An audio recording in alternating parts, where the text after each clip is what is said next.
Hello. Hi, Rachel. Just two things. Firstly is the dedication list, and then secondly, the chairperson has just asked a question last night in terms of quarter one and quarter two reports.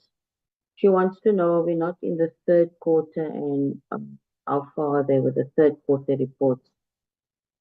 Did Tembi call you? No. Okay. So where are we with the third quarter reports? If I can just know. Okay, what you got it? Okay.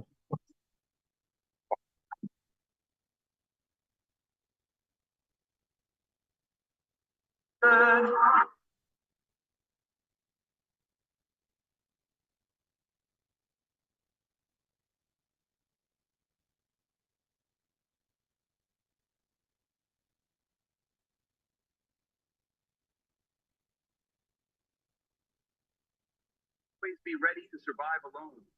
Some people suddenly change. Today you are important to them. Tomorrow you are nothing to them. And that's real life.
Mm.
Hi, Zaytun.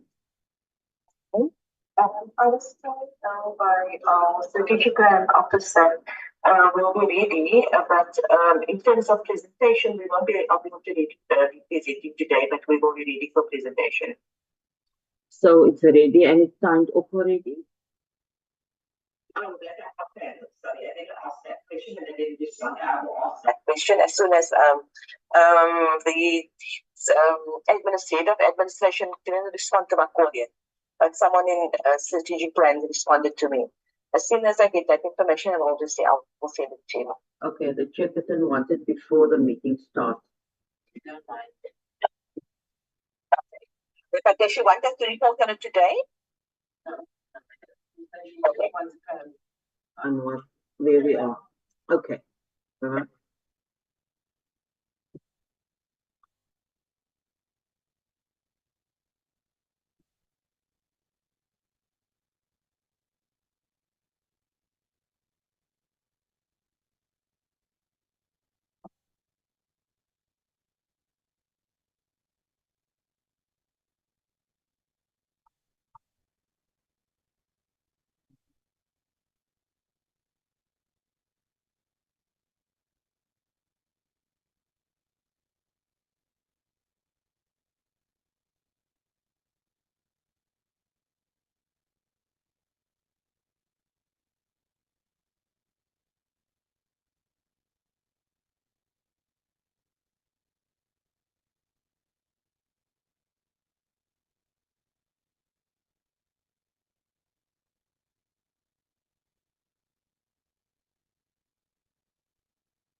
Mm.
Recording in progress.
Good morning, colleagues. My apologies for joining late. Sorry, just give me a second. I do apologize. Good morning, honorable members. Let me greet the colleagues amongst us from the departments, the DCDT, as well as the GCIS. I haven't seen any of the ministers or deputy ministers. I'm not sure if they're here, but if they are, let me extend my welcome to them as well. This is a meeting of the portfolio committee that has been called to engage on the first quarter and the second quarter reports of the GCIS and its entity MDDA, as well as the department DCDT and its entities. Even before we go into the agenda and the apologies, let me, I think, put a disclaimer and also an apology. I have been trying to get a sense why it is that these reports are coming so late, given the fact that we are now at the end of the fourth quarter of 2024-2025, but we're still discussing quarter one and quarter two. I had initially thought that it was a parliamentary program challenge, but it has since transpired that in the changeover of administration from the 6th to the 7th, some of these issues may have fallen through the cracks. So we do commit to ensuring that moving forward, we schedule a portfolio committee meeting to discuss the previous year or the prior quarter in the very next meeting of the committee. So that will not happen again. So my apologies in that regard. Can I ask the Secretariat to please put up the agenda?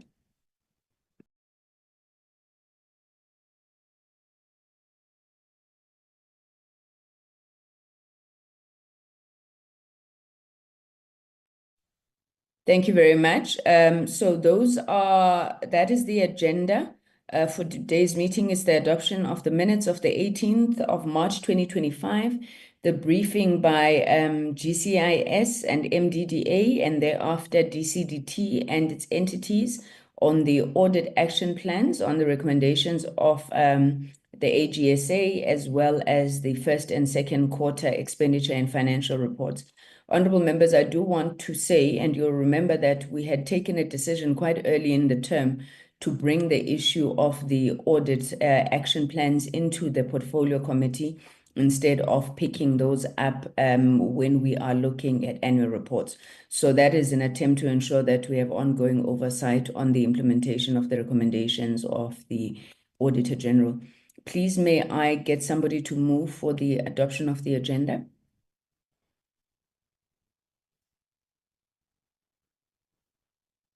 Honorable Chair, I move it. Thank you, Honorable Sithole. Honorable Subrathi?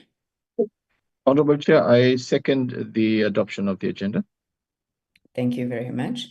And then can we please take any apologies? Do we have any apologies for this meeting? Good morning, Chairperson. We have a few apologies, Chair. We have an apology from members first, Mr. Sols, Mr. Matafa, Ms. Makubela, and Ms. Tishile of the EFF. They are all on oversight. The minister would like to leave at 1 Chairperson. That's what I have so far. Thank you. Thank you very much. Welcome, DM Morolong. I see that you are in the meeting. Also, welcome also to Minister Malatsi. Thank you, Minister. Your apology is noted. Do we have any apology from Minister in the presidency? In attendance, Chairperson. Thank you very much. I'm sorry, I did not see your name there, Honorable Minister. So, colleagues, that then is the agenda. Can we please start with the minutes of the 18th of March? I'm also in attendance. Hello, DM. My apologies. I did not see you. Let me start again. Let me welcome the ministers. Minister Khumbudzo Ntshavheni, the minister in the presidency, Minister Solly Malatsi, Minister of Communications and Digital Technologies, Deputy Minister Kenny Morolong, and Deputy Minister Mondli Gungubel. Madiba, I think I've covered everybody now. Thank you very much. Hajira, can you please put up the minutes of the 18th of March 2025? Thanks. Chairperson, we have 2 members that's coming late. Should they be here, we'll have a quorum. We don't have one at the moment. Thank you. Can you confirm the members who are present? At the moment, we have Ms. Bodlani, Mr. Subrati, Mr. Sithole, and yourself. Are there any other members that I haven't noticed? Thank you. Mr. Vilakazi is also on the call. Sure, I'm on the call as well. Oh, wonderful, Chairperson. Then we have a quorum. Thank you. Apologies. Thank you very much. Then we may proceed with then the minutes of the 18th of March for consideration and adoption. If you could please put those up, Hajira. I'll share shortly, Chair.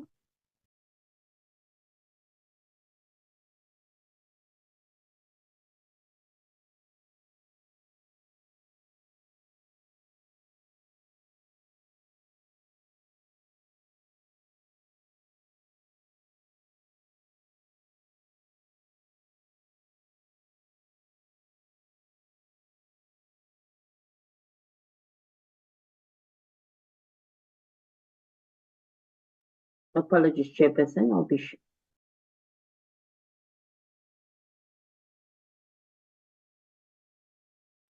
minutes of the 18th of March, Chairperson.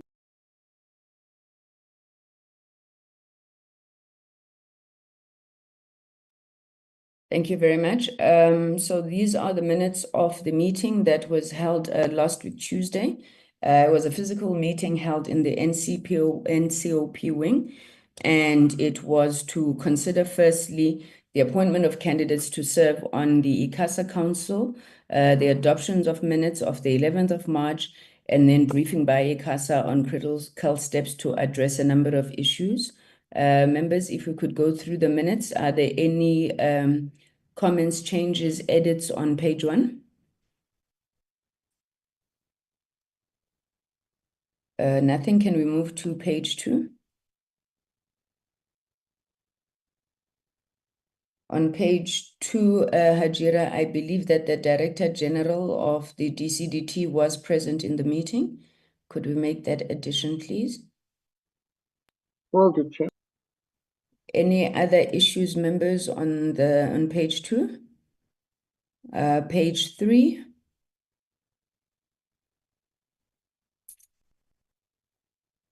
We may proceed. I think we had an apology from Deputy Minister Gungubele to arrive late at the meeting, which he subsequently arrived. You may proceed.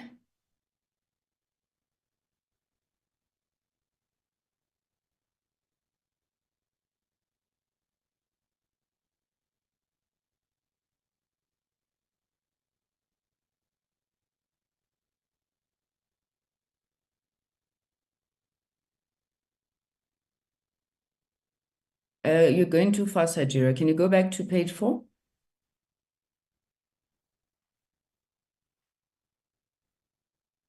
Thank you. You may proceed.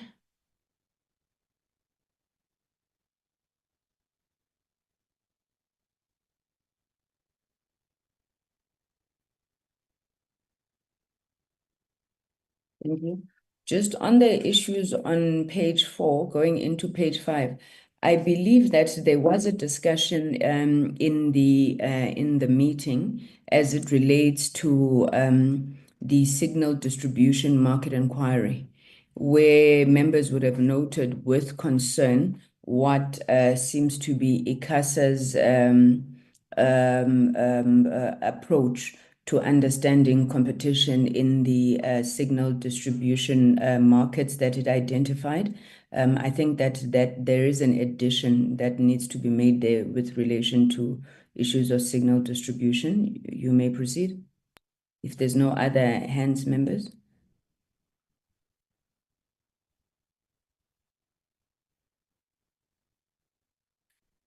You may proceed.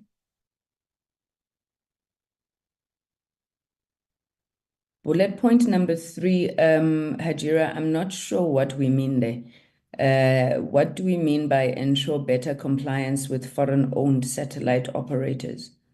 Maybe the content advisors can come in, or we need to rephrase whatever that bullet point was trying to say.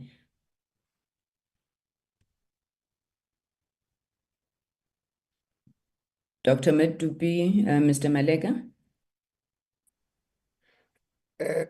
Good morning, Chair. We will revise the bullet, Chair. I think what it meant was that there needs to be compliance of foreign-owned satellite operators to the regulations of the country. Thank you. Okay, thank you very much. You may proceed.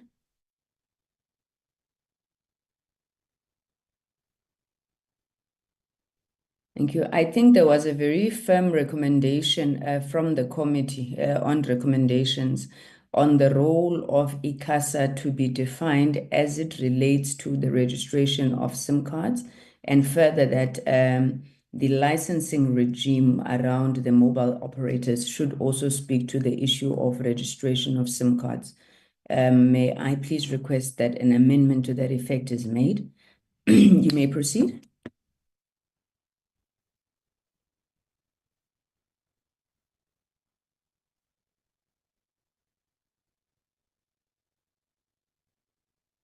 You may proceed, Hajira.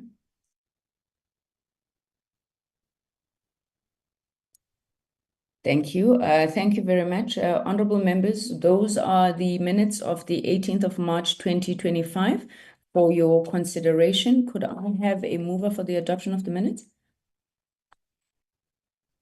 Chairperson, with those amendments that have been proposed being done, I move for the adoption of the minutes. Thank you. Thank you, Honorable Subrathi. I'm letting you off the hook for the last time as it relates to your camera. I'll request members to please have their cameras on when they address the meeting. May I please have a seconder for the adoption of the minutes? Honorable Chairperson, I second it. Thank you. Thank you very much, Honorable Sutole. Okay, so with that being done, I think we should proceed to the first item on the agenda, and I will take guidance from the ministers in terms of how they wish to approach this.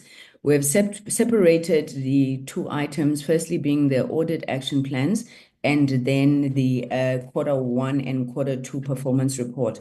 However, if there's a view from the ministers that for their department and entity, they would like to handle it as one agenda item, I think we shall be open to that. And to say that you know, we've obviously gone through the documentation. We will request that the presenters speak to the presentation, not necessarily in much detail, but we obviously do want the salient points to come out. We've been overtaken by events on a number of issues due to the reasons that I had outlined before, that we are sitting at the end of Q4, yet we are still discussing performance in Q1 and 2. So we are requesting that the committee staff schedule as early as possible in the next term the reporting for Q3. And I think at that point you may be ready for Q4 as well, so that we are able to catch up.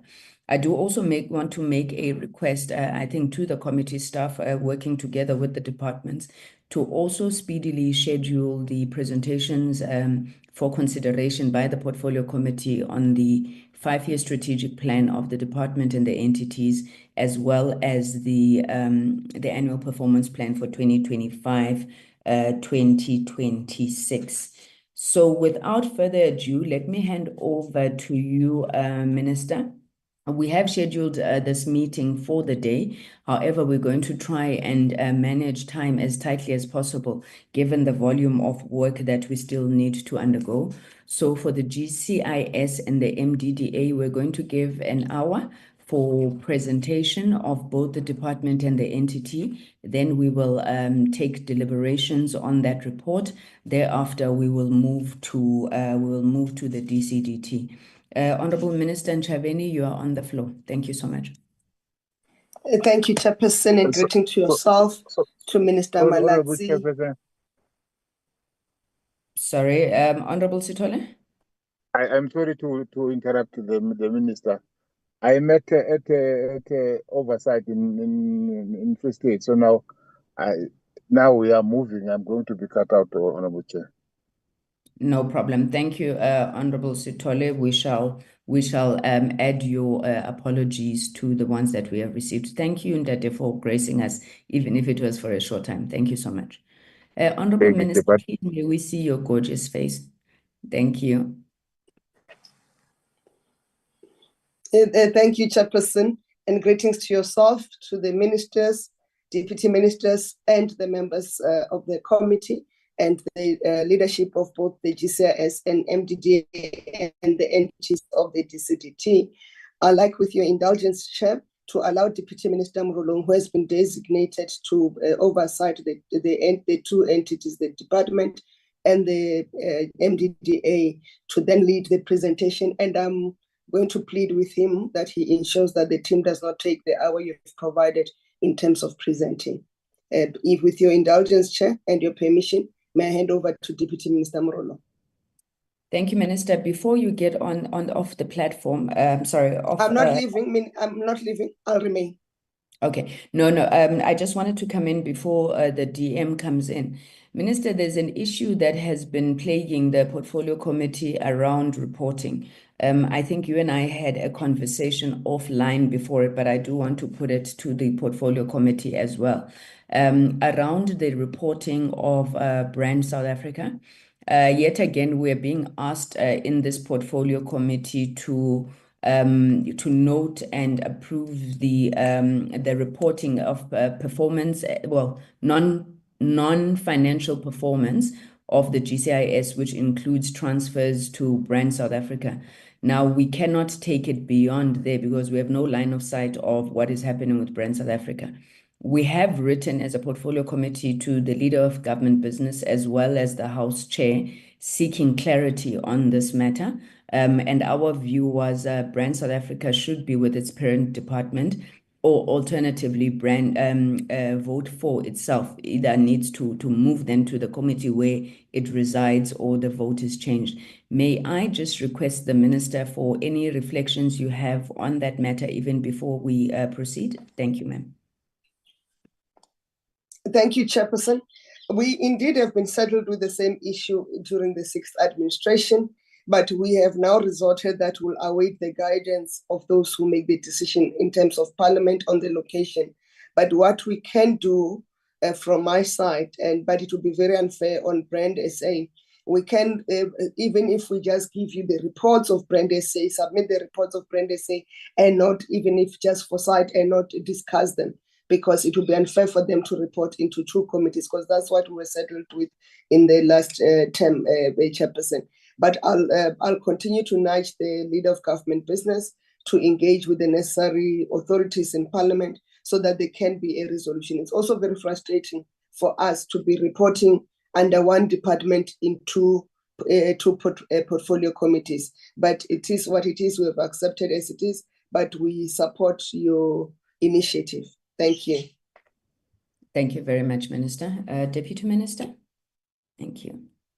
No, thank you very much, Chairperson and members of the Portfolio Committee, and ministers and deputy ministers present here, chairpersons, and members of the boards of entities and all executive and senior officials. Good morning. It is really an honor and privilege to be presenting an overview of the GCIS for the period 2024 to 2020, period April 2024 to September 2024. During this period, we mark the end of the sixth administration with the 2024 national and provincial elections held on the 29th of May. It is also a period in which we marked 30 years of freedom and democracy. These two events provided us with an opportunity to reflect on progress we've made in building a South Africa as envisioned by our founding fathers in 1994, as well as the achievements of the sixth administration. During this period, the GCIS continued with its constitutional mandate to provide the public with timely, accurate, and accessible information. Much of the work went into the final preparations for the country's 7th national and provincial elections. We also engaged on some of the work with respect to the presidential inauguration, formation of the Government of National Unity, and the opening of Parliament address held in July 2024. We also heightened communication on the priorities of the 7th administration, namely to drive inclusive growth and job creation, to reduce poverty and tackle the high cost of living, and to build a capable, ethical, and developmental state. These include the implementation of the Energy Action Plan and to overcome our own energy challenges that has resulted in improved performance in our energy generation system. With the overall performance against predetermined targets during this period of the 6 months of the financial year stands at 85%, and expenditure is at 47.3% against the benchmark of 50%.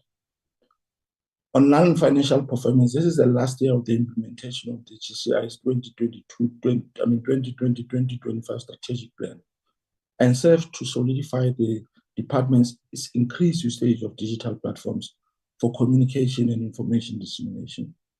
With an average of 85% over the 2 quarters, the missed indicators were closely monitored and interventions plans were put in place for the remainder of the financial year. On the compliance front, the department submitted its 2023-2024 annual financial statements and annual performance report to the AGSA for audit, and the department continued to receive clean audit outcomes. The department was also allocated an adjusted budget based on the G20 additional communication budget of 740,178,000 for the 2024-2025 financial year. Total spending as at the middle of the financial year was 47.3% against a benchmark of 50%. As part of the national effort to empower designated groups, the department spent 46,650,000 on designated groups and allocation.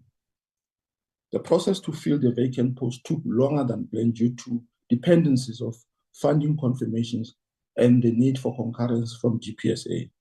A total of 27 posts were approved to be filled during the 2024-2025 financial year.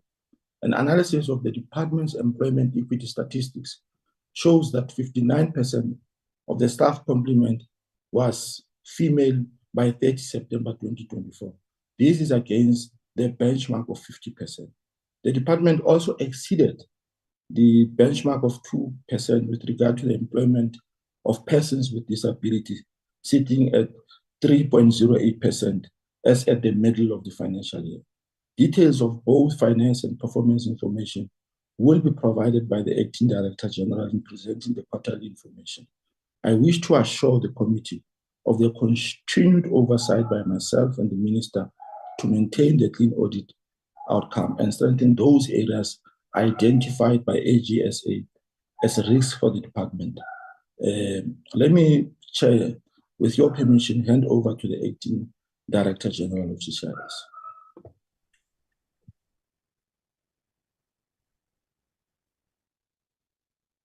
Honorable Chair, members, ministers, deputy ministers, the board chairs and the executives of all entities, good morning.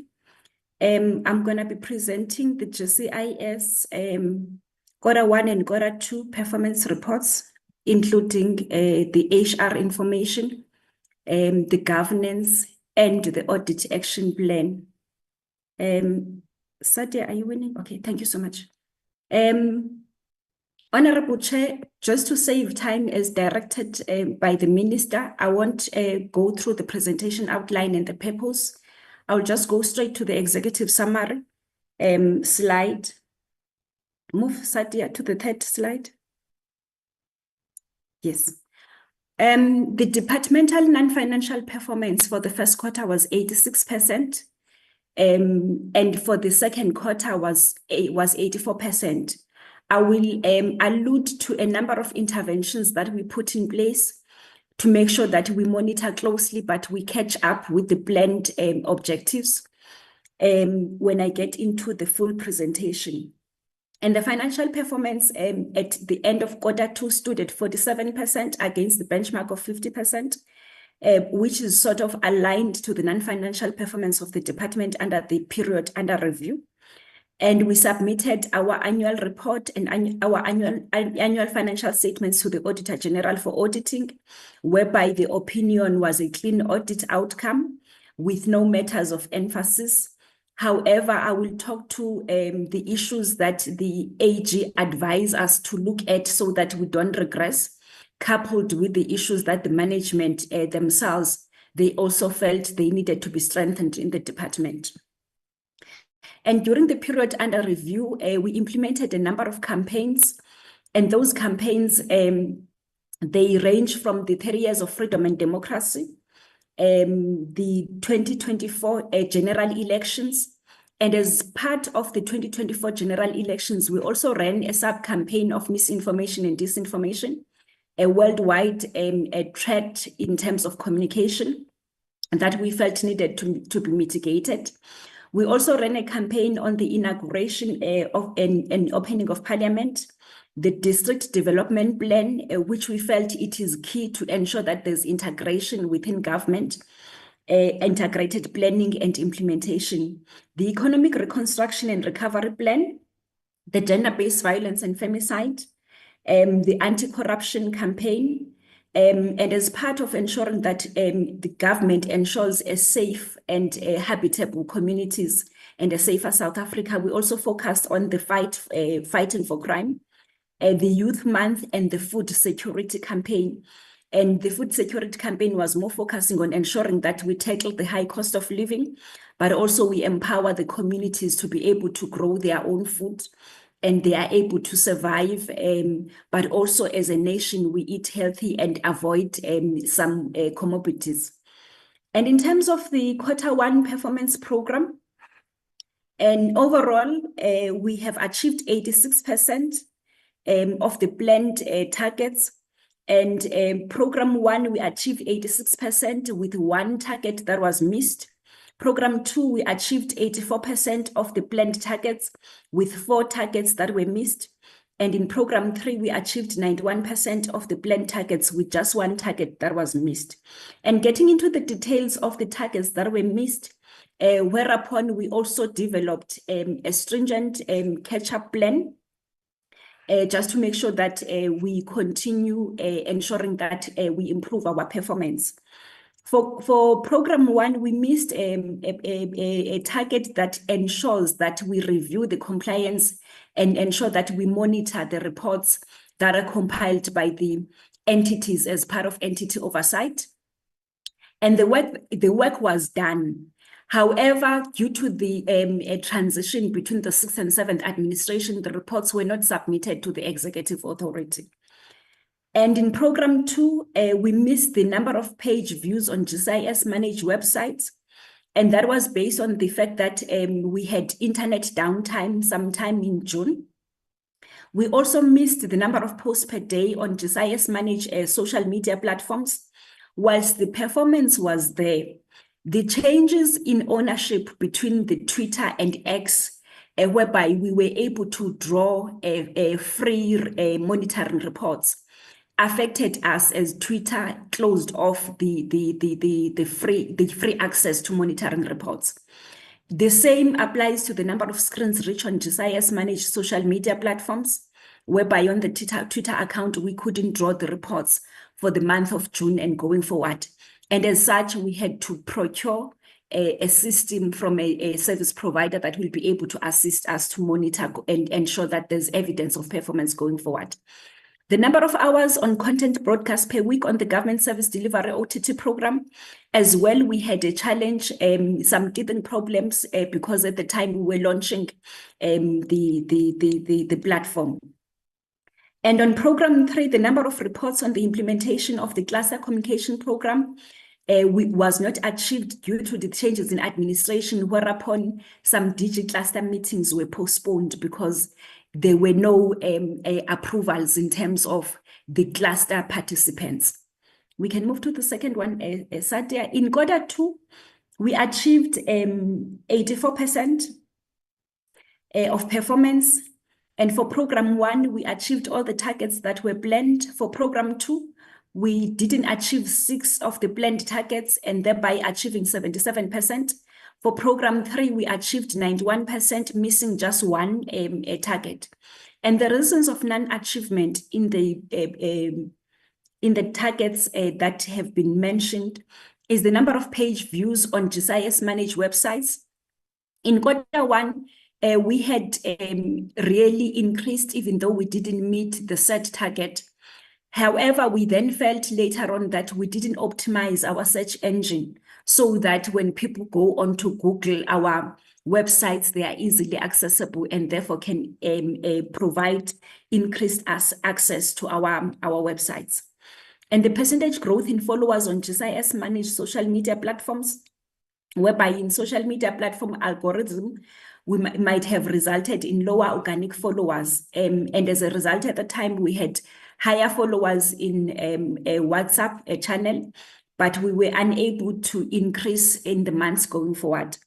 The percentage of approved media buying campaigns implemented due to the changes in administration, some campaigns like the SAPS recruitment, they were put on hold whilst they were planned because there was changes in political principles, and therefore SAPS wanted to consult with the political principal before going forward. And the number of hours of content broadcast per week on government service delivery on OTT platform, the target was not achieved. However, there was improvement compared to the first quarter. And in August as well, we experienced some back-end challenges from the service provider that also affected us, but there was improvement compared to the performance of quarter 1. A number of community radio stakeholder workshops that were supposed to be held during the period were not achieved. And the white paper on government-wide communication system approved by the minister, the work was submitted to the minister, and the further guidance was provided by the minister. However, it was just outside the reporting period because she had to familiarize herself with the documentation that was provided to her. And the number of 5-year cluster communication strategies with communication cluster plans drafted, that couldn't be achieved because they had to be aligned to the medium-term development plan, which was not yet approved by the end of the quarter. And the plan was based on the performance trends of the previous years, whereby by the end of September, would have had the MTDP approved.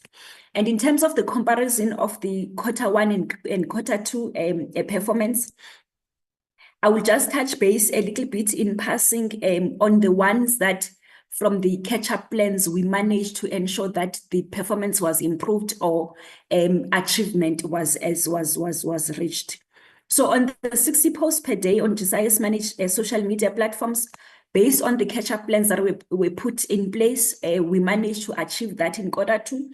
And on the screens reach as well, based on the performance plans that we put, catch-up plans that were put in place, that target was achieved. And we also put action plans in place for Q3. And we also ensured that the relevant chief directors were taken through a process of consequence management as well. You can move to the next slide, Satya. And this one as well, in terms of the reports that had to be reviewed and submitted to the executive authority, there was improvement. Move, Satya, a little bit faster now. And in terms of those ones, whilst the reports as well, they were improved. And the number of 5-year cluster communication strategies, it was not achieved in Q2 based on the fact that the MTDP was also not approved at that time. Move faster. Let's go to the finances now. In terms of the financial performance for Q1 in GCIS, we had a total allocation of 740 million, and we spent 167.8 million, equating to 22.7% of performance against a benchmark of 25%. And in terms of our contribution to the inclusive economic growth, which DM has alluded to, so I'm not going to spend much more time on it, just the breakdown that out of the 22.5 million that we spent, 39.8, which is 39.8% of our total expenditure. 14.2 million went to the women-owned businesses, 4.7 to youth-owned businesses, and 210,000 went to people with disabilities. And out of that, 2.4 million was for township economy and 578 for rural economy. In terms of Q2, based on our budget of 740 million, we had spent 350 million, which is 47.3% of our expenditure against the budget, against the benchmark of 50%. And in terms of contribution to inclusive economy, move, Satya. In terms of the contribution to the inclusive economy, we spent 46.6 million of that, which is 39.1% on designated groups and locations. And of that, 30.6 million went to women-owned businesses, 9 million went to youth-owned businesses, 298,000 went to people with disabilities. And of that, 4.8 million was for township economy, and 1.6 million was for rural economy. Let's move to the audit action plan first before coming back to human resources. And in terms of our audit, we submitted our annual financial statements and our annual report to the Auditor General, and as such, we received a clean report for the financial year under review. And there were 3 aspects that relate to our clean audit, that the annual financial statements were fairly presenting the financial affairs of the department, and they were free from material misstatements. And there were no material findings on the annual financial statements and the annual report. And there were no material findings relating to non-compliance with key legislation. And we also were given advice by the AG just on the things that we could strengthen, and also the things that we should monitor so that we do not regress. And basically, we then developed a comprehensive audit action plan, which the Auditor General is not monitoring because it is an action plan for us internally to ensure that our controls are adequate and effective. And we are monitoring the implementation of the action plan on a monthly basis. You can move to the next slide. And the summary of the areas whereby AGSA requested that we look thoroughly on going forward. It was on deviations whereby we had our procurement without approval, and it was approved, but by not the delegated authority. And the SBT form, which is the form that shows the declaration of conflict of interest, was not submitted by the supplier. And the deviations, because we do bulk media buying for the overall of government, and for all the bulk media buying as a department, we are given exceptions so that we can use the deviations and in terms of the procurement. And therefore, for all those deviations, we need to report to AGSA and National Treasury within 14 days of approval. So we had some, very few though, I think there were about 2, whereby they were not reported to the National Treasury within 14 days of approval. And in terms of tenders, National Treasury requested, AGSA requested that we ensure that the awards, the companies that have been awarded tenders reported on e-tender portal within 10 days. But also the list of bidders is also published on e-tender portal. So on the list of tenders, we had published it, but there were technical glitches. And on the tender that was awarded, it was reported on the e-tender portal after 10 working days. However, the procurement itself didn't have any issues. It was just about the reporting on the e-tender portal that had issues. And we since engaged with National Treasury within the audit period on the technical glitches, and that was cleared and the matter was resolved before the audit was concluded. On contract management, AGSA raised a number of issues around inadequate measures to monitor contract performance and some documentation in terms of the submission to the audit process. That it should have been the original documents and not the copies that are saved on SharePoint. And just to ensure that going forward, we do not have that problem going forward, then we had commissioned the development of contract management system that will assist us in terms of the contract management and performance of service providers. And the contract performance report are submitted to internal audit for assessment as and when the internal audit is running the assessment of performance in the department. And going to the governance, it's okay there, Satya, on the governance. In terms of governance, we have 2 external committees, the Audit Committee and the Enterprise Risk Management Committee, that assist us as a department in terms of combined assurance. And in Q1, Audit Committee had 1 meeting held during the period, same as the Enterprise Risk Management Committee. In Q2, there were 2 meetings held by the Audit Committee. And the 1 special meeting was basically to look at the annual reports and the annual financial statements so that there's appropriate combined assurance before submission, final submission to AGSA. And with the Enterprise Risk Management Committee as well, we had 1 meeting during Q2, and it was to process risk management related documents to the Audit Committee in preparation for the final audit report by the AGSA. And in terms of human resources, the total number of staff in the department is 389. It was 389 in Q1 and 390 in Q2. And in terms of the employment equity status, SMS members, we had a total of 46 SMS members in Q1, 19 of them were male and 27 of them were female. In Q2, we had 45 SMS members, 18 of them were male and 27 of them were female.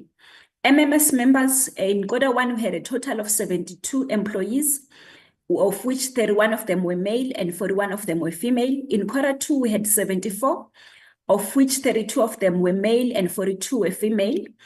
And the other levels, which is your level 1 to level 10, we had 271 staff members, of which in quarter 110 were male and 161 were female, and in quarter 209 were male and 162 were female. You can move to the next one. And in terms of the racial segregation, in terms of the employment equity, we had a total number of 343 staff members, which in quarter one, employees in quarter one, which in quarter one, 79% was the target to have African employees. However, our quarter one actual performance, we had 88% of employees being African. And in quarter two, we had 88% still of employees being African. In quarter two, for the colored group, we had 23 employees with a target of 9% from the total workforce. We were supposed to have 9% of the total workforce being colored. And our actual performance was 6% in quarter one, and the same as 6% in quarter two. I will talk a little bit combining it with the white group later on. Then on the Indian population, we had a target of 3% for the total workforce being Indian, and we achieved that target for both quarter one and quarter three and quarter two. For the white population, we had targeted to have 9% of the staff members in GCIS being white. We achieved 3%. And also in quarter two, the target was 9%. We achieved 3%. And in both for the colored workforce and the white workforce, what normally happens is that in our adverts, when we advertise our post, we are upfront in terms of the employment equity requirements and targets. And when we do the recruitment process, we make it a point that we do ensure that the employment equity targets are taken into account. However, we also have a responsibility to ensure that the employees that we appoint in the department, they meet the job requirements. And therefore, sometimes we would have very few applications from these designated groups, and of which some of them would then not meet the requirements. However, we are committing that we will go back to the plan that we had implemented in the previous years, whereby when we have adverts for GCIS, we'll then also go to the libraries in the communities whereby the particular populations reside, and also advertise our posts there. In terms of the disability, we had targeted to achieve 2% of the total workforce to be the employees with disabilities. We've achieved 3.08% in both quarters. In terms of, you can move to the next slide. You can move, I've already spoken to this one. And in terms of the vacancy rate in terms of the DPSA and in terms of the HR norms is calculated based on the positions that are fully funded within the institution. However, for completeness and transparency, we decided to put the slide so that it shows the number of posts that we have in totality in the department, which is 500. However, the funded post in the department is only 417. And therefore, in quarter one of the 417 funded posts, 389 were filled, translating to a 6.7% vacancy rate, which is a bit lower than the DPSA norm of 10%. And in quarter two, we had 390 positions filled, translating to 7.4% of the vacancy rate in the institution, as we had some colleagues that left. And in terms of the positions, DM has already said that we had 27 posts that were prioritized and to be filled during the financial year, and of which of them were already advertised during the period under review, and 19 were advertised towards the end of quarter one. However, in quarter one and quarter two, we filled 8 posts, And 13 posts of the 27 posts were filled outside the reporting period. They were filled during quarter 3. Hence, the vacancy rate during the quarter 2 is still shows a little bit lower. However, those posts were filled in quarter 3. Can we go to the concluding remarks, Sadia? And in conclusion, honorable members, is that though there are indicators which will remain unachieved at the end of the year, given the nature that they are cumulative indicators, so even if by the end of the financial year we would have far exceeded performance, because in terms of monitoring and evaluation, we're supposed to be achieving in each and every quarter. However, we have put measures in place to ensure that we improve our performance, and we are also ensuring that consequence management is being implemented so that there's improved operational efficiency within the department continuously. And the performance, non-financial performance by the end of quarter 2, which is mid-year, was 85%, and for financial performance was 47%. And the department continues to fill the position so that we can improve our capacity. And we are hopeful that as we improve our capacity as an institution as well and focus on retraining and reskilling, we will see improvement in terms of how we perform as well. Thank you very much, Chairperson, and thank you very much, Minister and Deputy Minister. Thank you very much, Acting DG. DM, I see you're back. I was going to call MDDA. I think you may, Chair. You may. Thanks. Thank you so much, DM. I see the CEO of the MDDA is here. I'm not sure if she will be leading the presentation or if the board is here. CEO? Thank you, Chairperson. The Chairperson of the board of the MDDA is here. Thank you very much. May I invite you, Professor Matebula?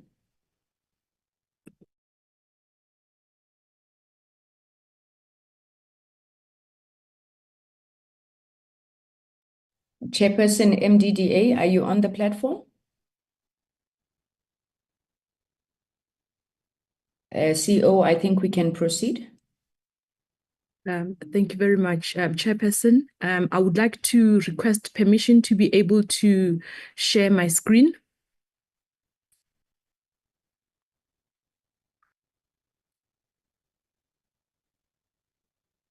Okay. Thank you very much, Chair. I should put my video on.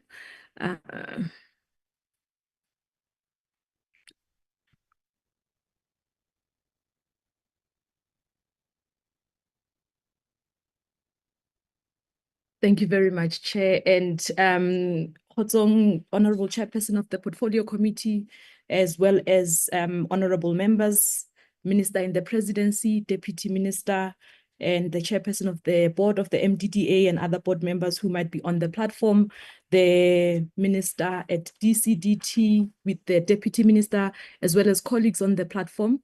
Chair, I'm on the platform with my colleague who's the CFO at the MDDA. We will be taking you through quarter 1 and quarter 2 reports. The CFO will assist with taking us through the financial report of these 2 quarters, as well as the audit improvement plan. With your permission, Chair, then we can get into after the presentation. In the interest of time, Chair, I will whiz through these sections of the presentation. I do, however, wish to highlight one of the objectives that the entity has, because I believe it will assist us in clarity for some of the targets that we have, encouraging the channeling of resources to community media and small commercial media. This could be through advertising or other means. Chair, just an overview. In the past 2 years, there has been some improvement in performance within the MDDA, and we will just later on give an indication of a highlight of what the anticipation would be for the next quarters that we would be reporting on. In terms of vacancies within the agency, in both Q1 and Q2, the agency had a vacancy of 19% and 16% respectively. Chair, I'm also happy to report that in the Q3 and Q4, we will see improvement in filling of these vacancies. The agency is making sure that we are aligning the recruitment processes with our EE targets. The targets that we haven't met are employment for persons who live with disabilities, as well as targets relating to colored and someone who's or people from the white community. Just overall performance in Q1, the entity achieved 67% of its target. We didn't achieve 3 targets that we had set. The targets that were not achieved are under Program 1, as well as Program 2. The targets under Program 1 that were not achieved were a cybersecurity report, which needed to be submitted to the Audit and Risk Committee. Chair, I do wish to indicate that this target was achieved in Q2 and subsequent quarters, and has also since been moved to an operational target. We also were unable to achieve a study of the MDDA survey, wherein we looked at how the agency is interacting with its stakeholders to look for opportunities to improve. We have since achieved this target, Chair, or we were able to catch up and do the survey. The other target that we were not able to achieve was supporting or digital support for community media broadcasters. This target was completed in Q2 or done in Q2 in terms of correction. For the agency to ensure that we do not miss these targets, we have improved our performance management with the various teams and accountability. And as such, we will not be finding ourselves in a position where we are not meeting those targets.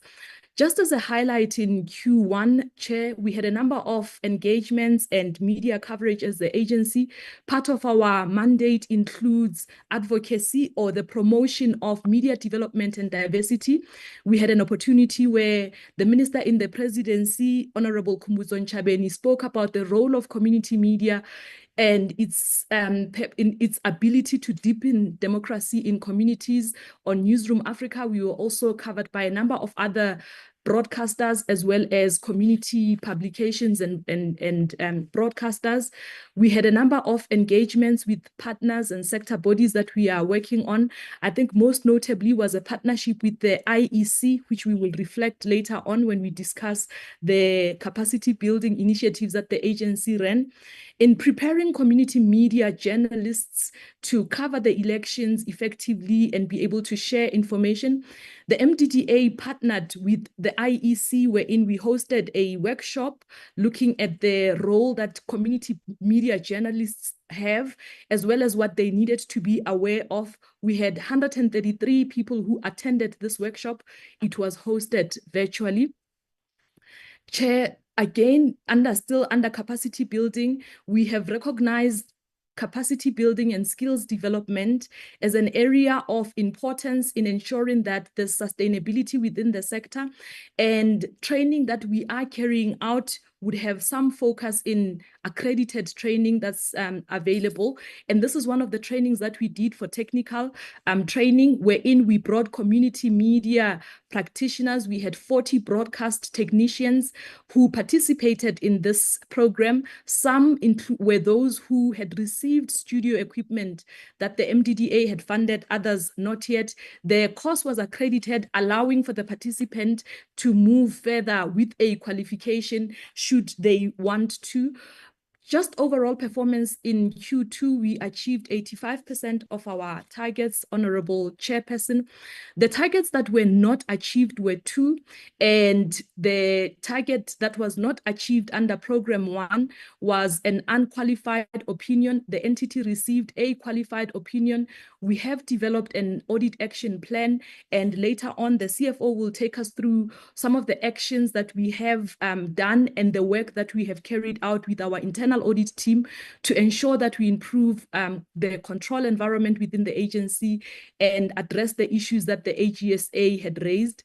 Another target that we did not meet, Chair, is an output in audience measurement that we needed to conduct. Chair, the challenge here was that we needed a number of resources, including finances and a partnership with the BRC as well as with the ABC, the BRC being the Broadcast Research Council of South Africa, and they are the standard provider for broadcast audiences in the country, and the ABC Audit Bureau of Circulation in the print sector. Chair, we have since gone and engaged with these bodies and the sector to ensure that the audience measurements respond to the audiences and how listeners are consuming radios in the radio stations in the various communities that they are in. And as such, the MDDA will be able to improve this output where the ABC or the circulation is concerned for the print sector. The MDDA has been able to engage with the publishers as well as the ABC, and the solution has been provided. And therefore, going forward, the MDDA will be able to meet this target. Earlier on, I spoke about the objective of the MDDA to encourage the channeling of resources towards community media, and the audience measurement is one of the tools or key pillar that assists various community radio stations and television stations to be able to position themselves in the market where advertising is concerned. Chair, I will not get much into the coverage and the partnerships that we had, but I do just want to highlight that the MDDA ran a number of workshops with NEMISA, the Film and Publication Board, as well as workshops with Prime Media, wherein we had invited community broadcasters here in Gauteng, as well as in the Western Cape. And just to highlight, one of the training that we ran was a training on content generation for print publications. And here participants were able to learn on community mapping, research, writing, as well as distribution. All of these are key pillars as we build towards a sustainable community media sector in the country. We also did a sales and marketing workshop, and this was done virtually. Chair, I also wish to just indicate that the MDDA going forth will ensure that this training becomes an annual training because of the need for the sector to be able to build the skills that they require to gain access to the market in terms of advertising revenue and sponsorship opportunities. Excuse me, Chair. I'll then get into the detailed breakdown of the programs. As was discussed, we have 5 programs that we run in the agency, being governance, grant and seed funding, partnership, public awareness and advocacy, capacity building and sector development, innovation, research and development. Chair, we'll just look at program 1, governance. Chair, I did indicate earlier on then that there were 2 targets that we did not meet, which we have since corrected. And as indicated, these targets will now also move to the agency's operational plans. And in this quarter, we were not reflecting on the qualified audit that the agency received, but we were dealing in the main with the audit improvement plan that the agency had implemented. The target that was not met here, Chair, as indicated, was the support for digital digital support for community media broadcasters. I would also like to indicate that the agency did implement this and we were able to correct and provide meaningful digital support. I think later on when we reflect on Q2, I'll also just discuss that the agency was able to develop a digital or sector-wide digital strategy, which the board has approved. And with this strategy, the MDDA is looking at supporting community media as well as including the broadcasters in radio and television, as well as the publishers, to ensure that they are able to take advantage of the opportunities that the digital technologies are making available, both for making content available, but as well as finding opportunities to monetize. Chair, I also would like to highlight that we were able to improve in our monitoring and evaluation, which is very important. It was a part of the commitments that the agency has made in the area of the areas of improvement in terms of controls for projects that we are supporting that were raised by the AGSA. And we have continued from this improvement onward to deal with the issues and monitor projects effectively. Chair, with your permission, I will then just move forth and just indicate that in terms of training, the agency has emphasized a need for capacity building and skills development within the sector. And here we have sought to overachieve in these targets. I would like to also indicate that majority of the training interventions that we have been able to provide were because of the partnerships and the opportunities that we have with agencies like the IEC, NEMISA, as well as other independent broadcasters that we partner with in the work that we carry out. Chair, again, you see this reflection of the audience measurement. The entity or the MDDA had committed to running 3 of these research or outputs or audience measurement. Because of limited resources going forward, the target would be 2, specifically focusing on the broadcast sector. That would be the radio and television in the community space, as well as the print publication. And Chair, I'm happy to indicate that the MDDA will be able to achieve those. Now, moving on to Q2, the entity did get a qualified audit opinion from the AGSA, and largely this was because of equipment that was kept in storage that the entity had not dispersed or given to or donated to other community-based radio stations. These equipment had been or were bought in as early as 2013, 14, and 16. We have since corrected this with the assistance of the finance unit, the projects unit within the MDDA, and the board did approve a project where the MDDA will be donating the equipment to, and we have dealt with the accounting treatment of improving this audit finding that led to the qualification. However, the CFO will get into the details of that later on. I do just want to then highlight that we had been able to catch up in providing digital support for the community media projects, and this is that indication. And with the digital strategy now in place, our approach is more pragmatic, and we are also looking at long-term sustainability in the digital support that we have provided. The support that we did provide included digital skills, but also looking at the needs that the various community media projects we were working with or supporting needed to be able to improve their access on the various online platforms, but also look for opportunities to be able to monetize. I will not again highlight the area of monitoring and evaluation, as I had indicated. The MDDA has also needed to look for opportunities to find funding. In addition to the current sources of income that we have, the agency derives funding from the Universal Access Levy of 0.2% that's paid by the commercial broadcast funders, also through a budget approved by Parliament through GCIS. We've also ran a number of short-term projects, including one by the Competition Commission in the form of the Economic Development Fund.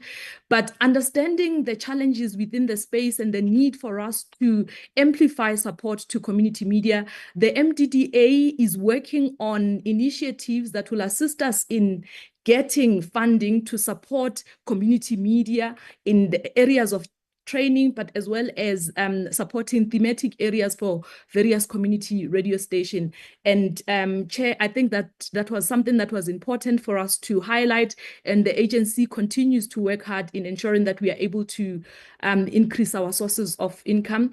I will just highlight that also in this quarter, we were able to do a number of media and information literacy initiatives. Here we did digital literacy sessions where we partnered with the Film and Publication Board to be able to carry out this work. Chair, I'd already indicated on the audience measurement that we had not met, or the target that we did not meet, and the measures that we have now put in place to improve this area and to be able to meet this target. Chair, I will also just highlight in terms of the governance structure of the entity or the MDDA. The MDDA did have new audit and risk committee members that joined the agency, including an appointment of a shareholder representative to join the audit and risk committee.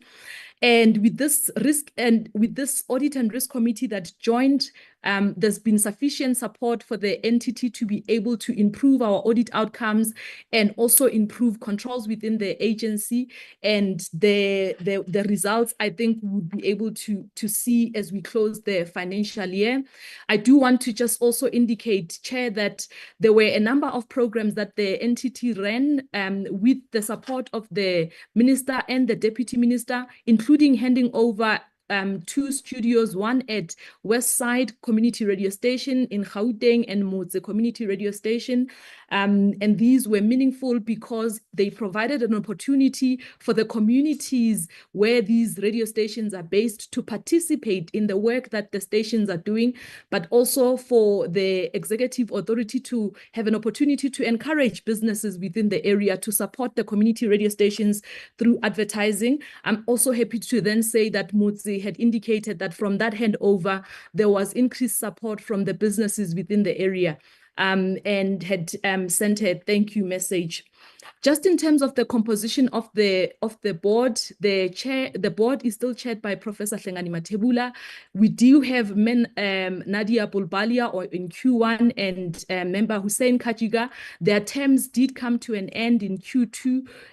Nadia is or was representing the National Association of Broadcasters, or the NAB, as a candidate or nominee from there, while Dade Hussein Kajiga came from the print sector. Chair, with your permission, you will allow me then to move past these slides. It's just a reflection of what we have spoken on. There were some changes also in the Audit and Risk Committee, with the chairperson of the committee having resigned. We now have a new chairperson of the committee in Professor Mahabir, who has taken over the leadership within that independent committee and is assisting the agency in ensuring that we carry out our work meaningfully and effectively. Chair, I would just reflect by saying that the MDDA had all of its board meetings and were able to curate, and therefore I will not really get into the details of the compositions and whiz through in the interest of time, so I can hand over to the CFO as well to be able to take us through the financial information. With your permission then, Chair, I'd like to call on the CFO, Medinzwalo Baji.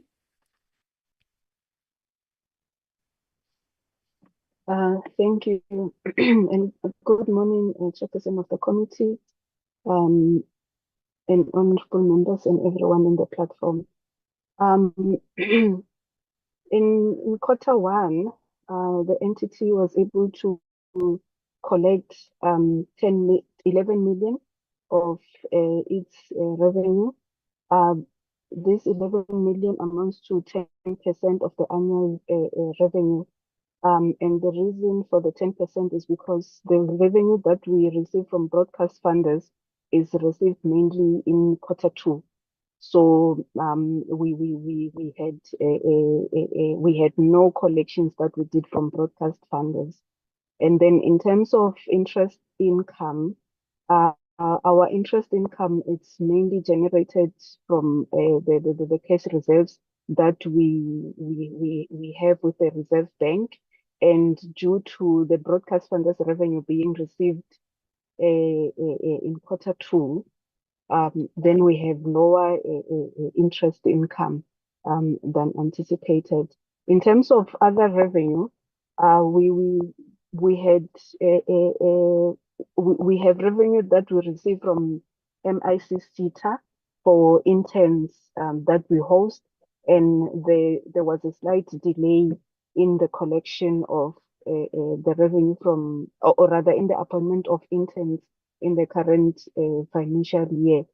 However, the other revenue was offset by collections from projects that have been written back. So we recovered the funds that we had disbursed to them, some of the funds that we had disbursed to the beneficiaries that were written back. I can move to the next slide.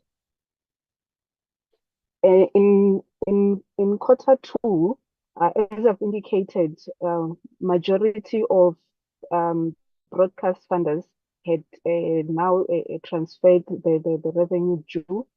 And then in terms of interest income, as I've indicated, is the same. The majority of the broadcast funders revenue that we receive is towards the end of September. So within the quarter, there's minimal interest that we receive due to that. So hence we had lower interest income than planned. Please move to the next slide and the next one. Thank you. In terms of expenditure, can you please go back? In terms of expenditure, we spent about 22% in quarter one, 22% of our allocation of 108 million, which is more or less the 25% that we expect to spend. Under grant expenditure, we spent less than anticipated due to the timing difference of disbursements.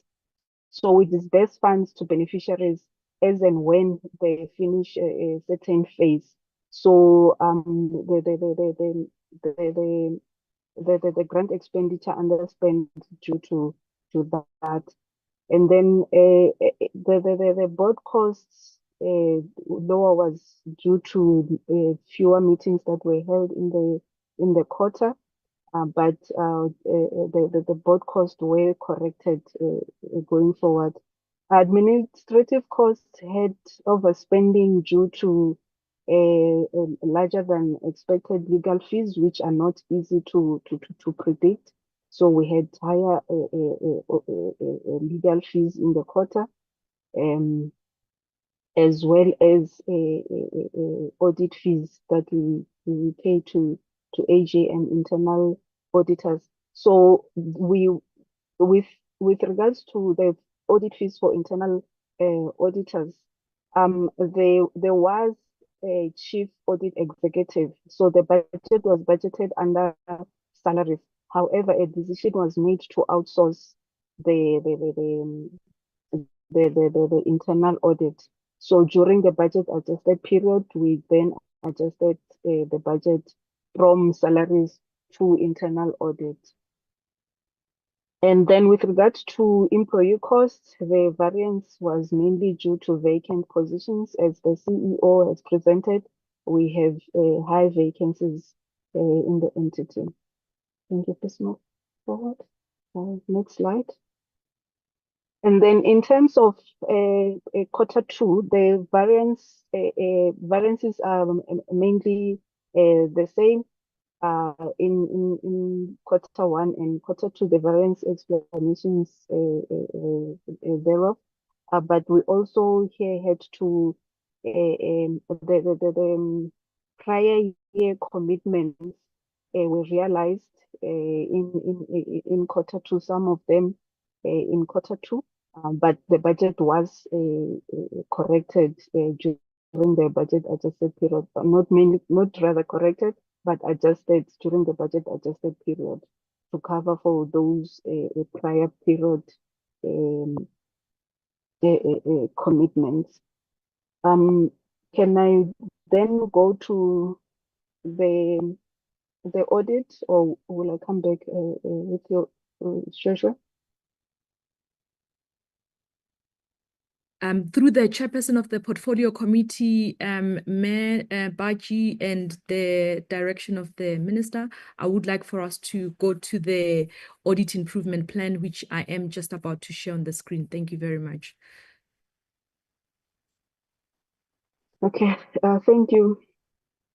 With regard to the audit action plan, the entity received a qualified audit opinion from AGSA.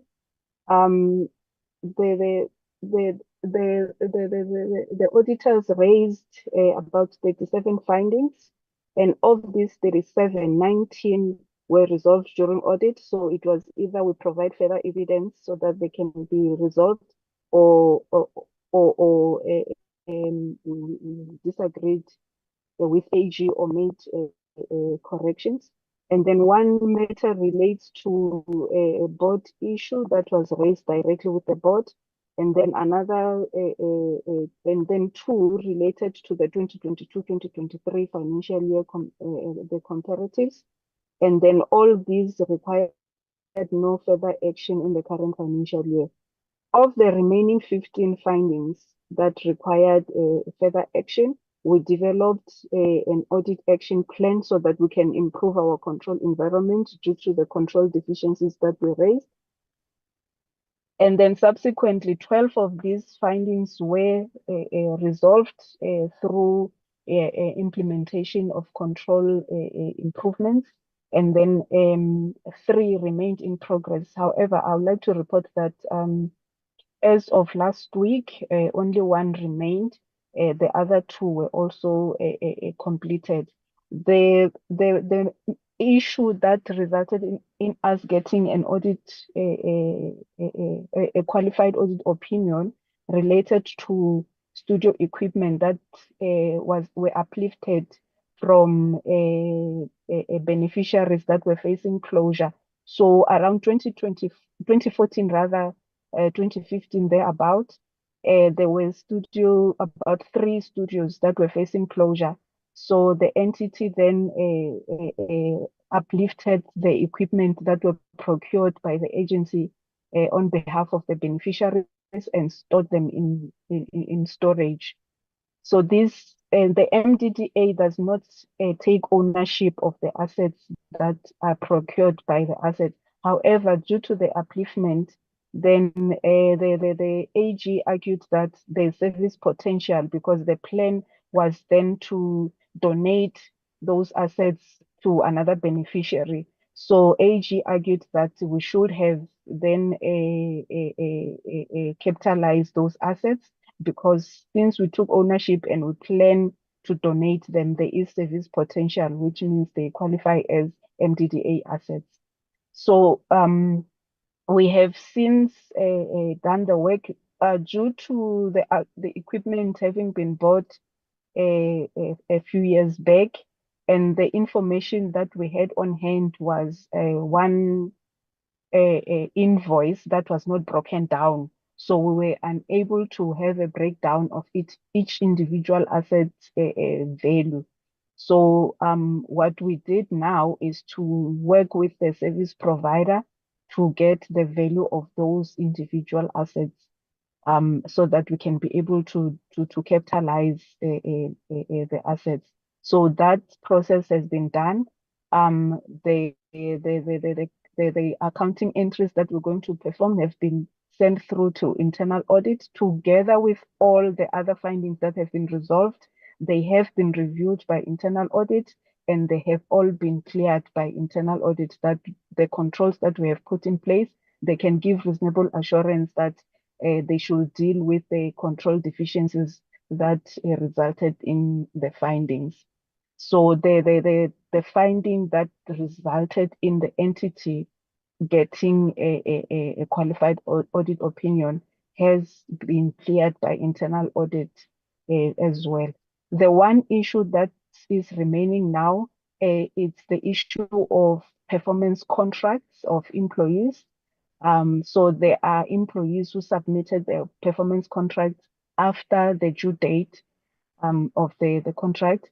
The permission was given. The relevant employees had requested for an extension in submission, and that was given. However, that is not part of the policy. Hence, there was a finding. So the reason why it's remaining is because HR has then updated the policy to make provision for granting extensions in certain circumstances for the submission of a performance contract. And the board is yet to approve that policy, but it will be approved before the end of the financial year. The board has agreed to receive the HR policies and approve them via round robin. So the policy should be approved. And over and above that, more communication with employees it's happening for the submission of performance contracts on time. However, this finding will remain because it was raised by AG after the submission of the 2024-2025 performance contract.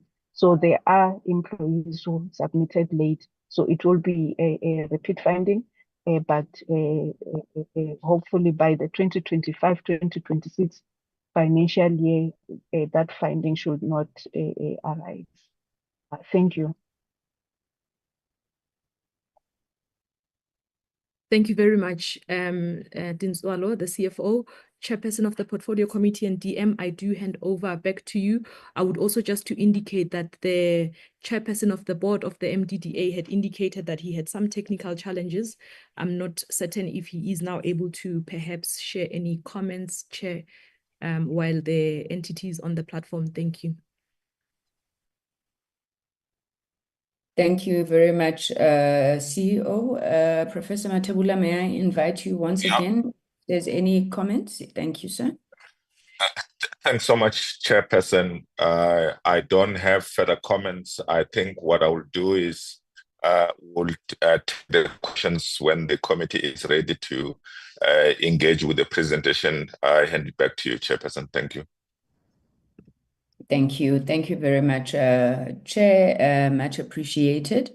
Members, that is the presentation from the Government Communication and Information System, as well as MDDA. It is presented before the committee for reflections, comment, questions for clarity. Please may I take hands, and I want to promise you today that I am not going to slave drive you. We will take your questions, then we will take a 10-minute leg stretch, and then we will come back for the responses. Any comments, questions, honorable members? I see Honorable Subrathi and followed by Honorable Vilakazi. I'm assuming other members are still gathering their thoughts, so we will come back. Honorable Shongwe, Honorable Subrathi, you may proceed.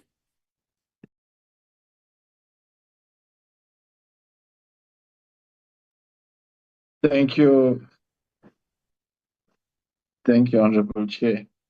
I was just ensuring that I'm audible and I'm on the video.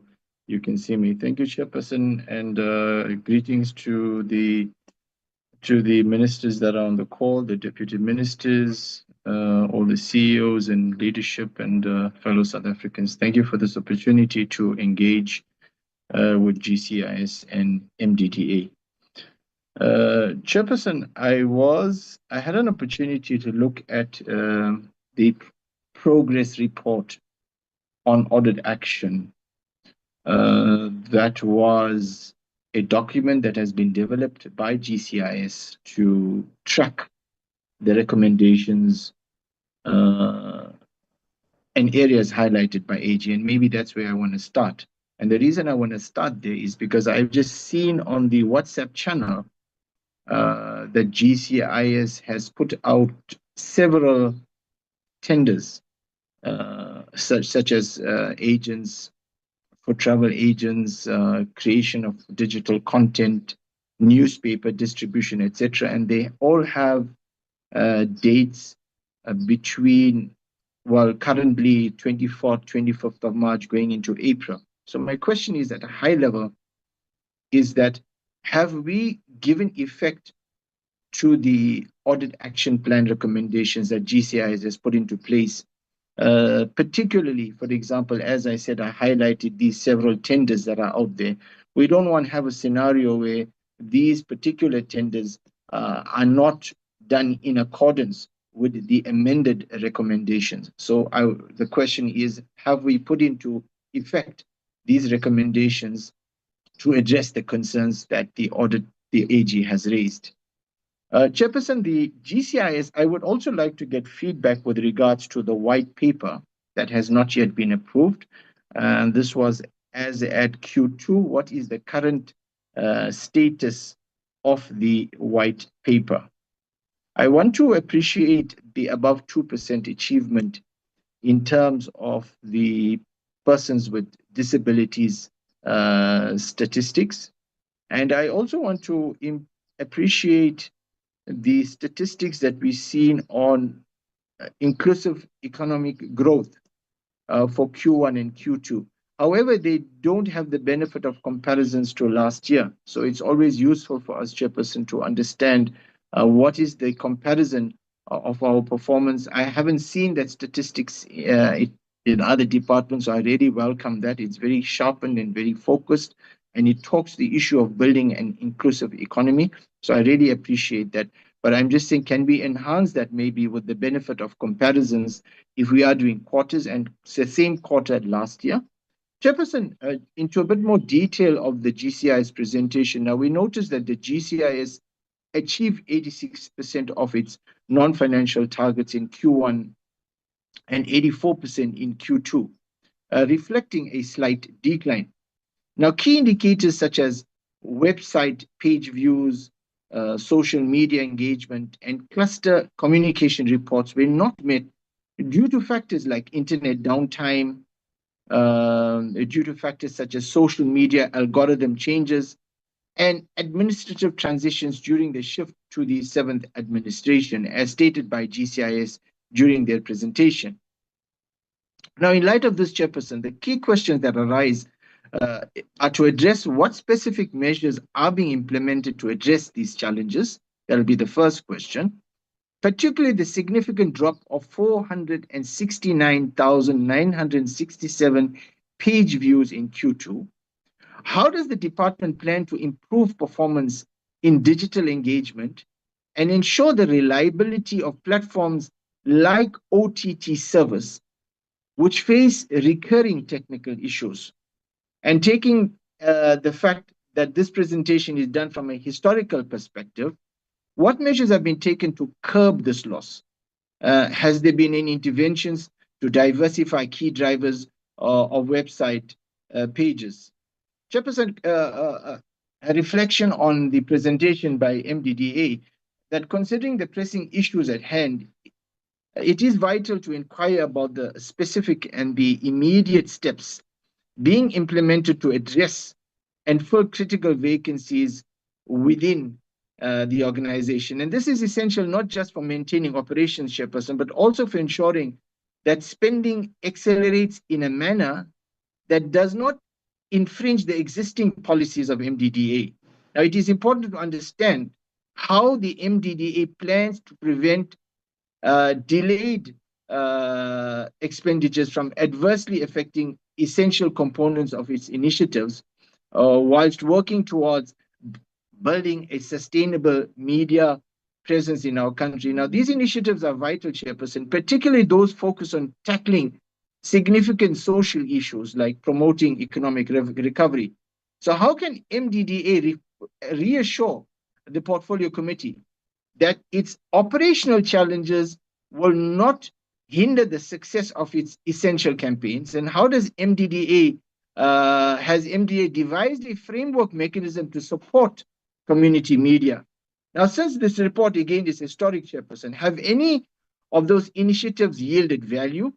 And since this, and this is important, especially against, Chairperson, the backdrop of the sustainability, the MDDA of sustainability. The MDDA drawing its primary support from limited sources may hinder its broader development, growth, and agenda. Finally, Chairperson, how does MDDA envision the department playing a far more supportive role? Chairperson, I will pause there and allow my other members to engage. Thank you so much for this opportunity, Chairperson, to engage.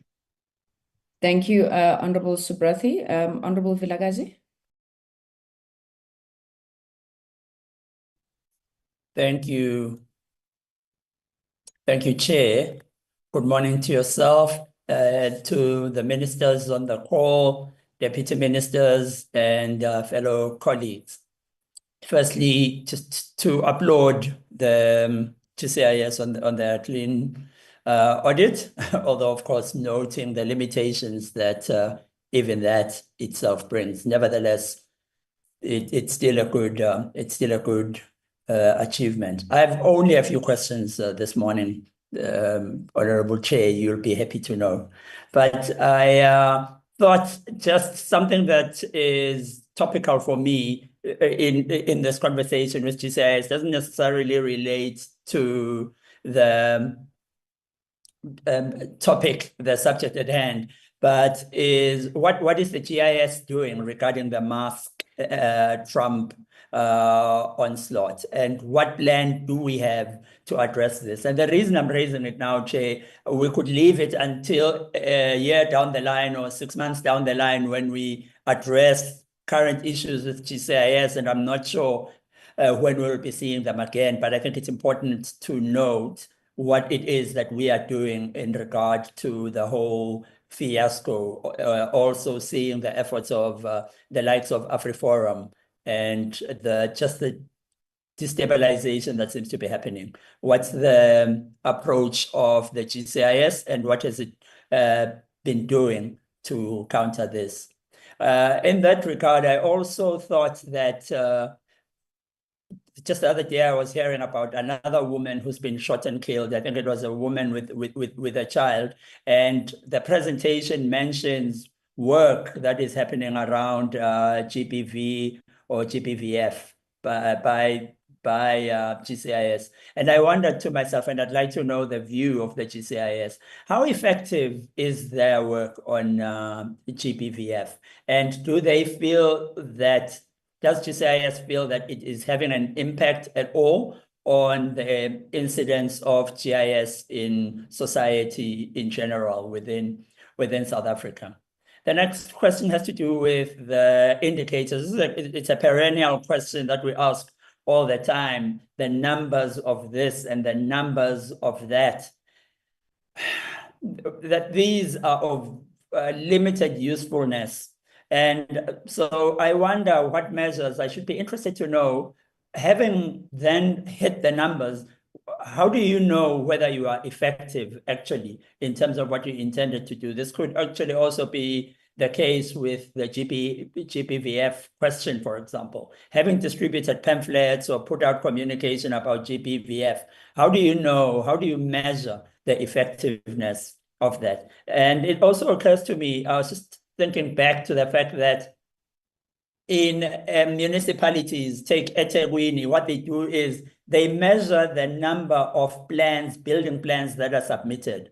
So building plans by themselves don't necessarily mean much. However, they use them as a measure of, measure first of the activity within the construction sector, but secondly, as an indicator, it's a proxy for the well-being of the municipality's economy. Are there any such uses that we make of the reports that we get? And is there anything further than just the number that we can read from the reports that we produce?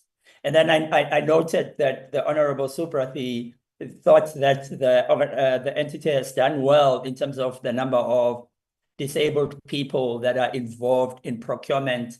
I can't remember actually whether Honorable Suprathi was referring to employment. I think it was the employment target. So I'm talking about the procurement target, which sits below the target that the entity has set itself. And this happens perennially with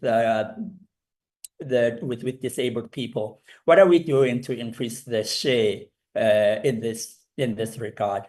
And then I was quite alarmed to hear that one of the findings had to do with approvals by non-designated individuals. How does that happen? So the question is, how do you control that? And is there any consequence management that's been done in regard to that? And then also you mentioned about problems that had a significant impact regarding the e-tender portal. And it just occurs to me, I wanted to ask, maybe the department representatives can answer this if GCIS themselves are not sure. But is that e-portal provided and managed by SITA or no, or not? And yeah, just if it is by SITA, how are we doing? Are we, is this improving? And so I don't think SITA is represented here, but I think maybe someone from the department would be able to comment on that. In regard to the MDDA, I'm still a bit unsure about the digital support for community media. I heard there was some training, but can you just give us a bit of specifics around how is it that you equip community media in this digital support initiative? And of course, again, here there's a whole lot of indicators to do with number of reports, etc. And the same question applies as for the GCIS. And then you mentioned that the internal audit function has been outsourced to an external provider. My question here is, firstly, I don't know that I got the reason. I might have missed it. But why has internal audit been outsourced to an external provider? Secondly, what happened to the existing resources within the organization for internal audit? And then thirdly, perhaps the finance official can tell us, what is the cost of the outsourced audit and how does it measure up compared to keeping auditing in-house? I know that you said it reduces the salary, the employee costs, but what does it cost us and how does it compare to that? And this is more also, I don't know if I missed the technicality, but of the 37, this is MDDA, of the 37 audit findings that came up, 19 of them were in the process of the audit. The thought that came to my mind is, so what are they still doing on the report if they were addressed during the audit? Maybe you could clarify that. Thank you, Chair. Thank you very much, Honorable Vilakazi. Honorable Shongwe. Thank you, Chair. I wonder if Honorable Vilakazi refers to that as short. I wonder my long question, okay, angakanani. Mr. Shaw, Honorable Shaw would be nice. Protection, Chair. Thank you, Chair. Greetings, Chair, and honorable members, and the ministers and the officials and the entities as well. Chair, I'll be over Vilakazi, I'll be a bit longer today because I want to understand a whole lot of issues. So my first question would be, why the deviation memos not submitted to the SCM pre-post and pre-approval as required? Can you provide details on the steps taken to address the irregular expenditure of the 596,353,000? Chair, on the competitive bidding, why was the bidder list not captured on the e-tender portal within the required 10 days? And what specific glitches were reported to the National Treasury regarding the e-tender portal, and what was their response? On the quotation processes, Chair, I want to know, why was the segregation of duties not implemented as per GCIS policy? How many instances of non-compliance with the NT instruction note 03 of 21/22 have been detected, and what actions were taken? On the declaration of interest, Chair, why were declarations of interest SPD 4 not completed and signed by the winning suppliers? What measures are in place to ensure that all required documentation is completed and reviewed before awarding of the contracts? Chair, on the contract performances, I want to know, what specific measures have been implemented to monitor contract performances and prevent over or under expenditure? And how effective has the new contract management system been in detecting, preventing contract-related issues? There's a Chair, a fruitful, wasteful expenditure here, Chair, which I want to understand. Uti. Can you provide details on the internal investigation conducted to ascertain the extent of misrepresentation and criminal conduct? What actions have been taken against individuals found responsible for the fruitless and the wasteful expenditure? Chair, again, I would like to ask that question. Before I forget, Chair, something comes up in my mind. I wrote it down here. There was no mention, Chair, on the local broadcasters. What plan do they have? And also on that MDT approval, since it was approved. Since before it was not approved, but now, since it has been approved, what has been done? And on that 2.4 million township economy, can they provide details of what can be tangible with that money and the 1.6 million on the ruler? On the MTDA, I want to know who can access the MTDA training and how. Now, Chair, as I continue back to GCIS, I want to know why were payments not made within the required 30 days, and what steps have been taken to address these issues? Specifically, Chair, how many instances of late payment have occurred, and what has been the impact on the suppliers? We can't be saying, Chair, we want to create misebenzi and we want to have sustainable jobs when government and the entities do not pay people in time, especially the suppliers. Those are jobs. So there is this tendency, Chair, of not complying with the 30-day rule of paying our suppliers. I need specific answers on that. It's very crucial, Chair. I think they should take it into consideration. On the travel subsistence, Chair, why did an employee travel prior to the authorization date, and what measures are in place to prevent such occurrences? How are field reports used to substantiate trips and expenditure, and are they regularly audited or are they accuracy, Chair? No, Chair, I think I will submit here and hope that we will get answers today and clear answers, Chair. Thank you. Thank you, Honorable Shongwe. Let's not make that a norm. We're not used to you taking up so much time. I'm joking, Honorable Shongwe. Thank you very much for those valuable inputs.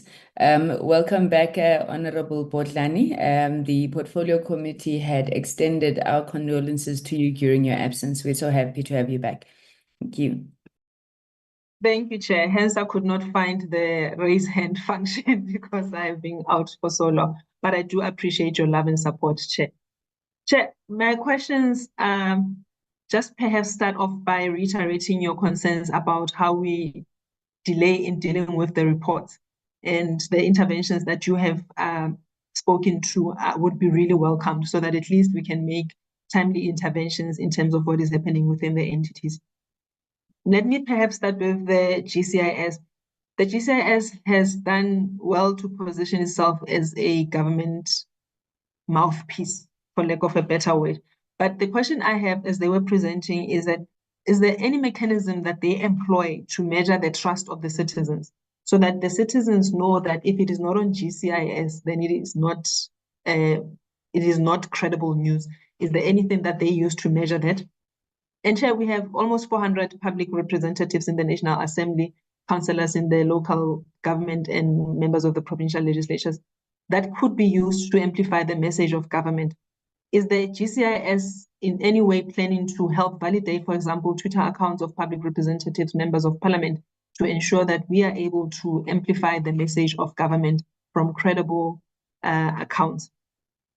I had asked a question previously about the cost of the budget for the presidential inauguration. I tried to find the answer, but I could not during this meeting. But it was my understanding that that was not budgeted, that GCIS had to spend money from other line items to cover the cost of the inauguration of the president. This then brings me to the issue of us going into the local government elections next year. How do they plan on budgeting for whatever cost will be related to the local government elections if there was no budgeting per se for something like the inauguration. Chair, I would have loved to hear much more focus from the GCIS on research and development. And unless I missed it, are they able to tell us if they do any benchmarking around other countries that do have similar entities like themselves, and how do they fare in relation to those similar organizations? Chair, on the MDDA, the last we engaged the Deputy Minister, Honorable Morolong, he had said that in 2 weeks he was going to be meeting with the MDDA. And I don't know if he is then able to give us the outcome of that meeting. Because, Chairperson, we continue to get concerns about the governance issues of the MDDA. Even this morning or last night, I got something where where the Communications Workers Union is calling for an inquiry or some sort of investigations into the governance of the MDDA. Chair, I think and I don't want to call them sideshows because I really do not want to trivialize the concerns that they are raising. But this, for me, speaks to the ability of the men and women at the MDDA to do their work and to do it efficiently. So if there is any update from the Deputy Minister or the Minister, and appreciating that the Minister in the Presidency is on the meeting, what are we doing to ensure that we don't take things at face value as we receive the reports by the MDDA, where we're still hearing from the workers that the morale remains low, governance remains an issue? What can be said by the Minister and the Deputy Minister to take the Portfolio Committee into confidence? Do they agree with the calls for an inquiry? And if so, what would be the timelines for that? For the MDDA, I wonder what confidence the sector still has in terms of the services that the MDDA provides, especially in community broadcasting and print, community print media. And that for me would speak to the investment that the MDDA is receiving from the relevant stakeholders. Are we seeing an increase? Are we sure about the stability thereof? Is it going to be something that is going to be sustainable over the years, where we can rely on investment by the relevant stakeholders to make sure that community radios and print medias are sustainable? I would love for the MDDA to, once the audience rating report is received, to share with the Portfolio Committee, because as we heard and when we went on the oversight, it's exactly the information that assists the community radio stations in terms of what they charge the advertisers, which then speaks to the amount of revenue that they can that they can generate as organizations. So once that is available, I would appreciate that. And I don't know how far they are in terms of receiving that. Chair, the presenter spoke about the large legal fees. Are they able to speak to us about the biggest challenges that they face legally, and why legal fees would be a big line item, as they have alluded? Chair, I'm not sure what I am missing. Both presenters spoke about the high vacancy rate at the MDDA. But what I saw is that in Q1 and Q2, in the Expo, MDDA had 2 vacancies respectively. And in the management, they had in Q1, 2 vacancies and 3 in Q2. What am I missing if this is considered a high turnover, or are they not reporting on their general staff? If they could just speak to that. And also, what is the effect of that on the services that MDDA is supposed to be providing? And maybe the point that Honorable Vilakazi was making about the internal audit being an outsourced function at the GCIS, at the MDDA. This is worrying, Chairperson, because you also want to create skills and institutional knowledge and ensure that you capacitate the institution. And you do it for 1 year, then it's easy to roll it over to the next year and then next year, just creating a skills gap within the organization. What plans does the MDDA have to ensure that they fill that gap? Thank you so much, Chair. Thank you. Thank you so much, Honorable Bodlani. Let me just come in with a few issues myself before I hand over to the Minister. I'm not seeing any other hands of any other members. I suspect that some of the issues... Yes, who's calling me?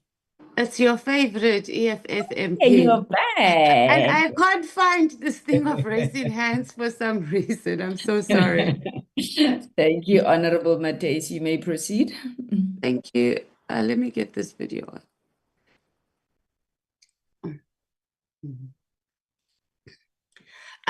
Thank you, Chair, and thank you for allowing me to interrupt your meeting without raising my hand.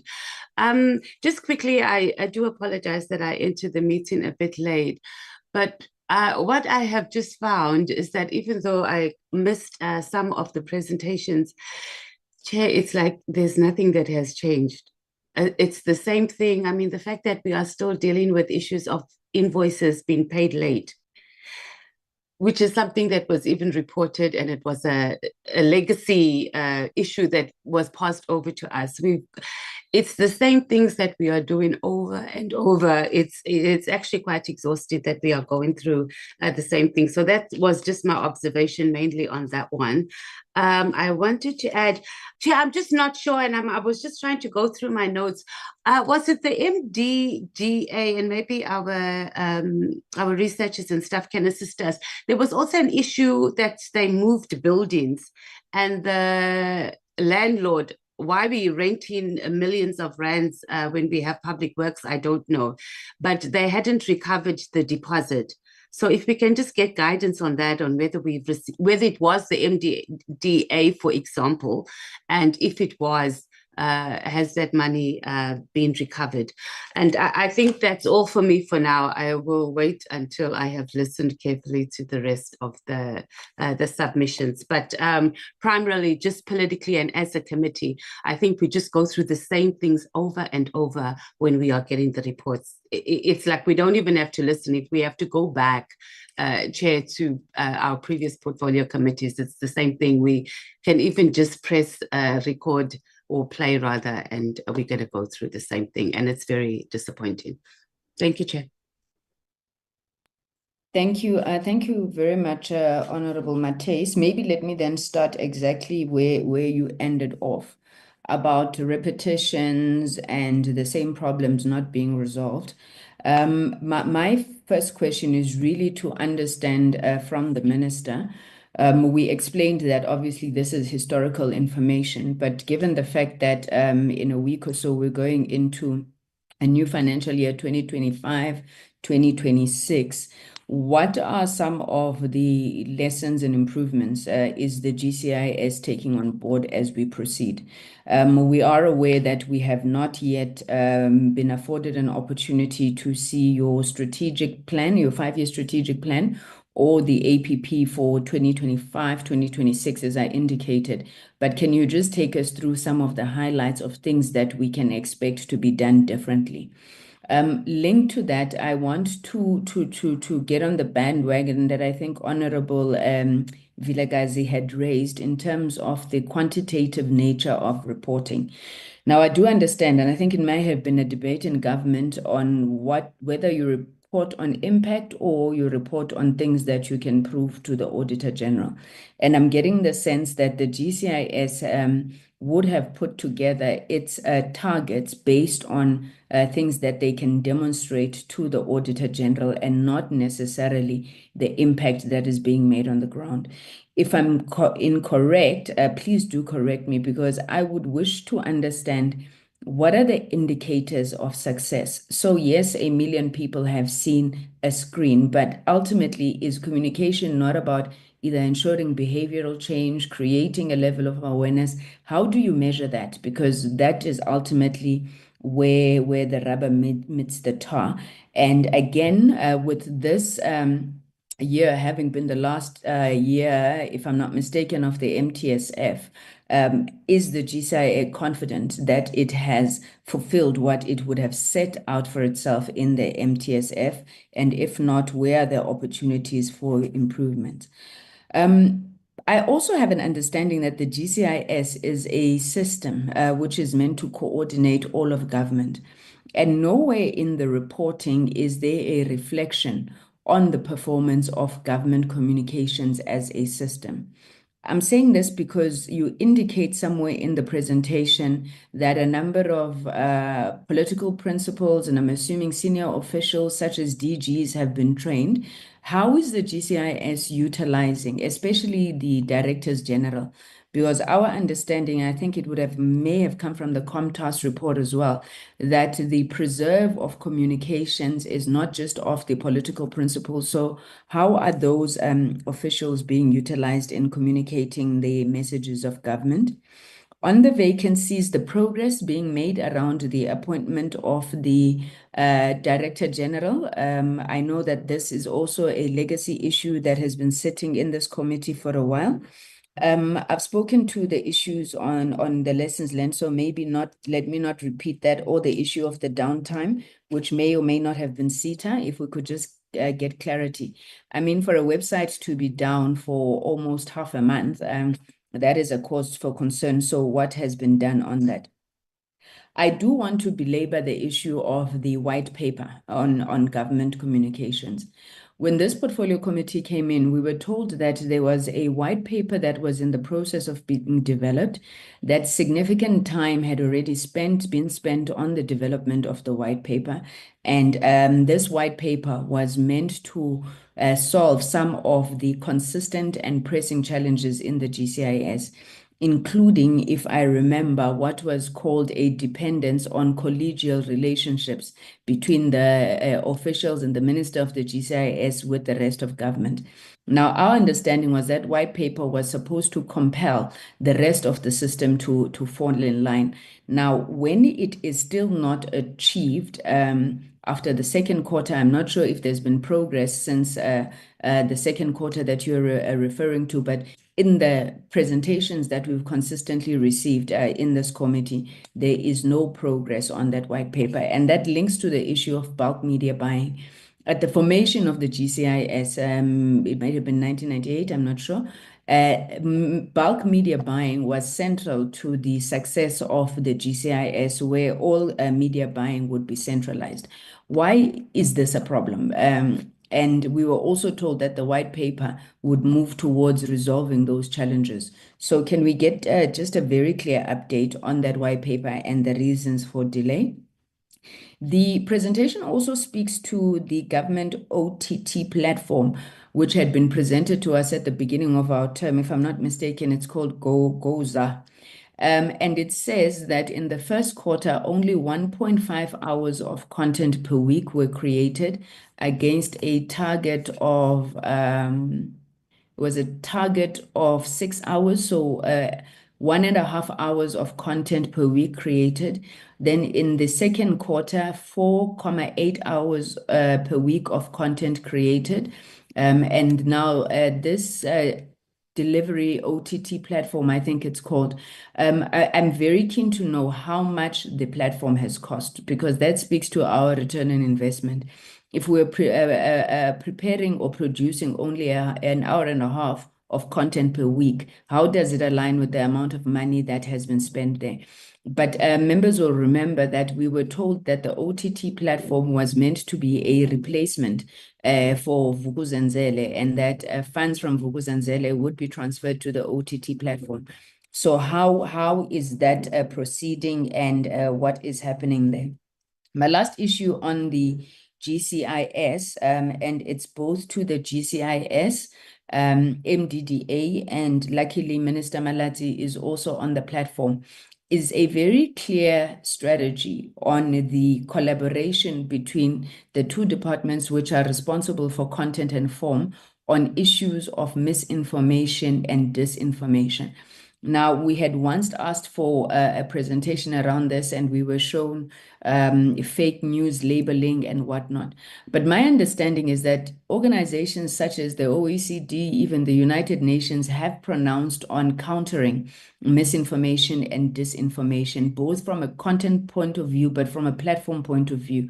Now, what legislative instruments are you looking at to ensure information integrity? That is not coming up in the presentation of the GCIS, who I think should be taking a lead in this. And I don't think I need to belabor the point that our country right now is in the throes of an assault based on misinformation and disinformation, and we don't seem to be getting a clear way forward from government in terms of how that will be dealt with, both legislatively as well as in responding to content.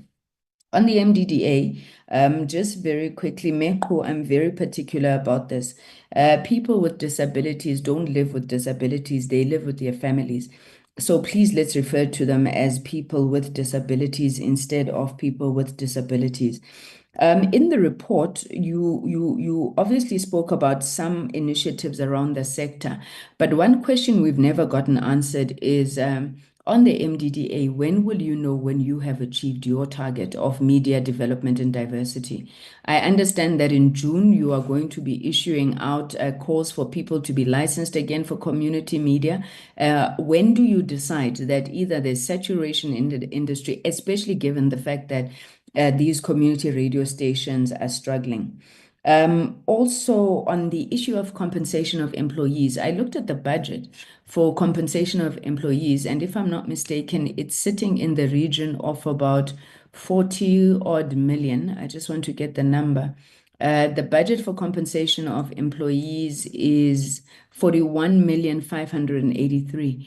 Now, when you compare that against the amount that is appropriated by Parliament to the MDDA, you are spending more on the compensation of employees than what Parliament appropriates to you, which means that all the money of Parliament goes to paying salaries, and you are solely dependent on funding that comes from disbursements on broadcasters.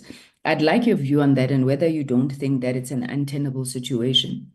But also with 37 employees and 7 executives, do you not believe that the MDDA structure is top heavy? You have literally too many chiefs and very few Indians, because if you are going to have each executive being responsible for, okay, maths was not my strong point at school, but an executive that is responsible for an average about 5 employees, I think that's a very top-heavy structure. Could we just get a rationale for that? And then the final questions around the advocacy role of the board. I know the 10-year impact report had spoken to a need for advocacy by the board for community media, both internationally and locally, and I don't see that reflected in the report that you are giving. And then finally, digital migration, the analog switch off in a few days. Can you just take us through what plans you have put in place to mitigate the impact of DTT on the community media sector? Thank you very much. Minister Ntshavheni, if I could please hand over to, I did promise a break. So can we take a 5-minute let's stretch, colleagues, while the minister just decides how they're going to allocate the responses, and we will reconvene at 11 minutes past 11. Thank you very much, colleagues.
Thank you very much, honorable members, honorable ministers, deputy ministers.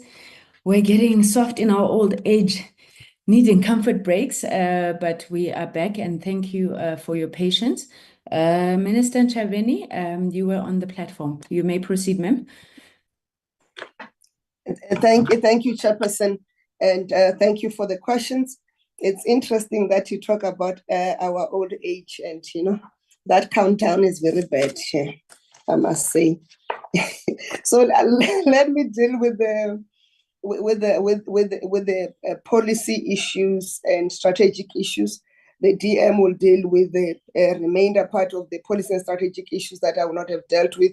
Then the chair of the MDDA will deal with the MDDA component, and the CEO and the DG acting will then deal with the technical questions, because there were also technical questions. Maybe let me start on the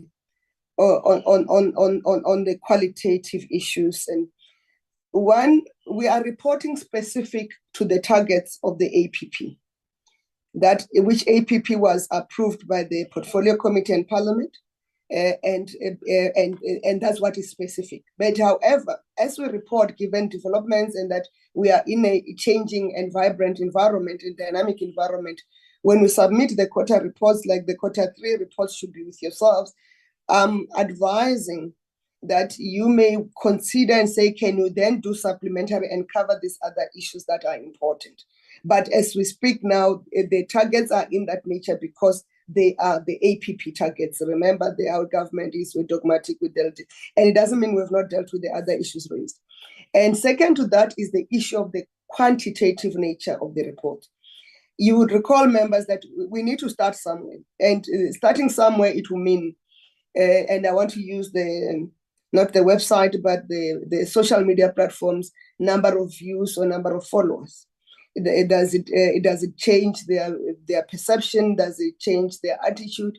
Not necessarily. But the fact that we're sitting at 1 million number of supporters, it will mean, or followers, it will mean at least our message reaches those 1 million people. So we now have to then progress, and that's the conversation we had with the previous portfolio committee, to say we need to start targeting the quantity of number of the people we reach, and then you target the behavioral change. Because if you don't have the numbers and you can't influence, you can't change the behavior without getting to the message to the right people. So we then said we'll start with the quantity, the quantitative nature, and we are pushing those numbers in the high number. Then it was an issue of also capacity within the GCIS to measure the impact. The impact, you measure it through either the comments and all those and the likes and the dislikes or the disapproval that you have there. So we're going to progressively move in that. So and as we increase the numbers and also look at the comments and the comments and the feedback that we receive from those interactions, and that is how we are progressively moving in that one. And you raised another issue of bulk media buying and say why is it difficult? And lessons learned from CETA is that departments are not going to forgo their budgets. And in fact, it becomes cumbersome. You can then become a job. So what we are working on, having learned the lessons from CETA and the IT support of government, we are now formulating a framework that will allow us to direct how we buy for. Let me give you an example, Chair. We have DPSA has a requirement that all government positions at a particular level must be advertised at a national newspaper. But now we only have 2 national newspapers, the Sunday Times and the Sunday World, because the other ones are not, and they say print. So City Press, all those that have gone to digital are no longer national newspapers. But the question is, if you listen to radio, whether you go to Radio 2000, some of the community radio stations that are supported by MDDA, they have shows that specific programs that talk about job opportunities. They bring agencies to say what, and companies to say what are you advertising, including individuals to say what are you advertising. Is it not time to reformulate our policy focus to allow the communication, the publication of posts of government to also go to community media as part of also increasing their revenue and also increasing their listenership. And it will contribute to the question that Honorable Botlane also responded to.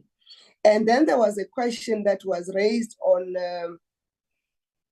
the GBVF campaigns, to say how they're making an impact. So the GBVF campaign, it's a whole of society approach, because it's about families, it's about communities, it's about all of us dealing with GBVF as a sketch. But then what is the role of GCIS in that campaign? Our campaign is focusing on disseminating information, for one, to encourage reporting. If you recall that the scourge of GBVF has bedeviled our country for so long a period, but there were low number of cases that were being reported. But if you want to see how the awareness about the need to report such incidences, it has increased in terms of, is that not because the community is now aware that they can report, there's protection in place. And we also inform to say, if you are intimidated, whether you are the victim or a member of the family and whatever, there's the Tutuzela centers that you can go to. We also inform the young ones in particular, even on Play Your Part campaign, on awareness that if a person touches you this way, they are violating you. So those are that's the impact. Whether we have measured it in that manner, it's a debate that as we bring the new APP chairperson, we have to have an engagement, and we'll have our own engagement as we go, as we approve our own APP, to say, is this what we are measuring? Is this the impact that we need? Are we at the stage where we can measure the impact of those campaigns?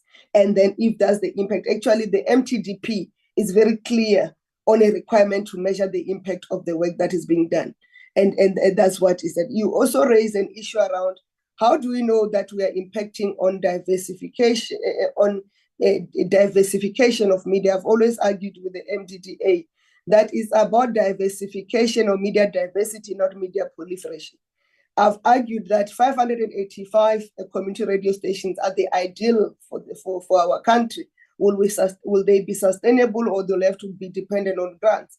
And part of that, and I'm glad we're in this platform, even with the leadership of AGSA and the DCDT, community radio stations, for instance, when they miss, and there's a radio station that they've sent a letter to me, because we support them, and you'll remember the Zibonele radio station, Sagat, Honorable Chairperson and members, that when the community radio station miss a submission deadline to reapply for their licenses, they get cancelled, they get terminated, they are closed down.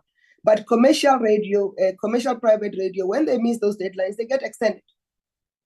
And who are we supporting here as government? And there should be a decision, and ICASA must take that decision, that the same rules that apply for commercial media will also apply to community media. Because it's very unfair that a station like Zibonele, which had almost 1 million listeners, was going to lose its frequency simply because they missed a submission deadline. Another station, Bembe FM, is going to be affected. It has over 285,000 listeners. It's being threatened with closure by ICASA. And those are the things that we deal with, and we'll never deal with media diversity, because when this community radio station progresses, our stick is always to cancel them. But it will need a review of the ECA, Electronic Communications Act. There's a chapter that deals with community media and their licensing and those forth. So that work has to be done jointly with the Department of Communications and Digital Technologies. MDDA are already assist with that work so that we can protect the promoting diversity, and also including the requirement that when community radio stations have achieved a particular threshold, for instance, a number of listeners, good governance, financial sustainability, or indication of good financial sustainability, they must graduate from being a full-blown community media to become a commercial media, but based in that community. Because if you look at the models that the US use, for example, the entertainment industry has grown from the community media industry. So we need to be deliberate on how do we promote, instead of putting onerous requirements of introducing new players in the commercial space without allowing the community media to grow from that space. And then there was a question asked around what are we doing with the SA-US relations? So, and I must be very clear that we support the work that is being done by the Department of International Relations, because it is our view that that is not the matter that all of us must then do commentary. The US is too much a strategic partner of South Africa, a trade partner of this country in terms of numbers, in terms of investments, in terms of exports and imports, that relationship is very important to us. But there are certain things that we do to dispel the misinformation and disinformation, and the DG will deal with what they're doing on misinformation. For example, there's a claim that white farmers are being killed left, right, and center in South Africa, or a genocide of white farmers in South Africa. So we are busy computing the statistics, but we urge the Department of Police to issue a statement that that is not correct, and they spoke to it.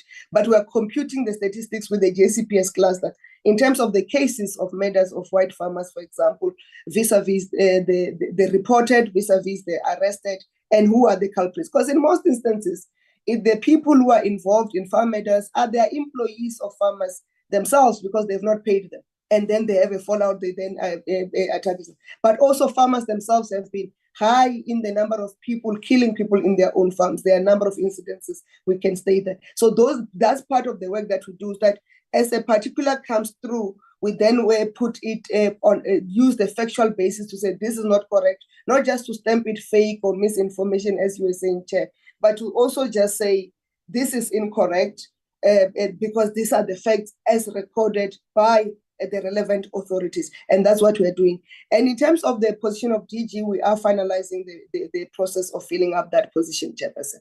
You'll recall that we re-advertised the position. It took longer because we had to reapply for the process of filling the position. Remember, it's a delegated authority, so that process took longer. But we are finalizing the appointment process now. The advertisement closed earlier in the year, this year, and we are finalizing that process. Thank you, Chairperson. I'll hand over to DM Murolo.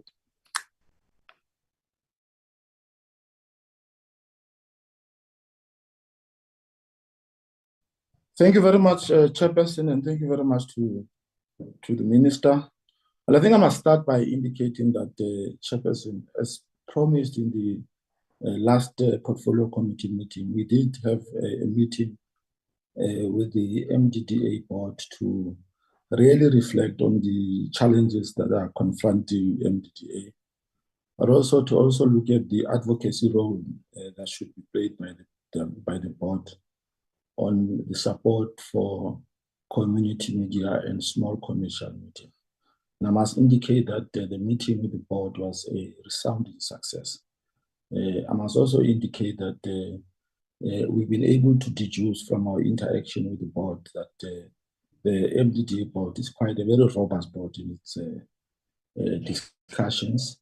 We've also picked up, in fact, the board of the MDDA would have also requested that there should be board training for some of the board members who are members of that board or a similar board for the first time, so that there's understanding of a board charter on how board committees work and their role in recommending their decisions to the board. I must indicate that we've accepted the proposal that there must be board training, and we will make sure that in the aftermath of the commencement of the next financial year that this board training ensues, and that all board members are then capacitated to deal with related matters of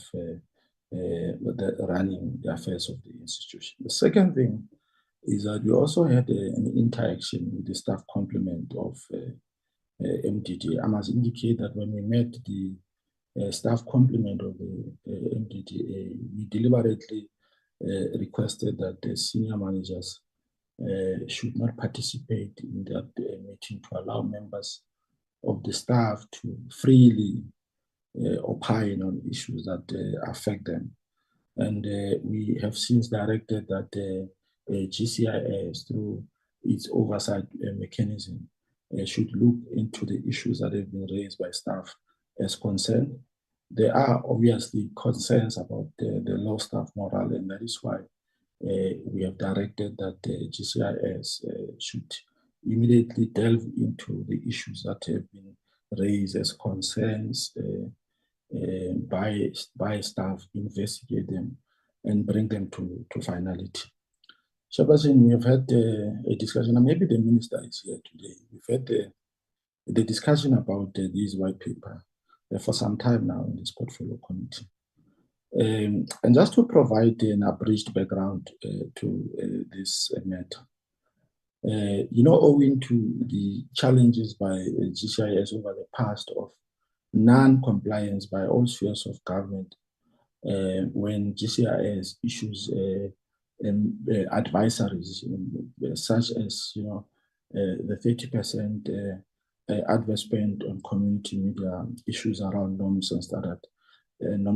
These advisories are not adhered to. In fact, to the extent that we think that they are contributing to weakening coherent government messaging. That is why we have picked up that these instructions are not binding and therefore are not enforceable. And the sixth administration consequently commenced with a process to move from the COMTAS-based report of communication to a more binding and enforceable communication. The intention behind this white paper is to really create, if you like, for a lack of a better word, a PFMA for government-wide communication system through the development of this white paper.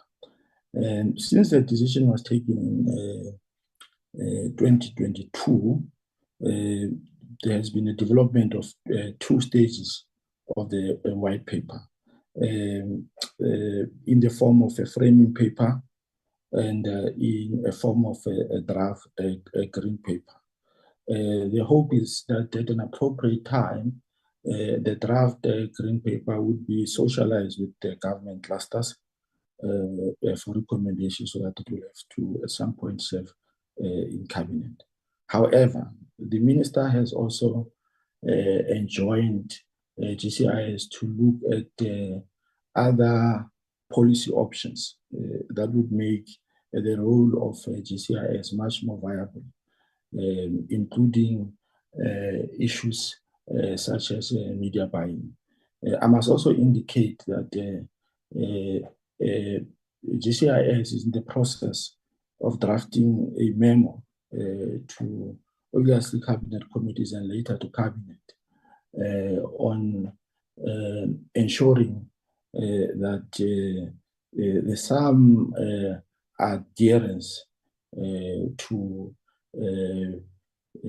way in which government communicates and how different government spheres align to such a communication. And those policy options are being looked at.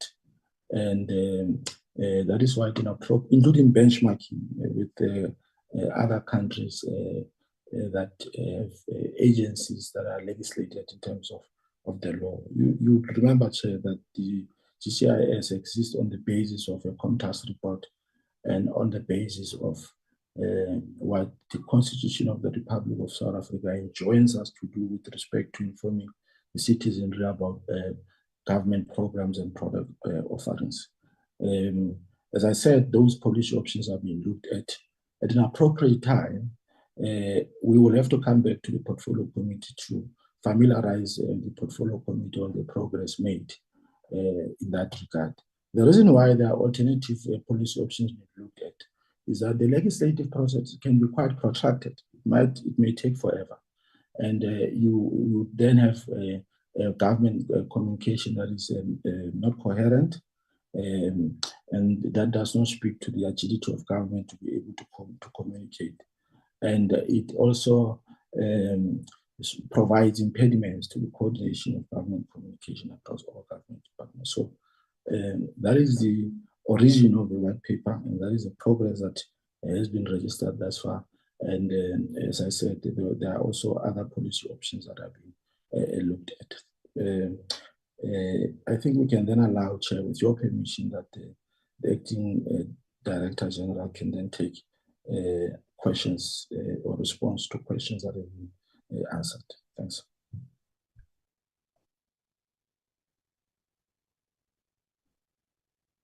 Thank you, DG.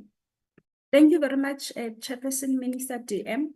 I will touch on just few issues that remain and allow the CFO just to summarize on the finance supply chain related questions.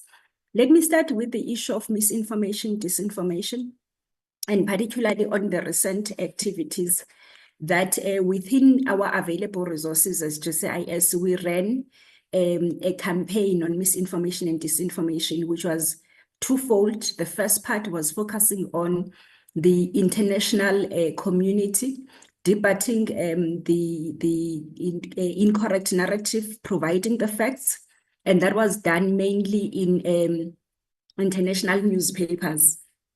We also then focused on, because the narrative was also domestically, we also focus on domestic community, but targeting two issues. The first part was more on the same as international, but more on broadcast platforms and social media platforms, which also our social media platforms are sort of accessible internationally as well.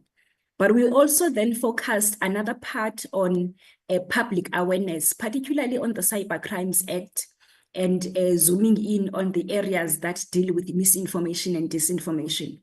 And that campaign, Chairperson, is the campaign that we're going to continue as GCIS to implement as long as we have available resources to do so. But we are also trying to partner with the media houses as well, so that it's the campaign that we run going forward. I think there was a question by Honorable Bodlani in terms of the budget for the upcoming local government elections. We have submitted a proposal to National Treasury for funding for civic education. So we'll await National Treasury's response, but failing which, if we are not getting, we'll then have to reprioritize our own funds, because it is very important that we do a public awareness campaign on local government elections, so that we ensure that our democracy remains strengthened, but also we always infuse the elements of misinformation and disinformation. The colleagues from DCDT, they will talk more in terms of leading the process. There's a framework that they have drafted, that they had workshopped, and also in terms of the legislation that deals with misinformation and disinformation. I would leave that to them. Then in terms of the measuring of the citizens in terms of our communication, currently we measure the citizen trust in government, and the outcomes of that survey then informs the communication plans, and we therefore the results of the survey ensure that we take through all the government communicators of the outcomes, and we then request that they infuse them in their communication. And particularly the question, Chairperson, that you asked about the coordination of the whole system. Yes, it's not in our APP, but it's something that we are working strongly on. It's in the Minister's Performance Agreement. And therefore, the Minister guided that we must consolidate and have the whole of government integrated communication plan. And we monitor on a quarterly basis the implementation. It has got all sectors, all spheres of government. Obviously, it is still thin on local government, and it is still has some gaps in terms of SOEs. But as we continue in preparation of the next financial year, we have seen some improvements. The colleagues are assessing those plans just to make sure that they are aligned to MTDP.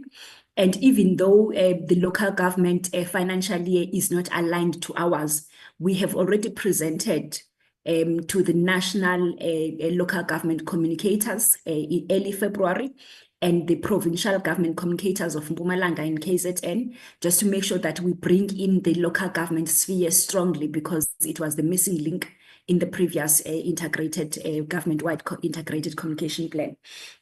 And in terms of the benchmarking, yes, we do undertake benchmarking with other countries, and we were targeting next financial year to also undertake some few benchmarks as well, just to make sure that we keep up with the developments in the sector.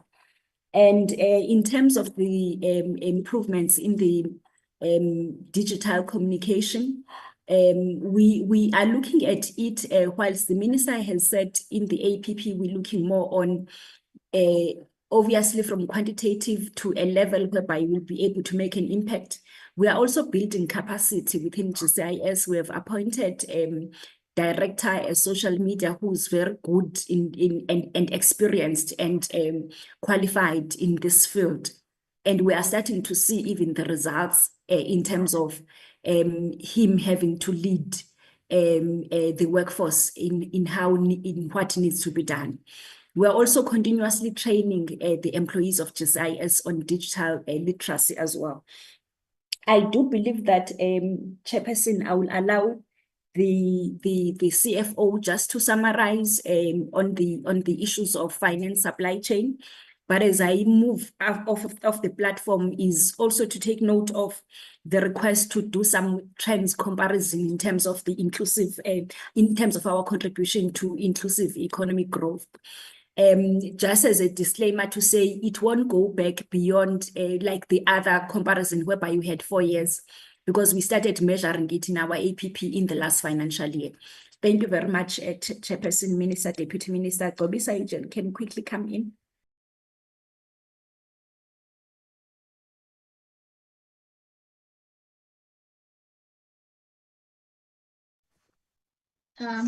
Thank you, Chair, and good morning to the Honorable Chairperson, the honorable members, the ministers on the platform, and the colleagues. Sorry, I'm not sure what's happening with my camera.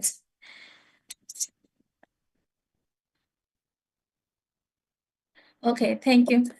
With regards to the questions that were raised by the honorable members in relation to the tenders, I think the acting DG has covered to say that all the tenders that were advertised on the e-tender portal, the GCIS website, and on the GCIS platforms, they followed the normal procurement process and the requirements of the National Treasury. But also I wanted to add on the e-tender portal, the e-tender portal is managed by the National Treasury, but however, it's also affected when there are SITA downtimes. So there are those times when we can't access the portal due to the downtimes. And also I wanted to highlight that in terms of the query that was raised, it was as a result of a technical glitch which we resolved with the National Treasury subsequent to the finalization of the audit. And also on the spending on designated groups, we will provide the cooperative figures to the honorable members. And also I wanted to highlight that the statistics that we present, we basically source them from the Logi system, which is also linked to the CSD. So if the suppliers don't provide correct information, and then we'll also have incorrect stats. So I just wanted to highlight that. So when we source the RFQs and the tenders, we do specify in terms of the RDP goals that we want to achieve as an organization. And mainly it's women, youth, people with disability, that we also encourage them to participate in the economic environment of the department. And we also encourage the local, which is your township, as well as the rural economy, that we want to make sure that we uplift. Then with regards to the other questions that were raised relating to the approvals done by non-designated, what had happened here, Chairperson and the members, is that the person was acting so on the higher position, which was required to approve. So the issue that was raised by AG was that the person signed twice. So that was the issue. So we did resolve this matter in terms of the policy requirements and so forth. And then with regards to the payment of suppliers within 30 days, we still have some challenges because we're currently having a system called invoice tracking system, which also all the systems that we have also get affected when we have system downtimes. So it's something that we are working on with the IT to ensure that they move all the transversal systems and the payment and the invoice tracking system to a separate network so that we don't get affected when there are media briefings, when there are downtimes and so forth. So it's something that we are working on with the IT, which will be implemented in the new financial year. And also, when there are downtimes in terms of the ITS, we also follow the normal manual process of the invoice approvals and also the capturing and so forth. So it's something that we are still having challenge with, but as management, we are working on. Thank you, Chair. Thank you. Thank you very much to GCIS. The CFO, I thought you were going to speak to the issue of the cost of the presidential inauguration as well as the cost of the OTT platform.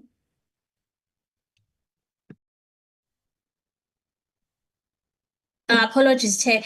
With the cost of the inauguration, it costed us around almost 4 million, which was covered within the GCIS baseline, because at the time, National Treasury indicated that they will only allocate us around 1 million, which was also did not came into fruition. So because we had savings within our goods and services, we used those savings to cover for the inauguration. And then with regards to the OTT platform, now we pay on a monthly basis around 44,000 for the back end as well as also for the support. So that's how much we are paying on the OTT platform. Thank you, Chair. Thank you very much, CFO, CEO, DM, and Minister. There are a number of issues that I have picked up which are still outstanding. And perhaps what we will do then is to send those to you in writing. I'm hoping that the Secretariat and the content advisors have noted those issues from the members that still require response. But in the interest of time, I'm going to ask that we move to the MDDA. Prof. Matibula. Thanks, Chair. I'm going to ask the CEO to respond to some of the questions, but let me first take some of the questions that I think are crucial that I respond to. The first one, Chair, is relating to the internal audit function, which we have outsourced. The background to that is that we had one individual that was the chief audit executive that was employed in the organization. When that individual resigned, the organization was placed in a very difficult position during an audit process, and we had to go out and to outsource that function. We are outsourcing that function at 1.8 million rand for 24 months, whilst we're paying the one individual 1.5 million rand per year. We are getting more resources from the outsourced base than we had in respect of one individual that was employed in the organization. Obviously, after the 24 months, we're going to have to review this situation and see how best the organization can best be served in this particular instance. The second issue was on why were the 19 issues still in the report. The 19 issues were raised in the process of audit. Now, that is a normal process. So the auditors will raise an issue. We need to respond to those. And those issues that were raised, out of the 37, 19 that were raised were able to be resolved before the close of the audit. So we are putting this in the report for purposes of openness and transparency. Then there's the Honorable Mateus had raised the issue around the building. We are co-located with the SABC. So potentially this may not necessarily relate to a MDDA, but if it does, we will happily be able to give further information in the event we have some written explanation on why or further request of information on what exactly it is referred to. The Deputy Minister has alluded to the meeting with the board and the staff and the issues around the staff morale.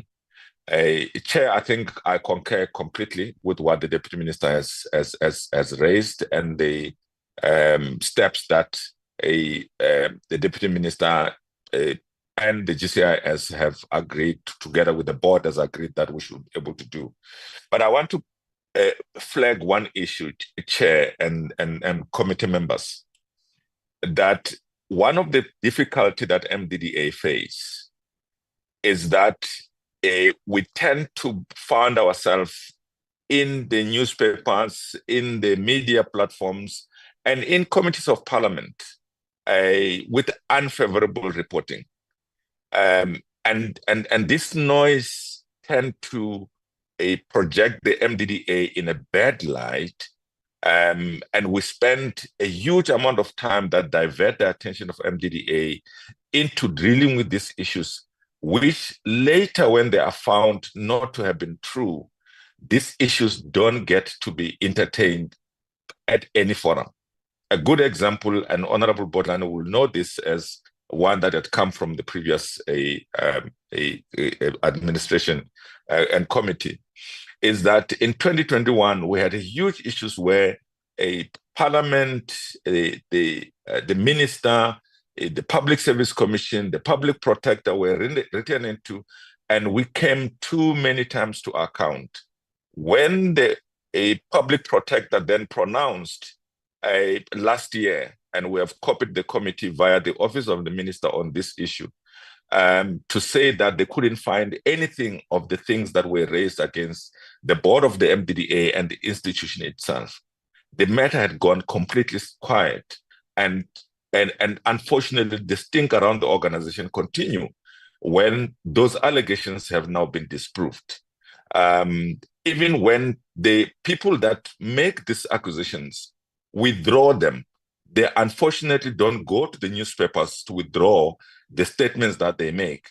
And even when we try to make a comment to say these issues have not been withdrawn by the people that had made these accusations, these issues don't get traction because good stories don't sell, but bad stories do sell.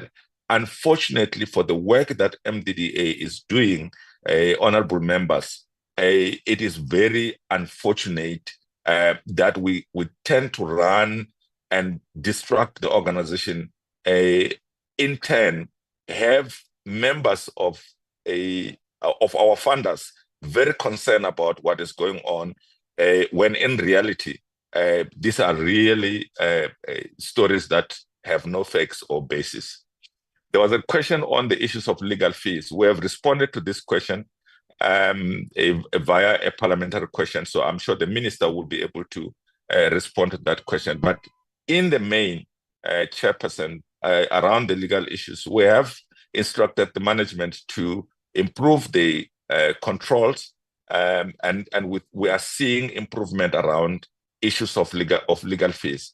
However, I must state this: when the organization is faced with challenges or legal challenges that requires it to respond, it does have to respond, unfortunately, because if we don't respond, we may find ourselves judgment being taken against the organization because it has not responded. And in that way, some of the things may result in a way that it may impact in the operations of the organization. But in the whole, we are very confident as the board that the institution is operating very well. The institution under the current CEO in this instance is in a much more better shape than it has been over many years. Chairperson, thank you. I'll ask the CEO to then take the rest of the questions that were asked. Thank Thank you very much. I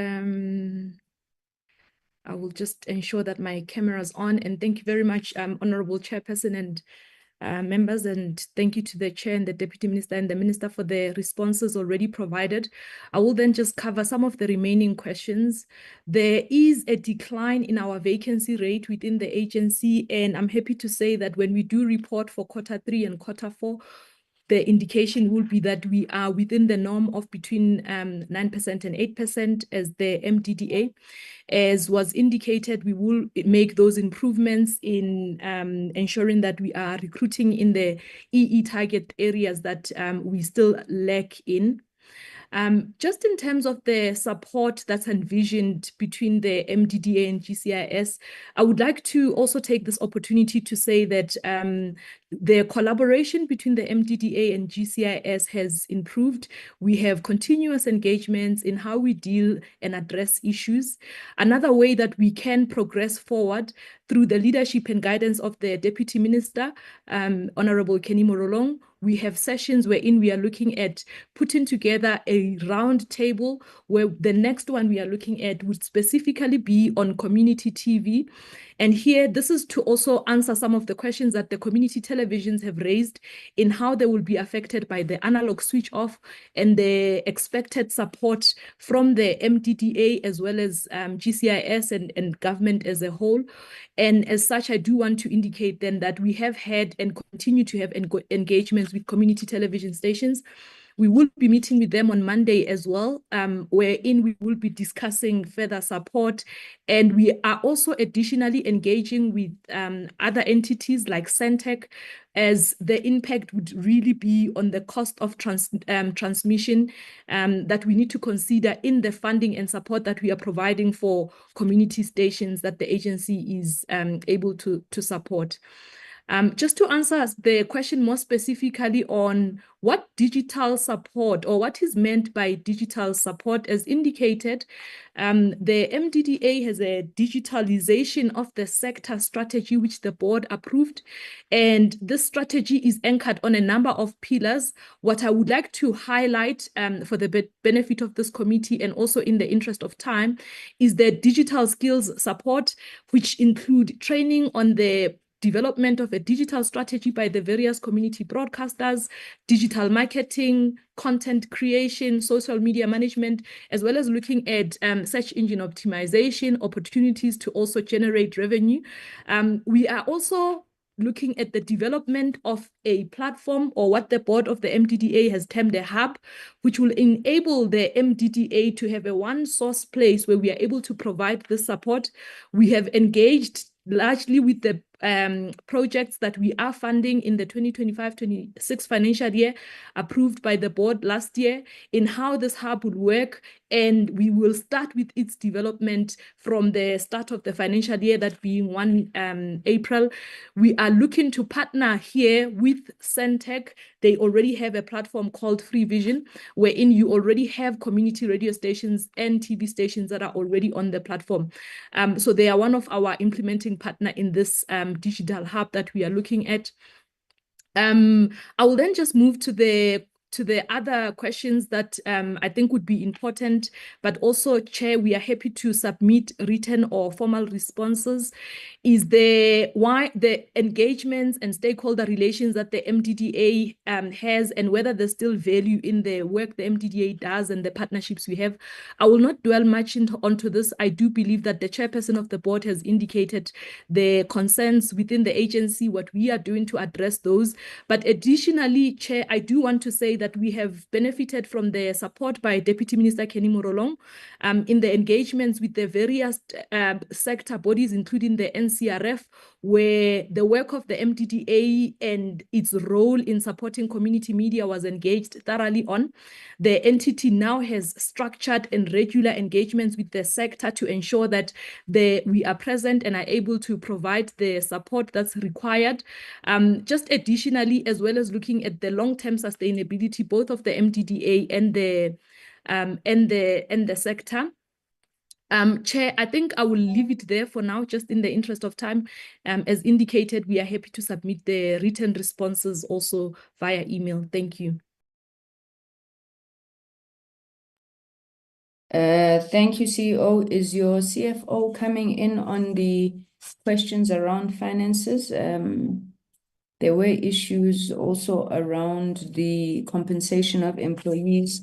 I know that I raised and other issues that members spoke to. Thank you very much, Chair. I will ask the CFO to assist with the response. I do also just want to preface the response that the Deputy Minister in the Presidency has invited us to a meeting wherein the issues around the staff wage bill will be discussed. So this is just preliminarily before that engagement, but the Executive Authority has raised the questions. Dintswalo, over to you.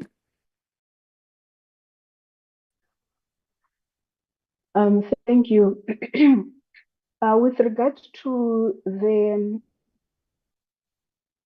composition of employees being higher than what we get from the fiscals, yes, this is something that we have been raising as an organization, that it is a big risk because should the revenue that we get from broadcast funders be reduced, then we are left vulnerable as an entity.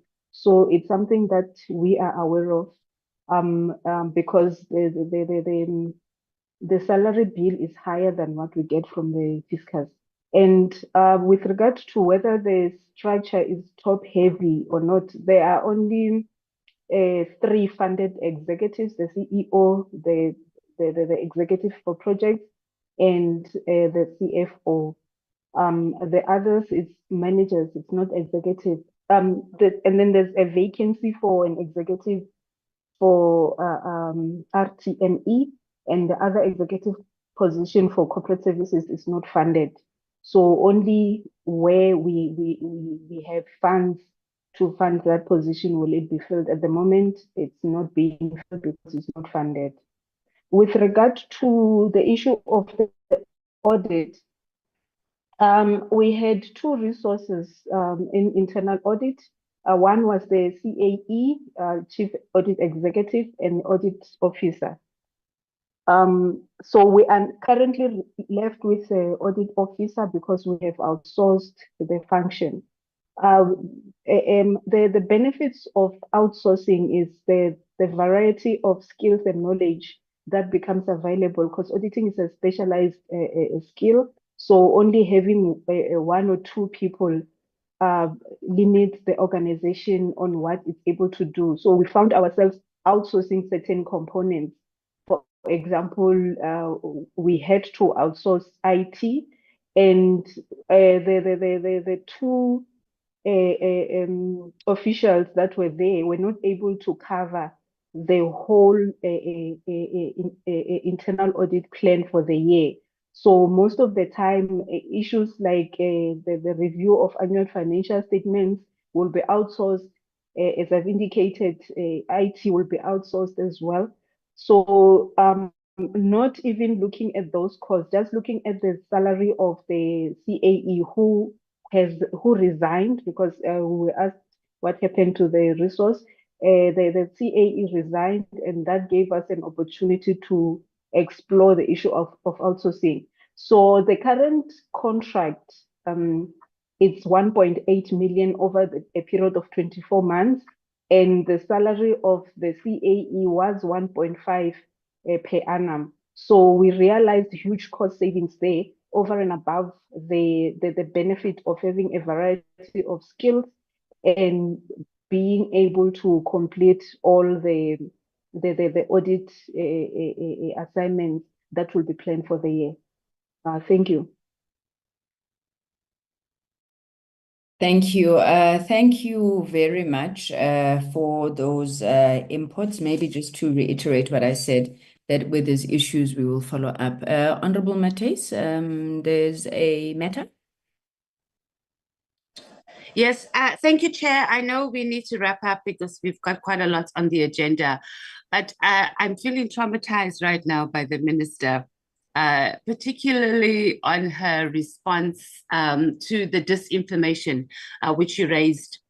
And I'm sure this was also something that the Portfolio Committee had processed, prior, and I haven't been part of the meeting. Minister, what you said, I got what you were saying. So it's not really that I'm going into battle with you, but the fact that you did this disclaimer that, you know, America is our strategic partner and trade partner, and we don't want to lose relations with it. We're not giving a sound message to South Africa. So I understand that the GCSI is not necessarily involved in international relations. I mean, the whole point, or the role rather, of it is to give support to government departments. And I just want to say that it doesn't matter who's giving this information, whether it's America and our strategic partners or not. This information has resulted in wars in our lifetime. We have seen the collapse of Libya because of disinformation, Iraq, and we can go on and on. So I do think that we need to take this thing of disinformation very, very, very seriously. And we don't have to necessarily go to war with America on our social media platforms as government, but to rectify the information. And we can do that without even getting and letting the International Relations Department do that. So I do not think that the GCSI has done enough to fix this disinformation. It's a safety issue for our country at this point. Just on the second one, and just quickly, Chair, and I think we have spoken about this recently, is the voter registration. And I'm glad that it came up that we start preparing for local government elections. And making sure that the information is out, number one, that we are having local government elections next year. But the bigger problem here is that consistently since 2024, the number of people who are eligible to vote but are not registered to vote has increased drastically, but by millions. For example, in 2024, there were 6.1 million people not registered to vote. We move on to 2019, it jumped up to 9.2 million. And just now in 2024, it was 13.7 million people that are not registered to vote. So I think if the GCSI is just serious about what they need to do, these stats speak a whole lot. I mean, there's such wide platforms, social, TikTok. We're not maximizing on that, and maybe that's something that we should ask them to come up with the proper strategy, and we give more intense oversight on how they're going to reach all these millions of people that are still not registered to vote in preparations for the 2020. Next year's local government elections. And that's my input, and I do hope that our committee is able to adopt that as one of our programs, Chair. Thank you. Thank you, Honorable Matheus. I allowed you because the last time you really didn't speak much, so that's fine. Don't say we're not going to fight on our social media platforms. You don't own any social media platforms in this country. They all belong to America, except for TikTok. Honorable Minister, I wouldn't want to deny you the opportunity to respond. Please do. Thank you, and thank you for the opportunity to respond. I think, Honorable Matheus, and I don't want to fight with you, you didn't listen to the second part of my response. I said we and the DG, that's why we ran the campaigns on misinformation. I indicated that, for example, when there were claims that they are untold or there's a genocide of white farmers in South Africa, we got the Department of Police to issue a statement that is not true. But secondly, we've started to compute the numbers to say how many, and that's the response I gave, and I can just read it verbatim, how many of the farm murders in terms of reported cases vis-a-vis those who were arrested. And we want to be factual because from the police, the information is that majority of the farm murders are committed by employees or farm workers who have been mistreated by the farmers, by the white farmers themselves. But we want that to be factual, and that's what I indicated, and that's what we are computing, and that is part of this campaign. The DG indicated the campaign against misinformation. And it's not only through the GCIS that does that, even the Department of International Relations and Corporations also do the reporting, the correction through our embassy and through the US administration. So that work continues to be done. But I was just saying that we have opted not to go to the terrain that is not ours, but correct the misinformation through the campaign, but also to make sure that we put the facts. And I even said, we don't want to just stamp fake or misinformation, as the chair had indicated. we wanted to indicate, to say these are the actual numbers and these are the hardcore facts on it. So that is the work that we are doing as GCIS. And also on the voter registration vis-a-vis voter voting, GCIS has no mandate to ensure that people vote.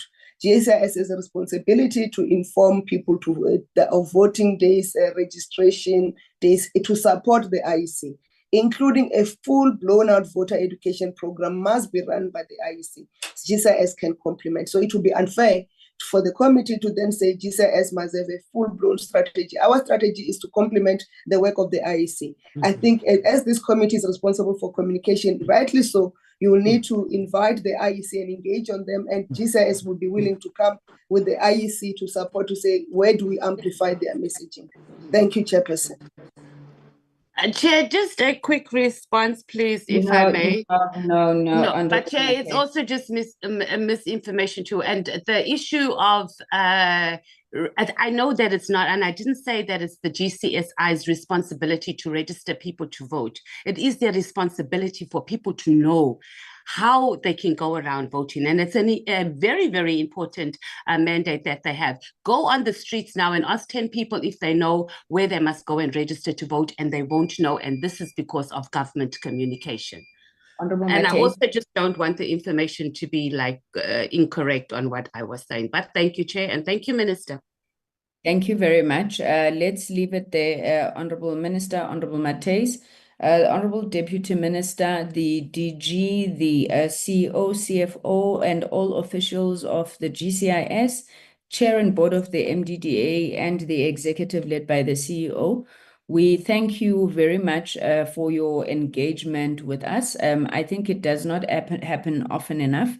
So we will be looking at perhaps having you back early in the next term. We will consider both the Q3 and the Q4 reports.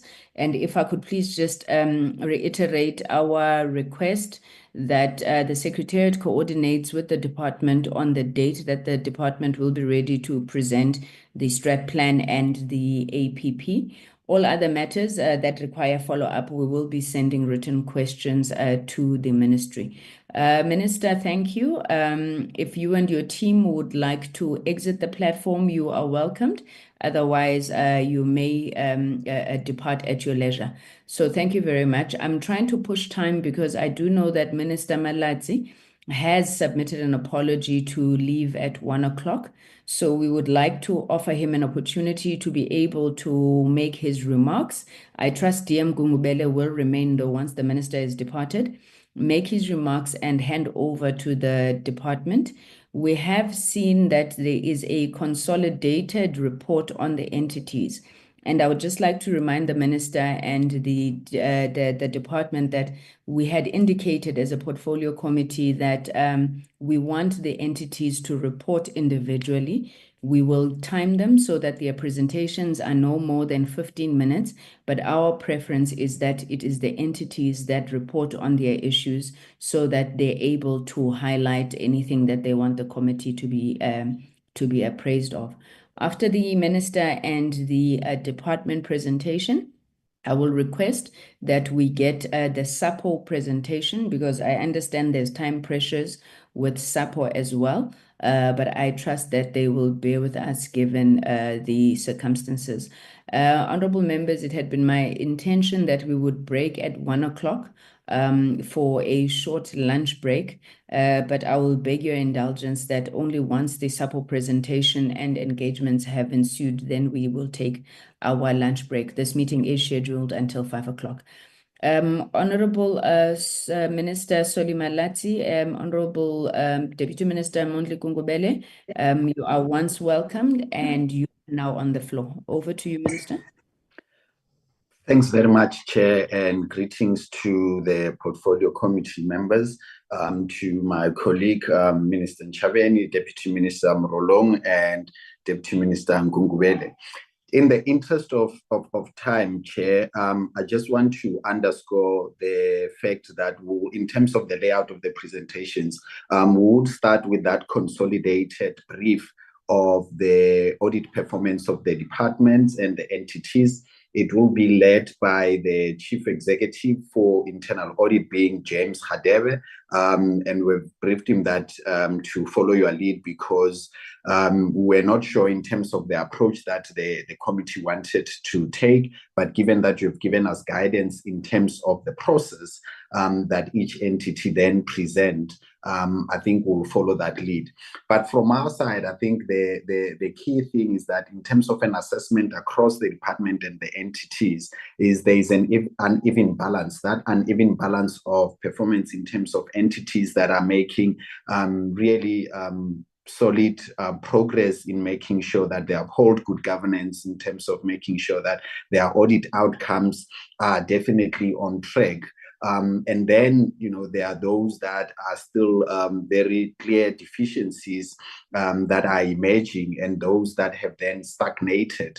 And what we have done in assessment of that, and also with the council of the audit team, is from a ministerial level, we've initiated the governance and compliance delivery workshop, when we pulled all the entities and other government stakeholders that are key towards boosting good governance and better audit outcomes, ranging from the government school, the National School of Government, the Auditor General, to help us in mapping out a clear plan that identifies what are the common threads across all entities, particularly where underperformance is.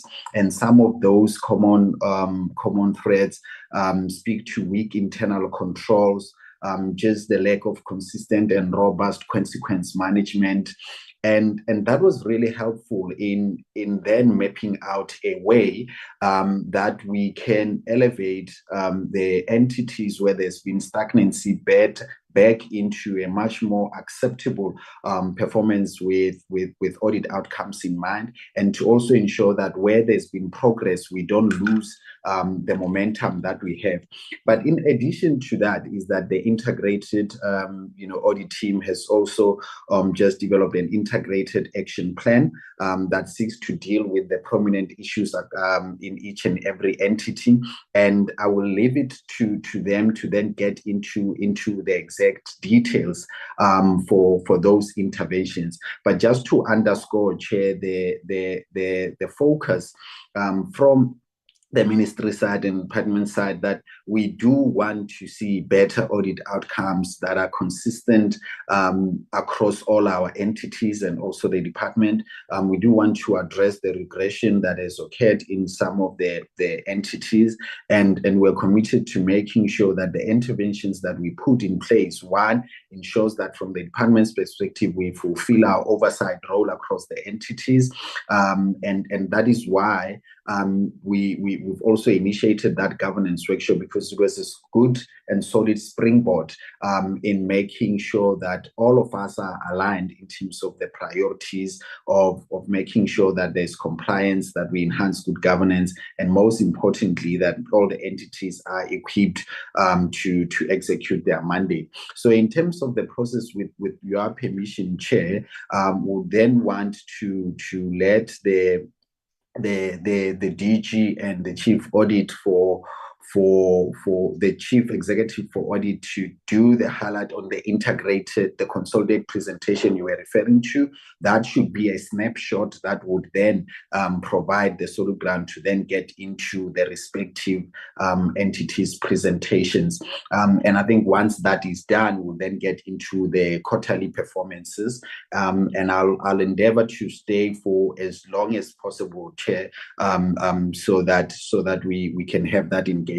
But thanks for also highlighting that we had submitted an apology, and that was purely in anticipation that perhaps we would have been the first ones to start and anticipating that we would be done by one. But going forward, we will ensure that we also engage your office to make sure that we stay for the duration of this, because these sessions, particularly on the audit outcomes and also the quarterly performances, are essential, and those that one would have loved to be there for the entirety of the sessions. But we are also adequately represented by the DM, and also also the chief executives of the entities are here. The majority of them are in here. With that, Chair, I'd like to hand over to you with that outline that we provided earlier, that the DG and Mr. Hadebe will then lead on that synopsis of the audit outcomes across the portfolio of the department. Thank you very much.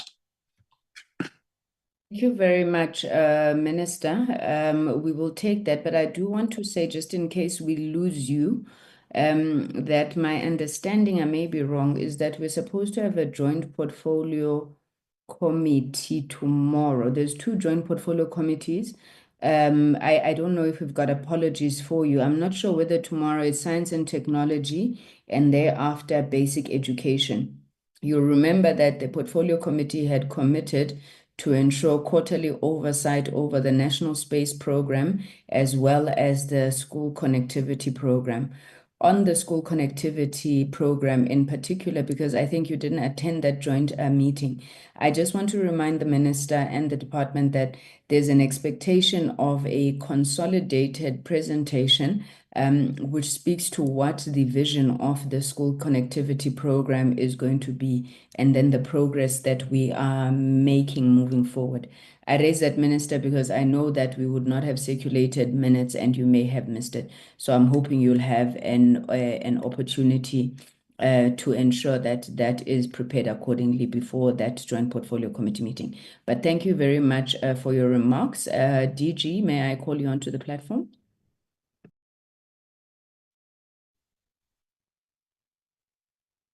Thank you very much. And it's a good afternoon. Good afternoon, Honorable Chair. Good afternoon to the honorable members. Also greetings to the ministers and the deputy ministers on the platform. Chair, with your indulgence, I also would like to recognize the chairperson of our audit committee, who is on the platform, and along with obviously the chairs of the audit committees of our entities, 11 entities. May I request that the presentation go up, CAE? Chair, as the minister indicated, we would like to take you through this joint presentation. What we have is that we've consolidated all the issues emanating from the AGSA report, and each entity will then present on their respective parts. If I may, I'm just still waiting for the presentation to go up. CAE, can you assist?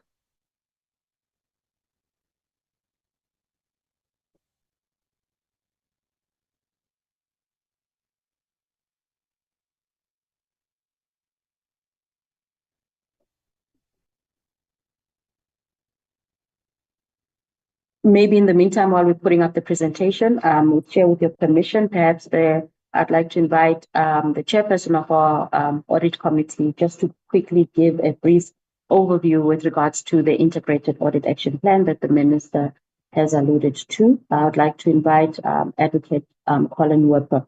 Thank you.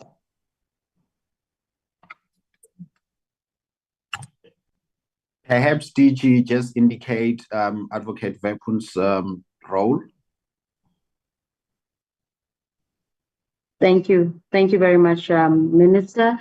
Advocate Colin Weapon is the chairperson of the department's audit committee, and also then the chairperson of chairs of the integrated audit of integrated audit committee for the portfolio.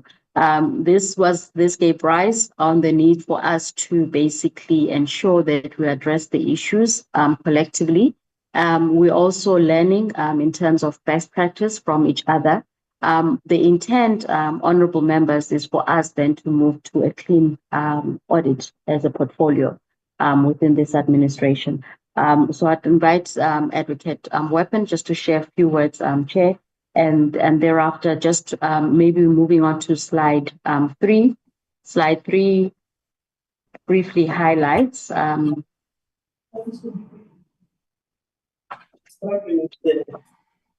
If Advocate can come through.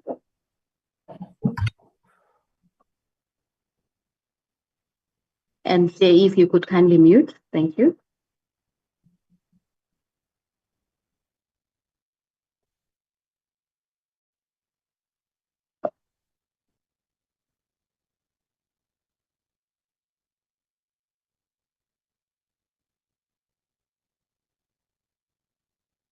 I'm not so sure if maybe someone could assist in unmuting Advocate Colin Weapons' microphone. Thank you.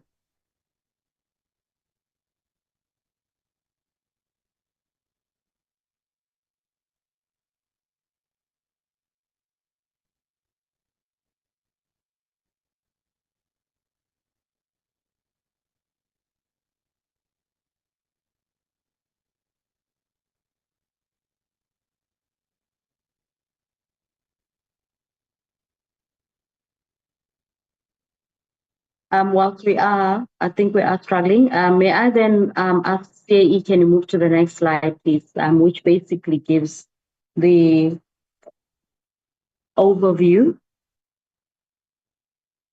This then contextualize what the presentation is. If we could then move to the next slide, CAE.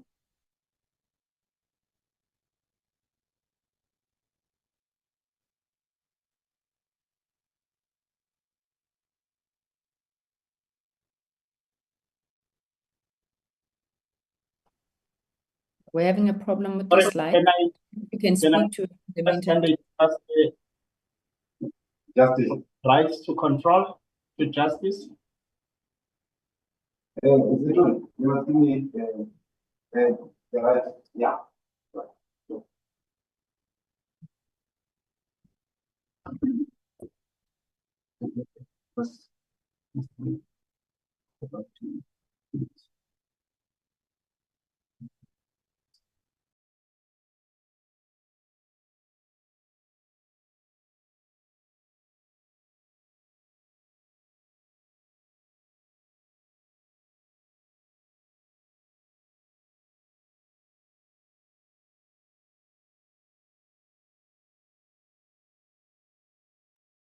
DG, I believe we've got a copy of the presentation. Can we proceed in the meantime, and then the technology will catch up with us?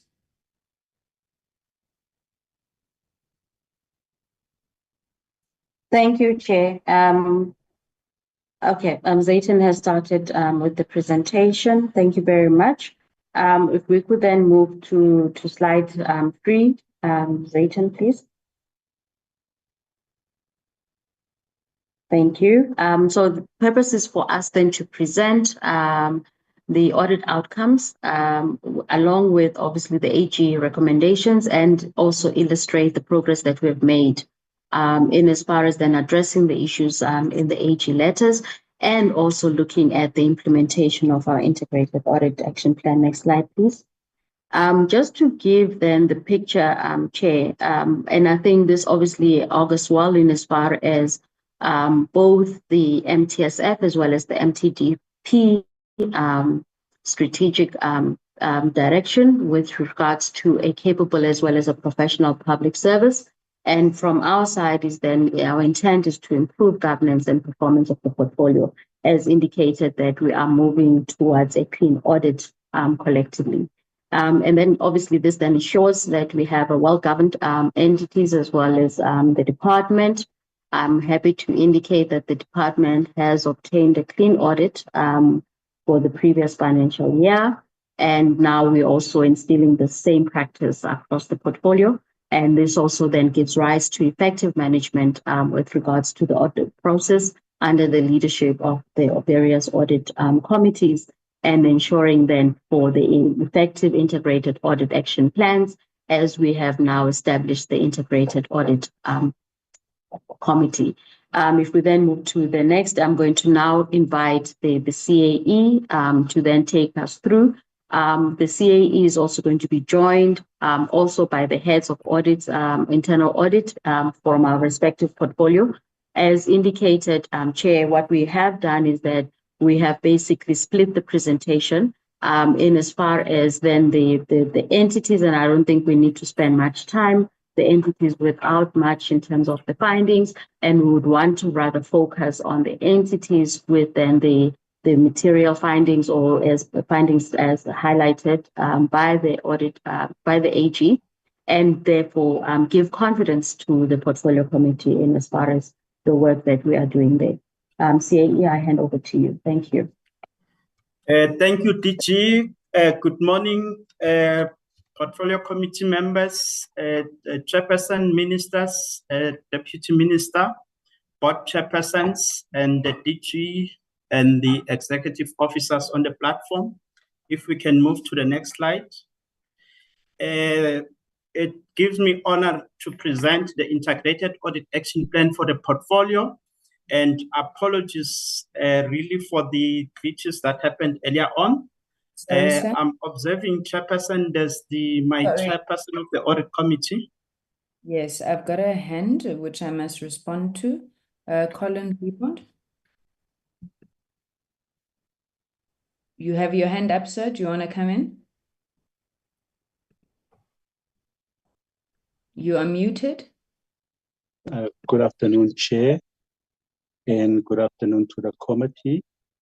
I just wanted to introduce myself properly once more to the committee.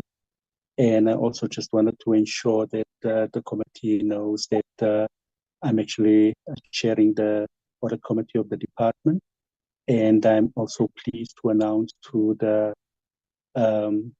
the committee that we have achieved a clean audit, but more so that we have established an integrated, a portfolio integrated audit committee forum.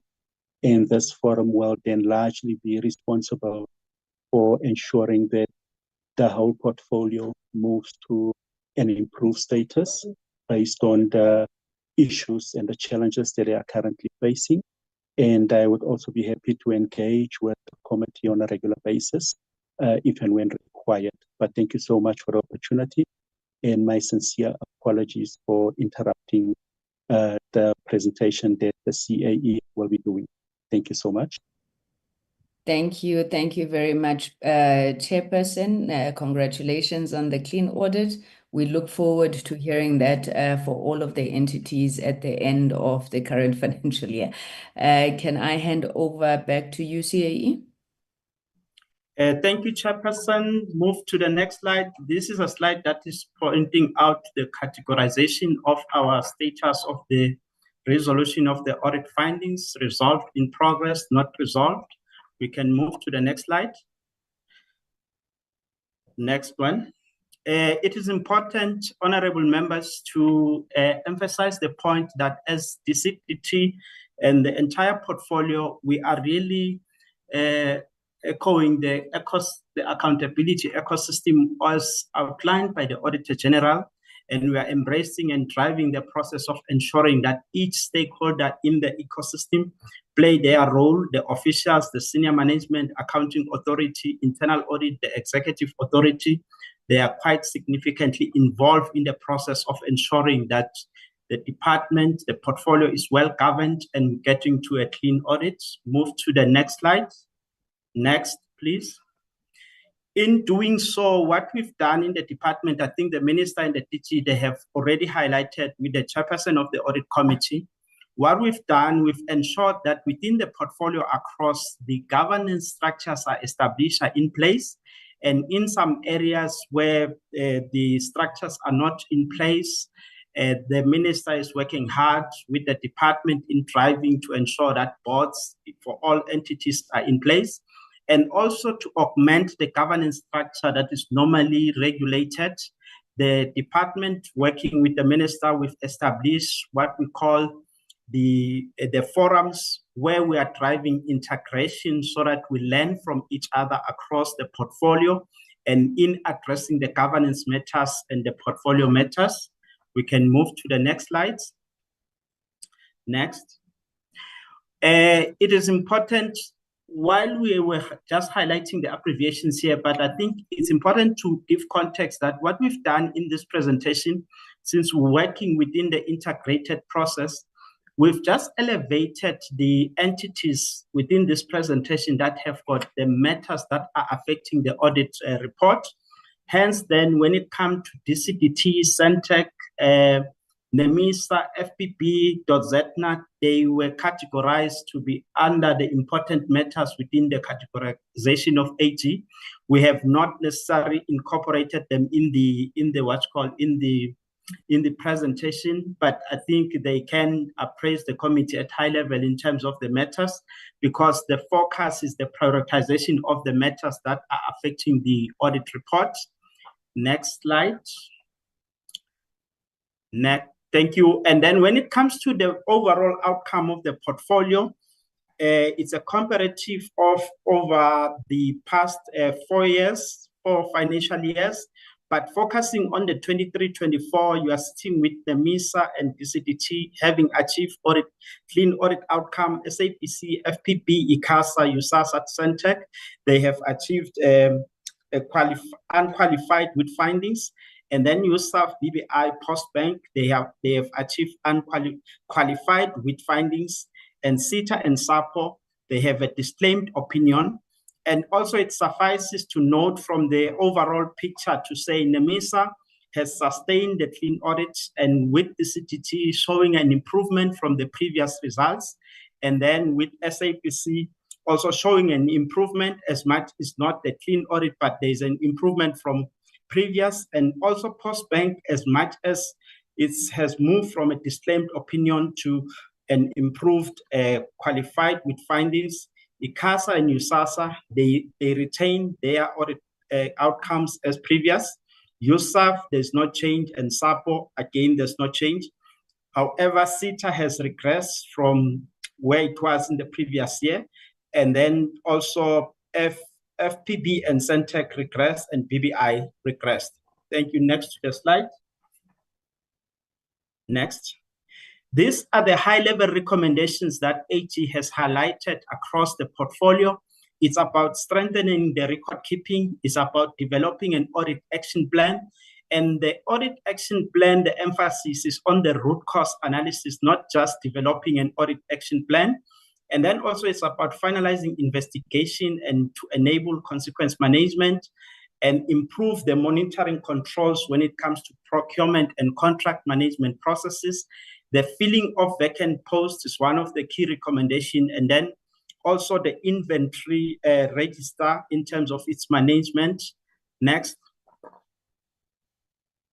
And then also strengthening the internal control environment and adequate review of a financial statement prior to submission for audits, and the effective the implementation of effective controls to prevent the incurrence of fruitless and wasteful expenditure, and then implementing adequate steps to investigate prior irregular, fruitless, wasteful expenditure, and improve oversight on compliance, and also the continuation of the modernization of the bank's technology to minimize manual intervention and reduce cyber risk. This one is specifically when it relates to Postbank. And then when you look at the picture of the entire portfolio from the status in terms of implementation of recommendation, you're looking at the picture where 3 of the entities are above the 80% in terms of resolving the issues. And then you're sitting where 2 of the entities are within the band of 50% rate. And the ones that are below the 80%, the 50% is about 8 of them. And when you look at the total picture in terms of the things that are in progress, actions that are in progress in resolution, you're sitting at 57%. And overall picture, when it comes to resolution, we're sitting at 13%. And the overall picture in terms of resolution across the portfolio, we're sitting at 30%. And I must say that this is a picture that the minister was talking to say that the department and its leadership is driving every effort to try to get the entity at the required percentage. And when we're talking about the actions that are 510, it's an inclusion of all the categories of action in terms of matters that are affecting the audit report, other important matters as classified by Auditor General, and also the administrative matters, which means it's the holistic picture of the issues. Next slide.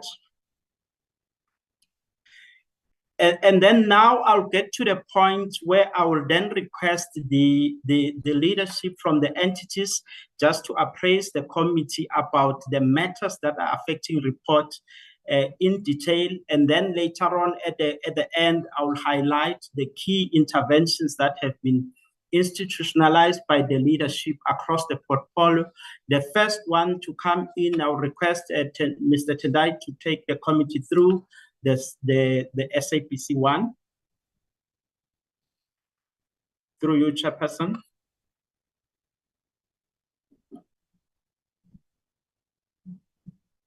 CFO SAPC. Good afternoon, Chair. I'm not sure if I'm audible. We can hear you, yes. Thank you, and afternoon to all the members on the board in the meeting.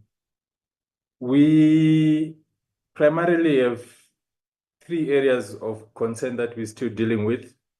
The one is the matter relating to our going concern and financial sustainability risk. Although the matter in terms of financial statement disclosure was resolved as at the end of the audit, the risk itself does continue, and we continue to manage that process. But it is something that we continue to grapple with, and we're not currently out of the woods as yet. Sorry, Tendai, there's a request that you have your video on, please. Thank you, Chair. Confirm you can see us. All right. So we continue, as I said, to mitigate the financial sustainability risk, and as part of our presentations, we'll get into that. Regarding the second matter on compliance, primarily on irregular and fruitless and wasteful expenditure, we're still struggling with historical matters, and these are matters primarily between the financial periods 2014 to 2018 for various reasons relating to documentation availability and some of the impacted employees having left the organization.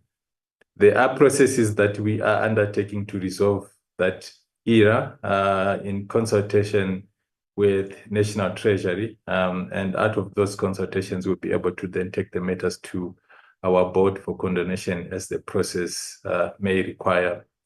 The ongoing instances of irregular expenditure have considerably declined from the prior years, with at least a 35% improvement year on year. In the instances where we still get those non-routine areas of irregular expenditure, we are managing those effectively through the framework. The findings, however, relate to the fact that we were not able to prevent the occurrence of irregular expenditure, but we do continue to manage that effectively through the framework and governance processes. Thank you. Next slide.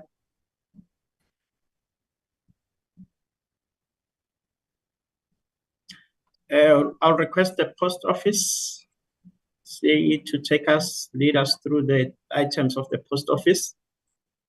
Okay, thank you, James. Good afternoon, all honorable members of this meeting. Yes, maybe just to give you a quick synopsis of the matters affecting the audit report. Just some context. The post office audit was delayed for the 2024 financial year. The reason being, that the post office was placed under business rescue during July 2023. And as a result of, all the tasks that had to be completed as part of the BRP process, a request was made, to postpone the audit. So essentially, the audit was only completed 2 months ago at the end of January. So yes, the advantage of this is, that there was quite a robust, discussions with the Auditor General. And, all of the matters that need to be resolved, for the post office is really, fresh in the minds, of the people, that need to address these matters. So, yeah, overall, there is current interventions in the process of trying to resolve, as many of these disclaimer paragraphs, as possible before the audit of the 2025 financial year. Maybe just briefly, I think the slide that you are seeing, sorry, James, if you can just go back one. I think these two areas, are probably the most significant areas to resolve, to be resolved by the post office. The first area is the going concern, which included 3 paragraphs. And, in essence, it is about, the significant doubt the group and the company to continue as a going concern. We have outlined, what are the current interventions to address this particular matter. Being, there's ongoing discussions with the shareholder regarding funding requirements for a sustainable post office. The post office did receive 150 million rand on the 10th of March from the DCDT. And the DCDT has also appointed a task team to explore partnership opportunities. The second area, which is probably equal, to the going concern, is that of trade and other receivables, which includes 2 paragraphs. Again, this is a historical matter with, the current interventions is really to actually analyze, these accounts. And these accounts really emanated from the time that the post office, did the payments for SASSA.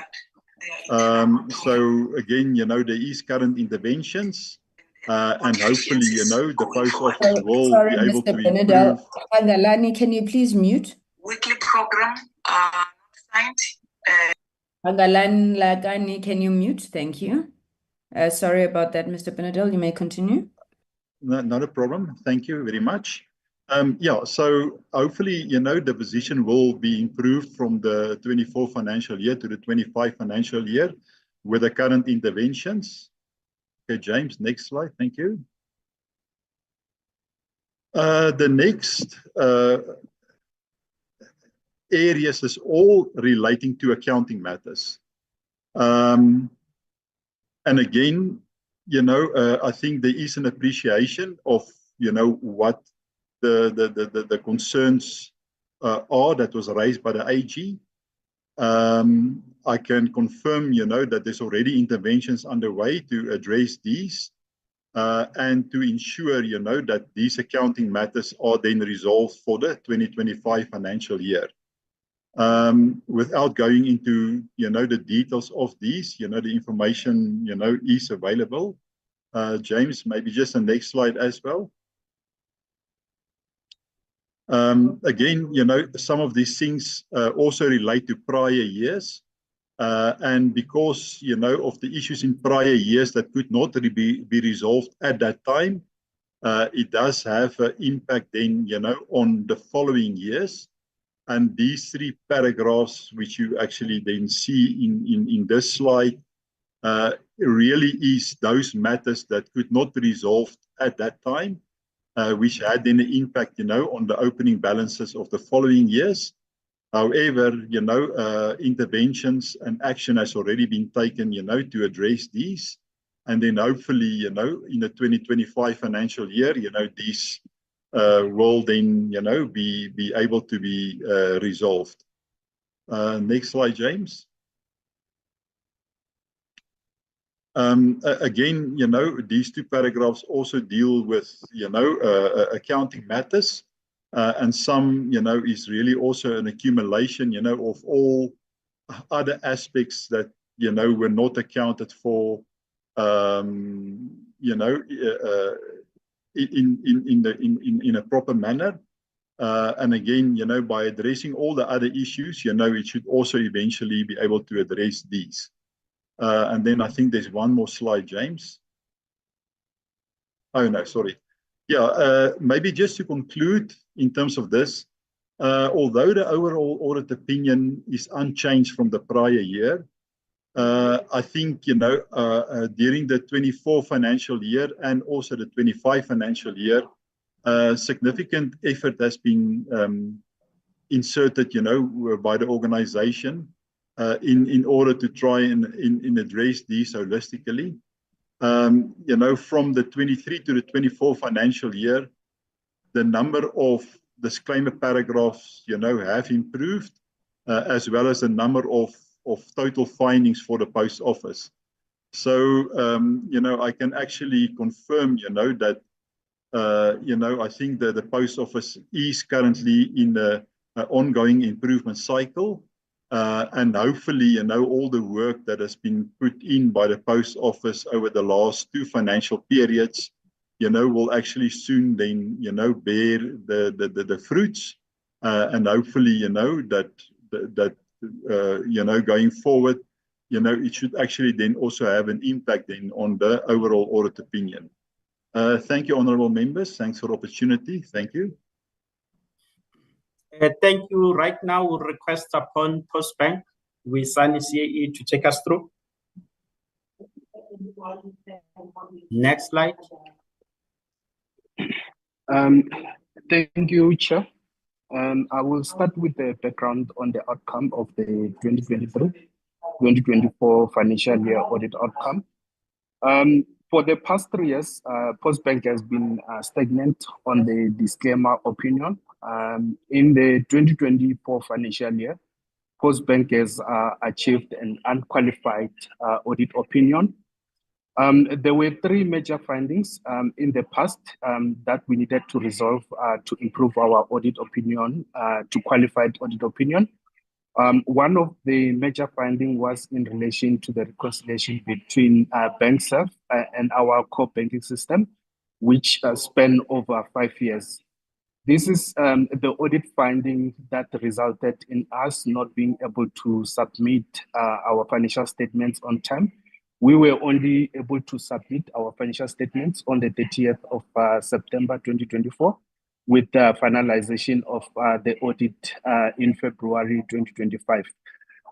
We have been able to resolve this issue covering 5 years without any finding on it. Postbank subsequently prepared its integrated action plan in February 2025, which has been approved by the audit committee. Historically, Postbank had material findings on IT and the finance environment. In the 2023-2024 financial year, there were no material findings on the IT environment, with 1 material finding on the finance environment, which is an improvement. There are a total of 23 material audit findings in the 2023 financial year.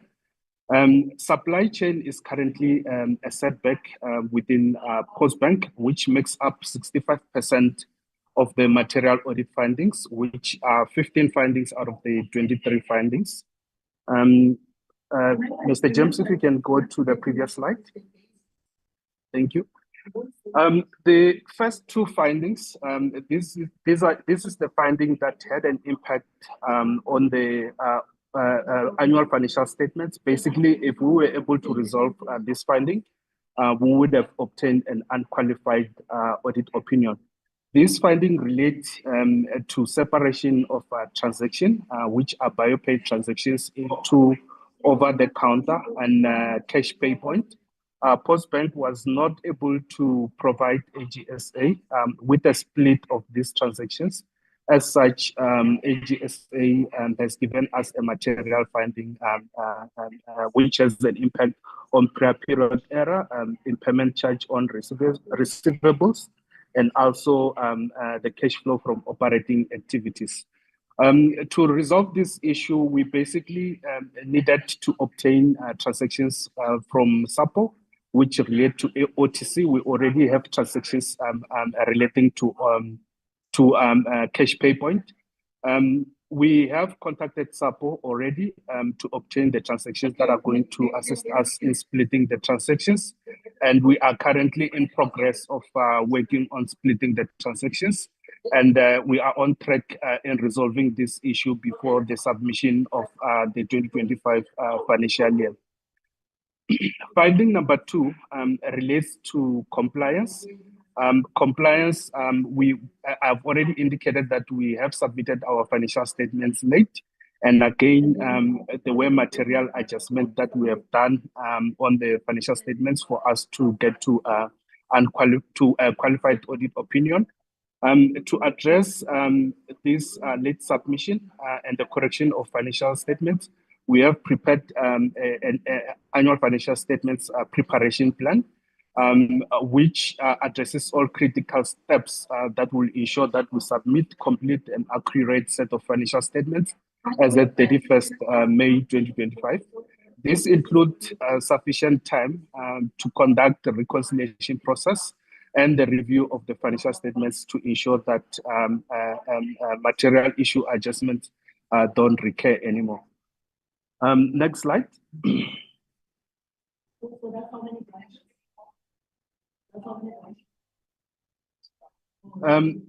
Finding number 4 and finding number 5 relate to deviation due to poor planning. The main root cause that we have identified, it's an issue of capacity within our SCM department, capacity in a sense of experience and knowledge that is needed to advise business on the processes that need to be followed. To address that, Postbank is currently undergoing the reorganization process and the capacitation of the department. This includes the training of the SCM department and also other business units to ensure that we cover different committees such as BSC, BEC, and BAC committee members with training that can enhance our procurement governance and compliance processes. SCM policy and the standard operating procedure is being revised to assist in understanding the SCM governance and the compliance. In the long run, Postbank has a plan to digitize some of the SCM processes, which include the tracking of procurement plan and the contract register to enhance the planning process with regard to SCM and the procurement. Next slide. I will cover finding number 6 to finding number 14 in terms of one action plan. Finding 14 and finding 6 to finding 14 relate to irregularities due to some of the SCM compliance requirements not being followed. These are obvious issues that could have been avoided with sufficient skills and experience within the SCM department. Consequence management and capacitation of employees are the main action plans in this regard.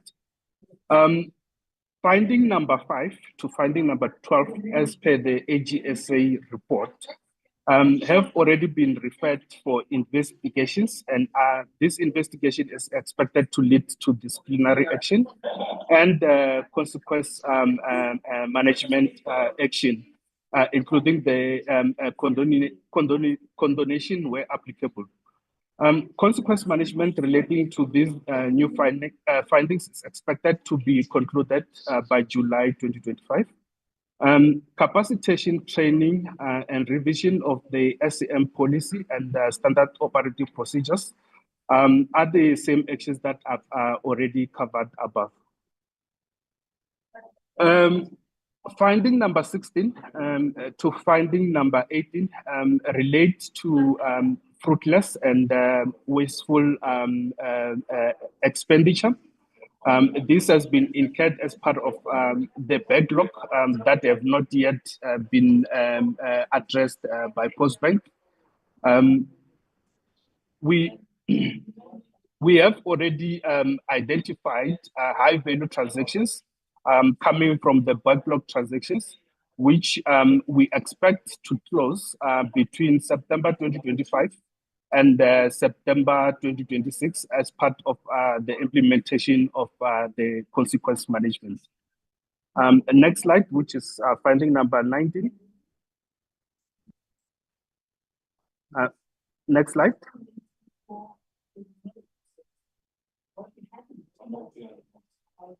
Yeah, number 19.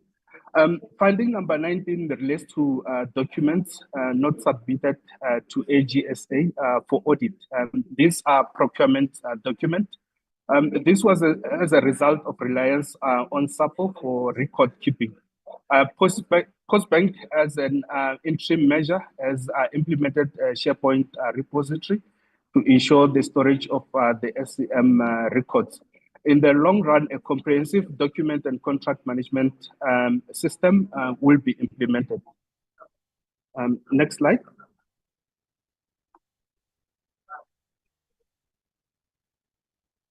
Finding 20 relates to lack of documented processes to support key performance indicators. Previously, Postbank has used a technical indicator description document as a process document to support various KPIs. However, AGSA didn't accept this document this time around. Business process template has been developed for business unit, and work is currently underway to draft the standard operating procedures that are going to cover different key indicators. Finding number 21 relates to poor revenue collection. This is linked to lack of consequence management, where we don't levy interest in instances where our customers don't pay us as and when required. The inclusion of punitive clauses for late payment is set to be completed by September 2025, and the implementation of implementation measures will be operational by March 2026. Next slide. Finding 22 and finding 23. These are governance findings. The issue relating to strategic planning consultation has since been resolved. And the issue relating to lack of social and ethics committee, this is currently being resolved with the appointment, confirmation of the appointment of the new board. The social and ethics committee will soon be constituted. Next slide. Chair, the following three slides relate to material irregularities within the Postbank environment. We have four material irregularities. However, for the purpose of this meeting, I'm reporting on three material irregularities because material irregularity 1 and material irregularity 2 basically covers material irregularity 4. So closing 1 and 2, it's closing material irregularity 4 at the same time. Material irregularity 1 relates to issues of poor controls around key management processes and compliance with payment standards. There were two recommendations. One was to enhance internal control around key management process. The other one was to ensure that we adhere to industry payment standards. And the implementation of those in terms of the key management process, we are 100% on the implementation of the six actions that were identified by AGSA. AGSA has evaluated the environment, and they were able to close 1, and they are currently busy with the other 5 in terms of closing those actions. On recommendation 2, also we have closed all 9 actions that were raised by AGSA. There was no direct feedback on this one. However, AGSA is currently in the environment auditing the closed actions. I've already indicated that the current actions that taking place with regard to material irregularity 1 is the verification of the remaining actions that are yet to be closed by AGSA, and we are expecting to do the final submission of this material irregularity by the 15th of April. Next slide.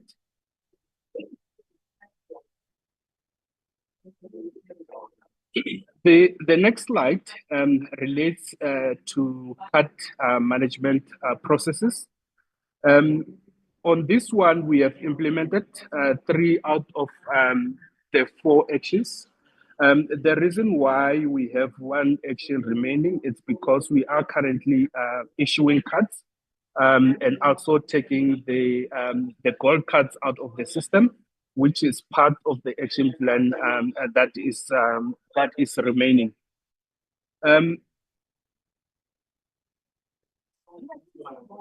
AGSA has reviewed 2 out of the 4, and they have found it to have been successfully implemented. They are currently reviewing the remaining 2. The current activities that are taking place around this material irregularity is the distribution of black cards, which is expected to be closed by the 31st of March. The closing of this finding by the 31st of March, it relates mainly to taking out the compromised gold cards out of the circulation from the financial system. And I've already indicated that AGSA is currently auditing the remaining 2 actions, and the final submission relating to this material irregularity is expected on the 15th of April 2025. Next slide. Material irregularity. Material irregularity 3 relates to SASSA penalties.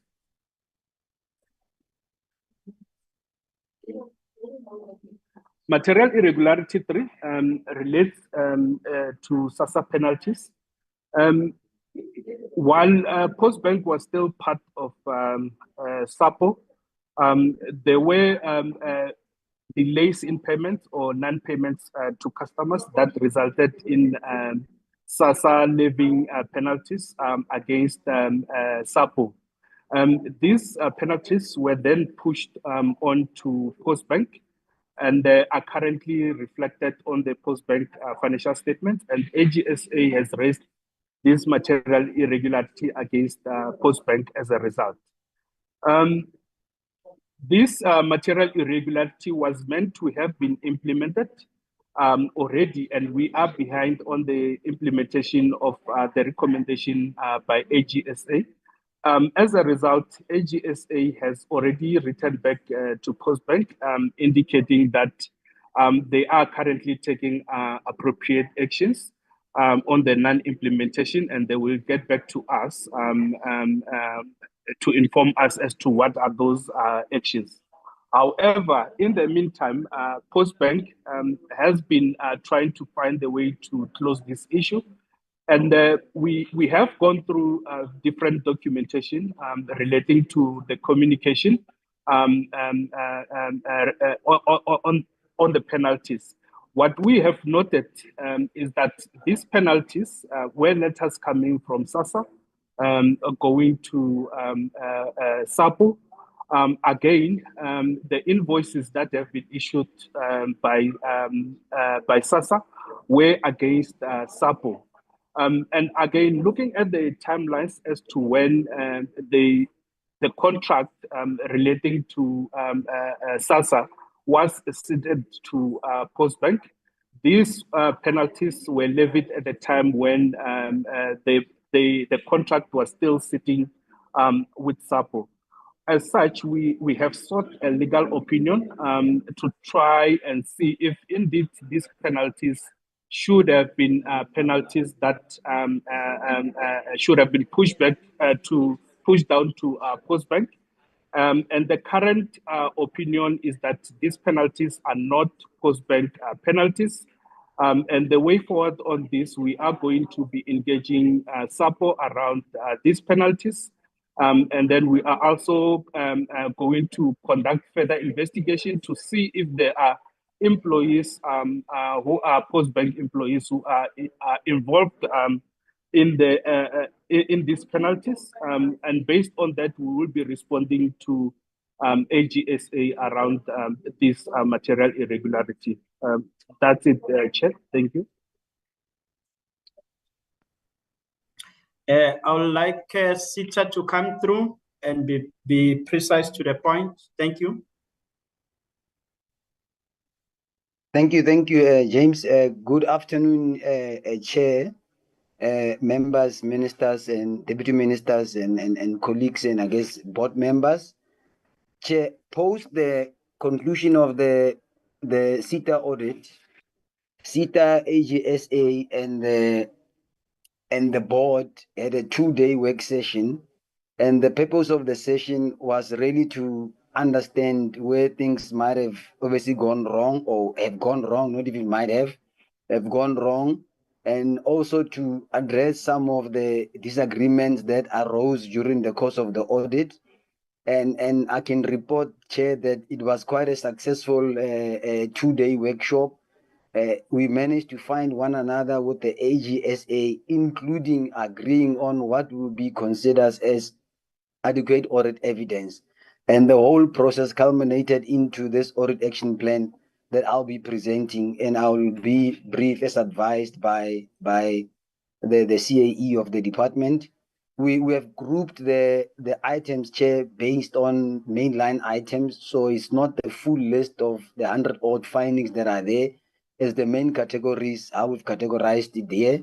So if I look at the first one, Chair, it has been resolved. It was around the cash flow areas. We have improved the control that we do on a monthly basis to include all the supporting documentation that are required. We have also improved on the augmented capacity within the environment, just to ensure that we can reduce some pressures towards the end of the financial year, and we can allow for segregation of duties and proper review process to take place. On number 2, we've also found one another with the AG, like I indicated. In fact, on this one, the information just need to be presented in a slightly different format. It was acceptable to the AGSA during the workshop, and we've improved our confirmation that we send out to our clients to make sure that what we have in our books, they also have the same amount in their books. That has been improved. On trade payables, there were differences what were identified during the audit. We've enhanced the review process during the preparation of the financial statements, and will be implemented that come the next cycle, submitting end of July. Next slide.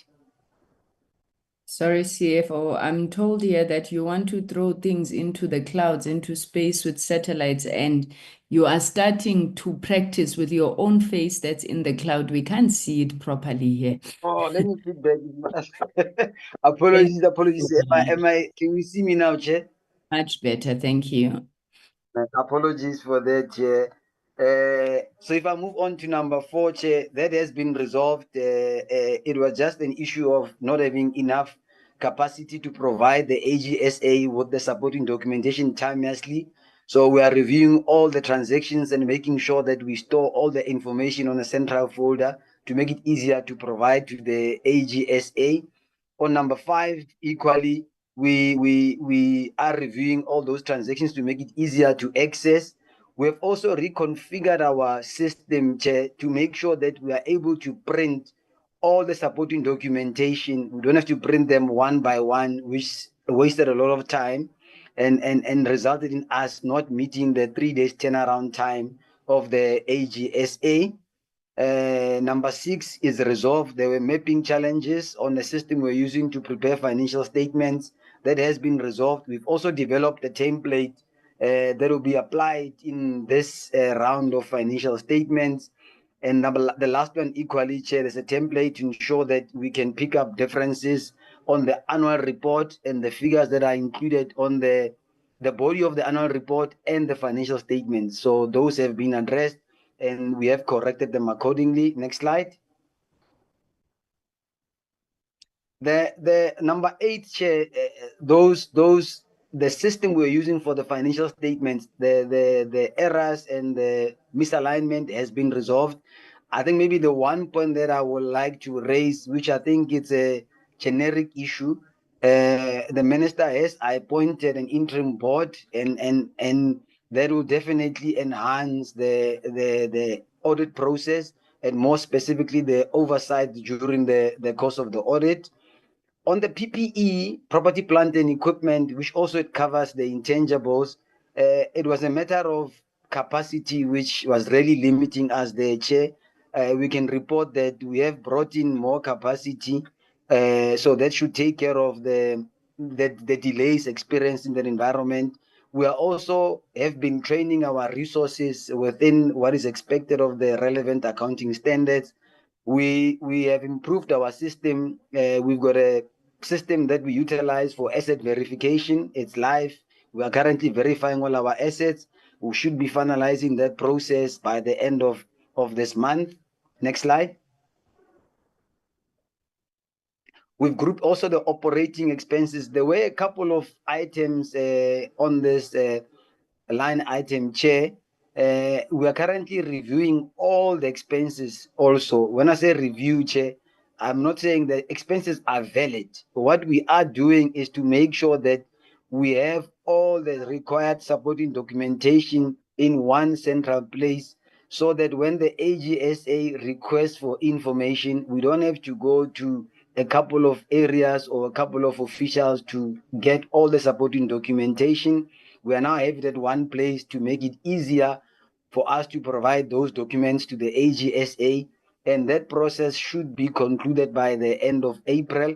We'll have to look at this year and the previous financial year. We are using a system, it's internally developed. We are calling it a supplier invoice tracking tool, which we are loading all the different documentation and they are correctly categorized to even make it easier that we can provide that information at a much more faster pace to the AGSA. But I think most importantly, Chair, is the last bullet on the slide. We have also improved our processes, and we, before we process a payment or before we recognize or account for a transaction and expense to be specific, we have changed the supporting documentation that are required to ensure that we cover what we did in the past, including the expectations of the AGSA, to be in one place. So going forward, there'll be no need to go through all the transactions in the going backwards, because all those supporting documentation will be in one place, and obviously the control going forward will work and will make it easier for us to provide all those documentation. Next slide. Similarly, here, Chair, the same, we're using the tracking tool and we've improved the checklist. It was just more supporting documentation around our subsistence and travel supporting documentation, and that should be concluded by the end of April as well. Next. We had some limitation on the intangibles. The same control on the tangible asset has been applied, verification underway, capacity has been enhanced on this. When it comes to the taxation number 5, we've also, number 13 rather, we've also improved our template we use for population of the tax calculations at year end. It will help us to ensure that it's valid, it's accurate, and it's complete.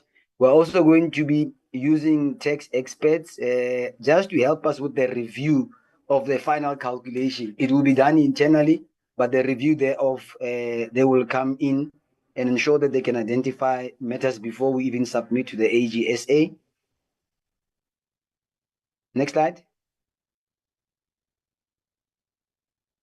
The on cost of sales, the same controls and actions that are implemented on the operating expenses will also be applied here, going through all the transactions using the supplier tracking tool, and the improved control that was implemented from the 1st of Feb going forward. We should be concluding this by the end of April as well. Next slide.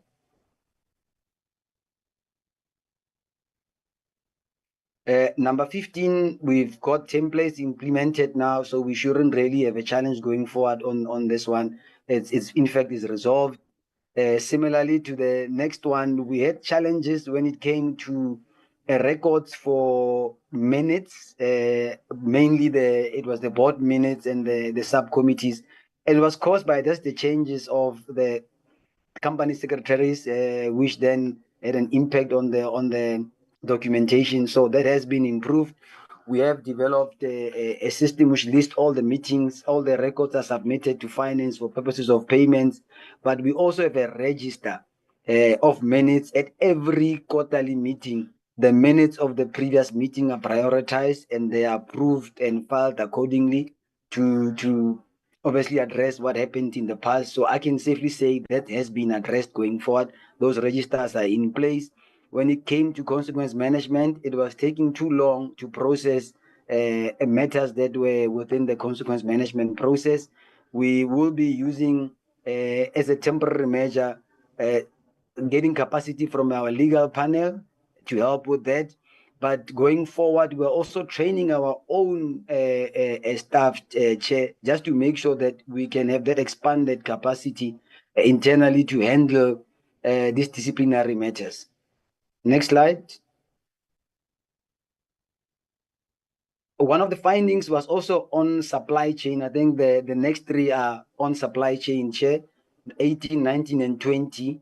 One was around just the process of appointing, of approving where you receive less than 3 quotations. And there was just a misalignment between our instruction note internally and our policy. But that has now been resolved, and all the documentations are clarified, and a circular was issued to make sure that there is a consistent process of approving quotations that are less than 3. On the point number 19, we also have implemented a SharePoint where we are loading documentation of supply chain to make sure that we are able to submit to the AGSA timelessly. On the number 20, that delegation misalignment also affected that line, that specific item. And I think the reviewing of the delegation of authority around adjudication for transversal contracts has been clarified, and the policy will be serving before the board in the next meeting, which is the April meeting, just to ensure that we know exactly who is meant to approve a delegation, and also the involvement of National Treasury in the transversal contracts. Number 21 is being addressed. Chair, the controls has been implemented. It was on performance information. The next slide, the next 2 slides, Chair, focuses on the material irregularity. So we had 2 of them.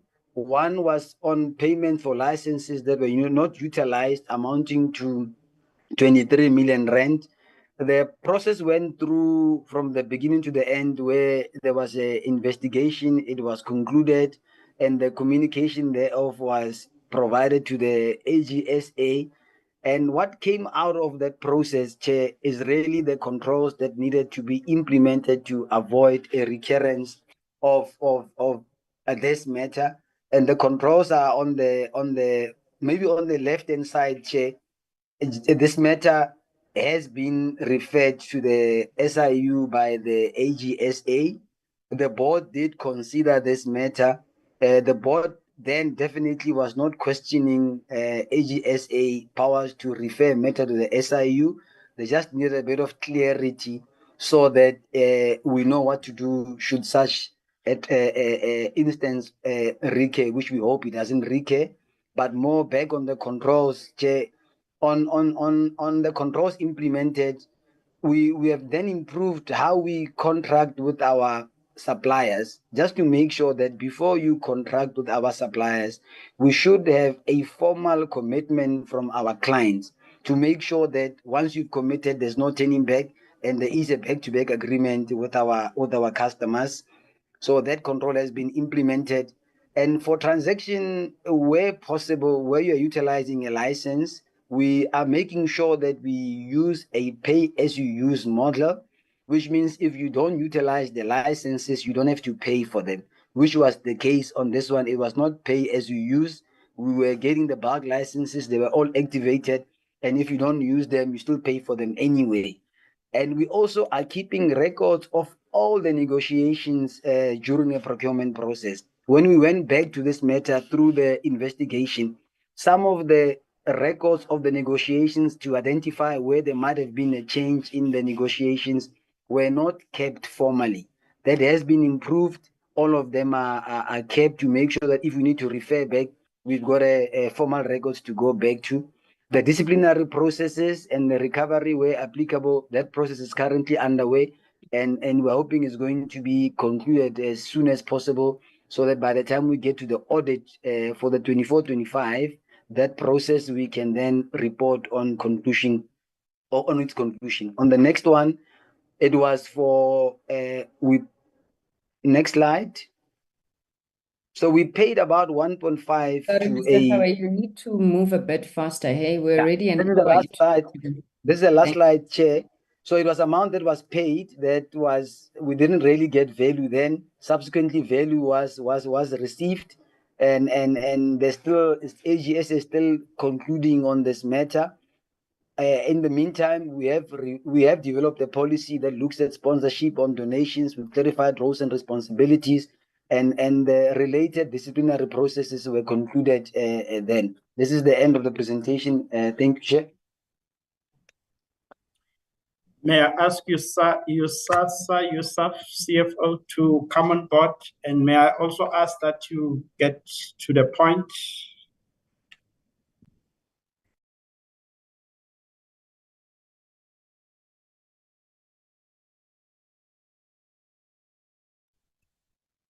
Is Yusasa and Yusuf in the room?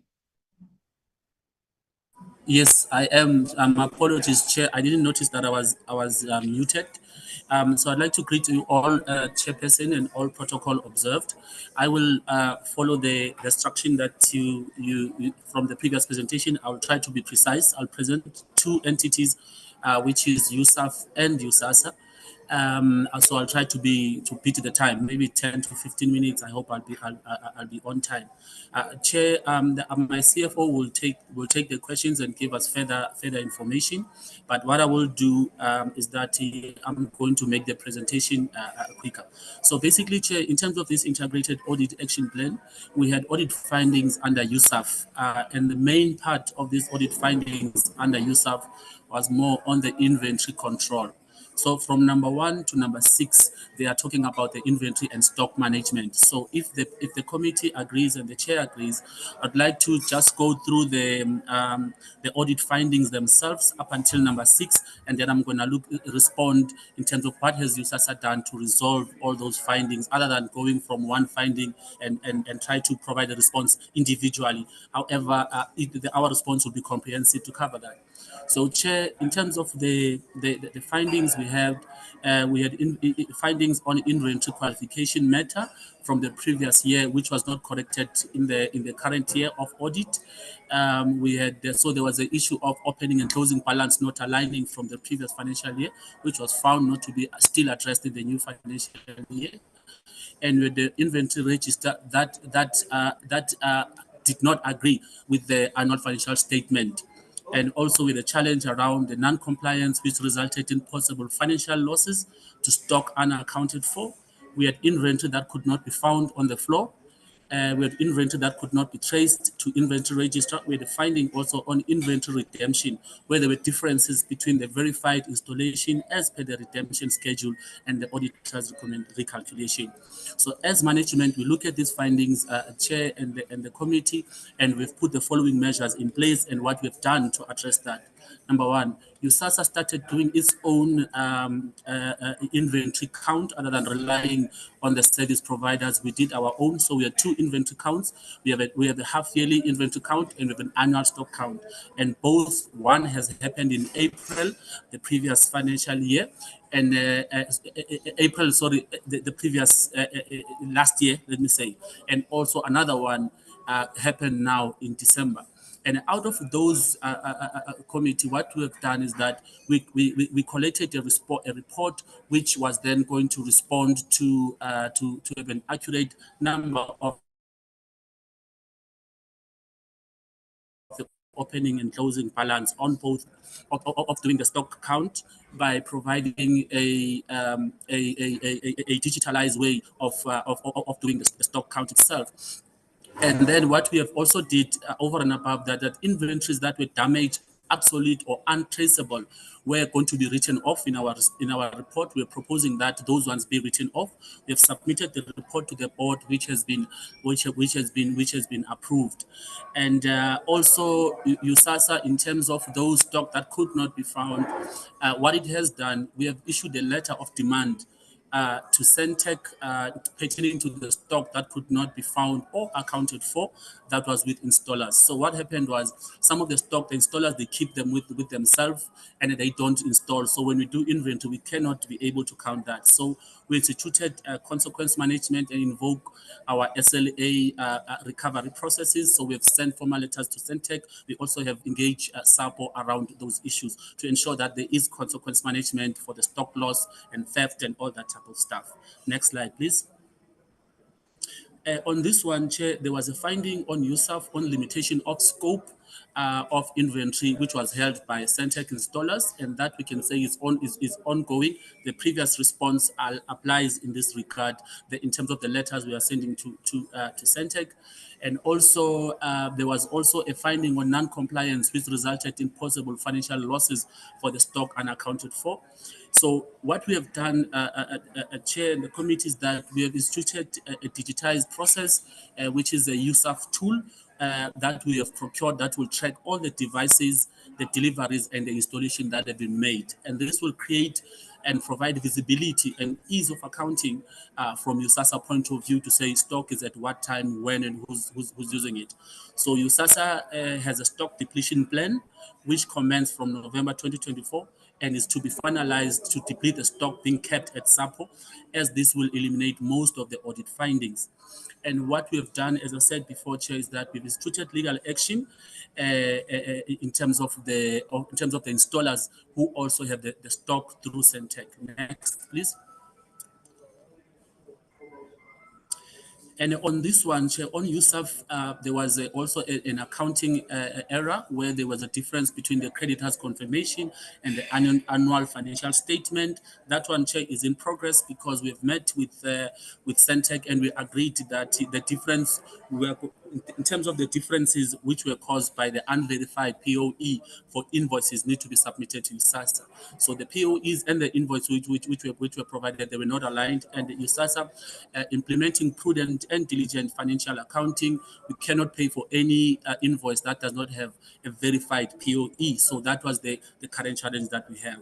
So we are saying USASA is currently in the process of obtaining the missing POEs from Centec, and Centec has already started to issue the POE, which were dating back to 2021, 2022, because we do not make payment unless there's proof of evidence that there was installation that took place. And on the most important one, Chair, on irregular, fruitless, and wasteful expenditure, there was a challenge that USASA has a lot of irregular, fruitless expenditure, but is not being investigated, and there was no consequence management. So USASA, working together with the support of the board, we have started the process of investigating all the irregular expenditure, and we have investigated, and it will be finalized by the June 2025. And some of the cases have been investigated and even finalized. We are currently in the process of consequence management. So a report has been received, Chair, with recommendations on what needs to be done. So we have started that process. We are going to present to our board for approval and the consequence management. As we speak, we've already engaged. We started the process of identifying all those that need to be held accountable, and we're going to be starting the consequence management process. We're just waiting for the final stage for the report to be approved by the board. But we are in those cases. And lastly, we are running an advocacy session where we are training employees around how irregular and frivolous and wasteful expenditure takes place, how to avoid it, and strengthen our processes in terms of policy and procedures to ensure that we don't have those. Next. Now I'm going to USASA, and Chair, I'll keep the record I kept above. I'll be quick. So on this one, Chair, USASA is more on the administrative side of the organization. So we had audit findings where there were differences during the review of the annual financial statement. And on that one, the one big challenge that we had, Chair, in terms of compiling our annual financial statement was that we did not have a permanent CFO, and that created inconsistencies in terms of the work that we do in terms of our financial statement. We didn't have supervisory capabilities, but we are proud to announce that now we have a CFO who is in this platform. We started duty from the 1st of February 2025, and she's making sure that she closes all the root causes of lack of supervisory from the annual financial statement point of view. And also there was a finding around no explanations which were presented for material differences between the budget and the actual amounts presented in the statement of comparison of budget and actual amounts. So we say as USASA, we have developed a detailed plan for compilation, review, approval, and submission of financial statement in the organization. And it is in the review, and it will be used to ensure that the financial statements are completed within indicated timeframe. And this is to eliminate the late preparation of initial financial statement and insufficient review that resulted in those errors. Next one. Irregular, fruitless, and wasteful expenditure, Chair, is what I've already explained before, is that we're taking this matter very seriously, and we are currently, we have commissioned the investigation, and we are already starting with the consequence management. Maybe I will not go further on this one because, Chair, it's one and the same on the USAF and this one. So we've started that process, and some of the cases in terms of investigation are criminal cases, and we are pursuing that process through opening formal cases with the SAPS, and some will be done with the Hawks. So we are working on those issues. Next. Thank you very much, Chair. I think I've beat the record. Thank you. Broadband infraco, can you come through? Can I be? The 15 minutes is not for this presentation. It's for non-financial information. So let's try and be as succinct as possible on this one. Thank you, BBI. Okay. Thank you, Chair. Good afternoon. On our side, Chair, we did regress in terms of our audit findings. You're on your side. We can't see you on your side. Sorry, Chair, can you see me now? Yes, ma'am. Thank you. We have two issues pertaining to our, or that affect our management report, which pertain to the first one being the PPE. So basically on our property, plant and equipment, there was a finding that was raised concerning the completeness and the existence of our assets. And we went back and completed a full asset verification in terms of our our assets across all regions, which is sitting at around 187. That verification has been completed, and during that verification, we did identify assets that need to be loaded onto the fixed asset register and others that needed to be disposed of. And that process for the correction of the fixed asset register is currently underway. However, I think in addition to the issues that were raised around PPE, we also got a finding around the reassessment of useful life that was completed.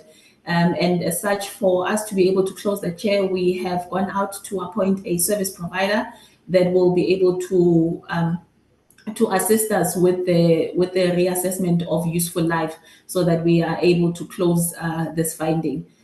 We do anticipate that this finding will be completed by the 18th of April, so that we can be able to ensure that our financial statements take all of the corrections into account. And then the second one, Chair, was on our financial statements, we had irregular expenditure, which was dating back to 2018, and where consequence management had not been implemented as yet on that irregular expenditure.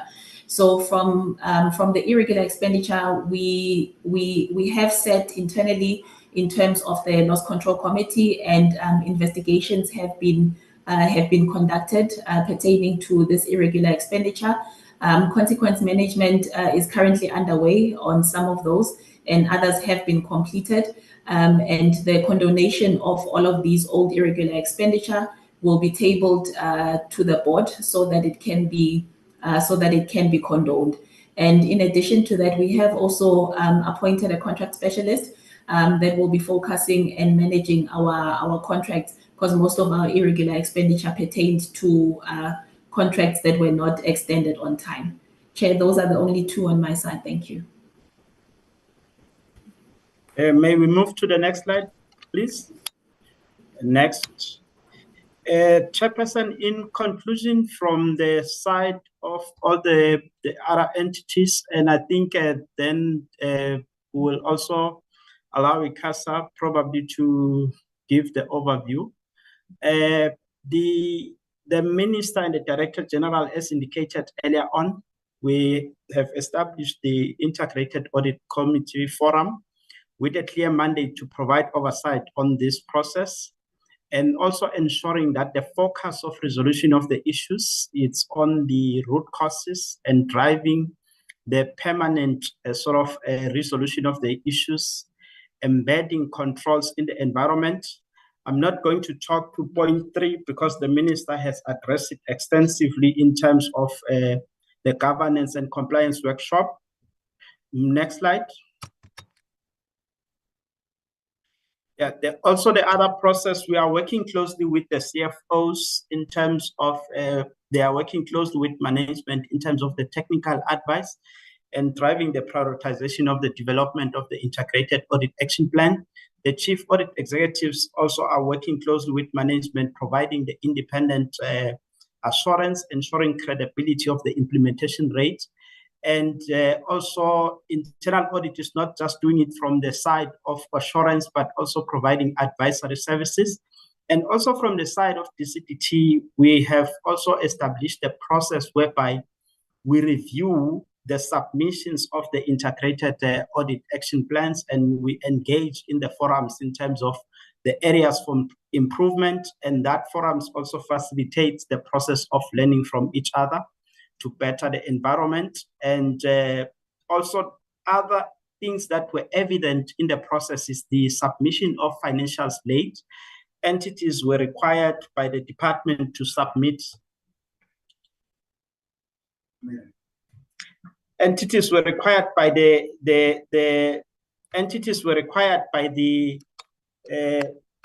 department to submit the readiness status, external audit readiness plans, to ensure that in the current audit cycle, we don't have the experience of the late submissions. And thank you, Chairperson. With your guidance, I think the one entity that has not been presented in the audit action plan is AGSA, who's doing it independently from this integrated process. Thank you. Thank you. Thank you very much, CAE. I do want us to stop here. I think it's been a long day, so we're going to take a what time is it now? We're going to take a 30-minute break so that the members, colleagues, everybody can just help themselves to eat, which I'm sure you've got there where you are. And we will resume at 2:10. When we come back, we will take the quarterly reports per entity. That is where the 15-minute rule is going to be strictly applied. But we do want the entities to go through their presentation so that the committee can have a proper appreciation of the issues per entity. Let me just commend you for the approach to collaboration and supporting one another, which I think has been a huge focus of this committee. So when we come back, we'll take the quarterly reports, which we expect to speak to both the non-financial and the financial information. And we will then go into discussions with a hard block of presentations at 3:30. Thank you very much, Deputy Minister, DG, all colleagues who presented. Let's meet again at 2:10. Thank you so much.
Mr. Nkanyane, I was about to make a selection on the music.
Okay, hello, honorable members, colleagues.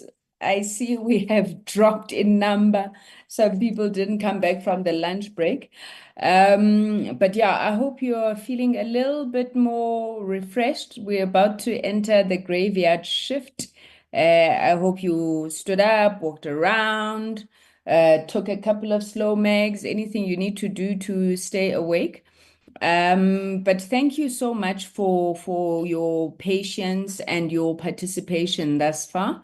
So we are in the final stretch where we're going to be looking at the non-financial and the financial performance of the department as well as the entities for quarters 1 and 2.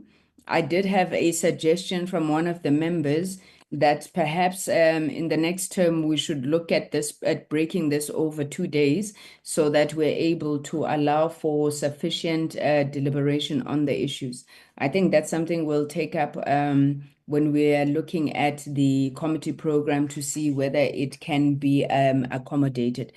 DG, thank you for that presentation on the audit action plans as well as the integrated audit action committee and how you are dealing with those issues. I'm going to request that members will engage with any issues on the audit action plans as part of the deliberations. My count speaks to 11 plus 1 being the department, 12 presentations that we are going to receive. If the members are in agreement, I will suggest that we package them in 4s. So we take 4 discussions, we take another 4 discussions, and then the last 4, which should take us to 5 o'clock. Can I see a thumbs up if that proposal is accepted? Thank you, Honorable Vilakazi. So let's start with the Chair? Yes, Madam. Apologies for interjecting on your ruling. Are we not then taking the Q1 and Q2 because we had 2 items for the day? So are we just doing the audit outcomes? No, Q1 and Q2. Some of the reports that I saw, the presentations that I saw, had combined Q1 and Q2. That's good. Thank you. So we Thank will go with the departments first, then followed by ICASA, ZEDNA, and FPB. Then we will take discussions at that point. From there on, we move on to CETA, Centex, SAPO, and the Post Bank discussions. Then finally, BBI, USASA, NEMISA, and the SABC at the end. DG, then can I then hand over to you to lead us in the DCDT presentation? It's 2:15. I know it's not sufficient time, but do take a lot of the issues as read. Thank you. Thank you very much, Chair. And as indicated, by and large, this is work that took place early last year up until September. Next slide, please. Just an overall, the financials first. Maybe just to quickly do next slide, just before the financials, Justice, if we could just go to the slides on the performance overview of the department so that it is linked.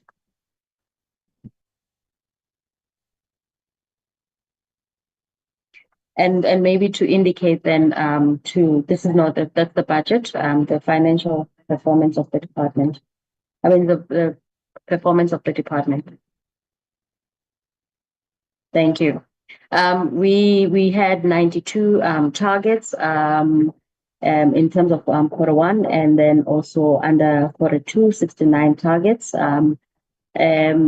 The next slide, then this gives you the picture of the Q1, 23, 2 were not achieved, leading us to 92%. And then if you look at in terms of Q2, Chair. Next slide.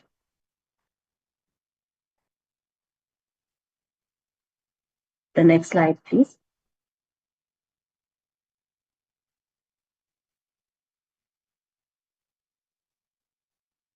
Q2 achievements. We are then at now at Q2, we're at 69%. However, we have made some catch up with regards to this, and we are currently sitting at about 88% achievement post reporting period. Chair, to briefly highlight under Q2 the areas under achievement.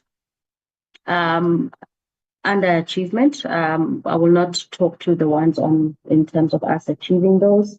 The first, I think there's been a delay, Chair, with regards to the audio and audiovisual content services as well as online content safety. Chair, I know this is a very important piece of legislation, but I think the complexities about it is dealing with the fact that not only are we dealing with the areas related to both the regulations of content, but the new definitions that are coming into the fray. The fact that we are also now having to bring in both the electronic, meaning the electronic infrastructure, as well as then the broadcasting audio matters, as well as then, as I said, the content issues. So the regulatory frameworks that need to be looked at, as well as probably converged. We've looked into that. In fact, we do now have a draft policy. However, we felt that there were need for us in as far as making sure there's the proper write-up. So there was a bit of a delay with regards to us finalizing the write-up or to get people on board. I know that we also received support from the industry, but there was also then the concern with regards to, obviously, this will be the same industry that will be affected or impacted on it. So we needed to also create a distance of it in as far as then those who are producing the legislation vis-a-vis then the implementers. With regards to the implementation of the digital economy master plan, Chair, as you know, again, the fact that they're continuous evolving, we've now had to relook in terms of the implementation plan. In as far as the initial targets that we had to include, obviously, and I do appreciate the fact that now we've got more of the sector players coming forward to also make sure that they're able to report in as far as the programs under the digital economy master plan. And so there was then a delay with regards to the tracking tool or tracking progress, as well as then against the planned activities.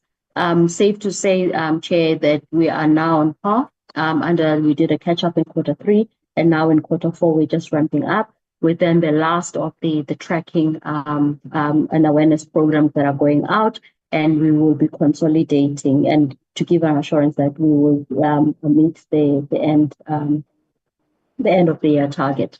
With regards to the PC4IR implementation plan, details of which will be also shared tomorrow. But the biggest challenge is that we don't have resources. Unfortunately, we had people additional to the establishment because, as you know, the PMO was an additional structure. And when the contracts lapsed, it was very difficult for us then to recruit them, owing to the fact that we also were in the final stages then of finalizing the structure. So DPSA directed that we should rather focus on the structure itself than to then get people additional to the establishment.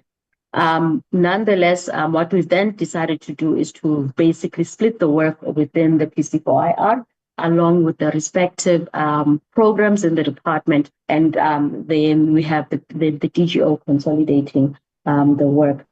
On the implementation of the CETA repurposing recommendations, honorable members, as you would know, there has been some instability at CETA. This is also a frustration from a government-wide perspective. We had a strategy, which is called a platform strategy, that was approved by then former CEO or MD of CETA. When he left, there was obviously, CETA officials were not aware of the strategy. We had to restart the process again. And again, as we sit here, honorable members, you know, the previous board's term lapsed, along with obviously the exit of the acting MD. So this remains a big challenge on our part.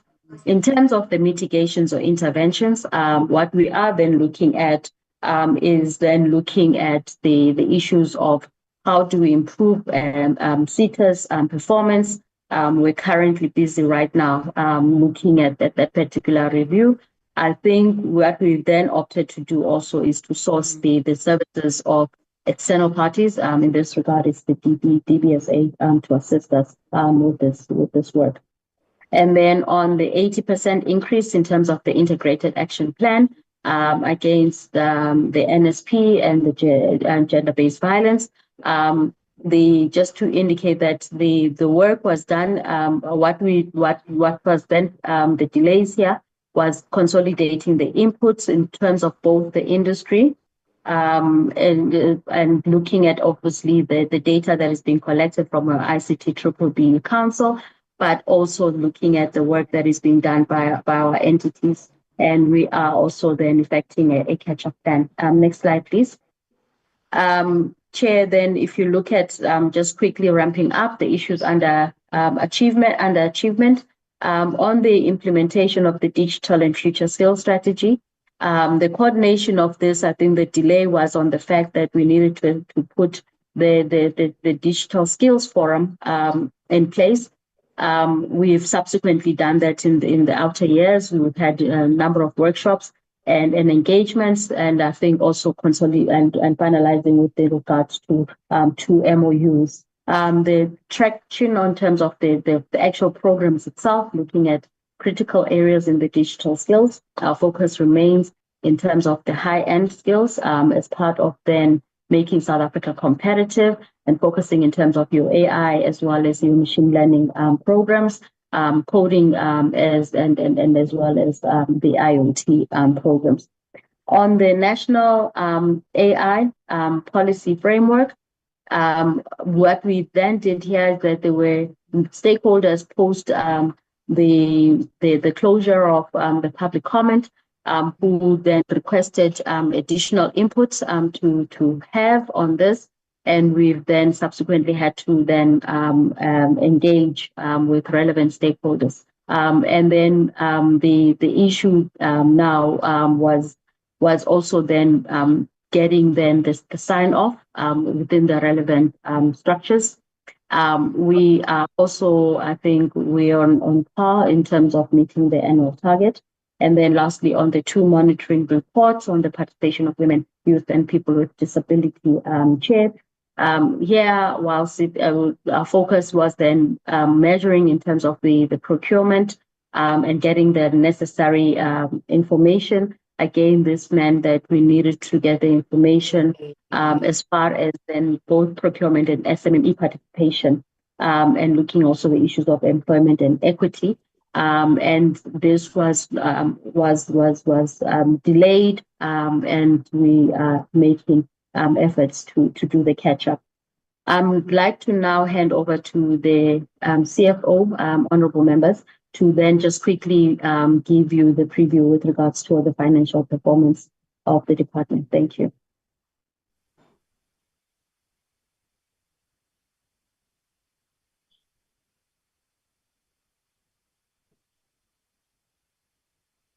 Thank you, DG. Good afternoon, honorable members. Good afternoon, Chairperson. All protocol observed. If we just go to this slide. The department for 24-25 had been allocated a budget of 3.969 billion, which consists of our COE at 315 million, goods and services at 2 billion. Our goods and services is inflated by the 1.8 billion allocated for the SA Connect project phase 1 and phase 2, which constitute 47% of our goods and services. Transfers and subsidies, it's the transfers that we pay for most of our entities. It's sitting at 1.6 billion, and payments for capital assets at 9.8 million. Next slide. I will take the presentation as read. As at quarter one, the end of 30 June 2024, the department had only spent 25% of its allocation. We're still finalizing the audit of 23-24. Under administration, it already had remuneration as the result of holding this. Right. Under administration, it was Honorable Matei, thank you. It was showing an overspending of 8.4 million. This was as a result of payments that were made for legal fees, which were related to the SAPO business rescue process, and also related to some accrued invoices that were that had to fall into the month of April. So we can go to the next slide. This will just show our Q1 expenditure as per economic classification. As I've already alluded to, our goods and services has got an allocation of the SA Connect project, which is the 1.8 billion out of the 2 billion that we are allocated. So as at quarter one, we had not spent anything under SA Connect. Our expenditure was 0. Hence, our expenditure percentage was very low at 25%, in contrast with the 43% that we were already supposed to be as at the end of June 2025. We can move to the next slide. This is just a breakdown in terms of the economic classification and the breakdown in terms of the different programs. So I will not do this one. We can go to quarter two. Then I will elaborate more. Our quarter two performance as a department, we are sitting at 35% spent. And in terms of our year to date, we're supposed to be sitting at 69% as per projections. But because of that underspending under the SA Connect line item, we still had an underspending of 1.3 billion for SA Connect. Then I just want to explain the 14 million that shows as an over expenditure under the program administration. So in terms of the presidential inauguration, we did not have a budget allocated for the presidential inauguration, and as a department we spent around 11 million, and we did try to recoup the money with the adjustment budget processes, but we never got anything back from National Treasury. Then there was also 3 million of transfer payments made to exiting employees. This was also because of the exiting employees as per the GNU changes, or as per the parliamentary changes that took effect. So we had to make some payments there. So that was our overspending on program one, and also the legal fees and the accrued invoices that had to be paid in the month of April. We can move over to the next slide. Okay, okay, on the next slide, it shows that even our compensation of employees, there is an underspending. As a department, we did only have the approved structure by the 31st of August 2024. So by the end of September 2024, there was no appointments. Our implementation of the organizational structure is still underway. There was a lot of consideration that had to be taken into account before the actual hiring can start, and which will start in the new financial year. There has been some positions that were advertised and filled in this financial year, but it will not make a significant impact. So we will be surrendering some funds under our COE back to Treasury, but we have been reporting to Treasury monthly on our IYM processes, where the status of our COE and filling of vacancies is. Under goods and services, the SA Connect project took a backdrop this year because there was a change in the modified cash standard, which meant that the department could not pay the 3 implementing entities, being CETA, BBI, and Centec, we could pay them, but we had to pay them as advances. Therefore, we could not expense the payments that we have made to them. So by Q2, the only payments that were made that is reflecting under that 35 million of expenditure under that line item SA Connect were related to the phase 1. So we did have a slow start in terms of phase 2. As a department, we are still in discussion with National Treasury to uplift this change in the modified cash standard, because this project, this SA Connect project, it's a multi-year project. These implementing agencies in this financial year, 24-25, had to do a lot of procurement that were CAPEX related, and that is why that process is taking them long. But according to their implementation plan, they have up until 2026 to finalize and wrap up the phase 2 of this project. So they are aligned in terms of their project plan, but the changes in accounting standards then disturbed these processes. But I'm confident that National Treasury will amend something for the department, because at the end of as of current, we have made the advance payments to the 3 entities, but the expenditure is not yet reflecting in our books in that regard. Then on this same slide, there was an over expenditure under transfers and subsidies, and I've already explained it. CFO, you've run out of time. Can you make your concluding remarks on the DG? Okay. So in conclusion, as a department, we are still having that underspending for SA Connect, that I'm saying that we are liaising with National Treasury to resolve the matter. Thank you, Chairperson. Thank you. Any concluding remarks, DG? Chair, thank you very much. We will await the question. Thank you. Thank you very much. Could we move over then to ICASA? I'm going to add 5 more minutes to the ICASA presentation, because they did not have a chance to present their audit action plan. Chairperson ICASA?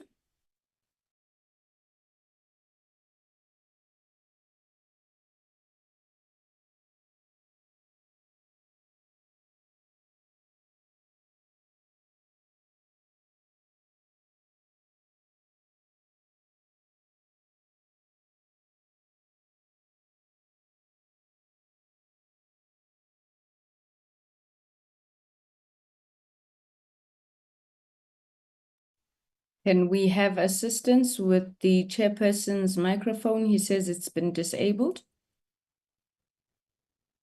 I'll check, Chairperson.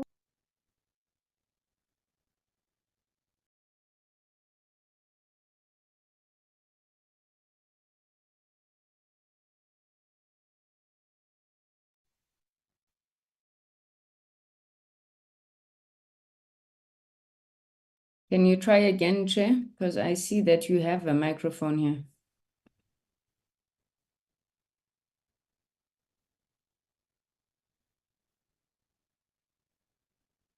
Okay, we are not winning with the chair. Is there anybody else from ICASA who can start, or are you winning, Chair?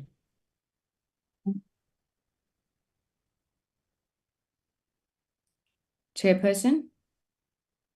I see you unmuted. Okay, let's come back to ICASA. Can we move to Zetna, and then we'll come back to ICASA once the chairperson has resolved the technical issues. Zetna? Good afternoon, Chairperson, committee members. I hope you can see me.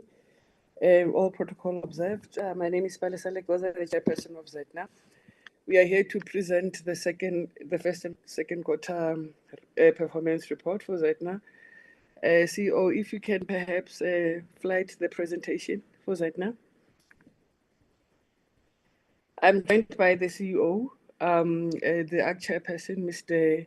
Harrison Kanyane, and the EM Finance. We have a 93% achievement rate for quarter 1 and 92% achievement rate for quarter 2. And also Zetna remains in a healthy financial position. And most of the findings that we had were resolved. I will now hand over to the CEO in taking time into consideration. CEO.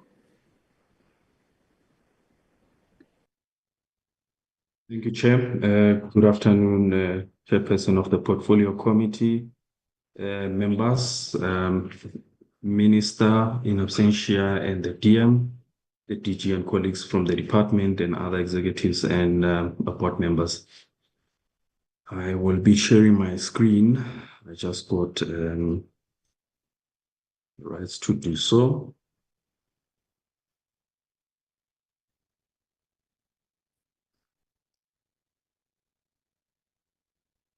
Hoping that I'm still audible. One is having connectivity issues at the office. We can hear you, CEO. Thank you very much, Chair. Moving on into the presentation, Chair, and of course being cognizant of the time, I will really just focus on the salient points of the presentation. One has to acknowledge, Chair, there has been some slight adjustments to the presentation. However, they are not significant changes in terms of the performance. It's just to realigning some of the figures that we shared through the earlier presentation.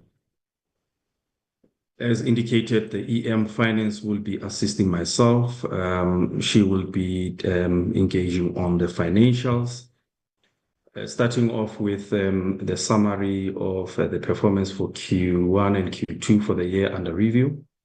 For the first quarter, we had a total of 15 targets, and then we unfortunately missed one that resulted in the achievement rate as articulated or shared by the chairperson of the board. For Q2, we unfortunately could achieve 14 of the 17. I think there was a typo there.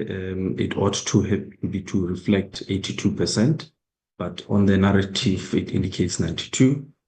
Notably, for the quarter, we concluded a number of recruitment processes. I think these are in relation to our ambitions to build capacity within the organization.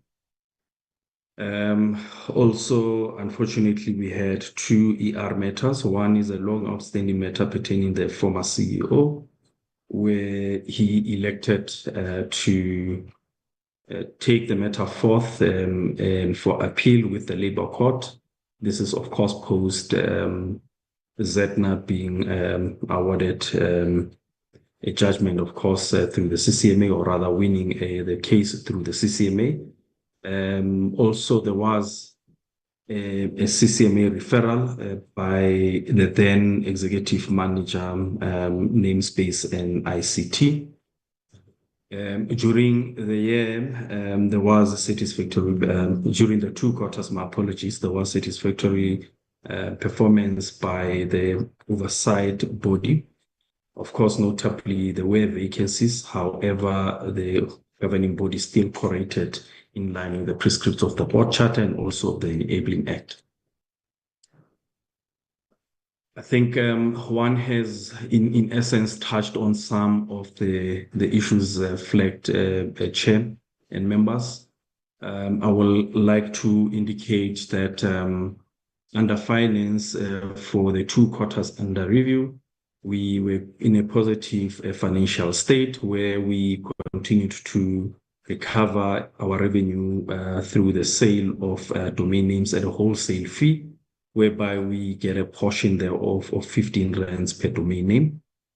I have already indicated the positions that we filled during the 2 quarters. I will then move straight into the risk and audit matters. For both quarters, we continued to review and update our risk register in terms of the action plans and the activities that we performed during the quarter. Furthermore, we had Makazi Consulting Inc. as our external auditors during the period of the external audit. And then we then appointed Thornton Deep, Rosal and Kubele Incorporated as our internal auditors. This is an outsourced function.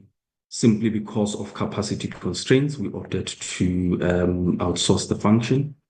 Notably, Chair and members, for the quarter under review, we continuously track over and above what was presented by the Chief Audit Exec of the department. We also track audit findings that arise from any internal audit activities or assurance activities. For Q1, we managed to resolve 90% of the audit findings that we had. And for Q2, there was 100% resolution, but mainly this one flowing from the one audit finding from the external audit that was subsequently resolved in the same quarter. Also for Q2, I think that's when we completed our external audit, which of course yielded in an unqualified audit opinion. I have already cited the labor relations issues, Chair. I will quickly move on to the other slide, but before I do so, I think I owe it to the committee to disclose the reason of the former executive manager referring their disgruntlement or issues or ER issues to the CCMA. We're already starting with the DSG. Oh, okay. DSG, can you please mute? Thank you. Sorry, you may continue, CEO. Thank you, Chair. This matter pertained to a disciplinary inquiry that we undertook, and that, of course, resulted in the dismissal of the colleague. And notably, the colleague or the former colleague later withdrew the matter with the CCMA and conceding with the fairness of the process. In terms of the performance, Chair, I will focus only on the missed opportunities or the missed targets. We had a target of providing recognized South African royal houses with domain names and digital skills through our partners, with collaboration with our partners. Unfortunately, for both quarters Q1 and Q2, we are unable to meet that particular targets or those particular targets. For Q1, it mainly revolved around finalizing the event timeously, and also in Q2, it was an issue around securing time to ensure that we are able to engage in a process with the particular royal house or the traditional council. Moving on, I think I will just skip the ones that one has achieved. I will move straight to slide 16. This speaking to the launch of the ZA DNS, ZA Women in DNS. In the subsequent quarters, we managed to achieve this particular target. However, one of the reasons was that there were competing engagements and priorities in relations to our mandate and also in relations to activities of other sister entities in the department that we needed to prioritize. This, of course, took a back seat for a while. As indicated in the subsequent quarters, we did manage to reach the specific target, and it was a successful event if one has to attest. Moving on to slide 20, this in speaking to a target that we missed in Q2 that related to us conducting one technical training for the South African DNS industry. This is one of the endeavors that we undertake annually to ensure that the industry is adequately capacitated. Unfortunately, we could not continue with the training due to low registrations.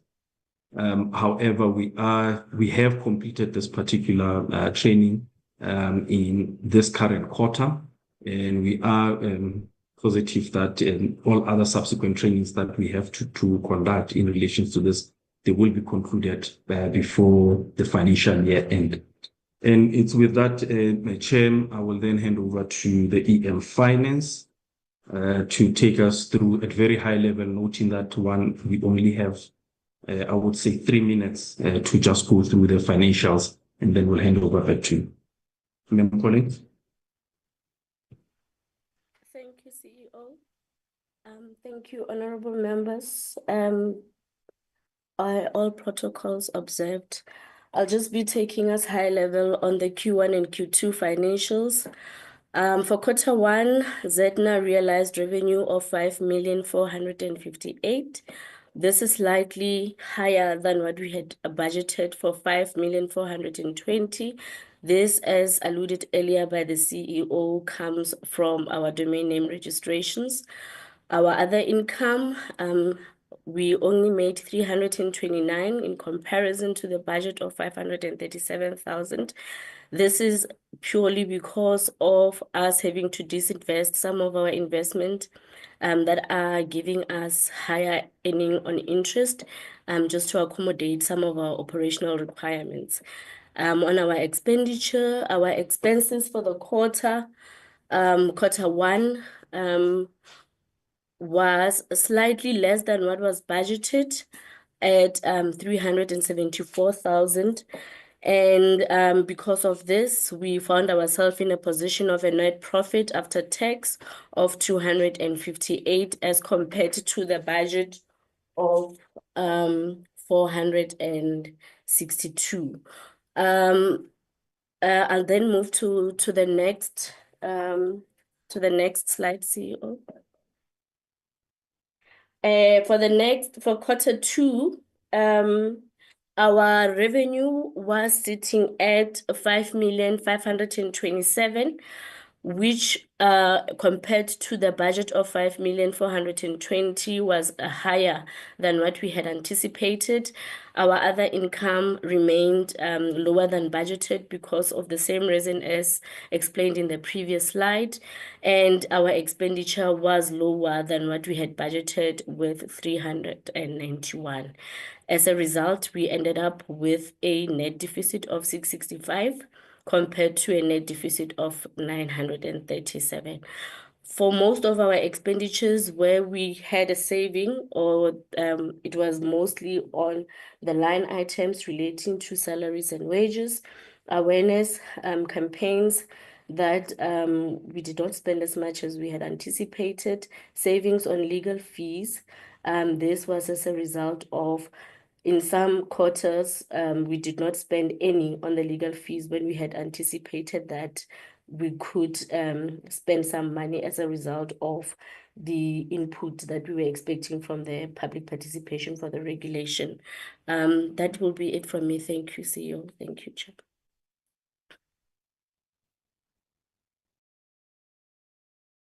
Thank you very much, EM. Chair, this really brings us to the end of our presentation as we hand over to yourself for any questions. Thank you very much. Thank you. Thank you very much, Chairperson of the Board, CEO and CFO. Perfect, on time, well done. Can we try and go back to ICASA? Yeah, good afternoon, Chairperson, honorable members. My apologies earlier on. These things do happen. I don't know what happened this afternoon, but my apologies. Chairperson, honorable members, today we will be presenting to the committee as invited our Q1 and Q2 reports, and that will be followed by our audit remedy plan, responding to all the identified AG findings. If you allow me, Chair, I'm going to introduce our CEO, Siamo, who will take us through Q1 and 2. It will be followed by Mr. Lazarus Mkhabela, who is the CFO, and he will take us through the audit remedy plan. In that order, Chair, and thank you for the opportunity. Thank you.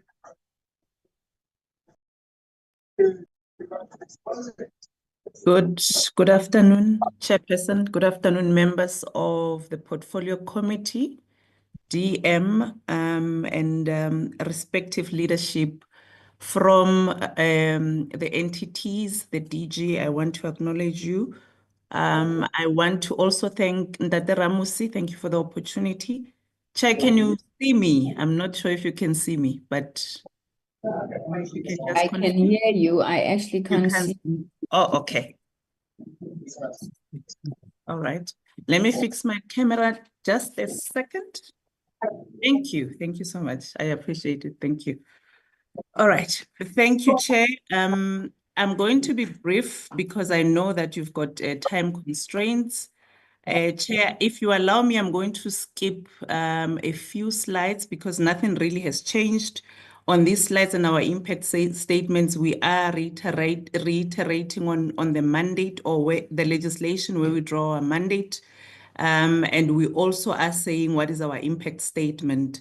On the slide before you now, we are just reminding you of the outcomes that we're having, that we are doing work to make sure that we achieve, to make sure that we do achieve the impact that we want after the 5 years. You would remember that we are at the end of the 5th year of our cycle this year, so we are concluding that. But I want to get into the salient points of the presentation, Chair. So I'll be taking you through Q1 and Q2 non-financial information. And as the Chair has said, I'm going to be handing over to the CFO when I conclude. Let's proceed. Thank you. Thank you. Chair, on this slide, what I would like to speak to is a picture really depicting the comparison in numbers in terms of our targets for both quarters. I want to draw your attention, Chairperson, to the fact that we had 26 planned targets in Q1 and managed to achieve 22. We missed 4. And the areas where we missed those 4 relate, 1 to finance, and then also to PRA or policy research and analysis, and then engineering and technology as well as corporate services. In Q2, Chair, we had 28 planned targets. We achieved 4 and we missed again 4. I will be getting into the details and the reasons as to why we missed those targets and what we are doing to catch up. The programs or the divisions that were affected adversely, please go back to, sorry about that. The divisions that were adversely affected in terms of non-achievement, again, was corporate services, and I'll explain why. And furthermore, it was licensing and finance. Thank you. We can move.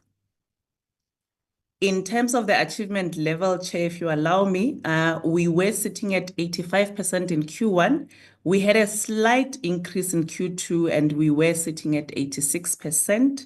That's where we were. On this one, I'm just going to skip it if you allow me. It's just the percentages, just talking to what I explained earlier. On this slide, we are showing you what I was saying now, that there is a slight 1% increase from Q1 to Q2. Thank you. Chair, I want to spend more time here, if you allow me, because this is where your concerns probably are as the committee, especially because I note that there are areas where from one quarter to the next, we've not been able to achieve the deliverables, and one being finance. So I will be spending a bit of time here. Let's proceed. Thank you.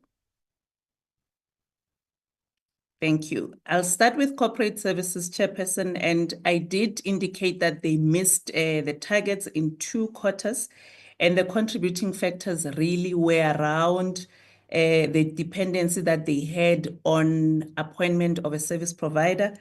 Chair, we did find out that at the time we needed to appoint a service provider, that there were irregularities that we picked up in the process. We had to choose one between the incurrence of the irregular expenditure, which is not allowed by the PFMA, as you know, or achievement of this target. And we decided to rather be compliant with the law, Chair, and let this target go with a view and an aim that we know that in the subsequent quarter, we are going to then be catching up. What we then did, Chair, just to ensure that we don't pick up such irregularities at the end of the process of the procurement process, we did enhance our quality assurance processes in terms of where the SCM manager before award then gives the BAC and the CFO all the assurance that's required. And where applicable, we also have then employed a process where we're saying internal audit could then come in proactively to assist us with making sure that all is above board before we award. But we equally made sure that we issue a new RFQ, we re-advertise to make sure that this is evaluated before the end of the quarter, which is the next one. And I want to say, Chair, that by the end of those of the quarter, we had then covered and made sure that corporate services is now on par. In quarter 3, they did catch up. We did make sure that all our interventions were done and that we achieved this target. So I would want to proceed. Thank you, Nico. To the next one. This one is around finance, Chair. On finance, you would recall that the biggest issues that we're having in finance is around our inability to pay all the valid invoices, Chair, within 30 days. And I emphasize all and valid, Chair, because PFMA is very clear that when an invoice is not valid, you have a right to put it as a dispute. But I say all again, Chair, because I need to reiterate on the point that was made by the DG around the skills around the resources, Chair. We have come before this committee in the past, and I'm not making an excuse, but I just want to remind you of the impact that with the little resources that we're having with one supervisor, one manager in the value chain of paying these invoices, when one is away, Chair, and I miss one invoice, I already find myself in trouble. We have deliberated as council and myself and made sure that we make money available as little as it is, Chair, and our budget has been reducing, that we capacitate this division, that we make sure that we at least have more warm bodies. I know that you're probably going to say, but last year you said there was no CFO and you've recruited one. We did do that, Chair, but as you know, CFO is just one person. We have managed to stabilize our finance division. However, we still need more people because, as I say, we are reliant on single resources. And when they are either sick or they are on leave, then the process then gets adversely affected. So that's just one. But we have equally done what we call a skills audit and the staff productivity, just to see the resources that we're having, especially from a data capturing perspective. Who does what and where can we unlock the efficiencies, Chair? And I must say that that process on its own has led us to realize that we can shorten the process, we can change policies just to make sure that in the interim, even without the extra people I'm alluding to, that the process therefore improves. And we are making headway, Chair, although we are not yet where we're supposed to be. The last one I want to talk to on the intervention, Chair, is around the ERP system. I did speak about the issue of finance being very manual.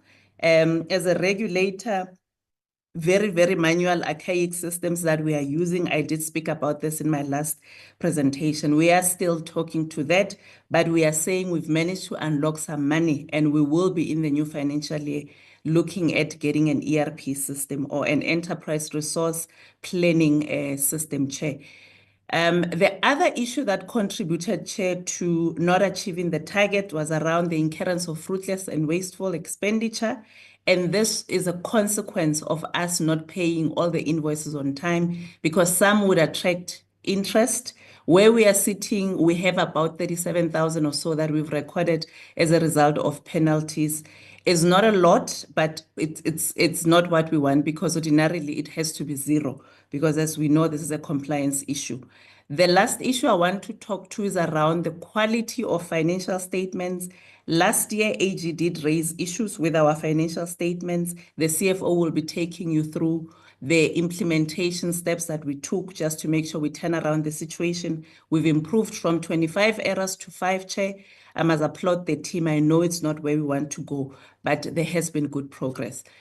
On irregular, and I know, Chair, I'm talking too much, but there's a reason why I want to emphasize these points. On irregular expenditure, Chair, the incurrence thereof is linked to the prior year's irregular contracts that were picked up by AG. This doesn't mean, Chair, that money was lost, that someone took money or there was fraud and corruption. But what it means is that a step was missed in the process. We are regularizing the process through the condonation process, and we will be then dealing with it in the new financial year, Chairperson. If we move, Nico. Thank you. And I'm now proceeding to policy research and analysis, where we missed a target around call termination. We're supposed to produce here the draft regulations, Chair. As you know, the two difficult dependencies that we're having as ICASA.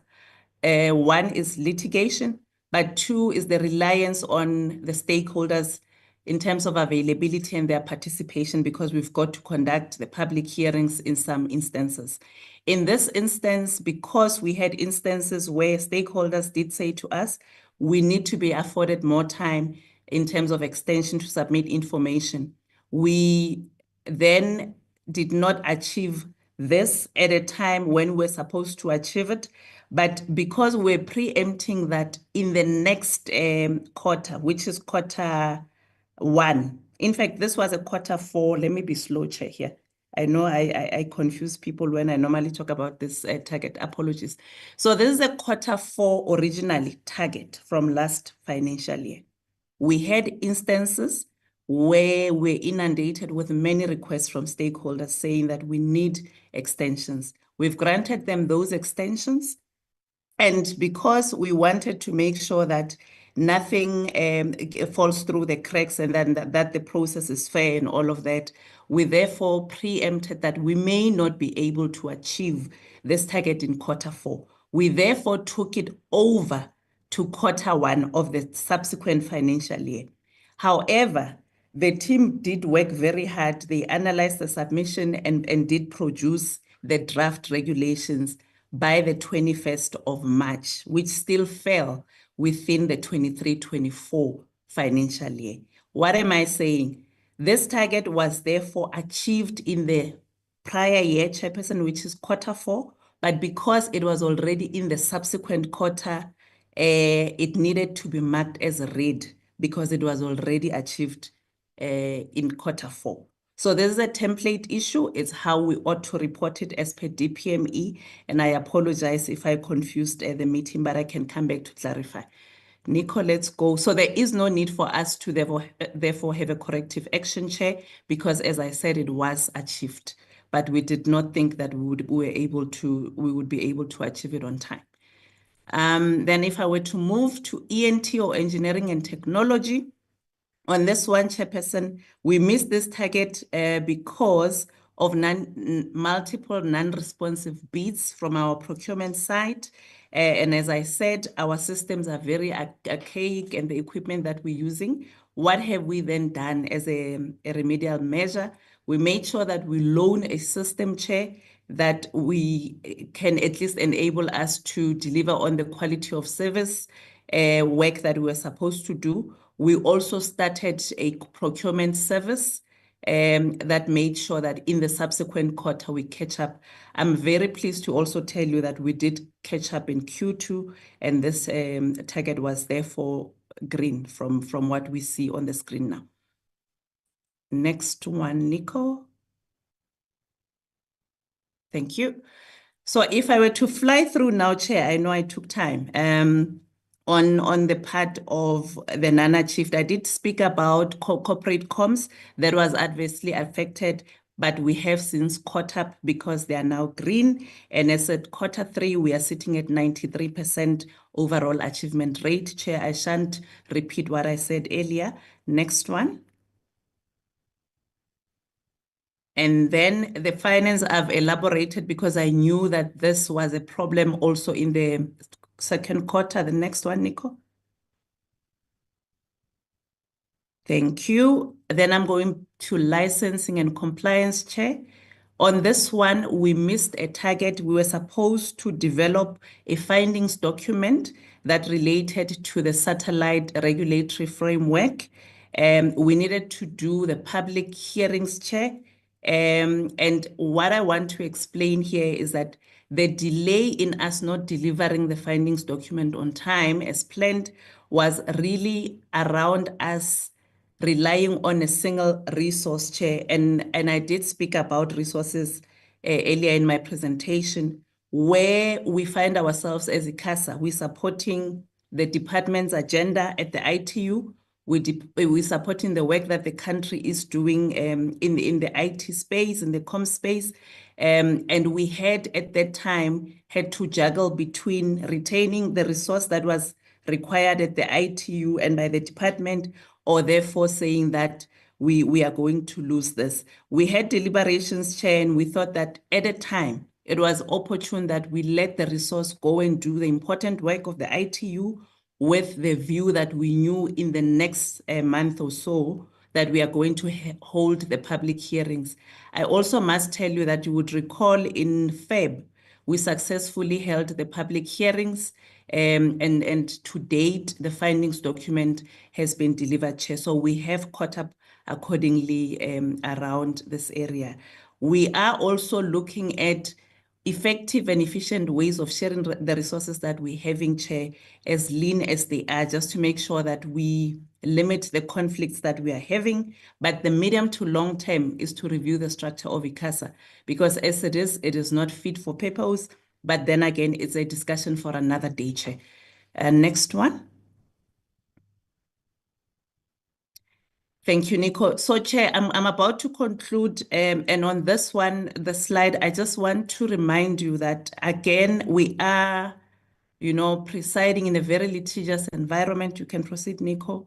And in Q1 and Q2, we had 3 new cases. In Q1, there was a case or a review application brought before the courts by Vodacom. It related to the issue around spectrum pooling and the decision that we made in the past. The review application had 2 parts, Part A and Part B. We successfully defended, Chair, our position in terms of Part A, but the Part B is still in motion, Chair. And then in Q2, we had 2 cases or 2 review applications, one relating to what the Minister and the Presidency was talking to, Chair, the issue of our inability to process late applications from the community radio stations.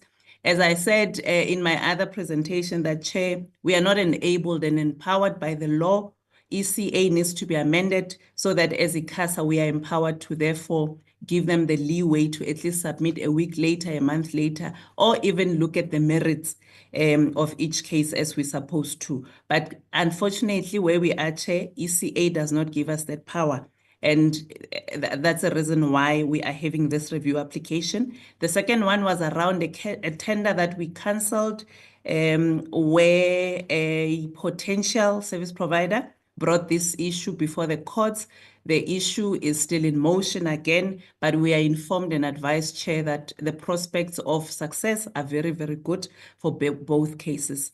So, Chair, please allow me to end here, and I'm going to ask the CFO, apologies, CFO, that he maybe uses 5 minutes or so just to take you through what's remaining. Thank you, Chair. Okay, you may use my machine, sorry. Thank you, Chair, colleagues and committee members. Nico, maybe we can go to the next slide. Thank you, Chair. This one relates to the NRF collection that we do on behalf of government and the National Treasury through DCDT. We had planned for the whole year, Chair, we build about 1.2 billion, or if we round it off, as at the end of the quarter, we had collected 1.8 of that 2.1, which equated to 84% of the budget of what was budgeted for, Chair. Thank you. Next one, Nico. Chair, I think I'll spend a little bit of time here, Chair, and before I start, Chair, I think I should remind the committee and colleagues of what we spoke about when we're presenting. I think we're presenting the annual financial statement for 2023-24, the audited outcomes that we indicated that how we used to budget, it will impact the current year, Chair. where, for instance, we used to roll over all the funds to the following year. With that, Chair, as you can see, you find yourself with a lot of money that was not spent, though you knew that in certain instances, some projects or some of the projects are multi-year, but you basically put them in 1 year as if it's a 1 year item, Chairperson. And this majority of it relates to the ring-fence funds, where majority of the funds are multi-year. So, Chair, if we can compare from a transfer point of view, that we had been given about 230 million for the 2 quarters of to September. In total, we had spent about 271 million thereof, Chair. So if we were to compare current allocation to what was actually against the spending, you can see, Chair, that we are actually overspending in a way, but I think alarms should not be raised on this, because as you know that we have changed the accounting treatment of ring-fence funds, or what used to be called conditional grant. It means the money sitting somewhere in the kitty or in the bank account. Every year we'll be spending until we spend all that money. We'll then be sitting with this anomaly of appearing as if we are spending from a sort of like income statement point of view, but in reality, Chair, from a funding point of view, we are still covered. So, Chair, if you can, we have collected about 50% of the transfers, and on the other income, we're lower, Chair, which is mostly our interest. We had collected about 28 million, which was 45%. Thereof, we don't anticipate to realize the whole 64 million because of the baseline that has been reducing over the money that we spent over the years. Compensation of employees, Chair, there we are almost at par at 47%, Chair, except that in this particular quarter, Chair, by the end of quarter 2, the annual adjustment or salary adjustment had not been done. We only effected those, I think, towards the end of September, if I'm not mistaken. Then from third quarter onwards, it will reflect a true reflection of what we spent. Goods and services, Chair, as I've said, we have spent about 24%, but here, Chair, it starts to be the issue of like the budgeting issue, where, for instance, we had 384 million, which included, for instance, IMT auctioning, which we know from where we are that it is actually a multi-year project. So we are working towards addressing this, Chair, so that going forward into the new financial year, we don't have issues of this nature, Chair. The other one will be on the capital space,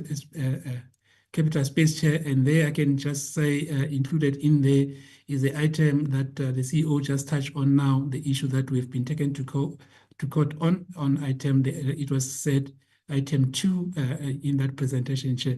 So majority of that money will be sitting there, Chair, that we are actually is looking at to say we're going to spend as the projects go on, Chair, and we're implementing and we address some of the challenges that we are currently having. Nico, if you can go to the next slide. Chair, I've already spoken to this. I think maybe the last point to emphasize could be the cost of living adjustment that was only effected in quarter 3, Chair, just to emphasize that. Next slide. Chair, I'm not going to spend time on this one. I think this one is just breaking down of the operational allocation or expenditure, which includes both our normal allocation and also the ring-fence funds, Chair. It's just broken down per program or yes, Chair. But here again, Chair, an emphasis again is the issue of the rollover fund, and hence we had the 271 million that we had not yet spent. Going forward, Chair, I think we will try to make sure that the income statement is a true reflection, or the budget is reflective of the activities that we plan to execute, Chairperson. Thank you. Next one. You have 1 minute left. Thank you, Chair. This one is basically the assets and liabilities, Chair, to just say we are still having or on the positive that we are not on a technical insolvency, so our going concern is still okay. The next one. On the cash and bank, Chair, majority of the money that we had at the end of the quarter, Chair, was we had 628 million, of which a part of it was invested for the National Revenue Fund, Chair. Next slide.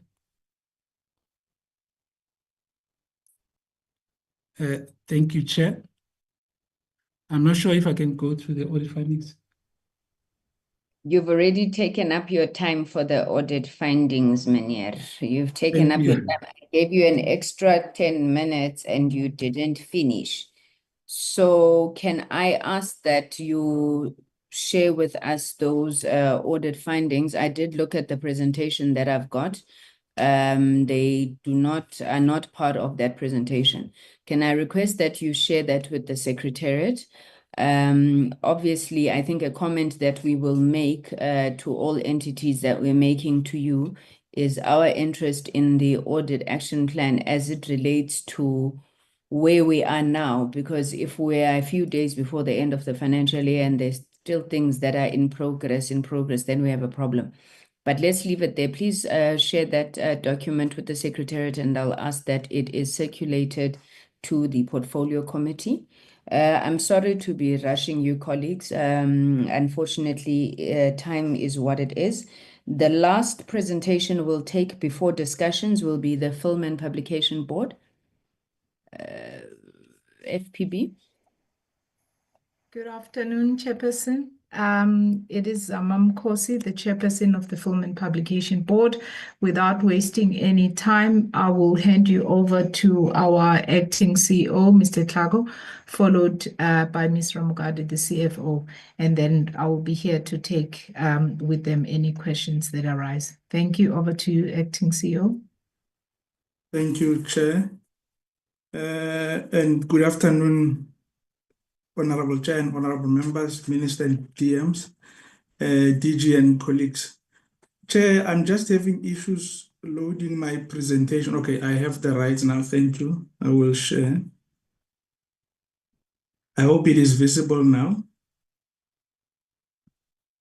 Yes. Yes, we can see it, sir. Okay, thank you. So I will quickly just go through the slides for Q1 and Q2, and then CFO can then take over on the finances. But Chair and honorable members, for Q1, in fact, for the financial year, we have 15 targets. For Q1, we achieved 80%, and then we improved in Q2 where we achieved 93% and only one target that we didn't achieve. I will then go straight to the targets and the targets that we didn't achieve and the reasons and the action plans. So, Chair and honorable members, one of the targets that we didn't achieve, it's on the classification decisions within 7 days. This is one of our critical targets, which is aligned to the core of our mandate, which is classifying content in terms of age ratings and consumer advice. This is to inform consumers on, to make informed decision on the content that they will be consuming. We achieved 74% in first quarter. This was this is because of issues relating to capacity, and also as well that the process to classify is still mainly manual, meaning that there's still physical classifiers who watch the content from beginning to end and only come up with the classification decisions. But we're looking at ways to automate the process, looking at AI technologies for us to be able to make the classification process much more easier. But we have since recovered both in Q2 and in Q3, so we don't have an issue in achieving the target for the financial year. The second quarter, which we didn't achieve, also relates to one of our core mandate, which is the analysis of child sexual and exploitation material. So this is one of our core mandate as well in protecting children against exploitation and exposure for them online and their images and videos being used in child sexual abuse material. Again, this is issues of capacity, and again the issues of the process being manual, that our child protection officers have to physically analyze those individual images, those individual videos, for them to determine whether indeed there is a system. And we work very closely with law enforcement agencies on this one, in investigating and the prosecution of those that are found guilty of in possession or distributing such content. But again, Chair, we have managed in Q2 and in the remaining of the financial year for us to recover. And this is with the results, with us working very closely with law enforcement agencies, SAPS, in ensuring that they do not send all the material that they have, but only those that they're suspecting that it has CSAM, they send it to us, and then we can then confirm and then write a formal report to assist them during the prosecution. And then one of the last target that we didn't achieve in Q1, this relates to a revenue enhancement strategy. This is one target again in us ensuring that we are sustainable. We are not just relying on the government grant, but ensuring that there's a self-sustainable in terms of self-generated revenue. So there were activities that we could not achieve in Q1. But again, Chair and honorable members, I can report that we have managed to achieve this in Q2, and we're sitting positively for the financial year. It was just some of the activities within the plan that we were not able to achieve. And then the other target, again, it's on the stakeholder engagement and communications plan, because one of our key mandates is promoting online safety. And we do this by ensuring that there's public education. We go to schools, we go to communities, informing users of social media and users or consumers of content on how to protect themselves. And we engage a lot on public education and stakeholder engagement. There were a couple of activities in that plan that were not achieved, but we have since recovered, given that we are making sure that for the financial year, we can then be able to achieve them.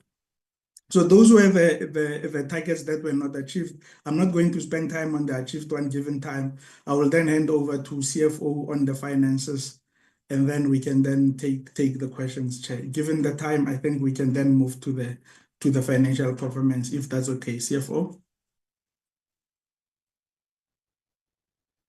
Good afternoon, Chairperson, committee members, Deputy Minister, and trying to get the video.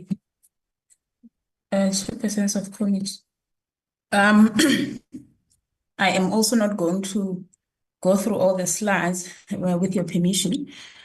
Next slide. Next slide. So this is just the overview of our revenue. Then the first source of our revenue would be the grant that we received from DCDT, and for the 2 quarters we received both tranches. And when you look at the regulation fee, we Q1 and Q2 we were moving very slow, and in particular the line that was growing slow was the online license fees. However, we have improved significantly on regulation fee and almost on online, except for the annual renewal fee. And when we come to report for Q3 and Q4, you will see that growth. Next slide.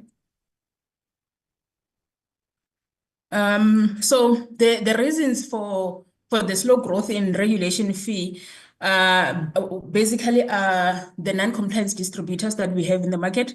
We do have measures in place that the compliance officers do implement. We issue notices, the cease and desist letters, and for when the distributors do not adhere to this, we also then refer the matters to the enforcement committee.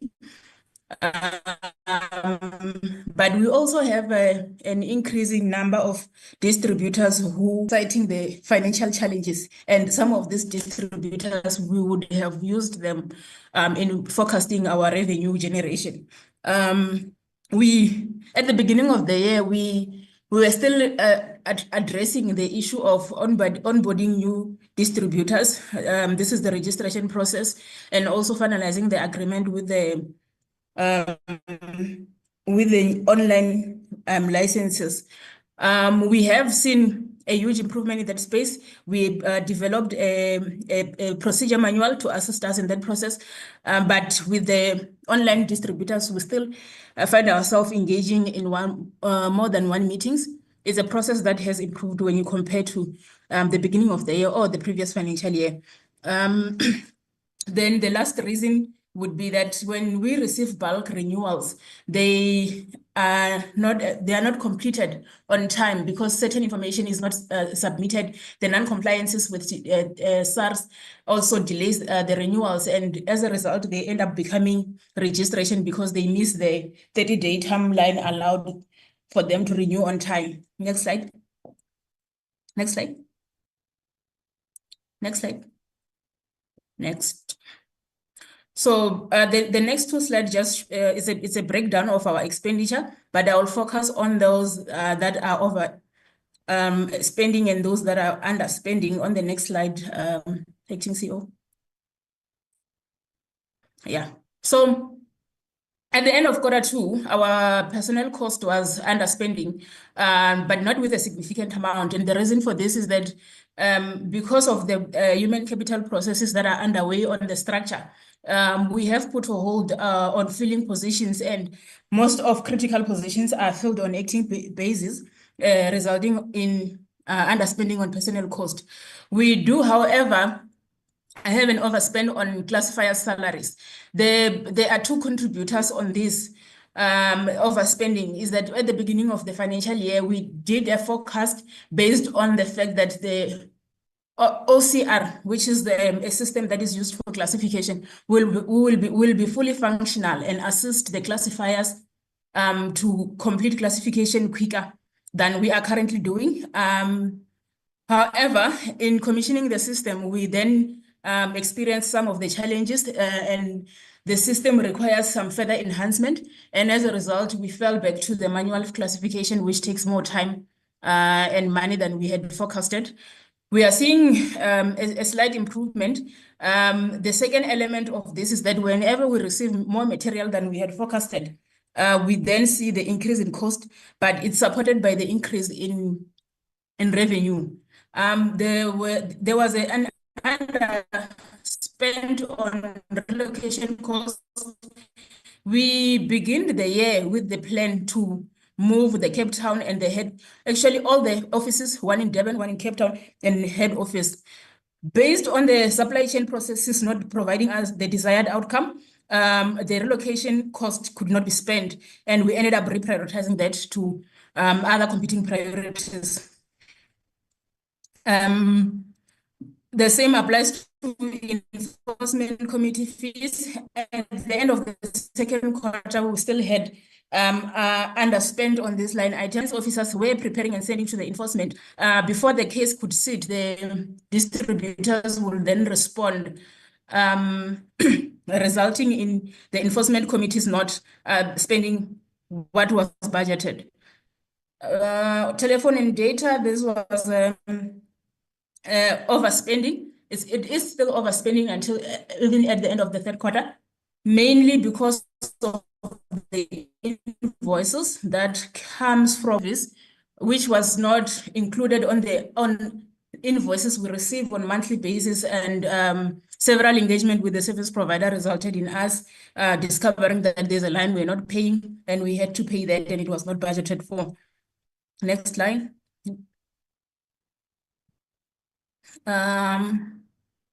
Then the ICT fees, it basically is also overspending, mainly because of the licenses that we needed to continue procuring. There isn't a process to rationalize all the licenses that FPB has. We brought in the Microsoft 365 license to make sure that we reduce some of these licenses going forward. But some of the licenses are also based on in a foreign currency. So whenever there's end up filling that on the website cost, we added additional modification on the website. We were running a process of enhancing the website. And when that process was about to close, we realized that due to the change on the Act, there were additional critical enhancement that needs to be included that will assist the engagement, the customers or the public to engage with FPB in a more enhanced way through the website. So we implemented those. I think I've covered all the over expenditure. Next slide. Next. The next slide that I will talk to is the fruitless and wasteful expenditure, irregular expenditure. So we've not had one in quarter 2 except for the Metrofile contract that needed proper managing. And that was what we reported. And on fruitless and wasteful expenditure, we had 2. One in quarter 1, I think we have 7. And they mainly relate to travel expenses, related return of vehicles, and employees being involved in accidents, and all those fruitless and wasteful expenditure and irregular expenditure have gone through the loss committee, and the loss committee has either made a recommendation or are still investigating. But most of the cases have been closed. I think this is the last slide, Acting CEO. Thank you.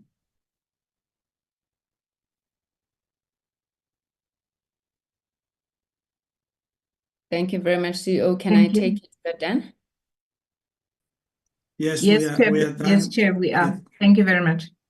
Thank you. Thank you very much, Chairperson, CEO, all colleagues who have presented.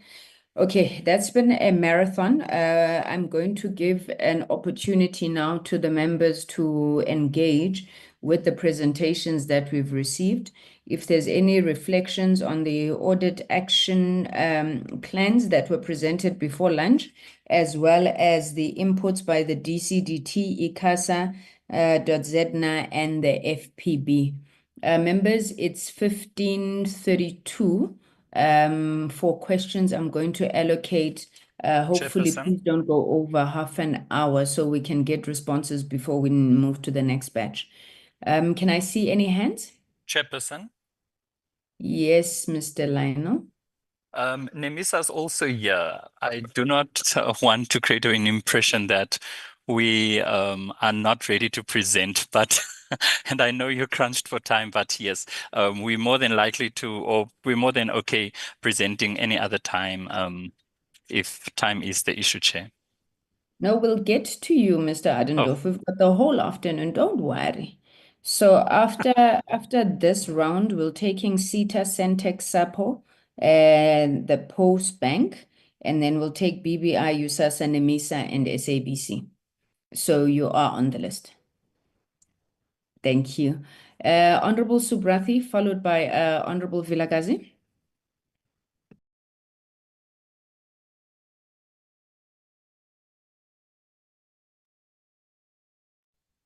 Honorable Subrathi, I think we just lost you there. Chairperson, am I visible? Am I audible, Chairperson? Yes, you are. Yes, you are. Thank you. Thank you, Chairperson, for this opportunity to engage. And just from understanding, we're engaging both the presentation on the audit findings and recommendations, as well as the 4 presentations. Chairperson, I have posted and I will post my questions into the chat because they are quite detailed questions, and maybe Secretariat might want to record them and share them with the respective entities if we don't get the comprehensive feedback. But my question surrounding the audit finding was, firstly, let me appreciate the detailed presentation we received with regards to the audit findings. And also let me raise a concern over some rather what would appear to me as trivial and small matters, such as incorrect balances, opening and closing balances not being agreement.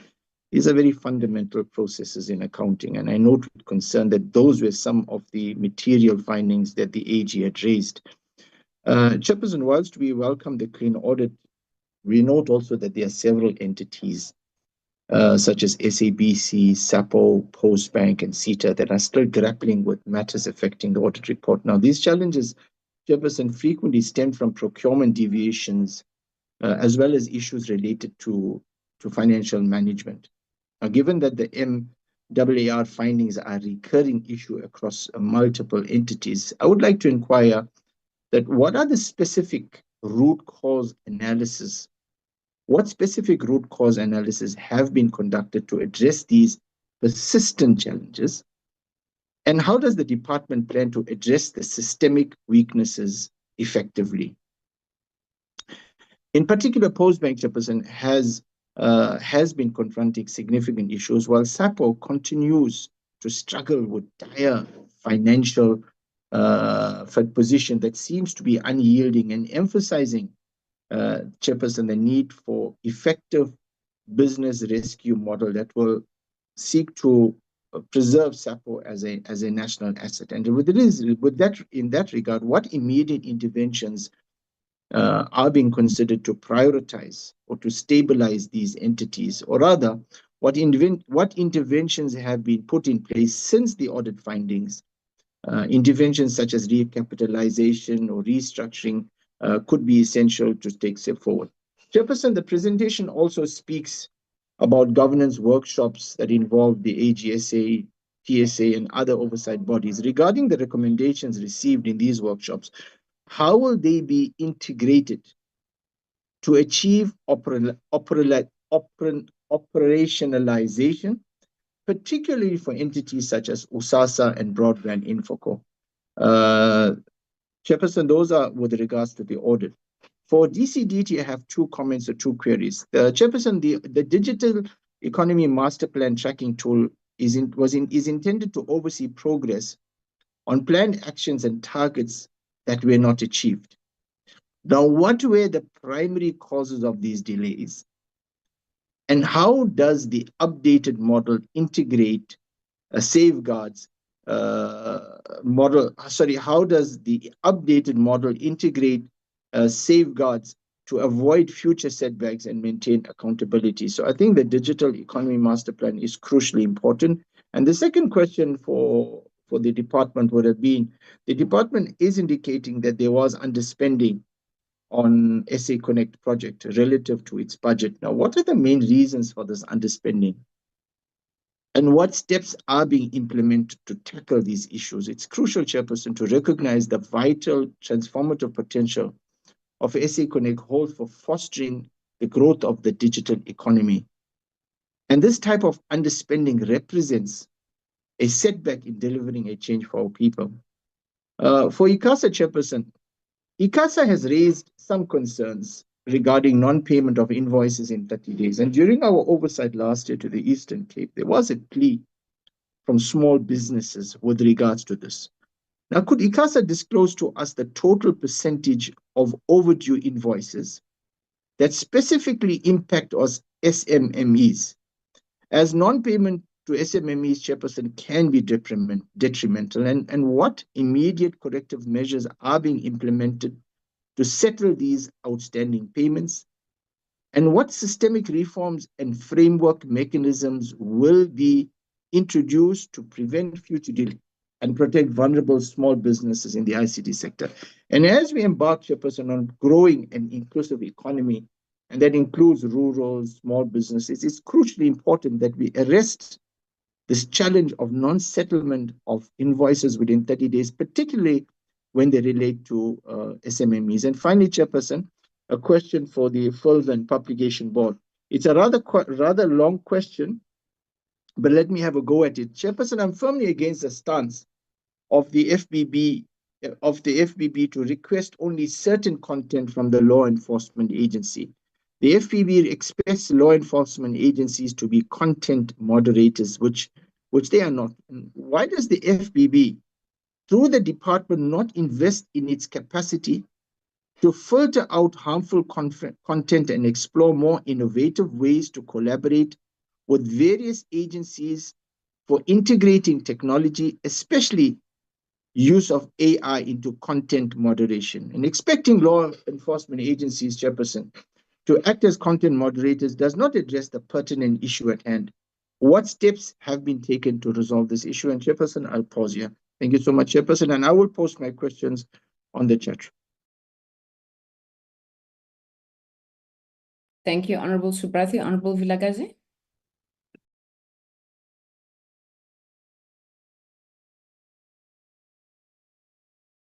Thank you, Chair. Let me sort myself out. I'm actually even just trying to find my place to where were we the last time, because I've got a whole lot of notes. I think the first one will go to the SABC in regard to the start of the second round of submissions. I just thought in regard to the SABC, I just thought that there was a contradiction in terms of there was a part where I think it was the CFO talking about they have managed to effectively control irregular expenditure, and yet one of the findings was on irregular expenditure. So I'd just like to know the extent to which the CFO feels they have achieved that. In regard to SAPO, the PRPs have raised the prospect of selling off unused buildings. Firstly, is this going ahead? And then secondly, just as part of the ongoing process, what can we expect in regard to the valuation of assets in regard to, for example, the financials at the end of this year end? And then post-bank, there's a lack of offices, certainly no regional offices as far as I'm aware. And what are the risks here? Particularly from an audit point of view, what are the risks involved and what is the plan in regard to having physical presence? And then also the SASSA post-bank SAPO relationship. Now you're divorced, now you're married, now it's a back and forth. And then now you're using SAPO, it seems, post-bank, and now you're using private banks. What is the status of that relationship, and who is making post-bank payments now? Is it private banks or is it SAPO? And in fact, what is the end goal for post-bank? Is it to move towards utilizing retailers and other private entities for all sorts of transactions, or is it to work with SAPO at some point, or a combination?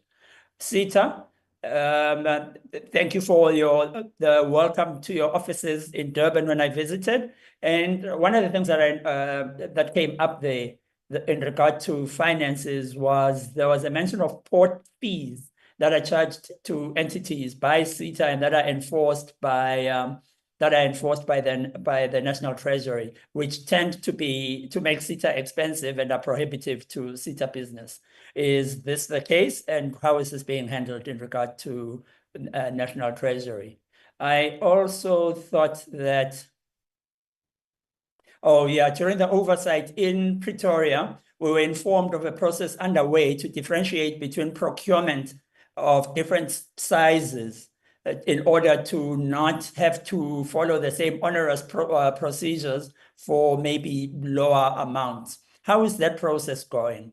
Is it in place yet or no? And then it occurs to me that one of the limitations, of course, of financial audits is that they don't reflect on the quality of service. However, this is a direct impact on the financial well-being of an organization. And SITA in particular receives very harsh criticism from its intended clients for poor service, for example, downtime. And this could affect the financial well-being of SITA going forward. What is SITA doing to improve perceptions of entities about its poor effectiveness? And then SASSA,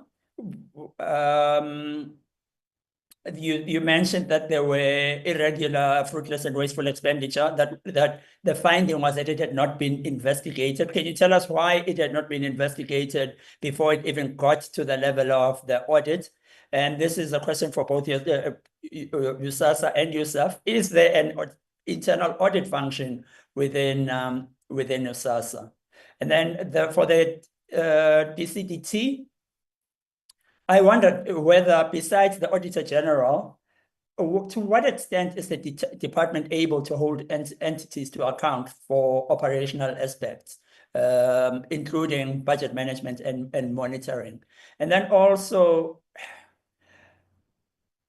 there was, in regard to the white paper, the DG made the point that we've been delayed, or it has been delayed due to changes in terminology and definitions, etc. I'm wondering, DG, should we not just go ahead with what we have and rather correct later than hold up until it's fully updated, because otherwise it may never happen. And then in regard to the white paper, the plans, the strategies, the policies, I counted about 6 or 7 of these. Is it, and none of them are complete. Is it possible, DG, to maybe prioritize 3 or maybe 4, but minimum 3, say, for the next 6 months? And let's say at the end of 6 months, we will present final versions of these to the portfolio committee for ratification, or however the process goes, but that you will come, just set 6 months as a goal for a completion of at least 3, just so that we have some movement and we can see things happening, in spite of all the challenges with everything going together.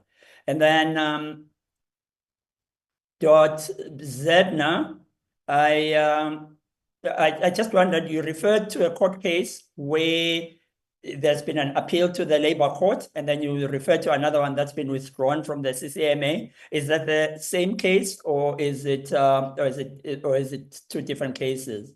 And what is the reason for the low uptake of the training that you said you were not able to meet your target because you didn't have sufficient people?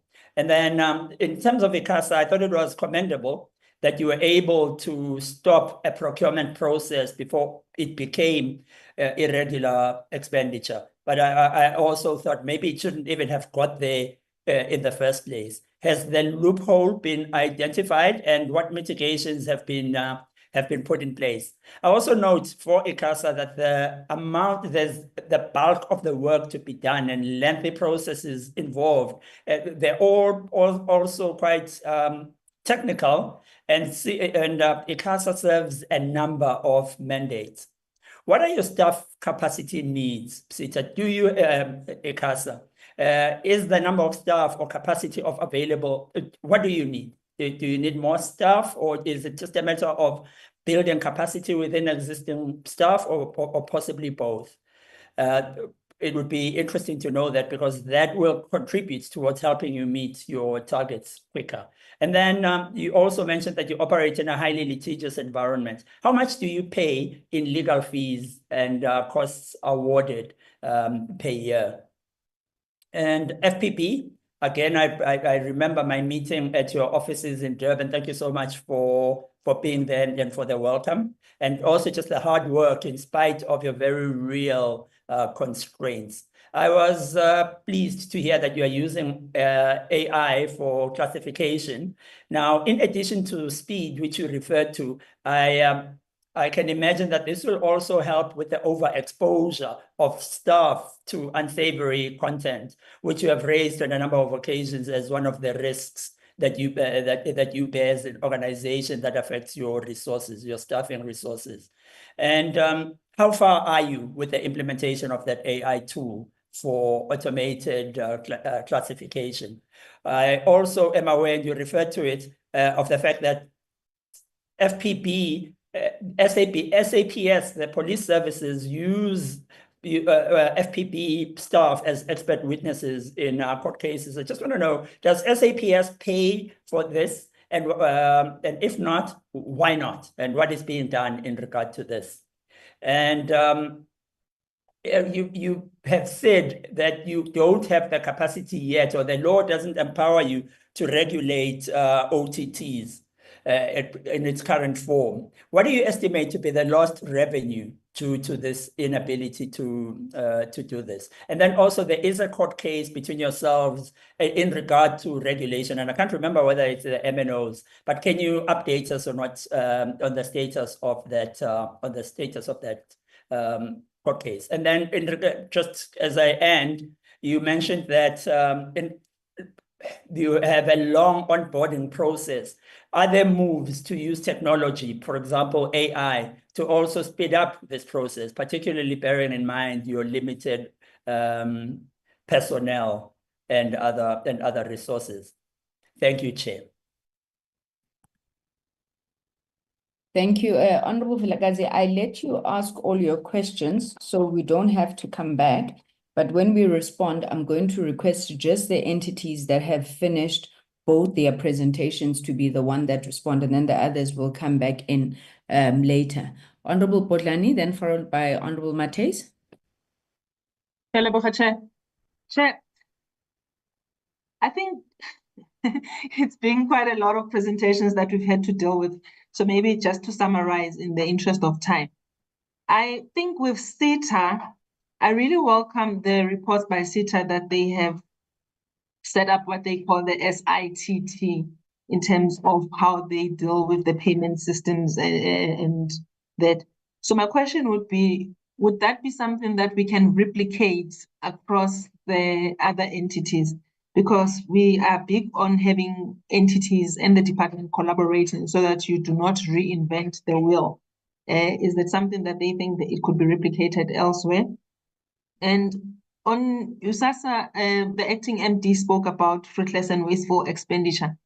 I did not quite get what the consequences are of the people who have been found to have abused or incurred the wasteful and fruitless expenditure.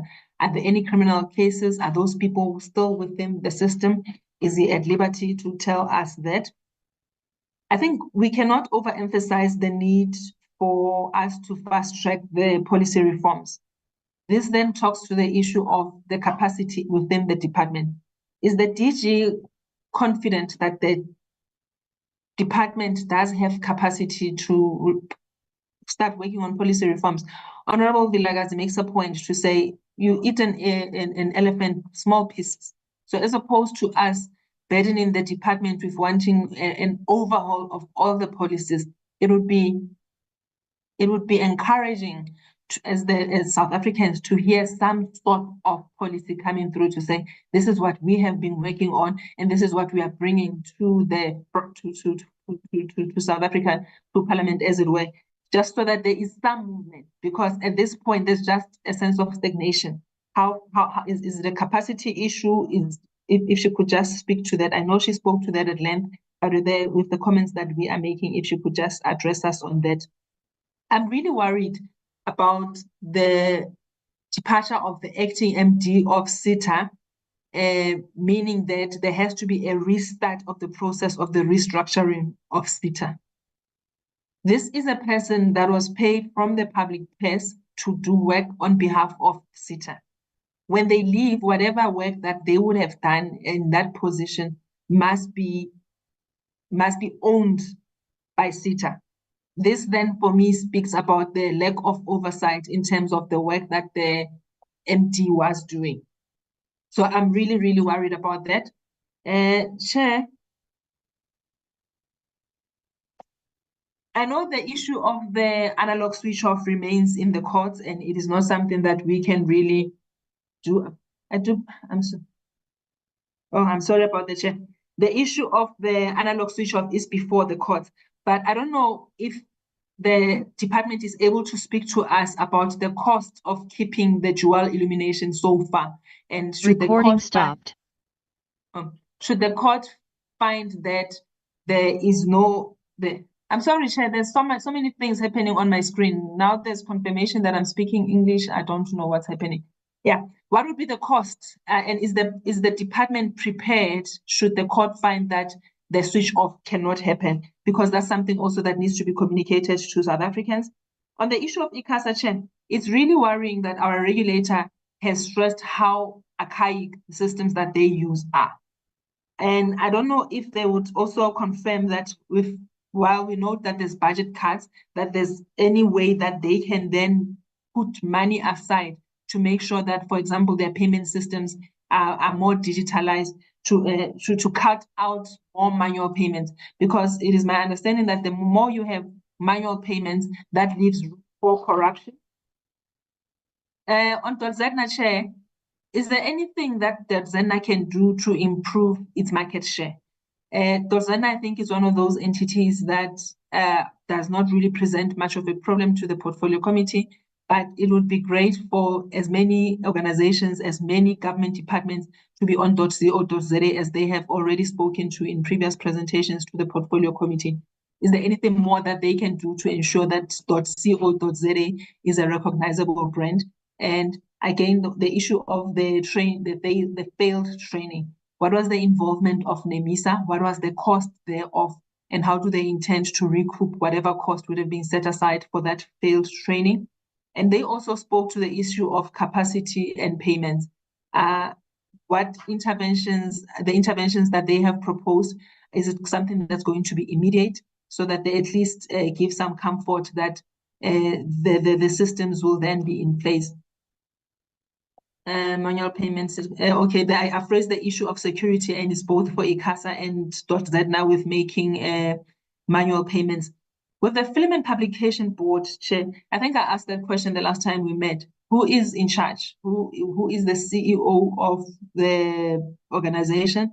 And I'm sorry if I'm repeating myself, but I just need clarity on that. What is the status of the governance, especially on the CEO front?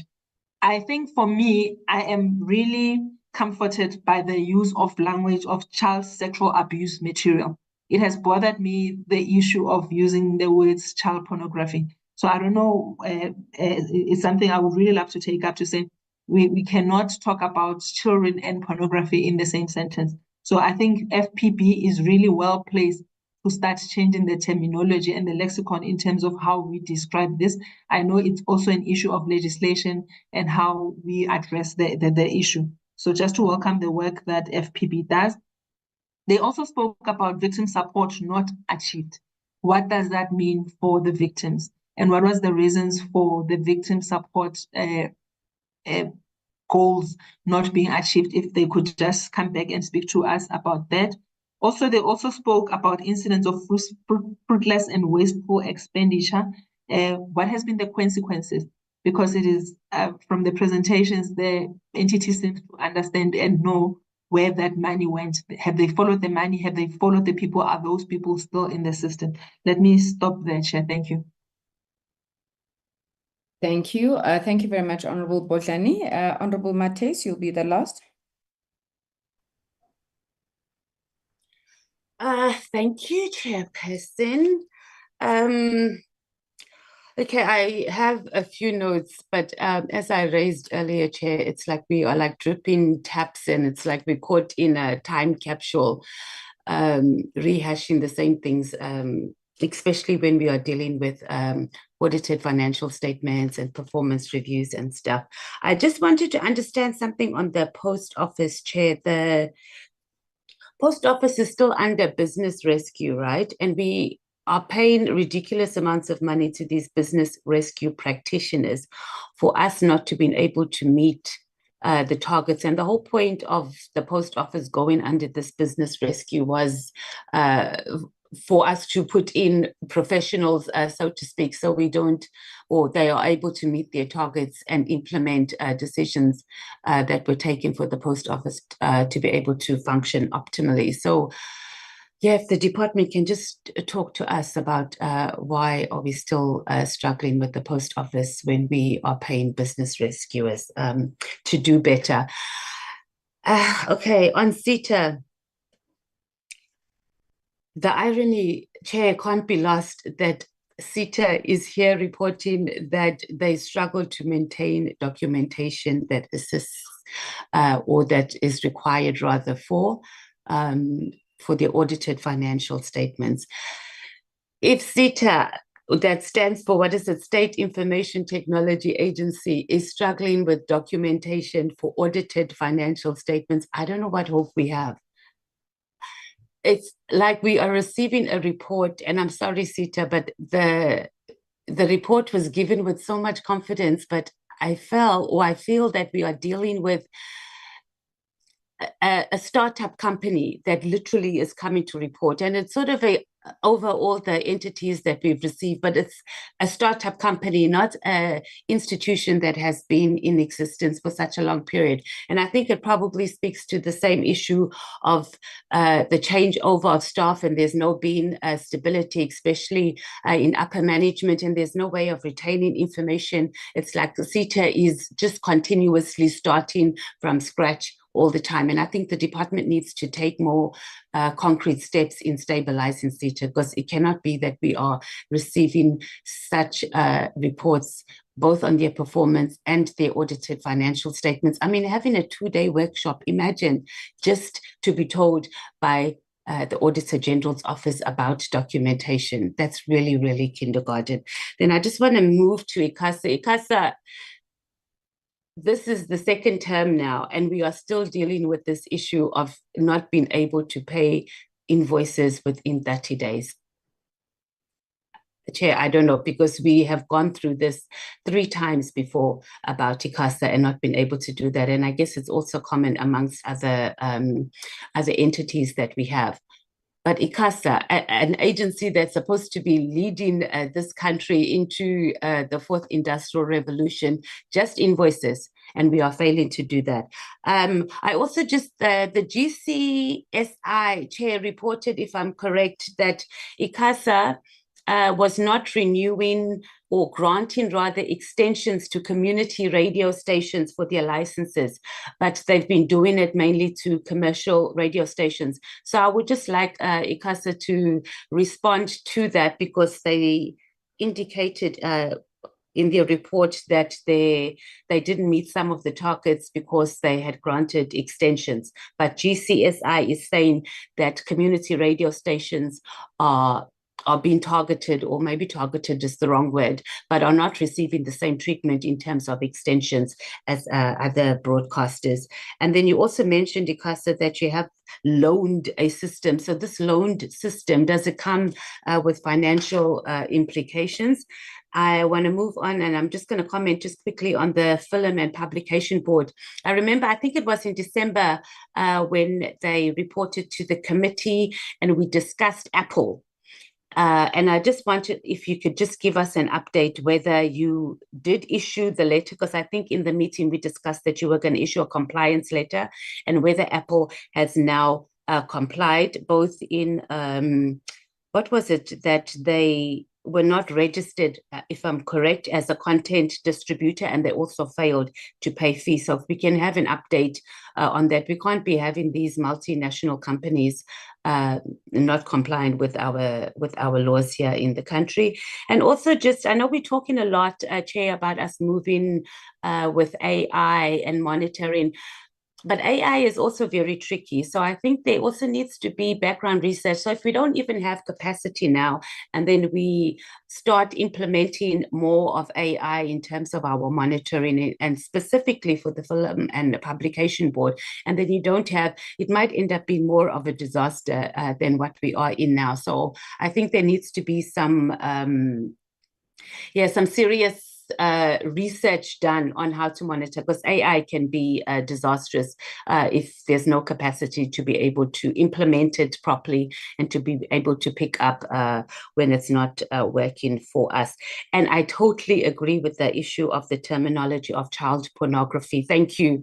Thank you, Honorable Member. There's no such a thing. You can't have, it's like we already making like child pornography. It's on the same level as adults. So yeah, we do want to give some kudos up to the Film and Publication Board. And I think you must also just look into the reporting, and we probably need to, and the Film and Publication Board needs to engage with media, especially media houses.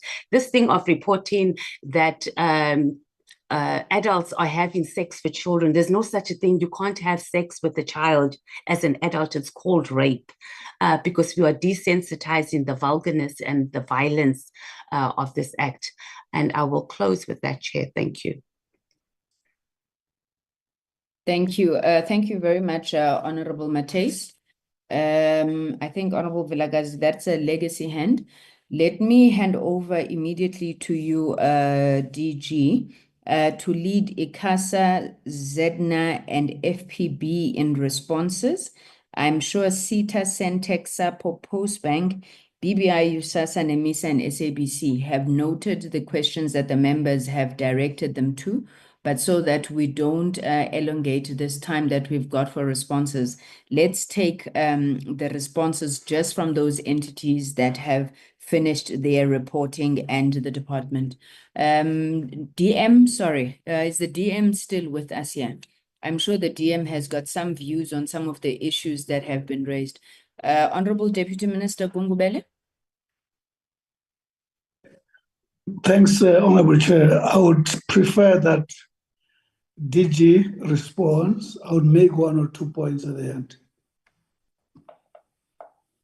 Responds with the team and do the entire technical work. Thank you, DM. And we're going to be very quick. I'm worried about time. It's 4 o'clock now, with a lot of other entities. Let me ask AGSA, invite AGSA to respond.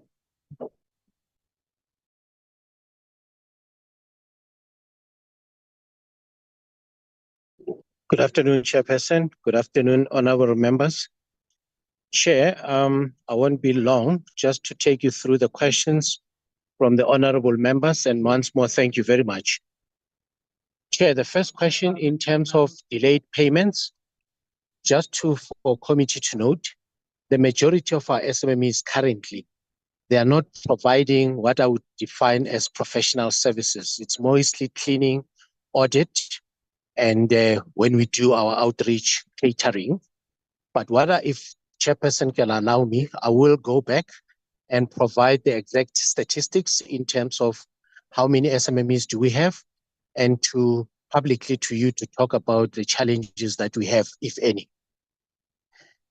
Then on the issue of community radio stations, Chair, just for the Chair and members to note, currently you have noted that the challenge that the community radio stations have been having, it's about issues of non-compliance with how they manage their own affairs. I did raise this, Chair, in our last presentation to the committee, that as part of a remedy, we are going to go out on a public program to intensify our current outreach, where we talk mainly about governance, because the majority of the issues that are affecting our licensees, especially community radio station, it's where you have political parties, people that are not supposed to be in the structures, hijacking some of this community radio station.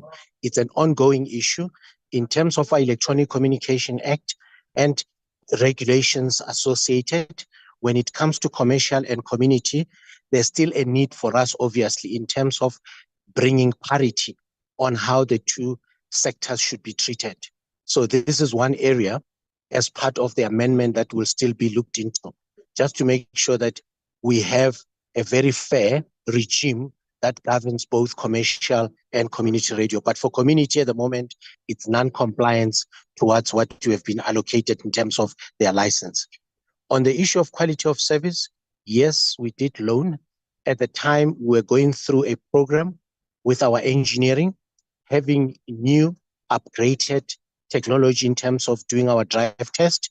I can share the amount of money that we have spent on that loaned equipment, if the Chair and members can allow us to do that. Then with regards to what is our ask, I think, Chair and honorable members, from our audit report, it's quite clear that the institution, as it is right now, we are battling with recruiting qualified resources when it comes to areas like your finance and supply chain. It's going to be important from a resource point of view that in terms of budgeting, if one looks at our current mandate of AGSA, I can safely say, Chair and honorable members, that our mandate is underfunded. Everything that we are supposed to do, I will use this term, AGSA has to provide the truth that is supported by evidence. So a truth statements with evidence require systems. And I'm glad, I think, honorable members, you may have heard from my colleagues that at the moment we're exposed because most of what we do, it's still legacy systems. We're still doing manual. And to that extent, we cannot be even giving you confidence on some of the reports that we produce because, as we know, paper can always be manipulated. Not to say system cannot be, but at least there are internal controls. So the ask, it's more about capacity in a form of funding of our mandate so that we can tell you the truth with evidence. Lastly, in terms of the supply chain reform, thank you for the comment in terms of what we did to make sure that we don't just issue tenders or award. As much as we have our PFMA, we've got our internal SCM processes. As a mitigation, we have strengthened and we are currently looking at capacitating our SCM unit so that each and every project that we are supposed to be awarding any tender, we make sure that the resources that are in that unit are highly skilled, they attend the PFMA training. At the moment, the exposure has always been missing some of the fine print when it comes to response on all the tenders that we have received. But that's the brief that you are getting from the CFO. So, Chair, if you can allow me then, in terms of those responses, I think I've covered, just to summarize, all the questions that have been asked by members. But as I said, I commit that any other pending questions, we will respond to you in writing. And thank you very much, honorable members and Chairperson. Thank you. Thank you very much. I'd like to then invite FPB. Thank you very much, DG. Quick responses from my side as the chair. Just to clarify, the permanent CEO of the Film and Publication Board is currently on precautionary suspension, and that matter is ongoing. We have had an acting CEO. However, in terms of the FPB policy, there is a limited period in which an executive can act, and we have to rotate. So hence we had Advocate Lindhorst previously acting, and now we have Mr. Tlhako acting. And it is simply a question of our policy requiring us to rotate the executives that are acting. Just to save time, quick one on the matter of Apple, there has been compliance. And with regards to the matter against the NAB, we are awaiting a court date. However, discussions are, continue with the department on this matter, but we are awaiting a court date on that matter. CEO, please respond to the other issues around our use of the system, as well as how we work with law enforcement, and CFO can quickly just deal with the issue of consequence management in respect of fruitless expenditure. Thanks. Thank you, Chair. Quickly, Honorable Subrath, yes, I do agree with you that the mandate of content moderation is firmly FPB mandate. So we work very closely with SAPS, but indeed we are capacitating ourselves both in terms of technology and the human capital to ensure that we can execute our mandate. But it's a continuing process given the financial constraints issues that we currently have. And I think this also talks to Honorable Vilakazi on how far are we on implementing AI technology. So we have our AI strategy approved by Council. We are implementing it in a phased approach, obviously, like I've said, looking at the affordability and the constraints that we currently have. We have an MOU with SAPS, Honorable Vilakazi. So we are reviewing that on how best can we work together so that they can be able to support us. But we do support them as evidence, supporting them with evidence in the court, especially in cases relating to child sexual abuse material. OTT and revenue, we have in line with the Film and Publication Act. There's a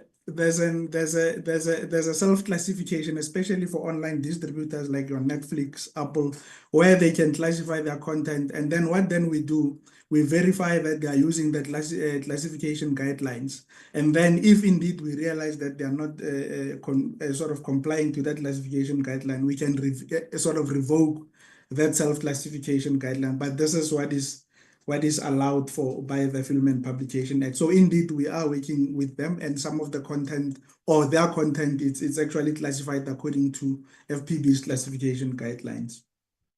Long time to onboard online distributors. We've recently also gotten a policy approved on registration of distributors, specifically looking at the new dynamics around online distributors, and there's a SOP to that effect as well.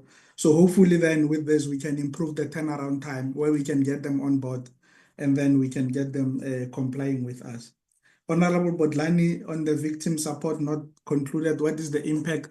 So like I've said, we work closely over and above SAPS and law enforcement agencies, work with NGOs, especially those in the child support or online child sort of protection space. We work very closely with them, but our role is for us to refer matters to them so that they can support the victims. But indeed, we could not have a workshop with stakeholders. We have since scheduled it for this quarter, and there are plans for us to have it there. CFO, you'll then talk to the recommendations on the loss committee. Honorable Mateis, I think Chair touched on Apple, but indeed I agree, Honorable Mateis, that we need to balance both the use of technology and the human touch so that we don't find ourselves relying only just on the technology. Hence, I was saying there's a phased approach on how we're implementing technologies to do content moderation. CFO?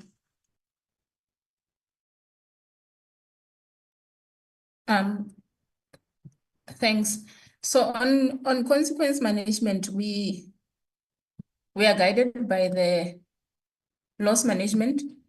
So on consequence management, we are guided by the loss management policy. And out of that, there was a loss committee that was formed to consider all the fruitless and irregular expenditure, to do the investigation, the assessment, and the determination.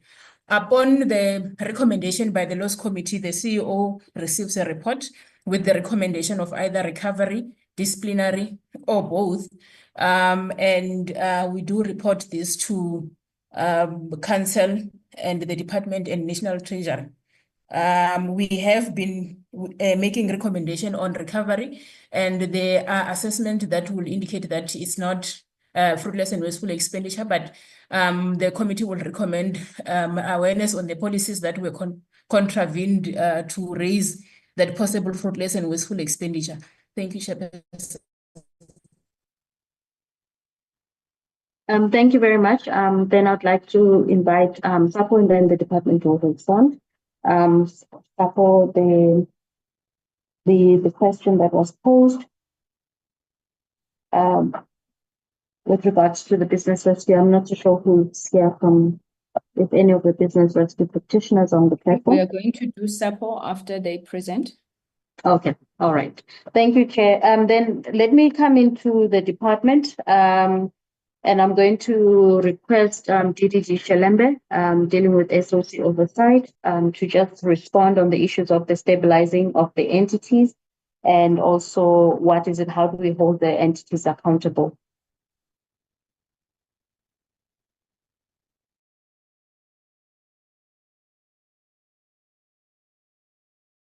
Good afternoon, Chairperson and honorable members.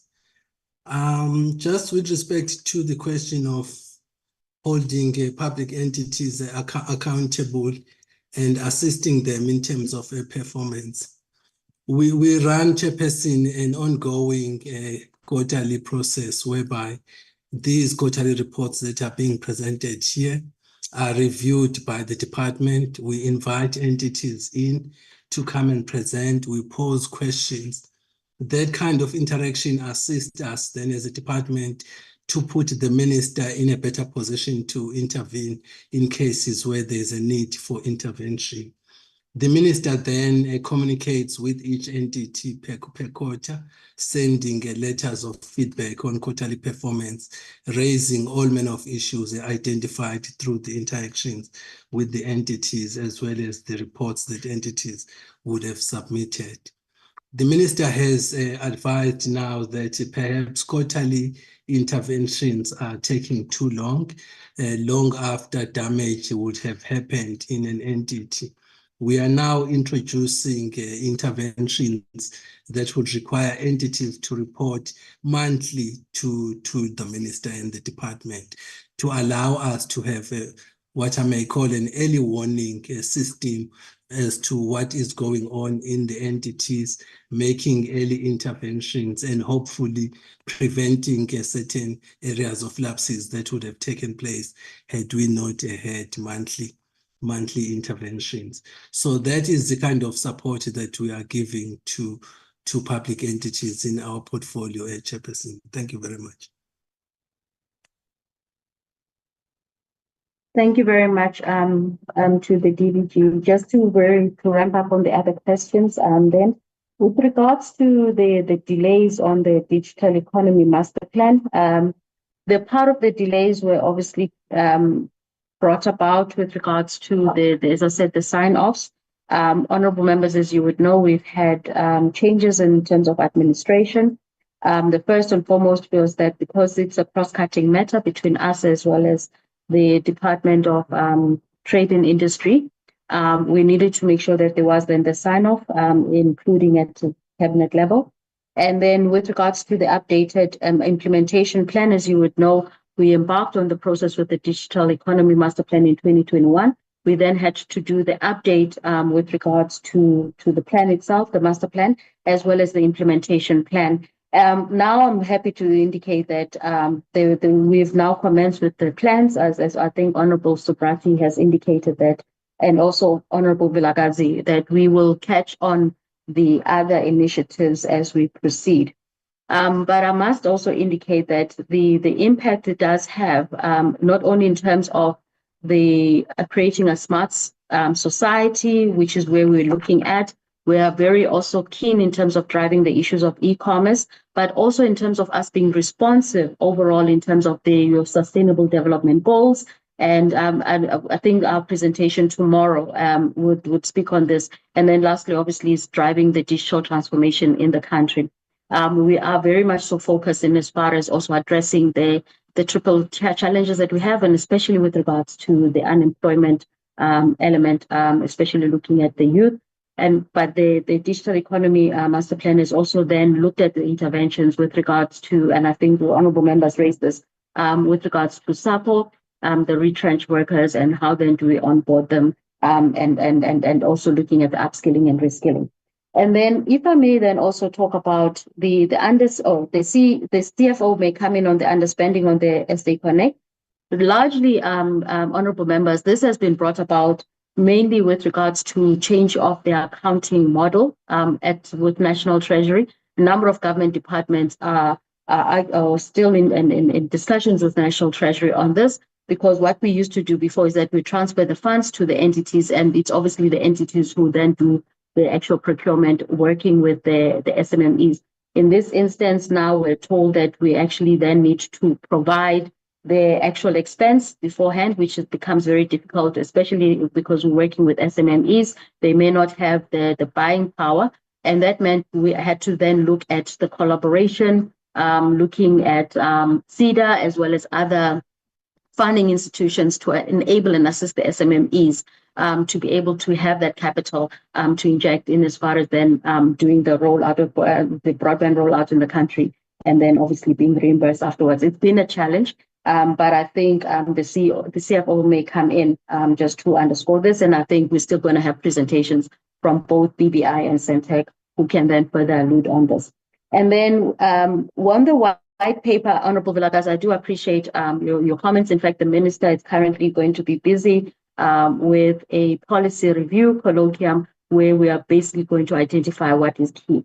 Unfortunately, though, everything on the plate as we've put, it's actually quite key, whether we're looking at the issues related to how do we curb the cost to communicate, which is then in the review of the Electronic Communications Act, or, as I said, the issues related in terms of the white paper on audio and audiovisual, because as you know, the sector already, there's been lots of development. We've got the OTTs, you've got the video on demand, and there's no policy and regulatory framework on this. And you also heard in the presentation that was done by AGSA 2 weeks ago, that they are also awaiting this white paper. So there is urgency in as far as us moving on with this.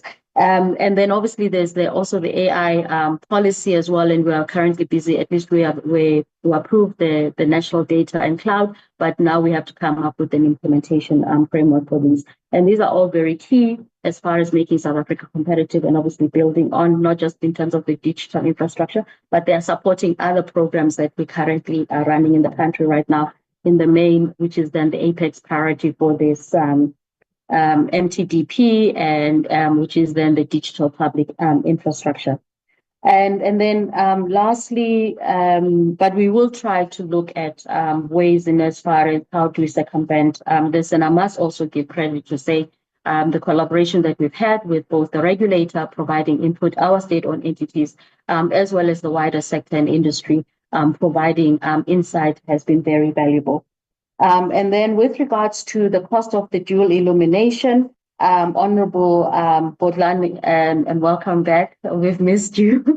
The issues there, look, with the cost, just in terms of the dual illumination, we've come up to about 101.2 billion, and I think although Centec can further can clarify that. And but the bigger question, but the overall cost, I think we're still needing to consolidate because it's being run by different players, and we can only give you the public sector spend on this. There are obviously other players in the ecosystem as well. But the biggest challenge that you've asked with regards to are there available resources, unfortunately, Recording in progress. not have there was no allocation, especially for the dual illumination. So the discussions, as I understand them, Centec is in discussions with the broadcasters in terms of how then they're going to take on this additional expense going forward. The biggest challenge of this, obviously, is the fact that the other issue, part of then the dual illumination, and I think Centec can elaborate when they do the presentation, is the fact of the non-availability of this obsolete infrastructure, which is the analog systems. So there are some instances where then if you are going to face a scenario of having to replace the broad elements of the broadcasting signal where they're no longer available, and therefore we are only left with the option of this looking at the digital products. Then on the repurposing of SETA, honorable members, I have to be very honest, it has been a painstaking process for us as a department. And as I indicated, we really came up with an absolute engineered, and it was a wide sector accepted strategy with regards to the platform strategy. And with then the exit of then MD, it was no one at SETA was able to account to it, despite obviously the fact that we had already taken it all the way to cabinet and it was already endorsed, and there was great excitement with regards to us running with the implementation of it. We are now trying to reconstruct that in terms of trying to put pieces of the puzzle together. But as I said, SETA needs to be at the forefront.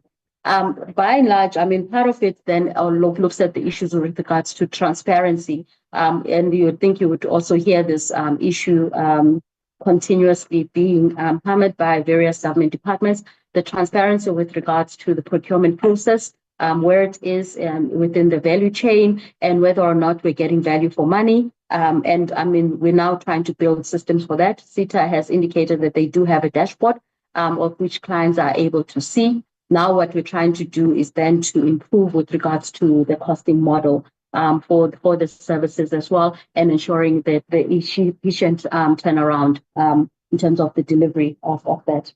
And then with regards to the issue raised by Honorable Matthias with regards to not meeting of the targets, we do engage the entities. I think the DDG has alluded to this. From a department perspective, I must also indicate that we've effected consequence management. I think we did present a report on the consequence management, but we can also make that available as well. So if we do, and especially where we see that it is about the human error, obviously there are other areas where, as I said, it's external dependencies, which we try to fast track. But in the instances where we know that it was within the control and it hasn't been met, there has been consequence management. Managers have had to account and then obviously come up with a catch-up plan, which we do monitor with the unit at the SPM. Thank you very much, Chair. I think those were some of the questions that were posed for the department, but we'll stand ready to respond, and maybe we can also then submit some of the responses in writing. Thank you. Thank you very much. Before you get off the platform, for now, DG, can you just give us a firm date of when we can expect to see the draft of the audiovisual and the audiovisual policy, as well as when we can expect the introduction of the ECA to Parliament? Chair, you're asking questions above my pay grade. The processes would have to obviously go through cabinet for both, but safe to say, Chair, we have finalized the draft audio and audiovisual. In fact, we had the last discussion last night with the colleagues. What we are then planning to do with the approval of the minister is there's just been a great debate whether or not we take it for the last round. And I think now I appreciate Honorable Vilakazi's persuasion, and I'm hoping the colleagues are also persuaded to then say, let's rather publish it. So we're going to take it to cabinet, and the public can expect that there will be a public document, whether it's for discussion or it's the final, at least by May this year, Honorable Chair. And then that's the policy. And then what we want to do is that once it has been approved by cabinet, we would then want to then commence with then the process with regards to then the legislation. That was looking at the 2020, not this financial year, early next year. Thank you. Thank you. Thank you very much. Oh, sorry. And Chair, you asked about the ECA. May I please come back to you with regards to the ECA? The ECA, Honorable Chair, as you would know, there's two parts to it. We've had to break it down because of the contentious issues. The one relates to the competition matters, related also to the cost of communication, but sharing in terms of the infrastructure. And then the other one is regarding the dissolution or the establishment of USASA, as well as then the repurposing of USA. Thank you. Thank you. Thank you very much, DG. Let me thank all the colleagues who have responded as well. I've often seen Parliament TV going up to midnight. I hope we are not trying for that today. I'm going to move, but I see that the CEO of ZEDNA, and yes, I did think that the DG didn't call you. CEO? Thank you, Chair. Let me first apologize on behalf of my board chair. She had another engagement that she had to attend to. I will be very brief in terms of the questions because some of those are similar from the honorable members. The very first one related to the ER issues that we have. Those are two different cases, Chair and members. One, of course, being the one where it's at the Labour Court pertaining to the former CEO. The other one, which was withdrawn, being that of the executive manager, namespace, and ICT. The question in relations to the training, I think I'll combine the one from Honorable Vilakazi and Honorable Bolani. In terms of the low uptake, it was really, I think, at the recruitment stage where we couldn't attract the requisite number of people. As per norm, the minimum to really get value for money for the training would be 20 people, preferably people with ICT background, or especially networking. And if, of course, we are focusing on emerging SMMEs, as we would from time to time, we would prefer someone with some little bit of Linux background to actually go through the course smoothly. Expenditure, we had not spent any money towards the training at the time when we sort of collapsed the training. However, just to share with members, it did take place this current month, in this current quarter, and it was a success. As indicated, mainly it focuses on the industry and, of course, the emerging SMMEs within the sector. In relations to what is it that we are doing to respond to some of the challenges we have, as recently and as part of our service continuity, we have set up a operations response center. The intent of the center is to focus on implementation of remedial actions of missed targets, or for, on the flip side, any issues pertaining to business continuity where we might have crises that we might have to respond to. So that is the function of the OCR. In terms of increasing the market share, indeed, this is our aspirations. As a matter of fact, Chair and members, for the forthcoming strategic cycle, our main focus is to ensure that .za and .co.za and many other second level domains become top of mind.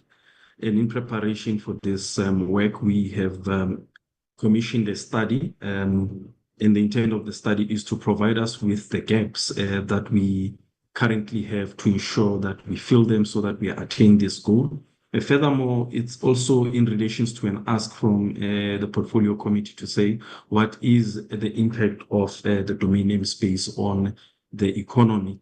We are trying to ascertain that and come up with a rand value that we are able to speak to. In terms of participate or rather partnering with NEMISA, I think I skipped that when it came to the training.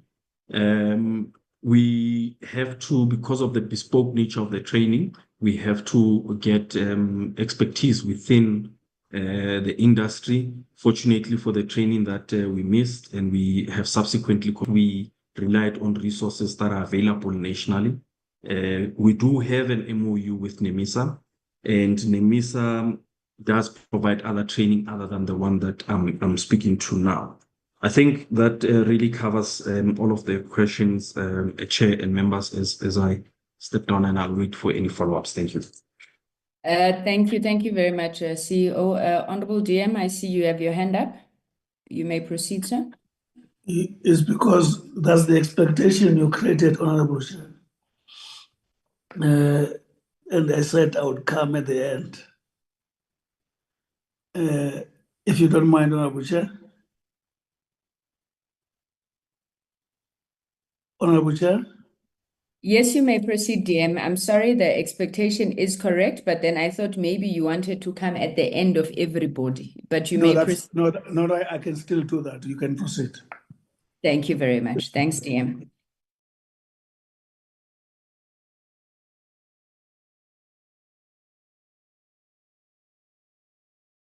I'm saying you can proceed, Chair. Let me come at the end. Thank you, DM. All right then. So let's move on then to the next 4 presentations. The penultimate 4: CETA, Centec, followed by SAPO, followed by the Post Bank. If I can invite the CETA, or if there's any remarks from you, DG, otherwise we hand over directly to CETA.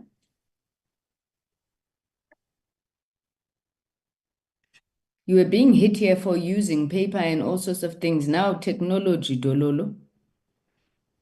Afternoon, Chairperson. I thought the DG was going to make those remarks. That's why I was waiting a bit. If I may be giving sharing rights, or otherwise the presentation can be shared, Chair. Mr. Howe, before you proceed now, there's a trend that has been set here with the chairpersons of the board introducing the topic and then the CEOs coming in. Now, to the best of my knowledge, you are neither. What is happening there at CETA?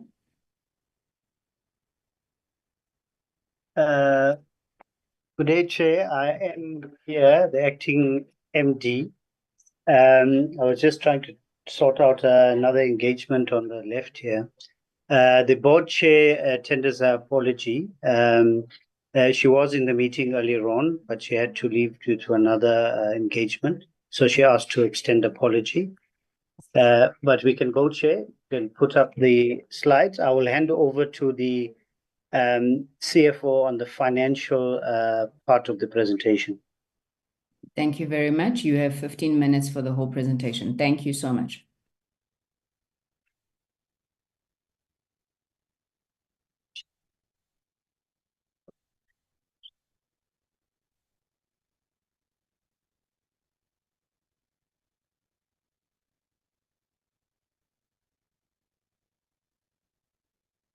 Okay, thank you, Chair. Take it, you can see the slides.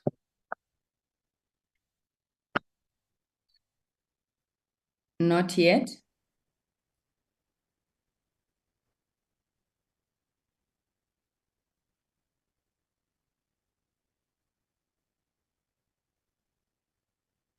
There we have it.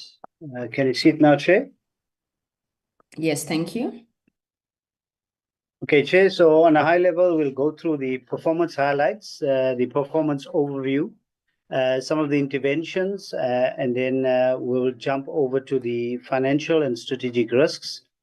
From a performance perspective, some highlights. The service improvement plan to improve customer satisfaction in terms of implementation was 50% at the end of Q2. From a software-defined network, in terms of modernization of the network, we have concluded a number of remediations in terms of single points of failure. That includes migration of Cape Town Switching Center, as well as doing some upgrades in terms of the core network links. From a core network availability perspective, 98% being the target, we achieved 99.89 and 99.85 respectively in Q1 and Q2. From a data center modernization perspective, we have also addressed single points of failure there with investments on electrical and mechanical infrastructure. This is including enhancing the UPS power to ensure that there's redundancy in the data center. From a national and provincial departments perspective, we've completed security maturity assessments across all departments.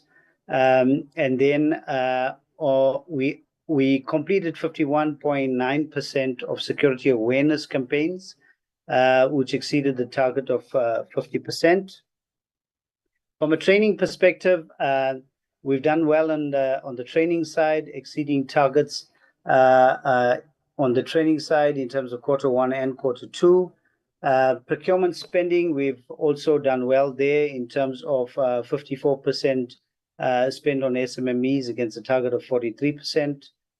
We've partnered with IBM to do training with SMMEs on artificial intelligence and cybersecurity. We had 57 SMMEs that successfully completed the training program. On the learner side, in terms of schools, we had 80 learners that successfully developed a robotics prototype solution. And there was a challenge where we ended up having winners from 3 schools, that's secondary schools and 3 primary schools. From a SA Connect perspective, we've connected 505 sites, and then we're sustaining the 970 sites for phase 1. Operational efficiencies in terms of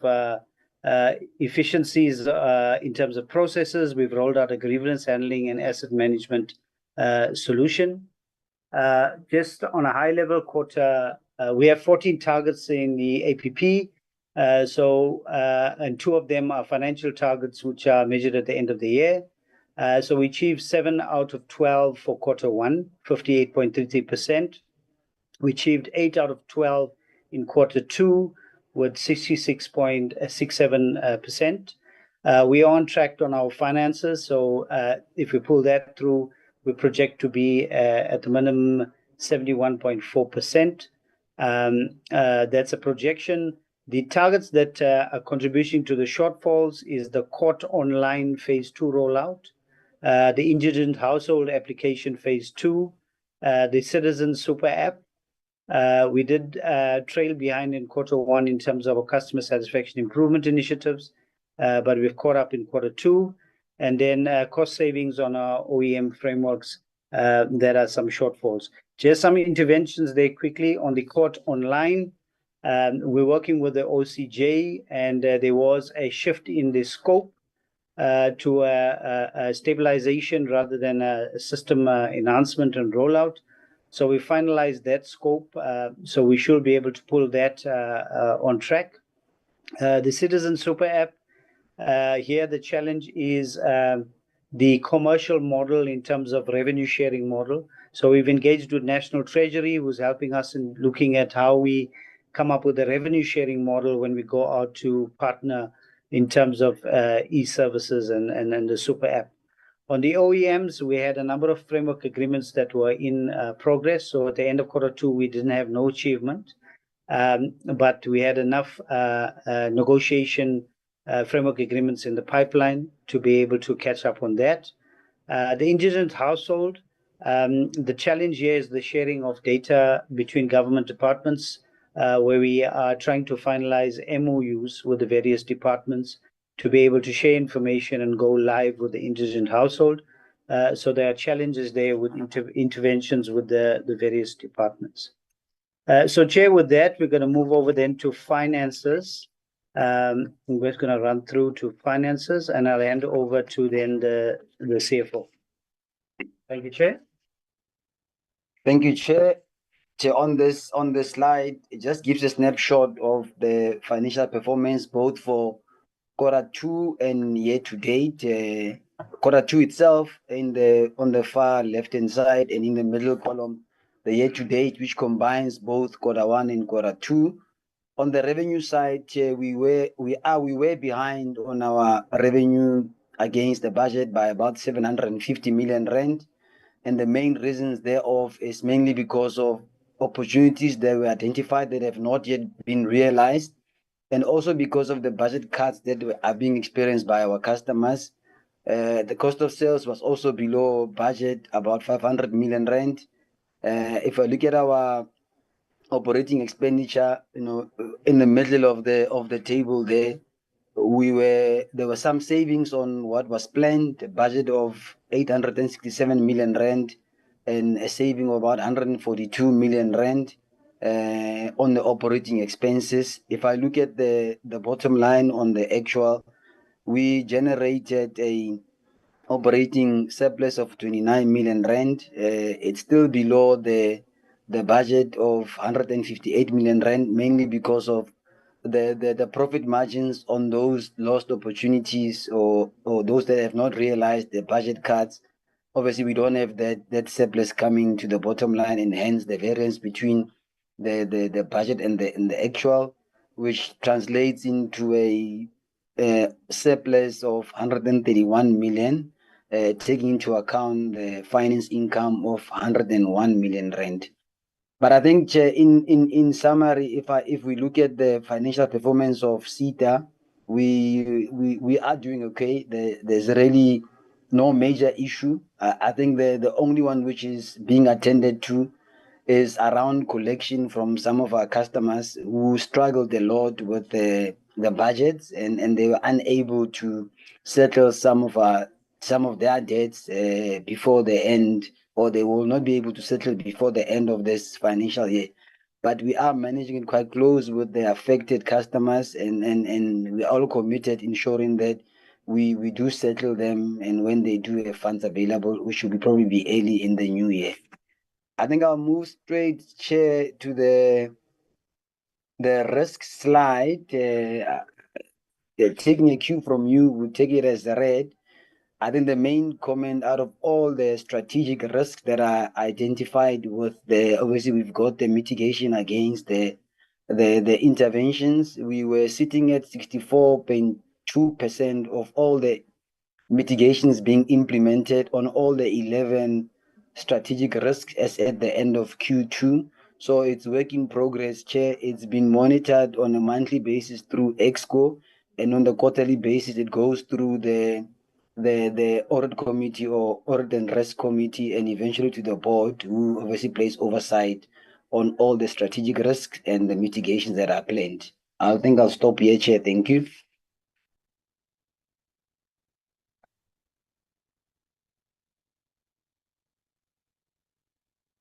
Thank you very much, Sita. That was very quick, but let's move on and take the next presentation from Centec. Centec, are you in the room? Yes, we are, Chair. Thank you, Madam. You may proceed. Thank you, Chair. Good afternoon, Chair, honorable members. My name is Mapuleng Morupa. I'm standing in for the chairperson of the board for Centec. In summary, Chair, Centec's performance for Q1 was quite good. The organization achieved an overall excellent performance against predetermined objectives of 92% out of the 12 applicable targets. Likewise, in Q2, the performance was also good. We've achieved 75% of the predetermined objectives during this quarter and attained the profitability targets as well. Chair, I will hand over to our CEO, Mr. Tebogo Leshope, to take us through the detail. Thank you. Thank you very much, Director Moropa, good afternoon to you, Chair of the Portfolio Committee, honorable committee members. Yes, we do have a presentation, Chair, which I would like to share, and I'm still waiting for the sharing rights. You have sharing rights, Mr. Lesotho. Okay, did you give now? Let's just try again. Okay.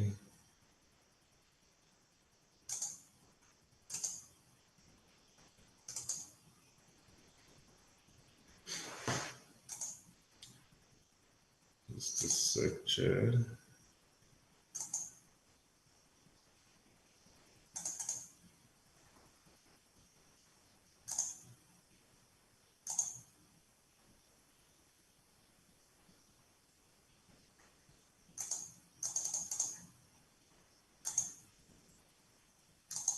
Chair, let me know once you can see my screen. We can see your screen, CEO. Yes, I hope it is the presentation. The sharing screen looks a little bit funny today.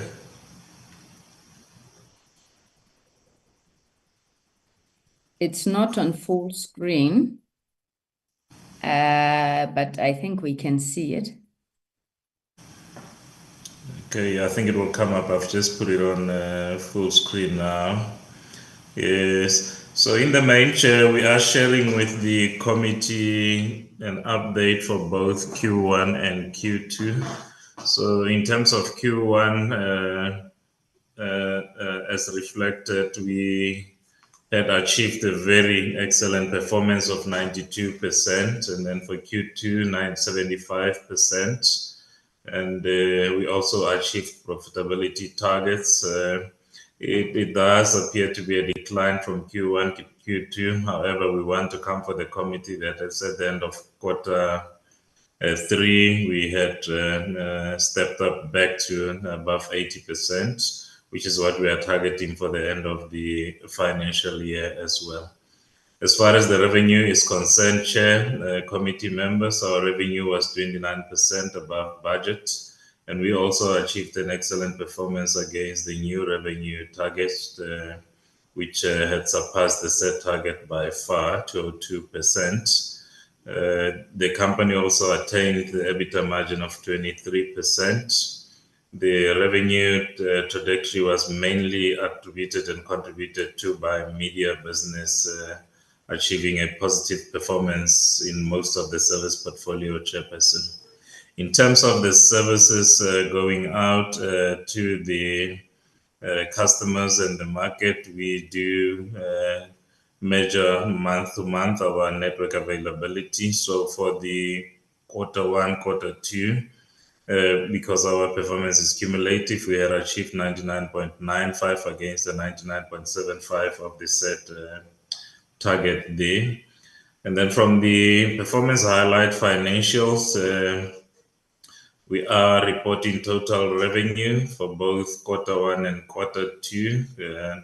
In terms of Q2 targets, we had 367 million and we achieved 474 million, which was an overachievement by 29%. From a continuing revenue, we had a target Q2 of 285, and we achieved 291 million there. And then a new revenue growth percentage margin of 14% was our target, and we achieved 32% there. EBITDA margin, our target was 16%, we achieved 23% there. And then EBIT, our target was 7 million, and we overachieved that by recording 71 million there. So the overall financial performance was quite positive. If you look at all the metrics that we measure for Q2, they were all green, Chairperson. And then the overall business unit performance, as we highlighted, media contributed and led all the services and other portfolios. This slides in the main present the actual achievement of media, broadband, and tower and data center. So broadband services are still struggling a little bit. We had set a target of 5.1 million and achieved 2.4 million there. Data center and towers have achieved its target, slightly above there, and media had achieved its target. Broadband was in the mainly as the lag in terms of revenue recognition because of the delay as far as the rollout of the broadband and SA Connect project is concerned. We are catching up, Chair, committee members, with the rollout of SA Connect. We do believe from the end of this quarter, we will have fully caught up with the activities of SA Connect. I will be touching on my office light does go off, apologies. I will reflect on the APPs that are not achieved in the main, Chair, in the interest of time. So the first one, in terms of the onboarding of customers on digital platforms for Q2, we had set out that we will achieve onboarding and signing of 5 customers. We did achieve 5 customers. However, the split between OTT and data center was not achieved.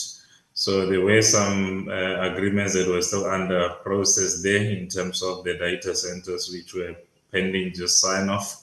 They have since been signed, but for the quarter under review, they were not signed. The second one we did not achieve was the number of sites in terms of connected broadband site. We underachieved this target by 5, Chair, committee members. And it was in the main the delays with regards to tender responses and the number of ISPs that we needed to ramp up there. This we have since closed out, and we do have sufficient capacity, and the significant tenders that we needed to award has been approved by the board and awarded as well. I'm not going to spend time on the green ones, Chair. And then the third red one was the number of sites that we are converting to green energy as part of the initiative of our energy management strategy and carbon emission reduction. So we had a target of by end of Q2 to have all the contractors appointed there. At the time of review, 44% of the appointments were still in process, Chair. We had concluded 12 installations and had appointed 44, but however, there were still those that were still in a process of being appointed, Chair. So those were the main key areas where we were lagging in terms of performance. However, overall, going towards the end of the financial year, this looks very positive, and we are closing out the year and are expecting that our performance will go back to above 80%, Chairperson. And then in terms of the network performance and the network availability, as at the end of Q2, as I highlighted earlier, we had achieved overall network availability across all the platforms of 99.95 against the SLA target of 99.75, Chair, committee members. And then the financial performance, I am with our CFO on call, Ritsane Rasikinya, who will deal with the financial aspect, and then I will come to close. CFO, if you can go through, please.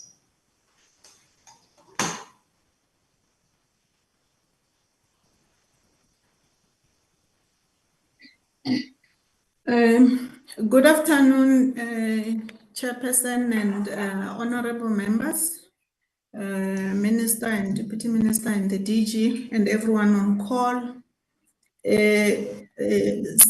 CEO, I can hardly see this one, but it's fine. Let me, I think to save time, please go to the next slide, because the next slide will then cover both Q1 and Q2. Yes. Thank you.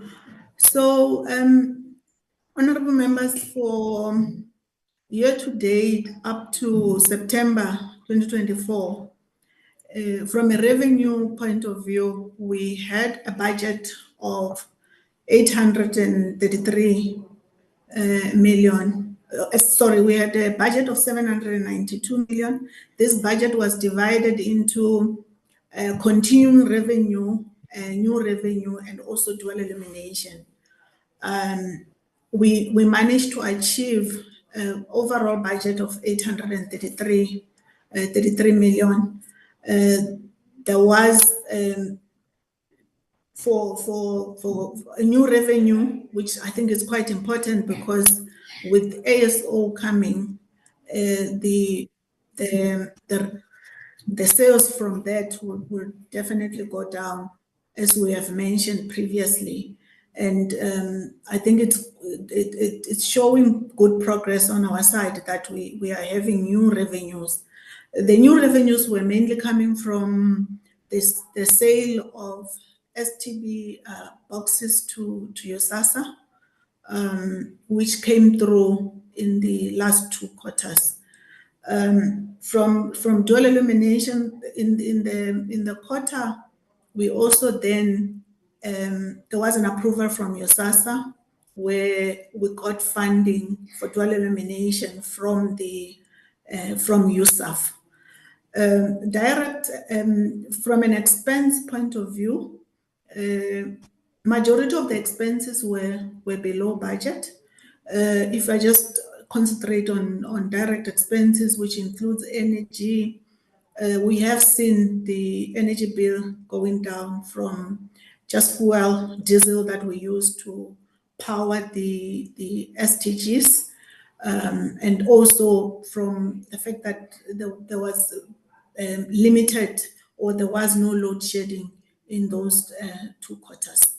So that gave us a saving of around 95 million. Also, I think the salary increase, if we look at employee cost, there was a bit of a saving there, but that's because the salary increases were not affected by the second quarter.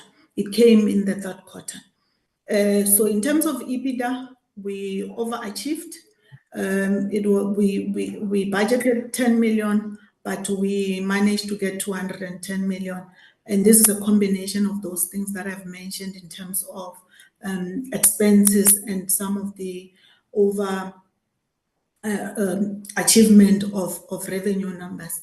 When it comes to earnings before interest and tax, we were anticipating a loss. However, we have achieved 100 million of EBIT. We have seen that we are obviously getting some benefits by the way we are investing the funds that we have, but it was just a bit below budget by 5.3 million. I think overall, Chairperson, for the 2 quarters, the company has done well. It's got profit before tax of 171 million. We have also included the forecast, which help us to make sure that we track in terms of what we are going to achieve for the whole financial year. So for overall, for the finances of the 2 quarters, that's what we have achieved. Thank you. Thank you very much, CFO. Chair, in terms of the HR and human capital matters of the organization, headcount, we have about 423 permanent, 123 temps, with a labor turnover of 0.47 for the quarter, which is way below the norm of about 10%. The total recordable incident rate level was way below the 1% rate, Chairperson. And the women representative overall across the organization is sitting at 39% against a 42% target across all levels. We are putting initiatives in place in accordance with our employment equity plan to make sure that we achieve our 42% in the following years. People living with disability, Chair, we recorded 1.4% against a target of 2% as at the end of Q2. We also have set a skills development spend. At the time, we had achieved 1.54% of the allocated budget, Chair.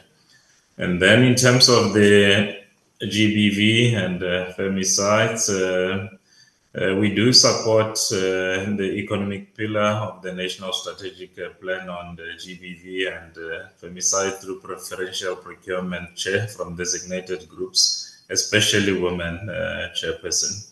So the organization, as at the end of Q2, achieved 27.16% against the 40% target for Black female-owned enterprises there. We do have an action plan for women, people with disability and youth to ensure targets are met. This was still early in the year. So the dashboard and the graphics included in this slide records the actual achievement against the target, wherein against the total Black-owned companies, we had overachieved our 75% target. The Black female-owned companies achieved 27% against the 40%. And then EME and QSE overachieved the 30% target by achieving 83.17 there. And then youth-owned also underachieved there. It was still early in the quarter. And then also people with disability also underachieved there. However, this view and picture looks different going to Q3 and Q4, Chair Committee members. And then just in closing, Chair Committee members, overall the organization achieved financial targets, including profitability for the period under review. And in our effort to diversify revenues, our OTT and data center go-to-market strategies were finalized and implemented. And this resulted in the onboarding of customers onto the OTT platform. However, as we were reflecting early in the presentation, we experienced a drop between the two quarters, going to 75%. However, in Q3 results, we are back on our 80% distinction student level, Chairperson, and we endeavor and will push to end the year at least with a higher percentage there. We continue to place effort and we'll give the lagging targets focus, Chair, to make sure that Q3, as I'm already reflecting that Q3 was higher than Q2, and the end of the financial year, those targets are achieved, Chairperson. At this point, I'd like to hand over back to you, Chair. Thank you very much. We will engage on questions and answers later. Thank you. Thank you very much, CEO. That's the first time I've ever heard Centec speak, finish their input, and there's not a single mention of SABC. Thank you very much. Can we then move on to SAPO?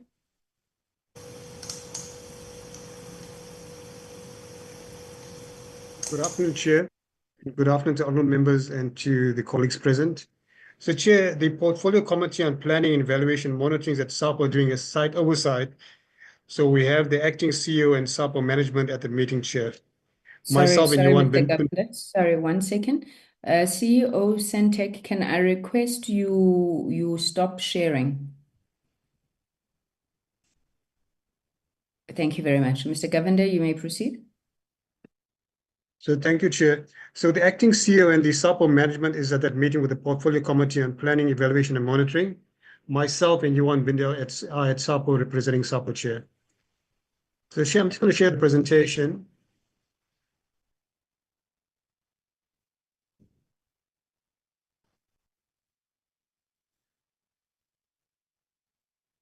So in terms of the overview where SAPO was placed under business rescue on the 10th of July.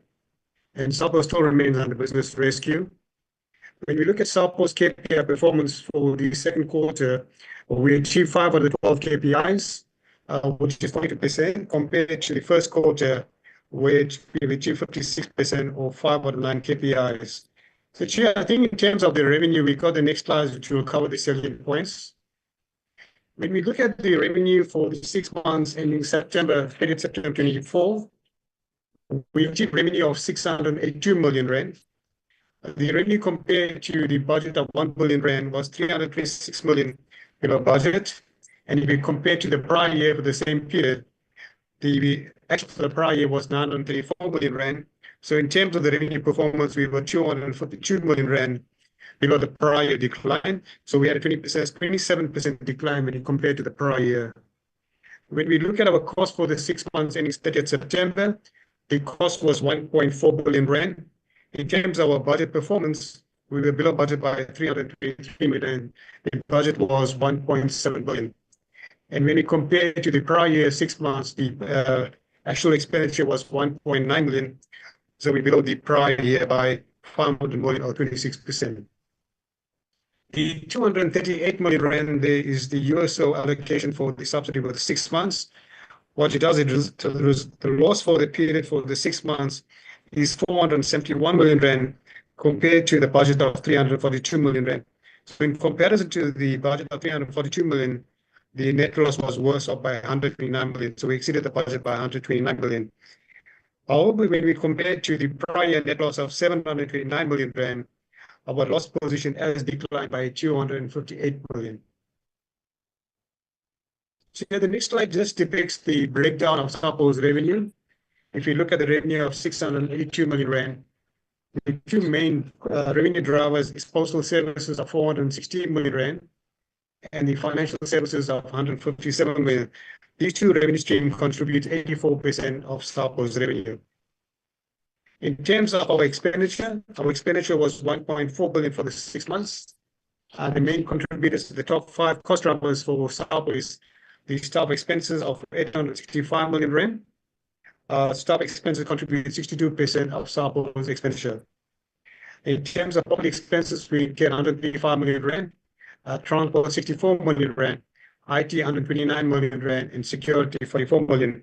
So these top 5 expenditure items contribute 89% of SAPO's expenditure. In terms of our liabilities, where we sit in terms of our liabilities, we've been tracking them from March 21. And as of 10 July, when SAPO was put on the BR, we have liability at that point of 4.5 billion rand. And where we're sitting now at March was 1.2 billion rand. And in September, for the 6 months, we had 1.1 billion rand. In terms of our trade creditors, is 133 million in liabilities. Our property expenses was 121 million accruals, including the accruals of 95 million rand. And in terms of the provision, we got 723 million. This is the creditors provision for the 18 cents that we owe creditors, and some of the creditors are not claimed. So that's a 723 million rand. And in terms of the staff expenses, they are just timing differences. The medical and other payroll deductions were paid in the first week in October. So it's 20 million plus 11 million. The section 1 and 9 was also staff as September was 103 million rand, but that amount also has been paid towards the end of November. When we look at our KPI performance, we have 12 KPIs for the quarter 2 in terms of the annual target. The annual target is 15 KPIs. We only managed to achieve 5 KPIs, and that is a 42% contribution. So 7 KPIs for the 6 months was not achieved. The first 3 KPIs are 1.1, 1.2, and 1.3. All of them related to the financials were not achieved. The first one was the net loss for the period of 6 months. As indicated, we achieved only 471 million rand, whereby we exceeded the budget by 129 million rand. The second 1.2 is just the drawdown, where we had a plan of 500 million rand, but due to no funding allocated SAPO, so no funds were drawn down. And in terms of 1.3, it's a payment of 12% creditors. We paid 99%, and only 1% is outstanding as of 30th September. In 4.1, 4.2, 4.3, and 4.4 was also not achieved. 4.1 is resolution of customers. The target is 100%. We only achieved 92%. We were lagging behind by 8%. And 4.2 was our delivery standards, whereby a target is 65%. We achieved 57.7%. So we were 7% below the target. And in terms of 4.4 was maintain the system up to 100 branches. Our target is 98%. We will achieve 94%. We were lagging behind by 3.8%. So, Chair, the next slides are the audit plans and the recovery plans, which we covered previously. Thank you, Chair. Thank you. Thank you very much, Mr. Govender, with 10 minutes to spare. Thank you very much. Can I then get the last presentation before we open for discussions from the Post Bank? Thanks, Chair. Let me start by just putting an apology for the CE of Post Bank. She was in the meeting in the morning. There were some business exigencies, so she had to rush. So I'm going to introduce two executives that are going to lead the presentation, Chair. One is the Chief Commercial Officer, Tamicele, who's going to talk to the performance, and will try and cover some of the issues on channel that were raised earlier in relation to Post Bank, including our, let's say, somewhat complicated relationship with some of our partners going forward, but we will say a bit about that. Also, and the CFO will then speak to the issue of the financials of the business. He joined in February, but he's hard at work and he'll be able to deal with some of the issues that we're dealing with. And of course, we will maybe at question time come back to the issue of offices if it needs to come back again. But I'm sure Tammy will deal with the channels and the philosophy that we have at that point. Let me hand over to Tammy and then we proceed to Martin. So the CFO is Martin Dawi. The Chief Commercial Officer is Tammy Tsele. Thank you, Chair. Thank you, Board Chair. Good afternoon and good evening, Chair and the members. We are going to start with the APPs. I don't know, Mr. Zulu, whether you are able to project that for us, so we can talk to it with permission from Chair.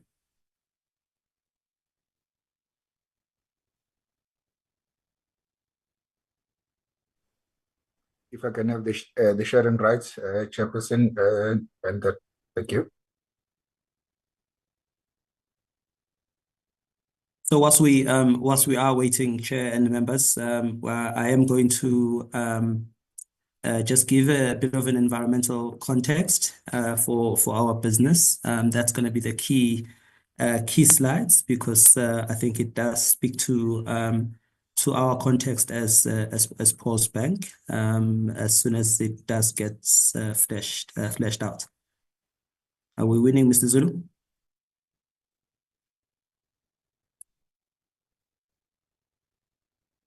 Yes, I'm sharing, sir.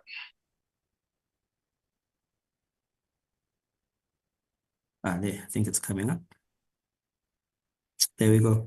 Can we go to the slide 4, the context slide, so that we just maybe get straight into it, and if you are able to put it into presentation mode as well.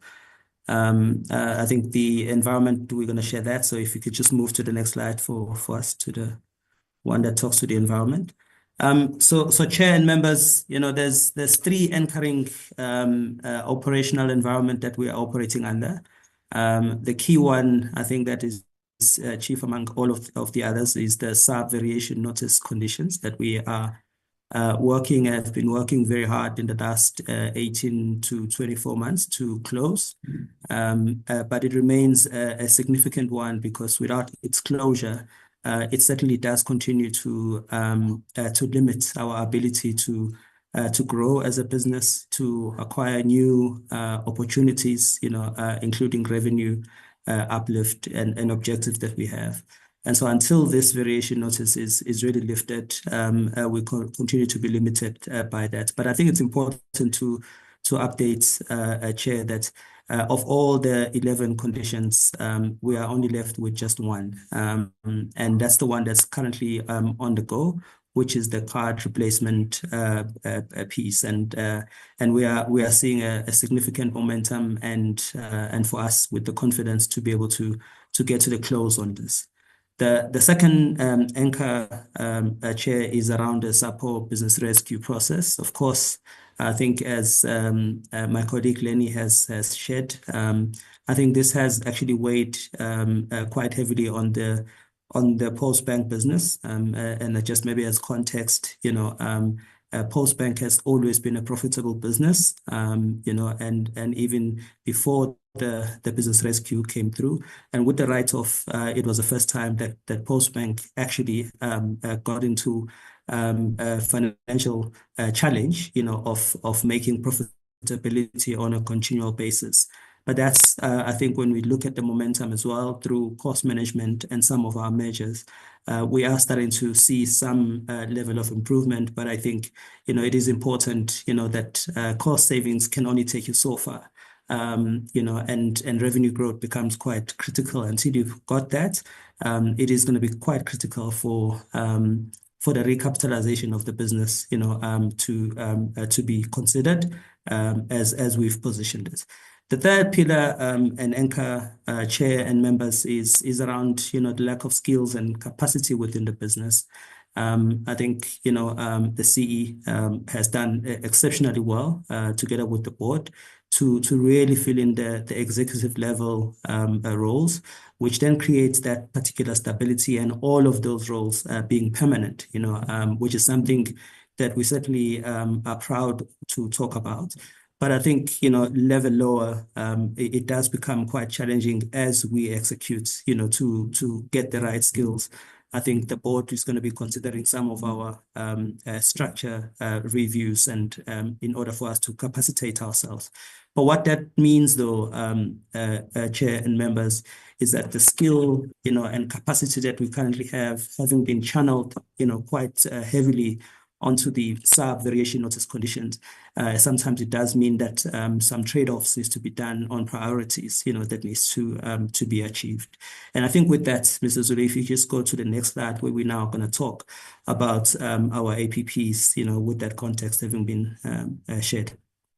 I think, it's 2 quarters. I think as everyone has been sharing, Chair.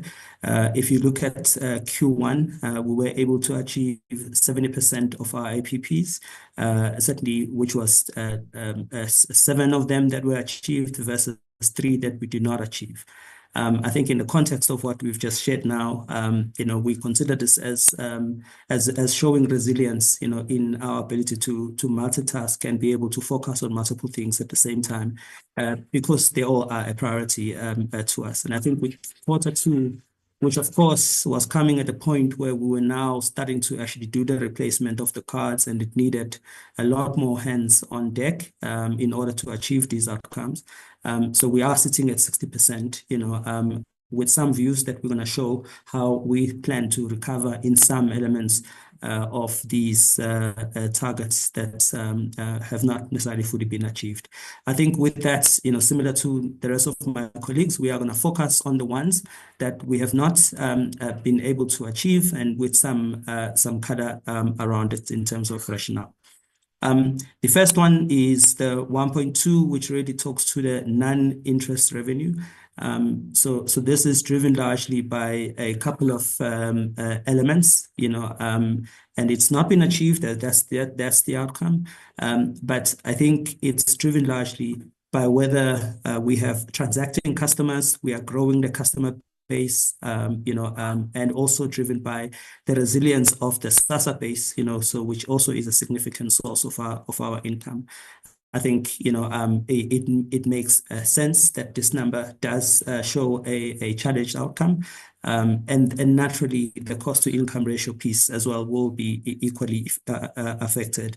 If you are not growing your lever on the revenue side, your cost base, whilst contained as much as we can, but it certainly will then drive up the cost to income ratio outcome. I think our CFO will share in a little bit of detail around this. And so if you go to the next slide, Mr. Zulu, just to talk to the other elements of APPs that have not necessarily been achieved. The one Chair talks to the brand, I think it's the previous one, Mr. Zulu. Talks to the brand piece, or rather the segmentation piece and market share. Now, whilst this was not achieved in Q2, from a recovery point of view, we have achieved it, in Q3. We needed to ensure that we leverage the existing data that we're sitting with, together with the visa data, in order for us to be able to achieve the outcome we had set for ourselves. So I think this for Q2 not met, but Q3, I think this is testament as well, Chair, to the fact that as we are saying we are not meeting some of the APPs, it's not as an outcome of us not working on them. I think in the juggle that we talk about, some of them may be delayed, in delivery. So if we go to the next slide, Zulu.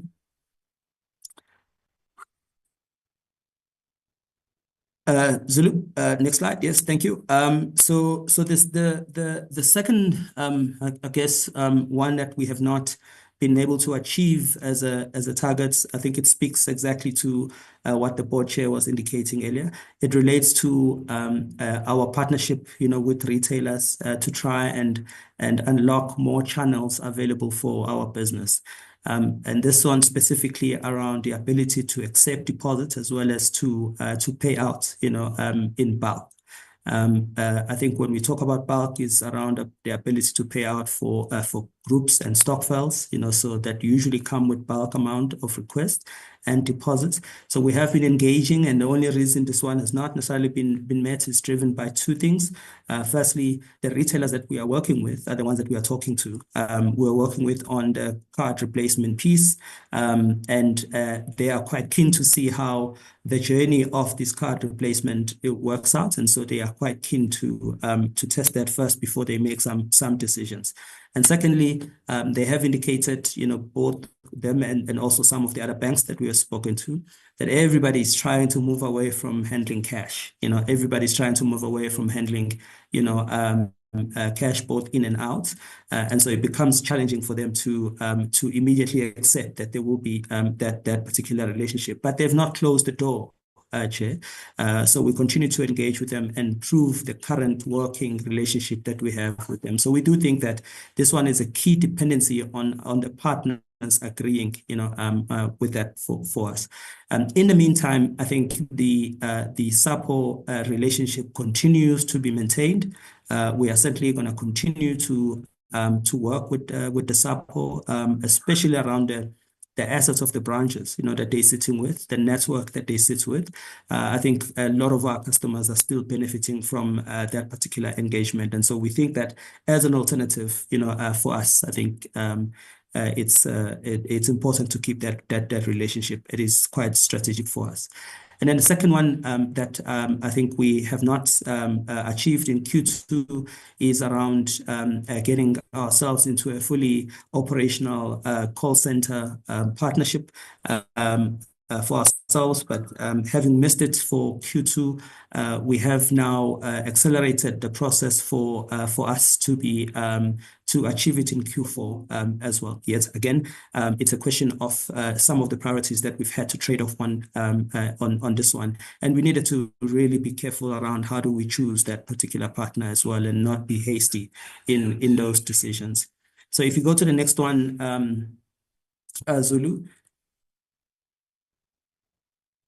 Yeah, and then this one, Chair and members, we were planning to recover on this one on the fourth quarter. So we certainly the brand agency appointment to conduct, a post-bank discovery. This is basically us trying to reimagine the post-bank brand. Now we certainly think this one is such an important outcome for us to be able to achieve it, but we need to make sure that we give ourselves a significant amount of time behind it. One, there are certain elements that you do want to make sure you've taken care of. I think this card replacement piece is very important for us to get over the line behind it, because part of this brand, reimagining is basically saying all cards are on the table. Look at how we positioned ourselves and how we're showing up, and also look at whether there is any coloring and naming of the organization that needs to be considered. It is a very significantly in-depth analysis that needs to be done out of this one. And so we've certainly made the call that I think this is the one that needs to be achieved in the next financial year, purely because rushing it, may not give us the results that we I think looking out for, purely because of the involvement that it has. And again, the stretching of the resources has made it a little bit more difficult, for us to really pay strong attention to it. And so we don't want it to be delivered as a side of the desk, outcome. And hence we felt that it's important for us to be able to deliver this, in an appropriate period. And then I think the last one is around the approved business operating model. Again, had not been achieved for Q2, but certainly has now been achieved for Q3, signed off both at Exco as well as at board. So we are certainly glad that this one has been achieved. It's an important one as well, because if you do decide what needs to come before brand, before operating model, I think the operating model element needed to be one that is critically prioritized before I think we get into the brand exercise. So I think that's probably is the last one, Zulu. If you just maybe go to the next slide and see if there's another that we need to talk about. Now, this one relates to the automation or automated digital channel for onboarding. Now, this is very important for us. Why? Because I think our onboarding process, and taking care of FICA and the ability for our customers and customer base to actually find a seamless, customer onboarding outcome for themselves. Now, we do believe that this is achievable, for us to close in Q4. Certainly have not been able to make it for the Q2 expectation. I think driven largely, for us, where we were still at the resourcing stage and the induction stage for critical resources that would have assisted in achieving this one. But the resources, as soon as they arrive, I think we were able to then start to accelerate and recover, which is why I think by end of Q4, still on track to be closed. To be closed out. I think, the one that we talk about on 5.2 around the license piece and also the gap analysis. 3 minutes left, Mr. Yes. Yeah, that's right. I'm wrapping up, Chair. So this one specifically, I think we did change the strategy around it, and part of it was delivering the gap analysis that has now been completed. But I think, the rest of the other pieces around this application for Section 16 license certainly is now on track, to be achieved. And then I think that's it, from my side, Chair. I will now hand over to my CFO, Martin, to talk to the numbers. Thank you.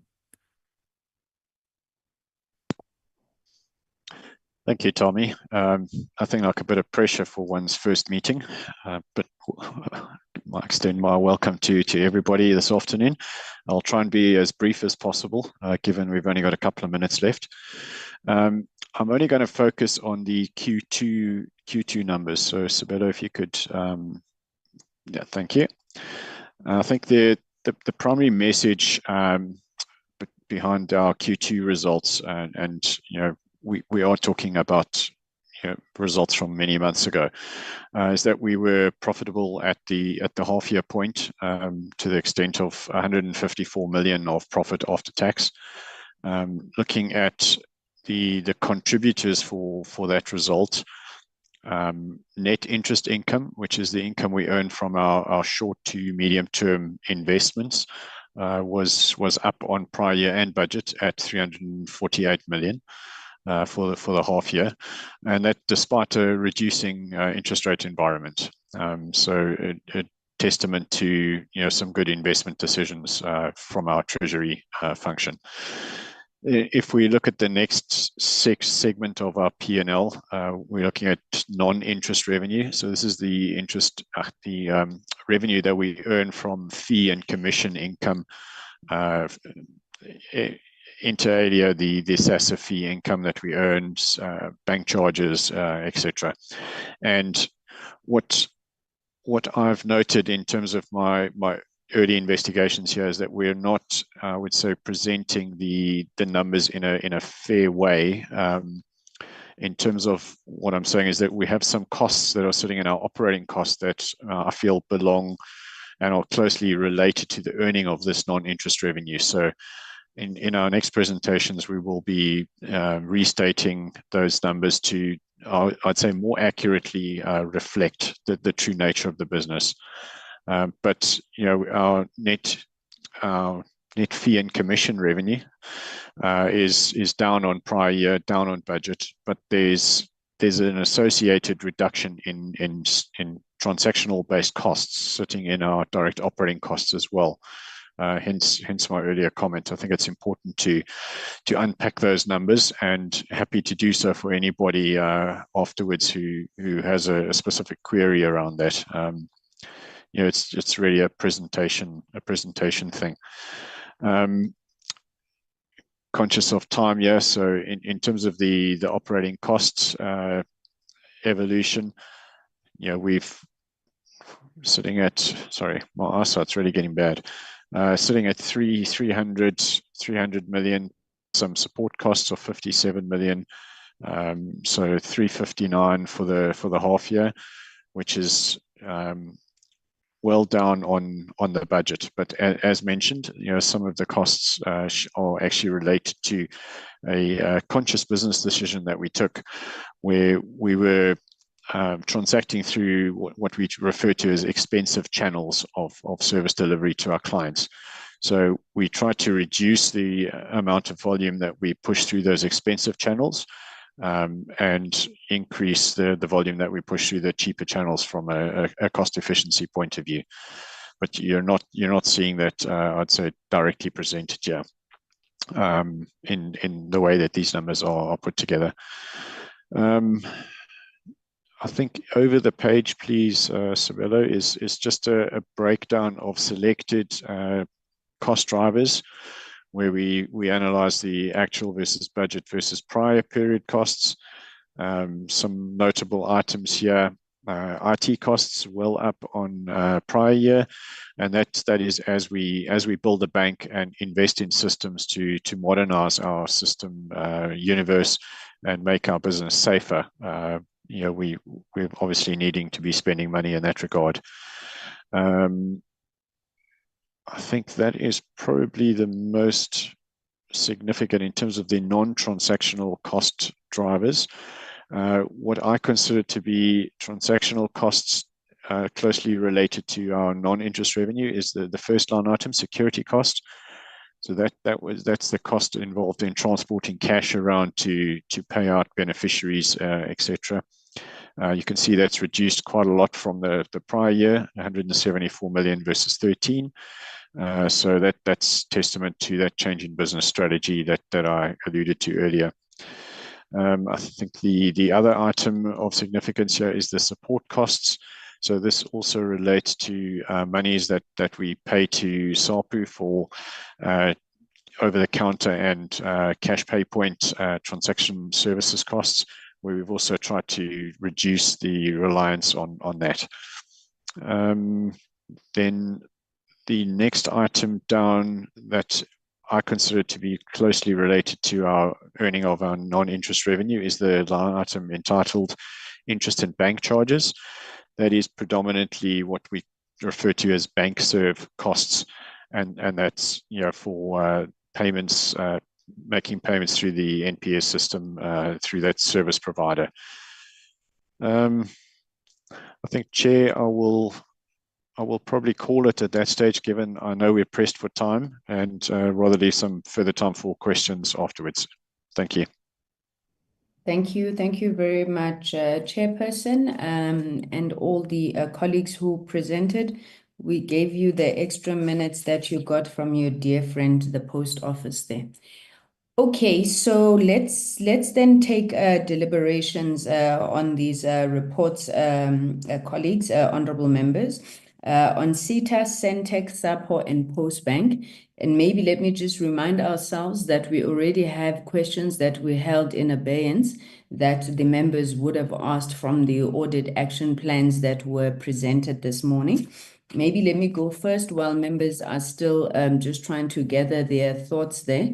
On CETA, can we just get an explanation of the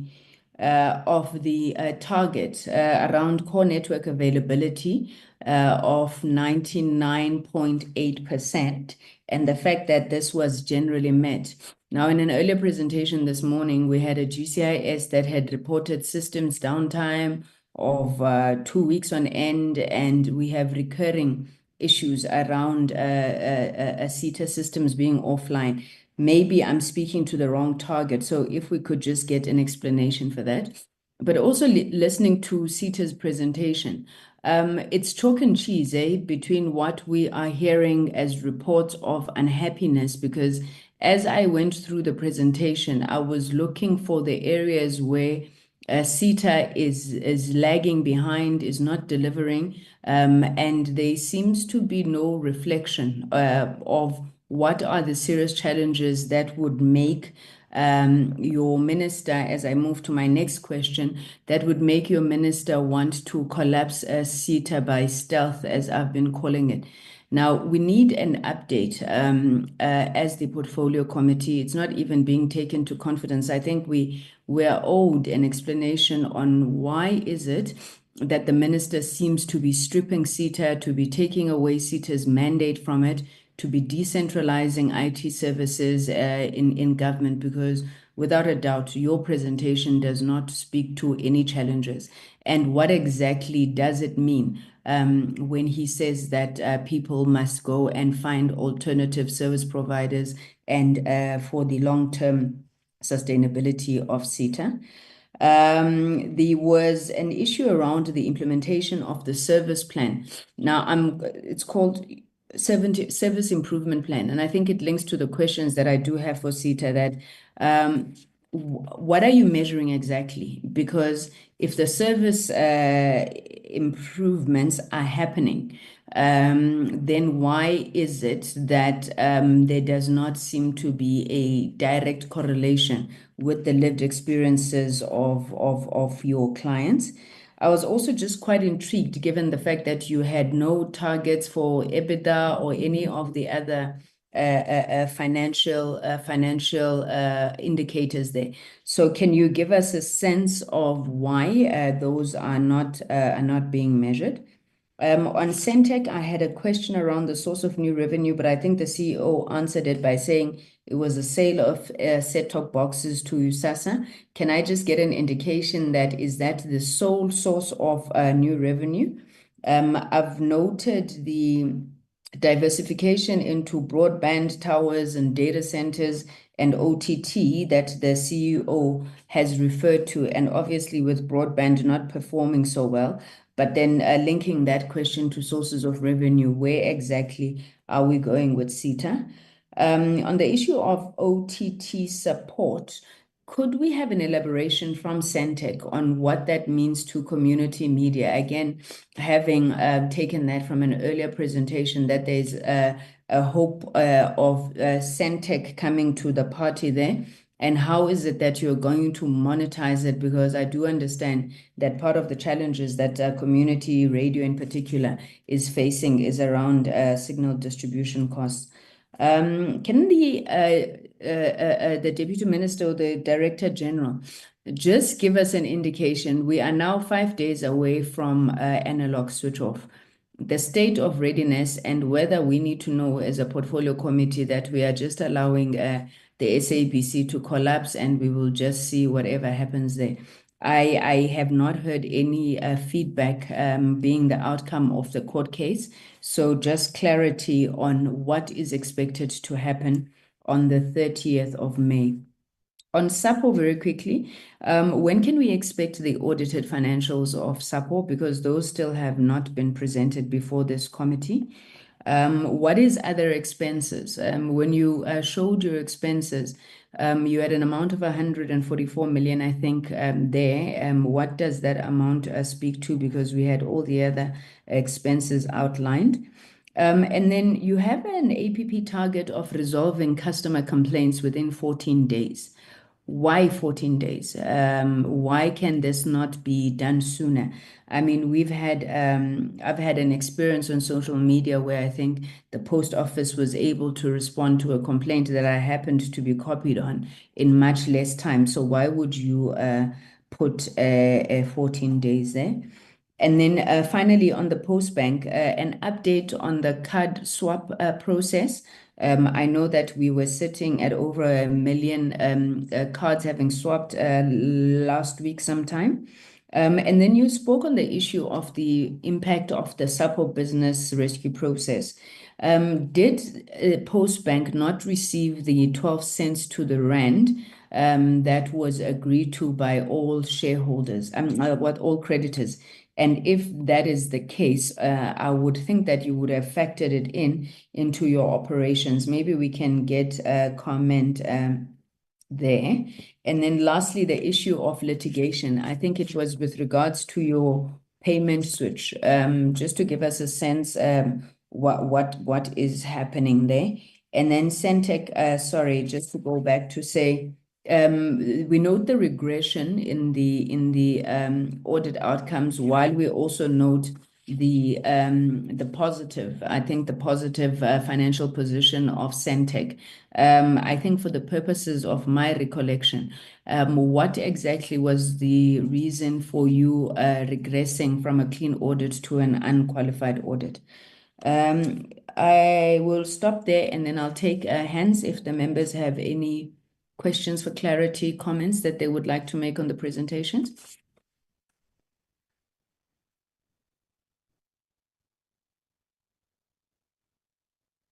Honorable members of the esteemed portfolio committee, I'm not seeing hands. Are you still there? Honorable Mates, followed by Honorable Subrathi. Thank you.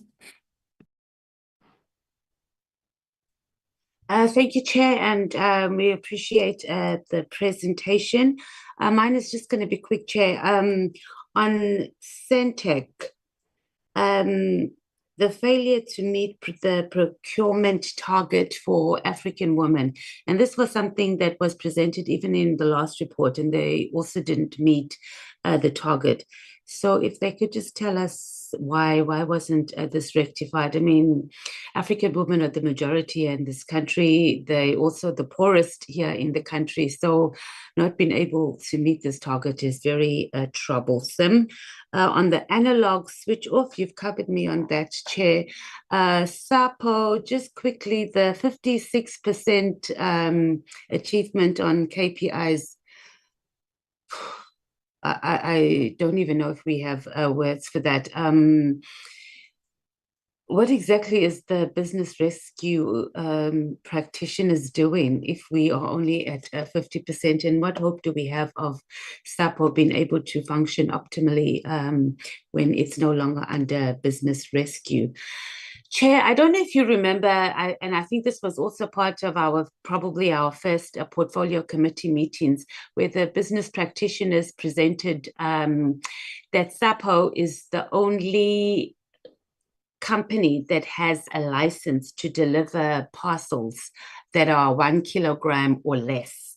And I think the Deputy Minister also confirmed that in the portfolio committee. However, we have a number of courier companies that are operating effectively illegally in the country that are delivering parcels under 1 kg. I don't know if ICASA is still here, so maybe they could speak to, and I'm not 100% sure, but I'm thinking that ICASA is the one that issues licenses for the delivery of parcels, or for courier services rather, to operate in South Africa. So my question is that, number one, SAPO, have they engaged ICASA on this illegal operation of other courier companies that are delivering these parcels? And if not, why haven't they done that?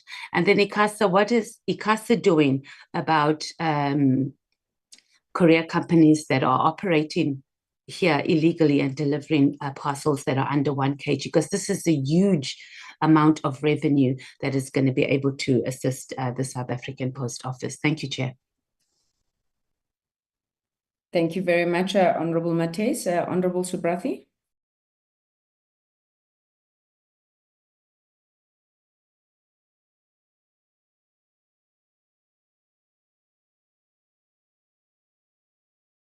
Honorable Subrathi, are you on the platform? Yes, Chairperson. Thank you, Chairperson. Chairperson, thank you for this opportunity to engage, and it's nearing the end of a long day of fasting for me, so please excuse me if I'm a bit slow. But Chairperson, thank you firstly for your interrogation of the presentations thus far. Amidst us being in the graveyard shift, I must commend you on your alertness. Chairperson, SETA has the potential to play a crucial role in enabling government services through ICT infrastructure and innovation. And it's been noted, Chairperson, that SETA has achieved success in some areas, and there are certain areas that it did not meet. Now, specifically, in the first quarter, SETA successfully met 7 out of the 12 performance targets set for Q1. However, it observed a slight improvement in the second quarter, where it met 8 out of the 12. Now, Chairperson, this brings to light the important question of what may have contributed to these unmet targets in both these quarters. Now, what was the root cause of these failures? Honorable Chairperson, it's essential to focus on the actionable steps we can take moving forward. So my question is further, what measures have been implemented to address the issues that led to the delays or the targets not being met? And are there specific strategies in place that will guide efforts to prevent similar failures going forward? Chairperson, with regards to SAPO, the presentation highlights of SAPO highlights a troubling trend and a worsening mail backlog accompanied by ongoing delays in delivery services. Now, these issues are primarily attributed to critical shortages in both the number of vehicles and the workforce available for operations. As we all know, Chairperson, Post Office is not just a business, but it's a vital public service that millions of citizens depend on. Most of them reside in rural communities, particularly for their essential services, obviously, such as the social grant and the delivery of important correspondence. Now, in light of these challenges, it's imperative to understand what key initiatives have been introduced by the business rescue practitioner. Business rescue, Chairperson, cannot be a perpetual process, and at some point, there has to be a sunset on this business rescue process. Now, how do these initiatives aim to address and justify the ongoing shortfalls and service disruptions faced by citizens who rely heavily on SAPO? Chairperson, finally, with regards to Postbank serves as a framework for a state-owned bank, and its profitability, Chairperson, and sustainability are crucial for establishing a continuous model. Now, Postbank operates as an essential public service provider. What have been the turnaround strategies employed by Postbank to address the shortfalls in Q1 and Q2, as well as the unmet APP targets? And what mechanisms have been implemented to drive change since the reporting timeline? And what has been the outcome of these measures? Thank you so much, Chairperson. Thank you. Thank you very much, Honorable Subrathi. I think the three of us are the last women standing. But I'm sure other members, oh yes, I must indicate, Honorable Vilakazi did indicate to me that he is stepping out for a while. He had to take the bus back to the village. So he should be joining us if we do not complete soon. So let's... Sikona, don't worry. We're still here. Covered, we are very present and covered. I don't know you guys to be covered. That's why. All right. Thank you very much. Honorable DM, Honorable DG. I'm still parking the DM for the last word after his entities finish presenting. So DG, either through you or maybe let me hand over back to Sita, and then the DG can also come because there were some questions directed to the department. Sita, Mr. Reddy? Thank you, Chair, and thanks for the questions. If we can quickly run through them, the core network availability performance at 99.8%. So this is the performance of the core network, and if I use an analogy, if I take our national roads, it means that traffic is flowing on the national roads, and it's flowing well. The challenge comes in when services go down is on the local roads. So you have the local networks, you have the locally based applications, you have websites. So you can get incidents on these areas that affect services, but your national or your core network still has traffic flowing. So I hope it makes sense, but the bottom line is there's different parts of the network value chain. It's just that when services go down, it's not always due to the network. It could be due to the application. It could be due to the Wi-Fi, in the building or other areas. When it comes to serious challenges and not picking it up on the presentation focused on Q1, Q2 reports on specific APPs. APP objectives. I think one of them where it comes out is the framework agreements, because procurement is the area that we are seriously lacking on. It's linked to capacity, and it's linked to manual processes and lack of automation. So those things don't come through on the APP, but in the area of framework agreements, because it involves procurement processes, you will find that we are lagging there. So it does come out there. But we are definitely down the road on automation, capacitating and trying to streamline and fast-tracking the way we improve our procurement processes.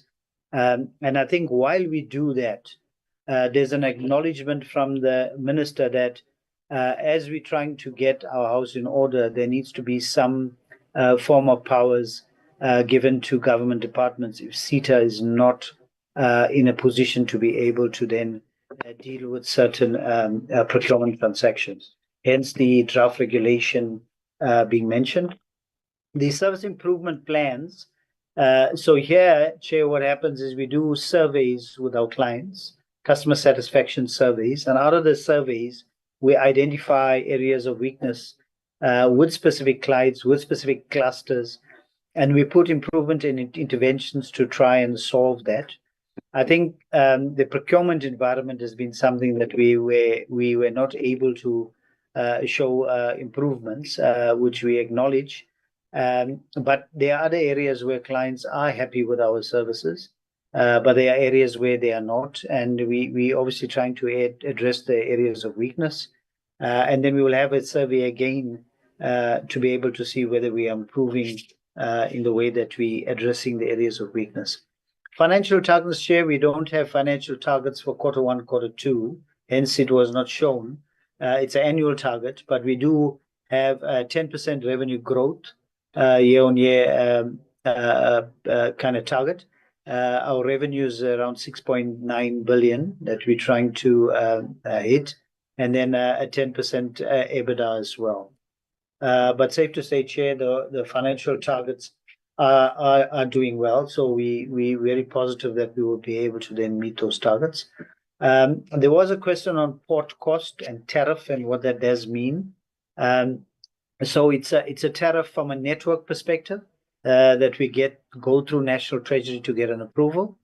I'm happy to announce, and we have mentioned this before, that we revised our tariffs based on changes in supply chain models, as well as modernization of the current network to software defined. And we have managed to then drop our tariffs significantly, but we're taking it through an approval process through FOSET and Treasury. And this goes up to about 60%, even plus savings on core kind of pot or service cost. And then we were talking about root cause issues. What are the root causes of us not meeting objectives? I think I did cover some of that in the sense that when we work with our clients in terms of determining a scope of a solution, we often don't tie down the scope any changes in the air, and this can cause us to revise our targets or make us not meet our targets. The sharing of data between government departments. As CETA, we come up with solutions that needs data ingestion from various government departments to spit outputs. But the ability to be able to get the necessary governance and MOUs in place to get access to this data makes it difficult for CETA to deliver the solutions. So we're looking at interventions to see how we can create some sort of agreement once off that then allows us to have access to information. And then procurement turnaround times is obviously the other Achilles heel from a CETA perspective. I hope, Chair, that I've covered all the questions. Thank you. Thank you very much, Mr. Reddy. Can we move to Centec? Thank you very much, Chair. Yes, I think in terms of your questions, what are the contributors for the new revenue? So it is all platforms contributing, Chair, with dominance of the media platforms and primarily the set-top box deployment initiative there as a diversification strategy. We also have new revenue from broadband platform, from our IoT new services. They also contributed towards the new revenue. Also during Q2, we recognized new revenue from the inauguration event, the Chair, so that was also a contributor. And we have a small proportion also coming from data center and shared facility there, but predominantly it is coming from the set-top box rollout. And then your second question in terms of the OTT platform for community broadcasters, the platform is definitely available for community broadcasters. There are those that we have reached agreement with. They are on our platform, Community TV and Community Radio. We are working with MDDH committee members. Our aspiration was if we could achieve onboarding all community broadcasters on a digital platform to aid the challenge of the sustainability and the cost of signal distribution, as the OTT platforms operations costs are lesser compared to terrestrial distribution there. So the discussions between us and MDDA has been very much about the authority to fund is mostly around those that are currently receiving funding. So we're exploring a gap of how could we broaden this impact to have more community broadcasters, particularly those that are sustainable, Chairperson. So it is work in progress. Our proposal was brought to that extent that ultimately, if we could achieve having all community broadcasters on a digital platform, it will also reduce this challenge that we are talking about the ability of the community broadcasters to sustain the continuing terrestrial platform there. And then your last question is related to the audit regression, Chair. The regression was actually realized, I think, just on the eve of closing the audit, Chair. The auditor came back to us to say our provision for doubtful debt was not adequate based on the high receivable account that we have as a result of our customers that owes us. So we had made a provision which was around 20 million rand on the back of our understanding and the plans that we have with those creditors, also with those debtors, Chairperson. However, it's a judgment-based process where actuaries actually determine, based on the total number of customers that owes you, some of that debt you may not be able to recover it. Therefore, you have to have a proportion of it provided for as a doubtful debt. Now, as a result of that, in between our specialists and the actuaries and the auditors, we ended up making an adjustment. Now, when you make an adjustment on already declared financial results, it does affect the financial adjustment, and that actually took away our clean audit, and then we were rated to be unqualified. So it was a last minute a provision for doubtful debt. It's called expected credit loss. So that's what resulted in that. We are working on that as part of the audit action plans, Chairperson. In fact, all the audit findings for the current financial year, including the model for that, has been concluded, and we are taking a different approach as far as that is concerned, hoping to satisfy the auditors as far as the provision is concerned there. And then the last item, question from Honorable Matthijs, why did we not meet the women target? Yes, the 40% is the total annual target, and the 27% that we had recorded for the Q2 is a cumulative achievement towards the end of the year. The end of Q3, we were sitting at 33%. However, I must also just maybe inform the committee that it is sometimes a struggle, Honorable Matthijs. We use an open approach to attract partners and suppliers in this regard. And in some instances, our response and partners that take interest on us does come short of that. The key question is, what are we doing about that? We do have a program related to enterprise and supplier development, which focuses on women supplier development, women enterprise development, Honorable Matthijs, to make sure that we develop interests and the readiness of the women enterprises and suppliers to respond to our request for services in this regard. It is something that we are passionate about, Honorable Matthijs. Please be assured that it is our focus. We do recognize that the women population exceeds that of men, and the participation and the distribution of opportunities should equate to the demographics ultimately, and that's what we are working on here. Thank you, Chair. Thank you, Committee. I'm not sure if the Director Morocco wants to add. Over to you. Thank you, CEO. I think you've covered everything. Thank you. Back Thank to you you, very Chair. much. Thank you, CEO and Director Maropa. Can I move to SAPO? Thank you, Chair. One of the questions was from the audit findings was the properties that SAPO identifies to be sold. So SAPO has a list of properties that's been identified as non-core properties, but those properties have been identified but have not been sold as yet for a number of reasons, because we want to make sure we get the best value for money, but we also need to fix these properties up. Chair, the next question you asked was about the audited financial statements for the 23-24 financial year. The AG has completed the audit by end of February. The annual report and the financial has been completed. SAPO has the AGM scheduled for the next week, Monday, which is the 31st of March 2025. And after that, I think it will be presented to the committee.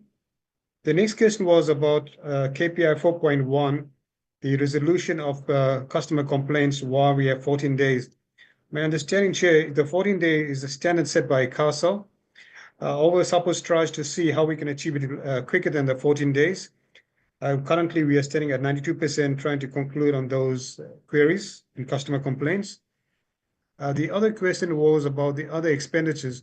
So what we have grouped in the other expenditure, we grouped the other operating costs such as bank charges, material and services, international costs, depreciation, cost of insurance, and the audit fees are grouped into the other expenses. Chair, we note the comment about SAPO's low KPI achievement of 56%, and also the comment about the delivery standard, which SAPO didn't achieve. SAPO achieved 44% or 43.9% or 44% if you round it up, compared to the CASA standard of 92%. I think the honourable member is right. To ensure that we achieve the delivery standard of 90%, there's certain investment need to happen in SAPO. One is in the transport area, where in terms of delivery vehicles and also the national line haul. I think SAPO's difficult position where we are at the moment is trying to balance the operational performance and also managing the cash flow. So in certain cases, what has happened is austerity measures have been put in place to try and reduce the monthly costs. And once again, what that does, it does impact on the performance standard of the parcels and the delivery standard. The question about the license, where SAPO has a monopoly to only the license to deliver 1 kilogram, and that is correct. So SAPO has lodged complaints with ICASA regarding this, where other service providers encroaching in this area of 1 kilogram, whether it's the courier companies and other service providers. And also National Treasury has also issued a practice notice where all governments required was to comply with this regulation. So Chair, I think those are the questions that was posed to SAPO. Thank you. Thank you very much, Mr. Govender. Postbank.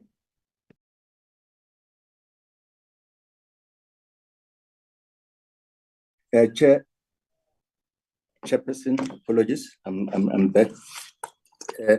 I will start, and I think the executives might come in to cover certain points. Certainly, I think the first issue that was raised was on the card distribution. I think either Martin or Tani might have better numbers than me, but I know we're upwards of 1.3. We're doing much better, Chair, in some areas and not in others. So the question that we've been pushing management on is to deal with the places where we're not growing as much as we can and where we don't have as many pay points as we can. So that's a matter that we're tracking. We generate statistics on it daily, but perhaps one of them might want to comment on that particular one. On the issue of the 12 cent on the rand, Chair, it's always a difficulty to raise this because this was the court decision in the business rescue process, and us as a business lost a lot in this particular decision. But in a sense, it was we lost a lot, but we accepted the situation as it were. There was some dispute, Chair, about the payment, which is why the process ended up in a arbitration type of a process, but we keep hoping that we can build relations. We do think that there is, I think Honorable Vilakazi did say, there's Post Bank, there's SASSA, there's Post Office. We do think that some business will happen between these three parties in a manner that's mutually beneficial to all. But there are some things that we're going to have to overcome, some disagreement and agreement that we're going to have to resolve as we go forward. But we are committed to continue to do what we can to improve the relationship, Chair. Then on the matter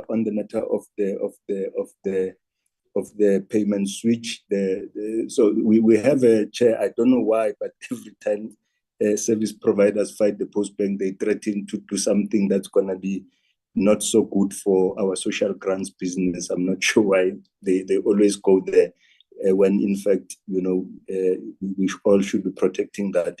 We've had some dispute with them. There has been some rather encouraging discussions between the lawyers on their side and the lawyers on our side, and we're expecting, Chair, that we might reach agreement that might perhaps take that litigation away.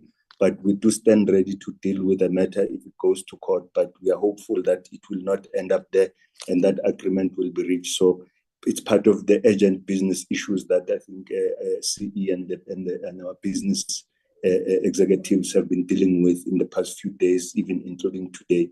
So we're hoping to perhaps give some positive news on this one, Chair, but we never say never until all parties sign it. We hope all parties will sign off in that regard. And I've noted, Chair, the issue about making sure from a board perspective, we have demanded that executives give us recovery measures on all of the targets that have been missed. I think Tammy did make that point and they're indicating when they think they would have recovered. But yeah, I think I don't know if any Tammy or Martin wants to add anything. I'll end the chair in the interest of time. Thank you. Thank you, Martin. Yes, thanks. I'll just give a quick update on or further information around the 12 cents dividend. We, as Kaya mentioned, we have a legal process ongoing, an arbitration process. When SAPU settled the amount with us, they deducted an amount off of the gross award to us. So we're still sitting with an amount of 171 million as receivable in terms of that 12-cent dividend. On the other side, we do have some quite significant payables to SAPU, which we're busy working through at the moment, and trying to validate the accuracy, etc., of those. So just to update, so we have a receivable still, and we do have payables to SAPU as well. Thank you, Martin. Tammy, is there anything from your side? Thank you, Chair. I think it's been covered by Board Chair, but maybe just to add one more color to it, is that we do believe that we are going to close out all of the cards, replace all of the cards by end of May. We think by the 1st of April, we will be left with about 850,000 cards. As it might be known to the committee, we are sitting with a total of 2.6 million beneficiaries, with the 1.3 that has been done. So we are at 1.2 left. Between now and the end of the month, we believe that we are running on track to convert just an additional 300,000 that will take us to the 850 by the 1st of April. And then I think the sustainability question, I think it has been answered by the Board Chair. We certainly are looking at tactical solve to be able to create sustainability and profitability for the business, whilst we are waiting on the variation notice clearance and lift, because that will actually give us a significant confidence to the market, but also to the beneficiaries. Just maybe one more point, Chair. So in the card replacement journey that we are on, what we actually are seeing, a lot of the beneficiaries who had left us before are actually asking to come back. We just are unable to welcome them back until our variation notice condition has been lifted. So these are numbers that are really being shared across the sites that we have available, and that's the encouraging sign, around confidence in the post bank. I'll stop here, Chair. Thank you. Thank you very much. And you have a lot of thanks to give to members of the Portfolio Committee for those members coming back. We have been on a mission to support the post bank. I'm joking, but congratulations on that. And I think that is encouraging news. Just to say that we are aware that we never got to receive the post bank turnaround strategy. So we will schedule that in the next term for consideration. But let me thank everybody who responded. I think there's two issues. I think it's two issues that require the Director General. The ASO switch off on the 31st of March, which is next week, Monday, as well as the regulations on CETA. And if you could please explain to us whether indeed those regulations do or do not breach the provisions of the CETA Act. DG?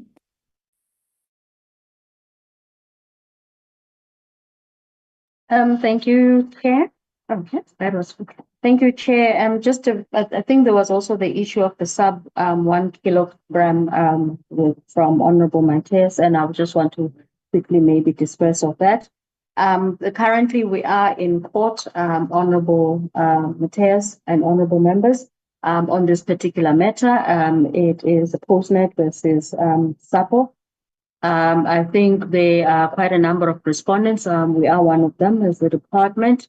Mainly it is then with the regulator and the post office.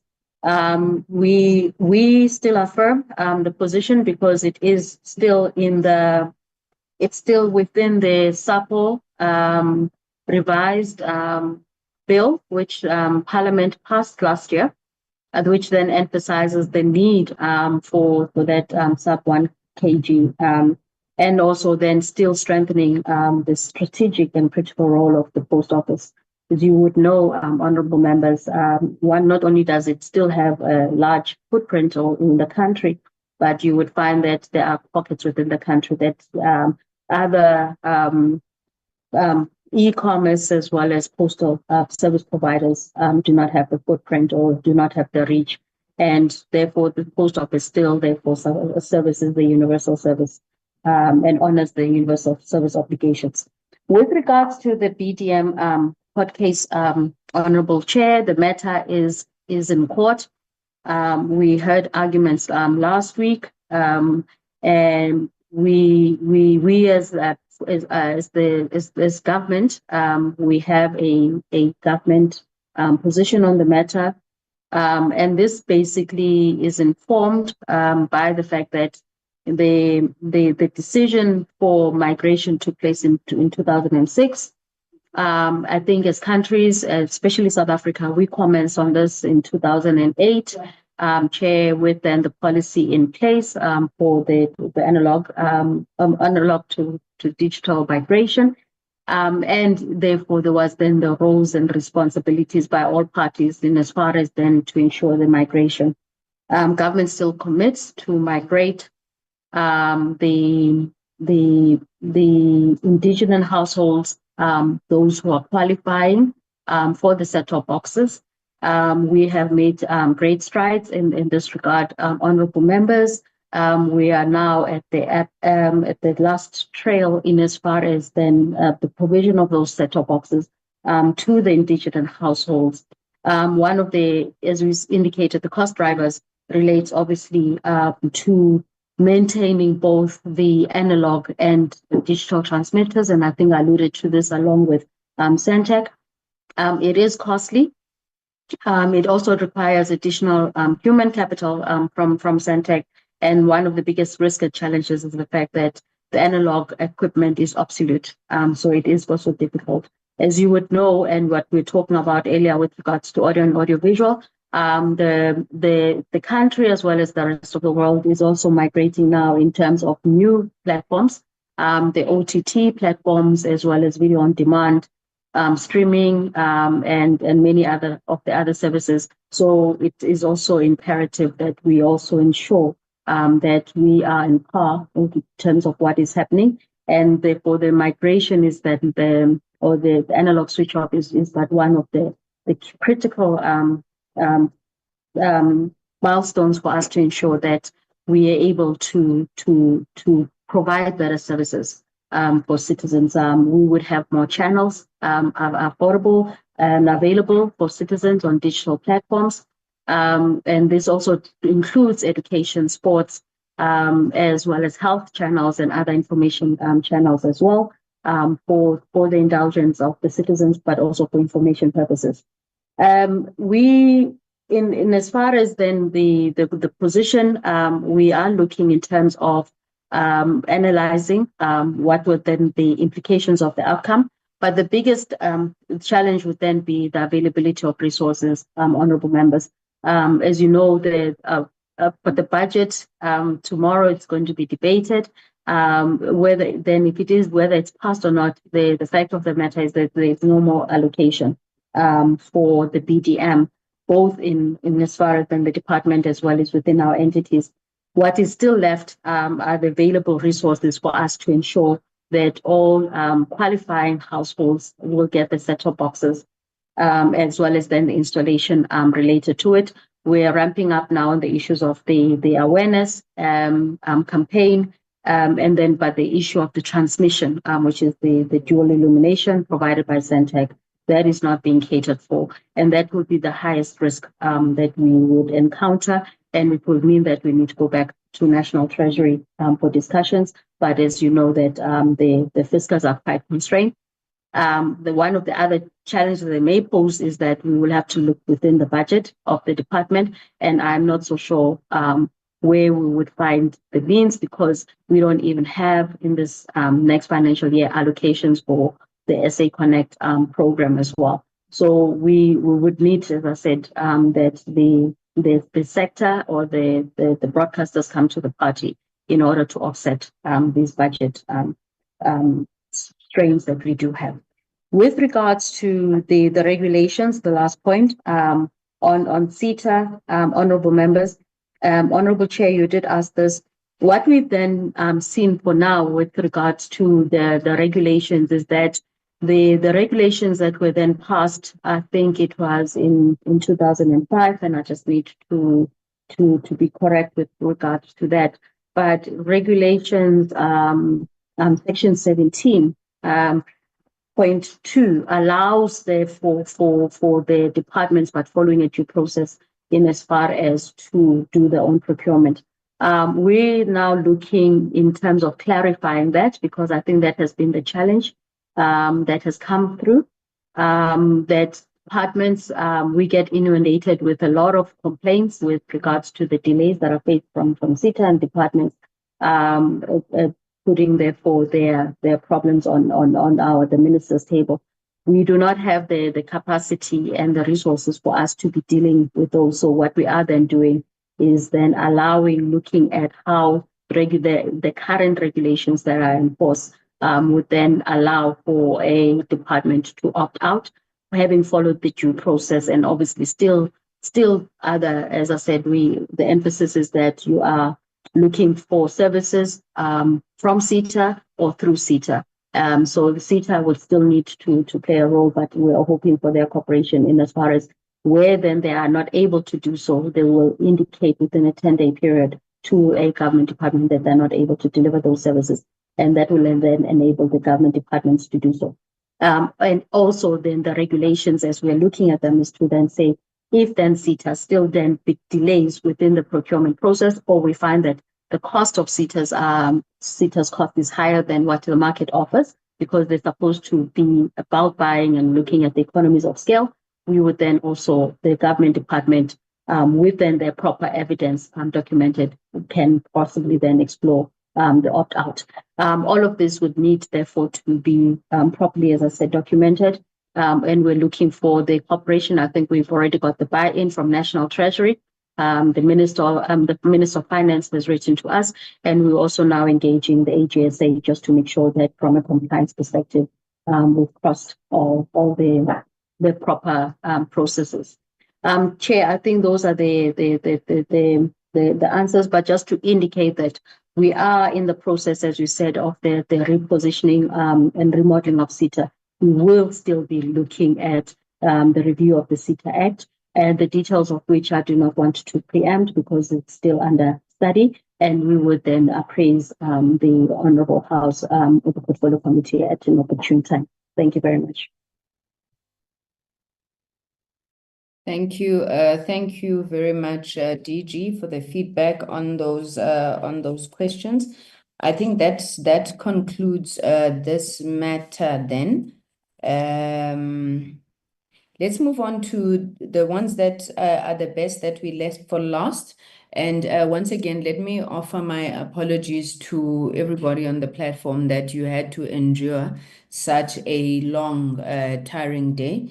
And once again, commit to breaking up the session in the next term. The next presentations, the final presentations, is from Broadband Infraco, USASA and USAF, NEMISA, and then finally the SABC. Can I invite Broadband Infraco? Thank you, Chair. If I can have the rights, then I'll be able to share my screen.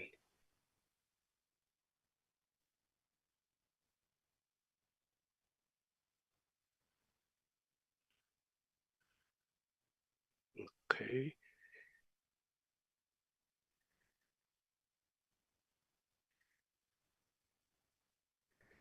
All right. I'm just waiting to share.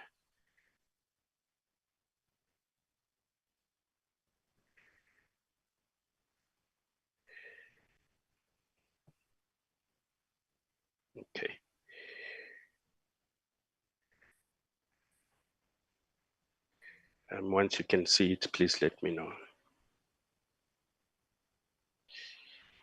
Okay. You see your WhatsApp messages. It's not that I'm sharing.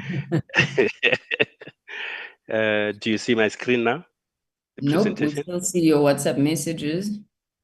Okay, then it's sharing the wrong application. Let me go back again. To sharing.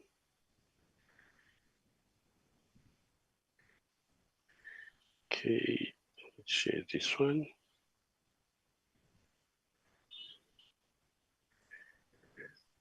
All right, I hope this is the correct one. Do you see it, Chair? No, yes, we All can. right. All right. I'll also try to switch on my camera. I don't know. But in the interest of time, maybe I should just proceed. All right. So the Chair, Honorable Chair and Honorable Members, Deputy Minister and DG. Switching on your camera will take half a second. All right. Is my camera on? Nope. Let me just switch it on. I think it's on now. Yes, it is. Thank you. All right. Yeah, thank you again. Our chairperson, Ms. Zandile Kabini, has tendered her apologies. She's conflicted with another meeting. So we'll proceed myself and the CFO. Our presentation, the one that we submitted goes into a lot of details, but the one that we're going to share now is the summarized version so that we can focus on the key matters. I'll start with the presentation on the performance overview, bearing in mind that this is for Q1 and Q2. So for Q2, we managed to achieve 100% of our targets compared to 79% in the first quarter. The targets that we managed to achieve are summarized below. I won't go into each and every detail of that, except for the categories. So 6 of them are financial sustainability targets, and then 2 of them human resource development targets, including the training of people and interns. And then there was also the governance target to resolve external audit findings and so on. Then we also measured the performance of the network, how we react, both proactively and retrospectively on the faults that are raised by some of our clients. We measured the network performance rebates. We measured the key targets, including SA Connect, Broadband Access Fund, USASA projects, the projects that we are executing for the country on behalf of the DCDT and other SOCs, including the fiber build. Then there are economic transformation targets. Apologies, CEO. Your screen is not moving. Is it intended to still be on the cover page? No, it has moved on my side. Let me try again. Did it move now? Yeah, it's on executive summary. Okay. Let me see. I was talking on the executive summary.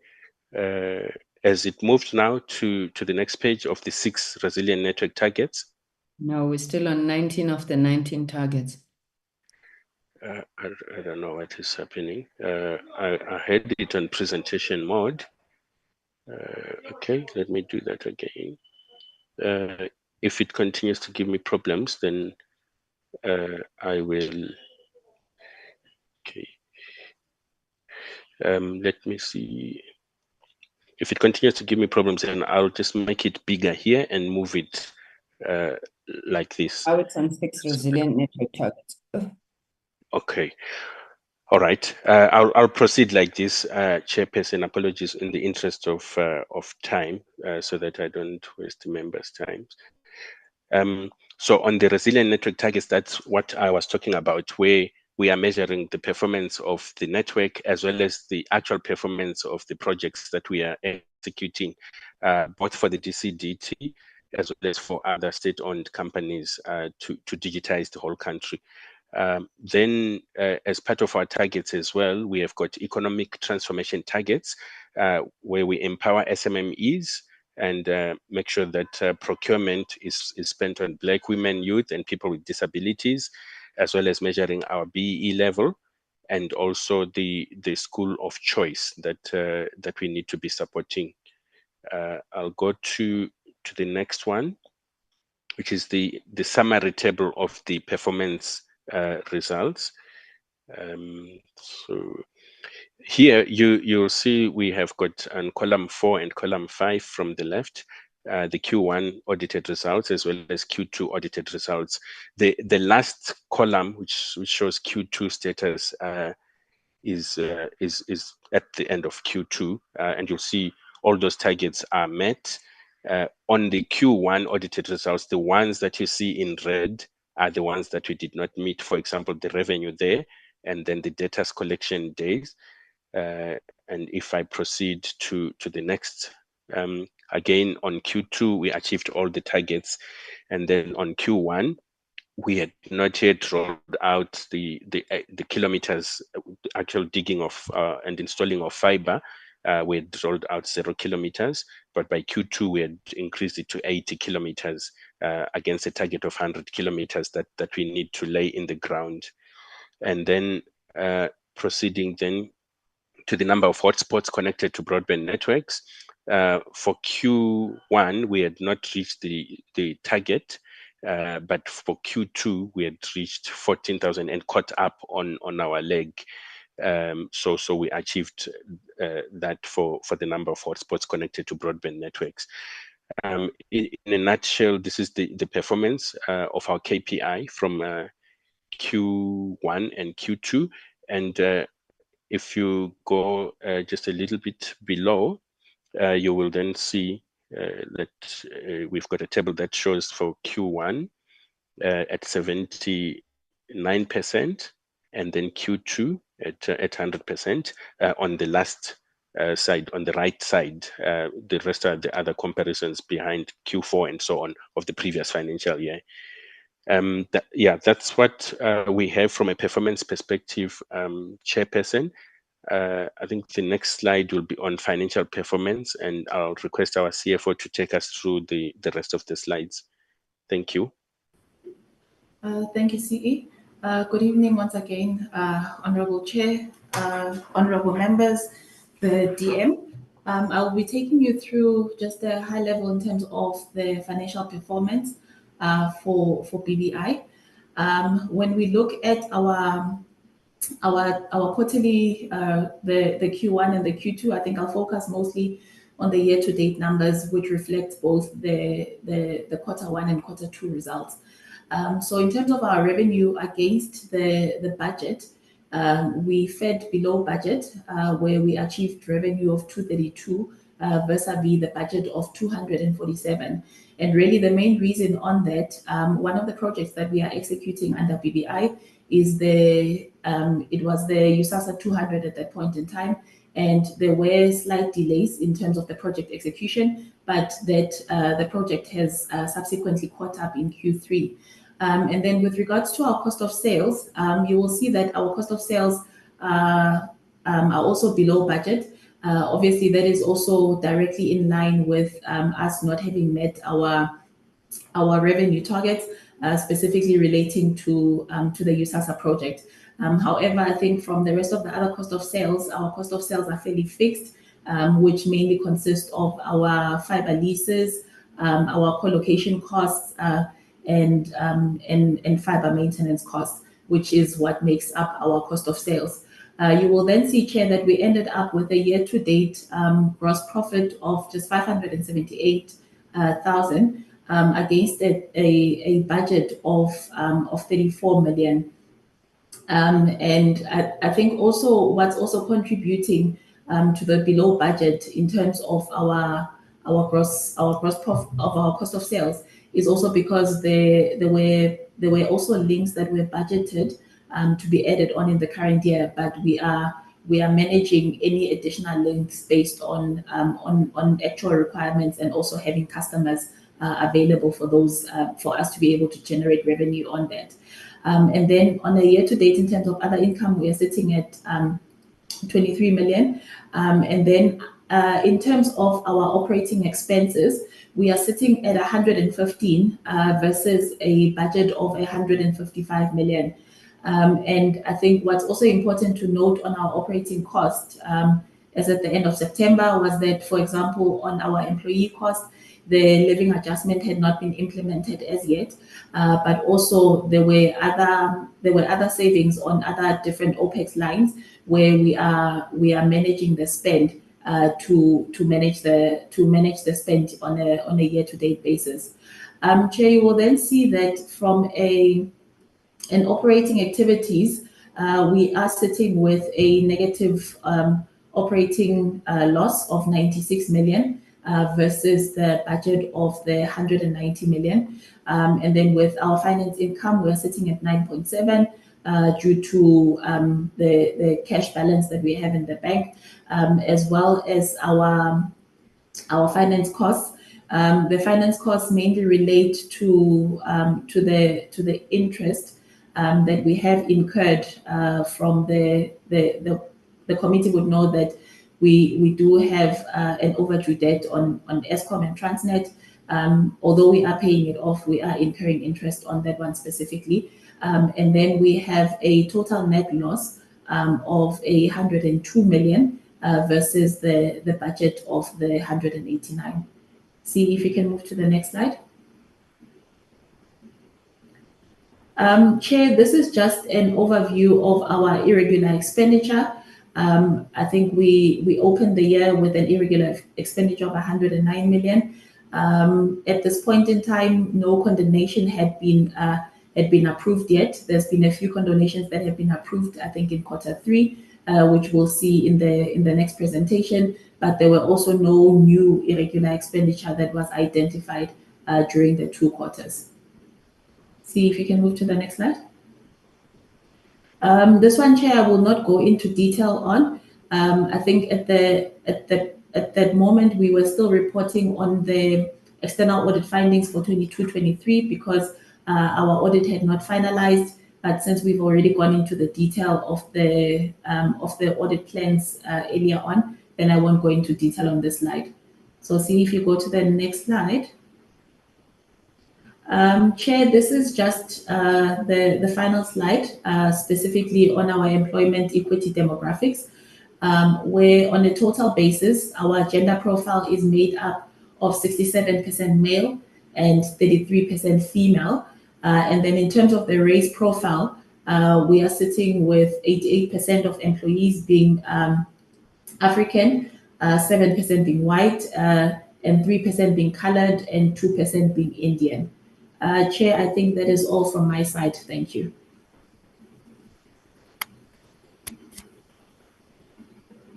Thank you, CEO. Can I assume you are done with your presentation? Yes, Chair, we are done with our presentation. Thank you. Thank you. Thank you very much to BBI. May I invite USASA and Yusuf at the same time? Good evening, colleagues and members of the Portfolio Committee and the Minister in absentia, DM, DG, and all members present here. And thank you very much, Chair, for the opportunity provided to us to present on the 2024-25 first and second quarterly reports. My name is Mandla Mnisi. I'm the current board chair of USASA. In the platform, I am accompanied by the acting CEO, Mr. Luyanda Ndlovu, as well as the CFO. Chair, as you are aware, we'll be presenting on both USASA and USAF. Chair, you are aware that these are the 2 separate public entities listed under the PFMA. As USASA, we are responsible for the administration of the USAF. So, Chair, without further ado, I'll just hand over to the CEO to take you through the presentation. Thank you. Thank you very much, Chair, and good evening again to you, Chair, and the honorable members, and the chairperson, and the minister and DG. I'm trying to share on my side, and it's not allowing me. Okay, looks like it does now. Maybe it's because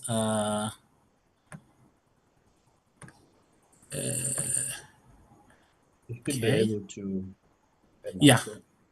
No, I'm fine. Chair, as I already alluded, so I'm going to be presenting USASA and USAF performance and financial performance of an organization, and the approach that I'm asking the chair to allow me and the committee members is that. Because it is two entities, I'm proposing that I present USASA and USAF on performance information, and then the CFO comes and deal with the financials. How it's structured, I would have started with USASA, and then the financials comes, and USAF, the financial comes out. But for the flow of the presentation, I'm recommending that I do them both. So, Chair, I will not take much of your time. I'm going to present the areas of emphasis, and then where there was underperformance, and then the colleagues, the committee members can then engage further, even on others. I'm open to that. So, as USASA, we have this mandate that all the colleagues know, and in terms of our annual performance, is that for Q1 and Q2, we had 10 targets. We were only able to achieve 50% of those and key among those were there was a target around stakeholder engagement performance outcome, which its target was to get an approved annual communication strategy that need to be implemented to increase the uptake of the agency services. Our quarterly target was approval of the strategy itself and 20% implementation of the annual communication strategy. And the second quarter was 20% additional implementation of the annual communication strategy. The agency was able to achieve the first one, which is approval and 20% implementation of the annual communication strategy. CEO, I'm so sorry to interrupt you. The Deputy Minister indicates to me that he had shuffled his diary, hoping that we would finish early. So he's requesting to leave. Do you mind if we just allow him to say a few words before he logs out? No problem, Chair. No problem. Thank you. Deputy Minister Gungubele? Thank you very much.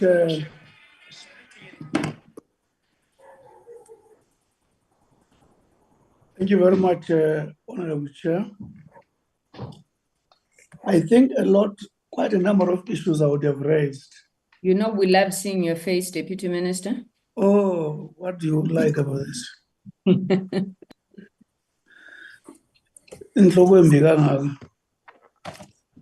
Thank you, Honorable Chair. I think a lot of issues have been responded to quite significantly.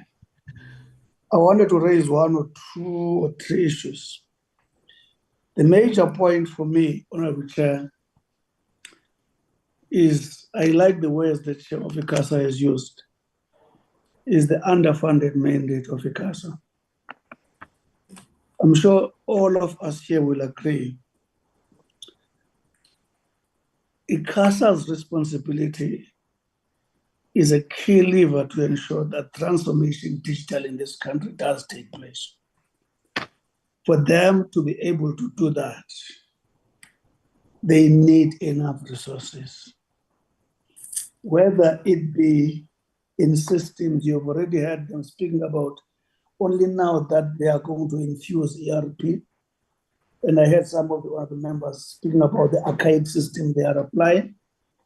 It is one institution whose weakness cannot be afforded if transformation is at the center of our agenda. At times, I would request, if the committee so allow, that maybe ICASA is allowed to come and present. It's not just the system, it's also the cost of litigation. At times, there are cases they will be reluctant to take up because they've got no resources to back up those cases, yet the case is being very critical. So I would request, Honorable Chair, the indulgence of the committee at some stage to ensure that maybe ICASA comes to present the cost of continuing with this level of resourcing in as far as the bigger picture of digital transformation is concerned. I'm sure they would say they would share something very important with the committee.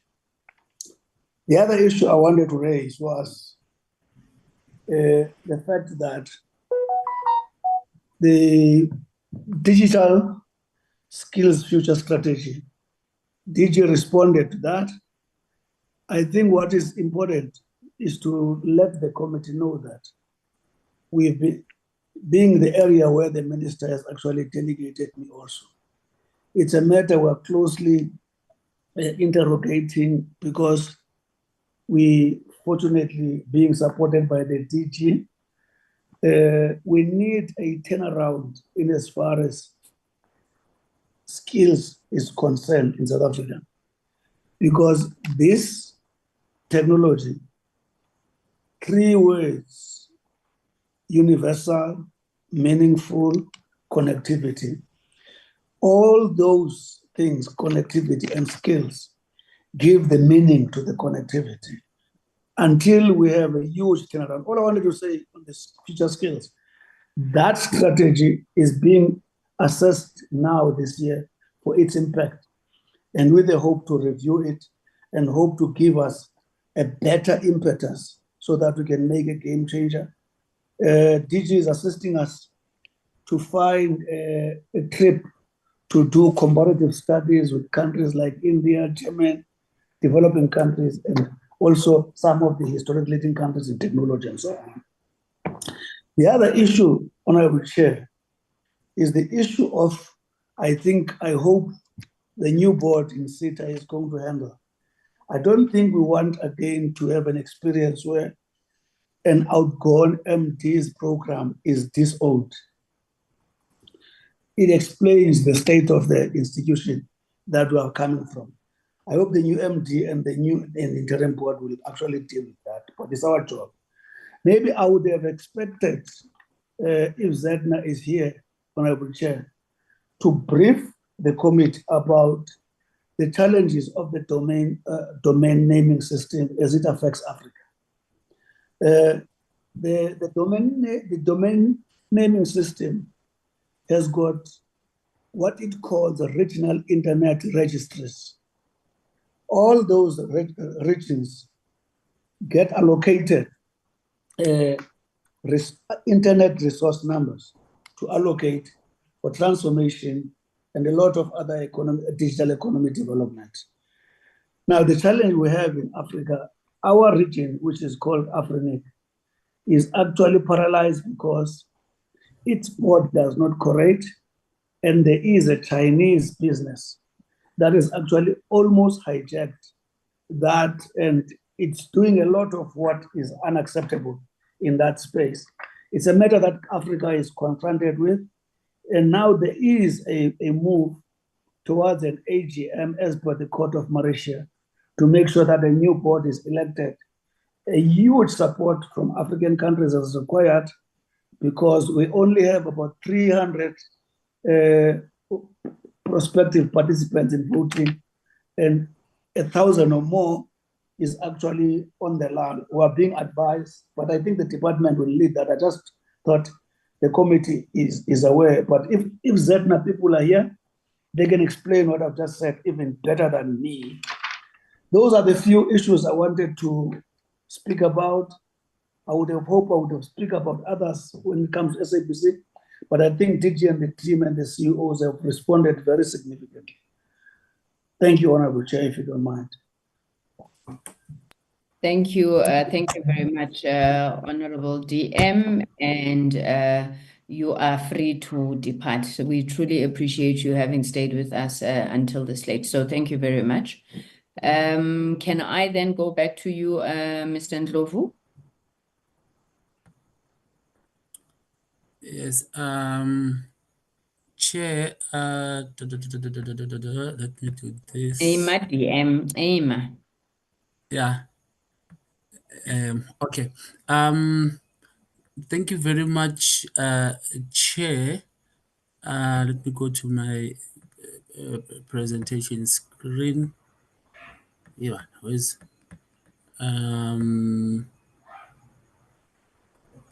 okay. Chair,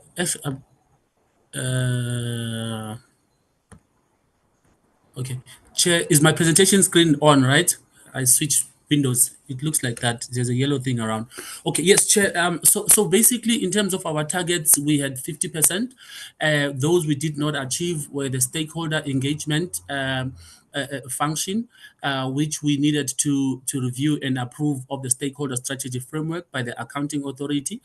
In the quarter two, we planned to have a stakeholder strategic framework review, and we were unable to do so, Chair. And however, that was achieved in quarter three. And one of the reasons this was not achieved, Chair, it was because of a delayed rollover of funds for USASA to use, because money was only made available in the third quarter. So the targets that in the first and second quarter that needed procurement of services, we could not do until there was confirmation of the approval of the rollover of funds. So this you will see coming consistently in terms of USASA, and also the issue of the budget cuts played a role. So in terms of our other targets, Chair, on the financial management performance outcome, we had 100% target on valid invoices which were paid within 30 days, and this, Chair, was achieved for the first and second quarter. Under corporate services, we had a strategy which was a corporate service optimization plan, and we planned to achieve 50% of the plan by the end of the financial year. We were able to achieve that in the first quarter. We were able to achieve that in the first quarter. However, in the second quarter, we were not able to do so, Chair. As we mentioned before, the issue of funding, because this one included issues like, for example, appointment of a service provider, and the relocation to the new building. We could not make those procurement because the rollover of fund was not yet approved from National Treasury. So we had 6 months of non-activity. So basically it was that. But the mitigation on that is that this plan was made not to be only within a year, but to be a 3-year rollout plan, because it has many other issues. I mean, for example, 65 activities cannot be achieved within one financial year. That includes procurement. So it was that target that, Chair, we did not achieve. And another one was on research and monitoring, research and performance outcome. On this one, Chair, we intended to appoint a service provider and also produce a report. In quarter one, we're not able to appoint a service provider, but in quarter two, the progress report of implementation report was successfully implemented, and we have presented it to all the entities last week. So I will skip this one because it's financials, Chair, as I requested before, that I'm going to get into the USAF performance information, and then the CFO will deal with both of them in an integrated manner. So in terms of Universal Service Access Fund, Chair, this I could say is our star performer, in a sense that we had 10 planned target and we achieved all of them. And I would not maybe want to bore the committee with all the details, but I can go at high level. On broadcasting digital migration, our goal was to provide a consolidated annual report on BDM service provider expenditure tracking, and we were able to achieve that on both quarters. And on the far right hand side is our value chain of the service provider that we work for. So we will do expenditure tracking as we are a funding organization under the USAF part of it. The second one was that of every payment that we make, there must be 190% verification of valid broadcasting digital migration installation for registered qualifying household. So we were able to verify both of them in the both quarters, because before we pay, we ought to do physical verification. If the installation has been done, we need to have verification, and Centec is the one assisting us in that regard, and we're able to achieve that, Chair, in the first and the second quarter. In terms of broadband connectivity, we also targeted to have 90% verification of sites that are reported by the service provider as completed.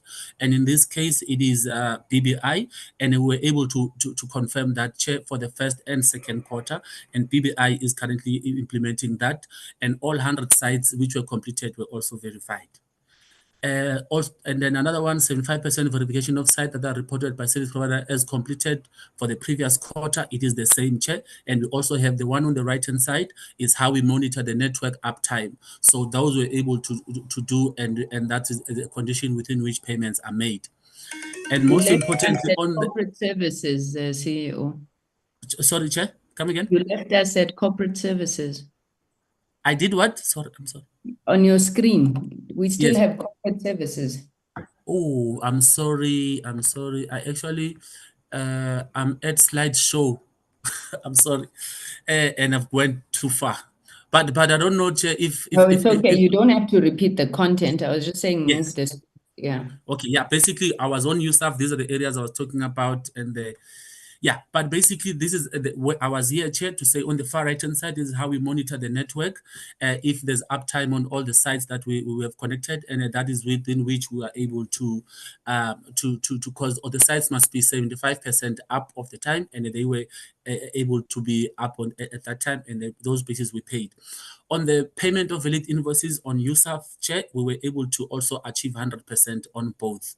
So I'm done, Chair, on my side. I'll allow the CFO to start from USAF finances and sorry, USASA finances, and then she can come into the to the USAF finances. And Chair, allow me to welcome Nakisani Matamela, who is our newly appointed CFO. Thank you. Thank you, CE. Can you please, okay, yes, that's the correct slide. Okay, so these are this is the financial report for USASA.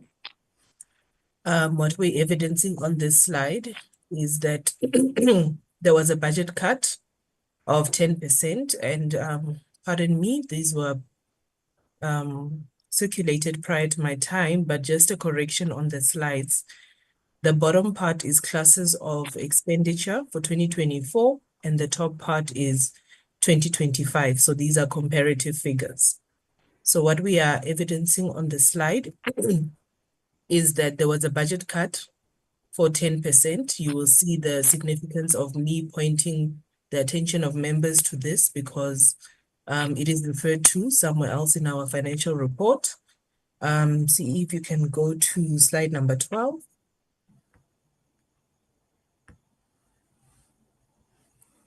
Okay, so this is our statement of comparison of budget and actual amounts.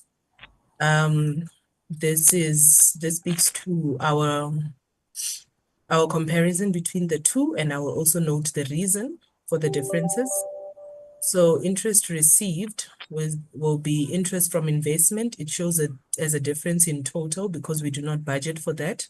That is based on our cash balance in our call accounts.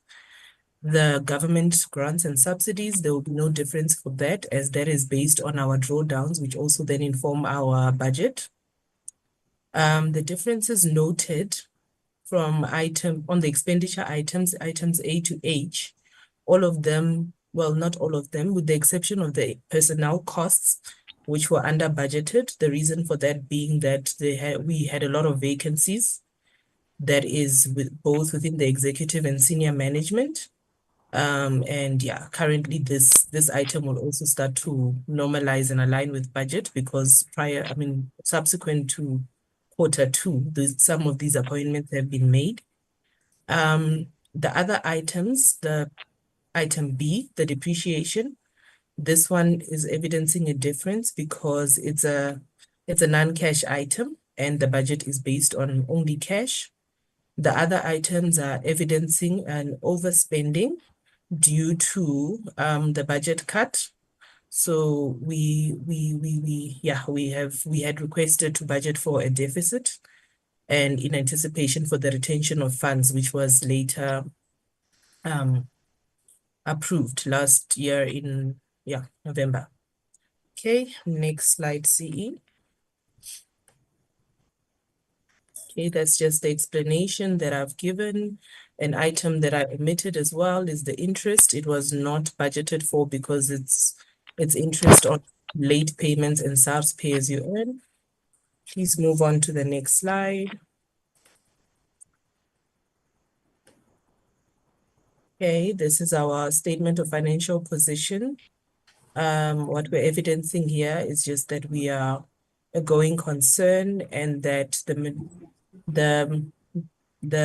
biggest of our assets is our cash and cash equivalents, which is our bank accounts that are sitting, our funds that are sitting in call accounts. Please move on to the next slide. Okay. And then this is just our statement of financial performance, where we are reflecting our interest investment income. As I've indicated, it's from our call accounts, as well as our revenue per the grants, and reflecting employee costs being the biggest of our costs as per the budget and the allocation. And just an item to bring to your attention, the consulting and professional fees include board fees. We can move on to USAF. Yes. Okay, that's on slide 26. Yes, thank you. Okay, and then under USAF, items that we want to bring to the attention of members is that there was also a budget cut of 25%, and also just an indication of that there was no allocation for BDM for the current year. However, we had requested a retention of funds, which was approved, and those are the funds that we are using to implement on the project. Please move on to the next slide. Okay, and then just some reference to the items on our statement of financial position. Our biggest balance is also the cash and cash equivalents. It's our money that is sitting in the call accounts, and the specific line item being the inventories that I'd like to point out, which is where all our set-top boxes and dish kits are located. And then please move on to the statement of financial performance, wherein we bring to the attention of the committee the investment income, which is informed by the cash balance that was referred to in the statement of financial position, as well as our grants and subsidies, which are in line with our drawdowns from National Treasury. Please move on to the next slide.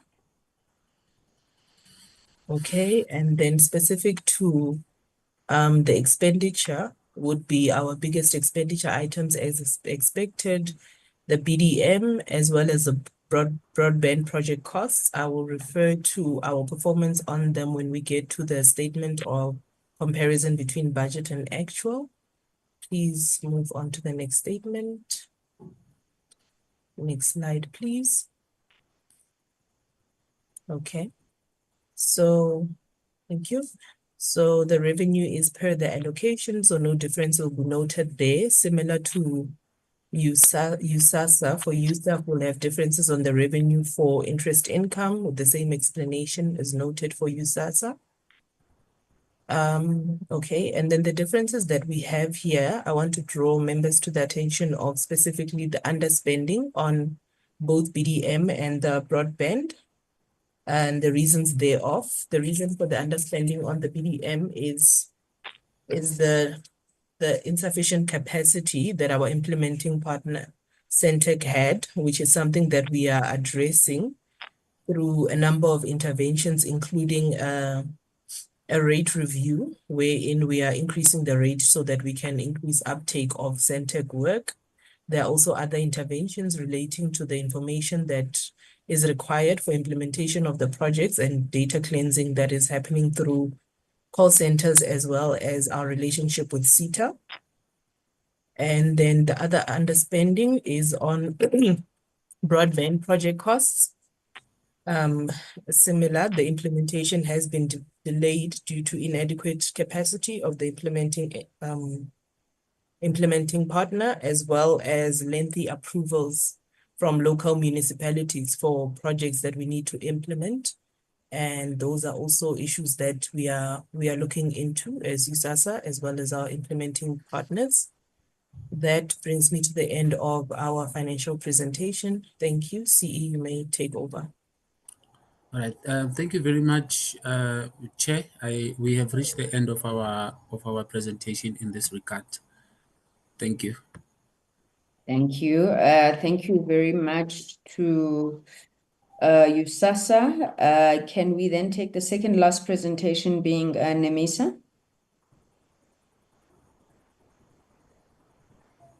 Yes, Chairperson. Good evening, everyone. You've been waiting long, haven't you, Mr. Adendorf? Yes, my name is Lionel Ardendorf. I am the recently appointed chairperson of the NEMISA board chairperson. It is always a delight being in your committee. I do, however, need to tender an apology for Kimberly Matlosa, who unfortunately, our financial manager, who unfortunately had to attend to some domestic issues. And as a result, they had to leave at 6. So thank you so much for that, Chair. And I have offered to help the CEO, Mr. Trevor Amitla, with his presentation. So if the lady can perhaps just share with Mr. Ramitla, and then I will go through the highlights of the presentation, and he will then deal with the finances. Chair, I'll share on my side, if you allow me. Or I need to be enabled to share, Chair. Yeah. Thank you.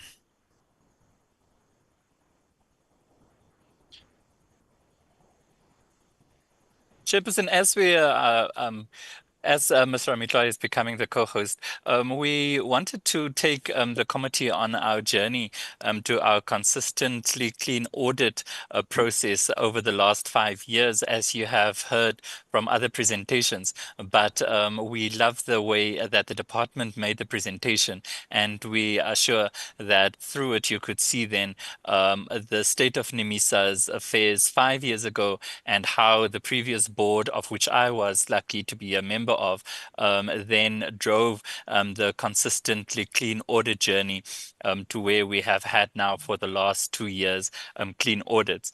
Chairperson, if Mr. Amitla can then go to the fourth slide, just to talk about the significant highlights over the last the quarters under review. NEMISA's overall performance for Q2 for this financial year has been very positive. We have met 13 out of our 14 targets, and we have achieved, as I said, and as you would know, a clean audit. We have embarked on the implementation of a revised organizational structure that led then to the appointment of the recruitment and appointment of the executive manager, corporate services. If you look at our overall performance then, as we indicated earlier, we have made some significant progress, showing an improvement to 93% in the second quarter compared to 73% in the first quarter. And Chair, if you look at the details, you would note that this slide would show that the progress we were lacking in the third program, Astuteness Development. And if we go to that slide, I think that is the 9th slide, Chair, you would see there that it is mostly under the 60,000 learners trained in digital literacy, and where the challenge has been that the low performance achievement in these quarters were largely due to the delayed recruitment of digital ambassadors to be in place at the 15 TVET colleges, and thus impacting on the planned target training output. Chairperson, with that then said, I will now hand over to our CEO, Mr. Trevor Amitla, to take us then through slides 13, 14, and 15 that deal specifically with our financial performance.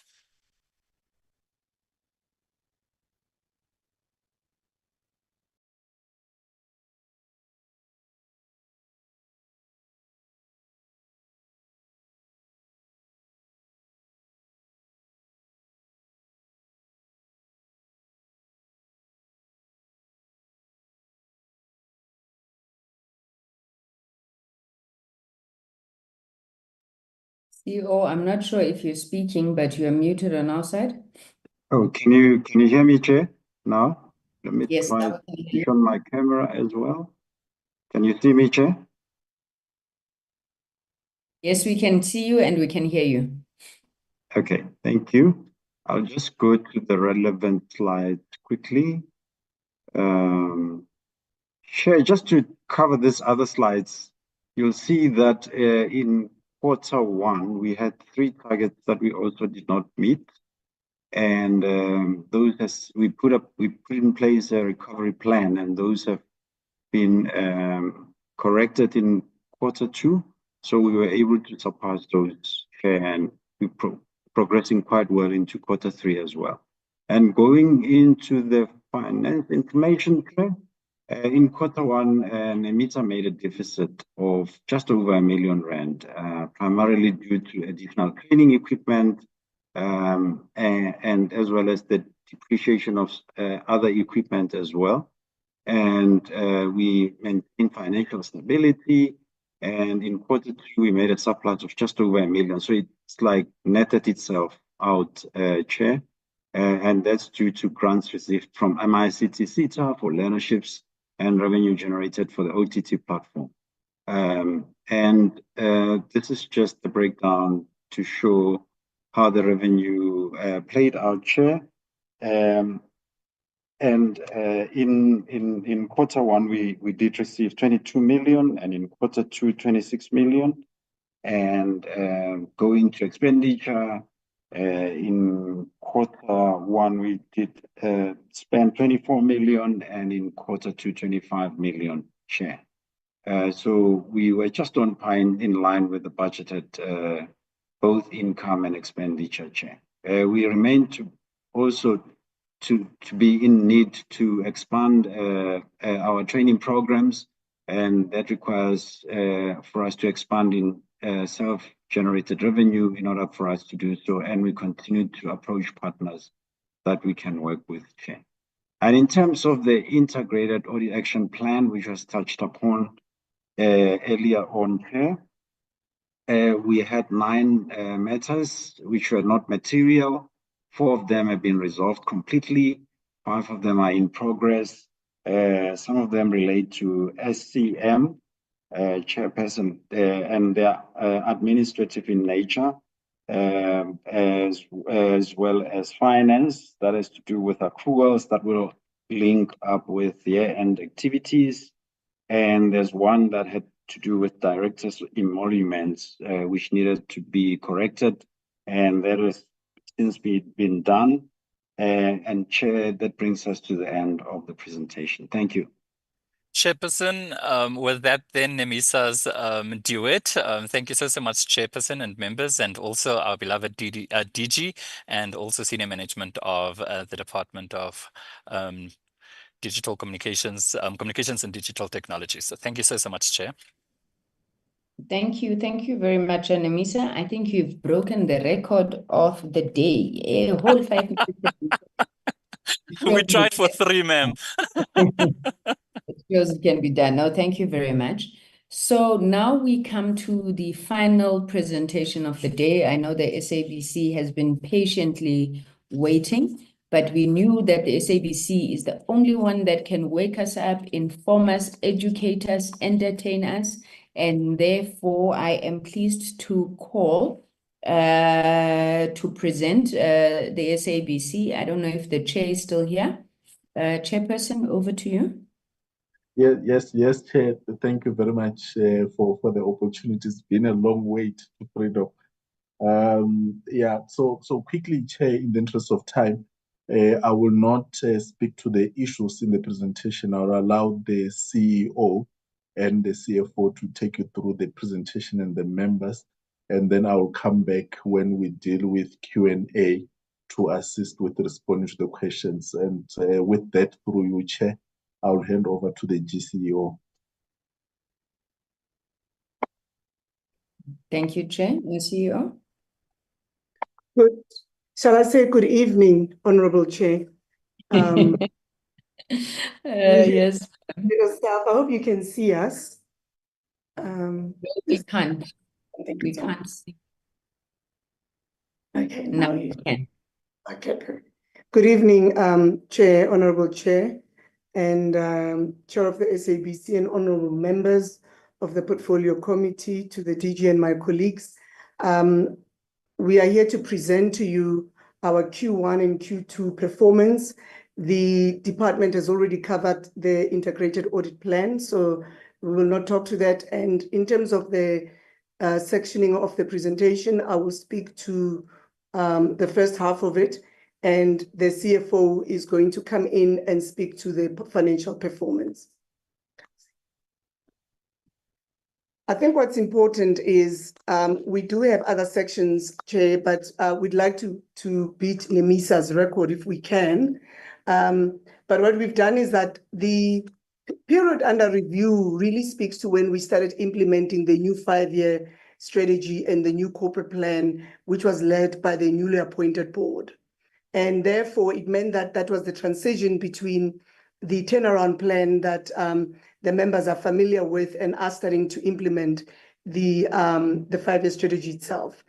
Out of the 5-year strategy, what we had is we broke out what we call the top 10 breakthrough programs, which are very critical in terms of determining our performance and ensuring that we are able to track and monitor against our targets and our milestones. And these breakthrough programs then have sub-KPIs that are attached to it. But what's important in this presentation, and I know it's not at full screen.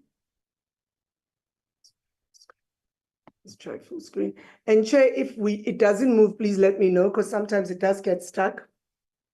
In terms of the wins applicable to Q1 and Q2, is that we implemented the operating model. Oh, I don't know. It says gift Zoe started sharing.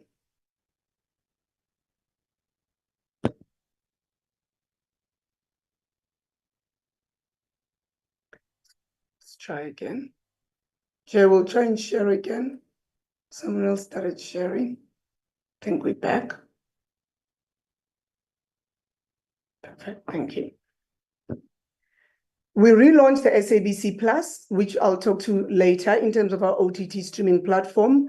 And what's critical about the SABC Plus in terms of performance, it reached 4.6 million unique views. But what's important, Chair, is that for the financial year under review, the target for SABC Plus registration was 500,000 registrations. But as we sit here towards the end of the financial year, we've already breached 850,000 registrations for SABC Plus.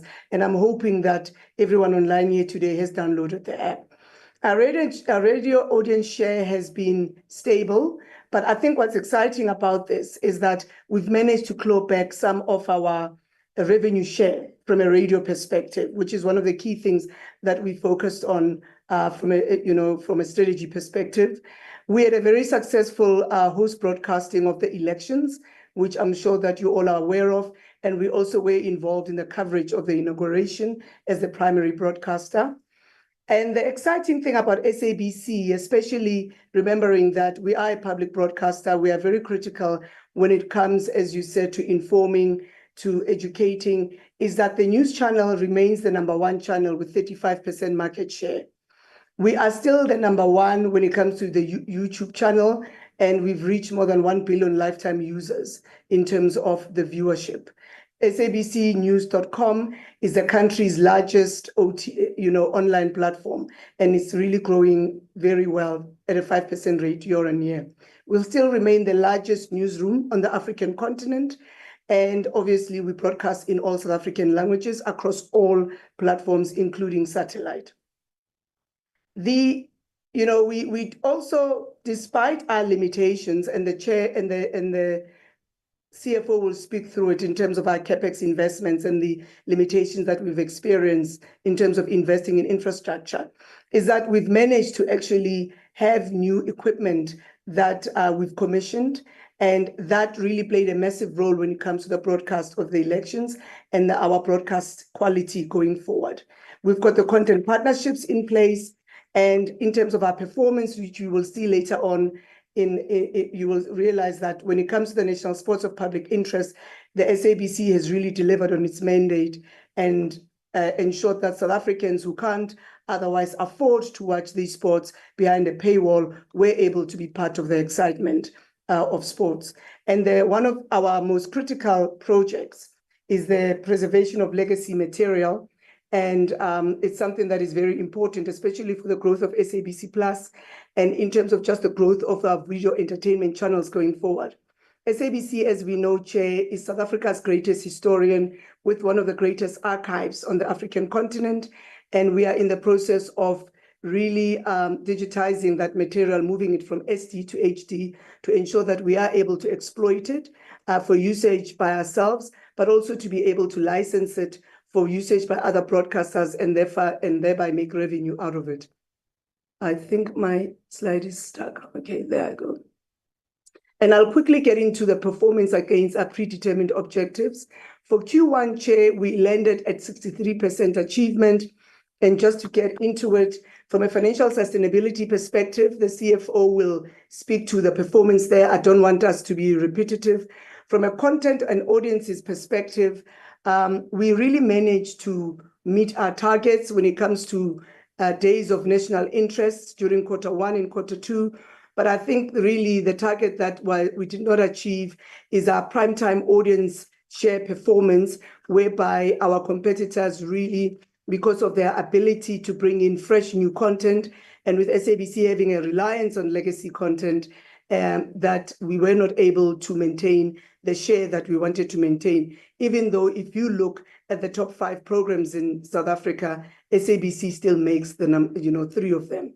We also made a tactical decision not to launch SABC Plus during Q1 because we wanted to ensure that we had the content to be able to ensure that the audiences did come in and not just register, but also stayed and watched. So that was very critical.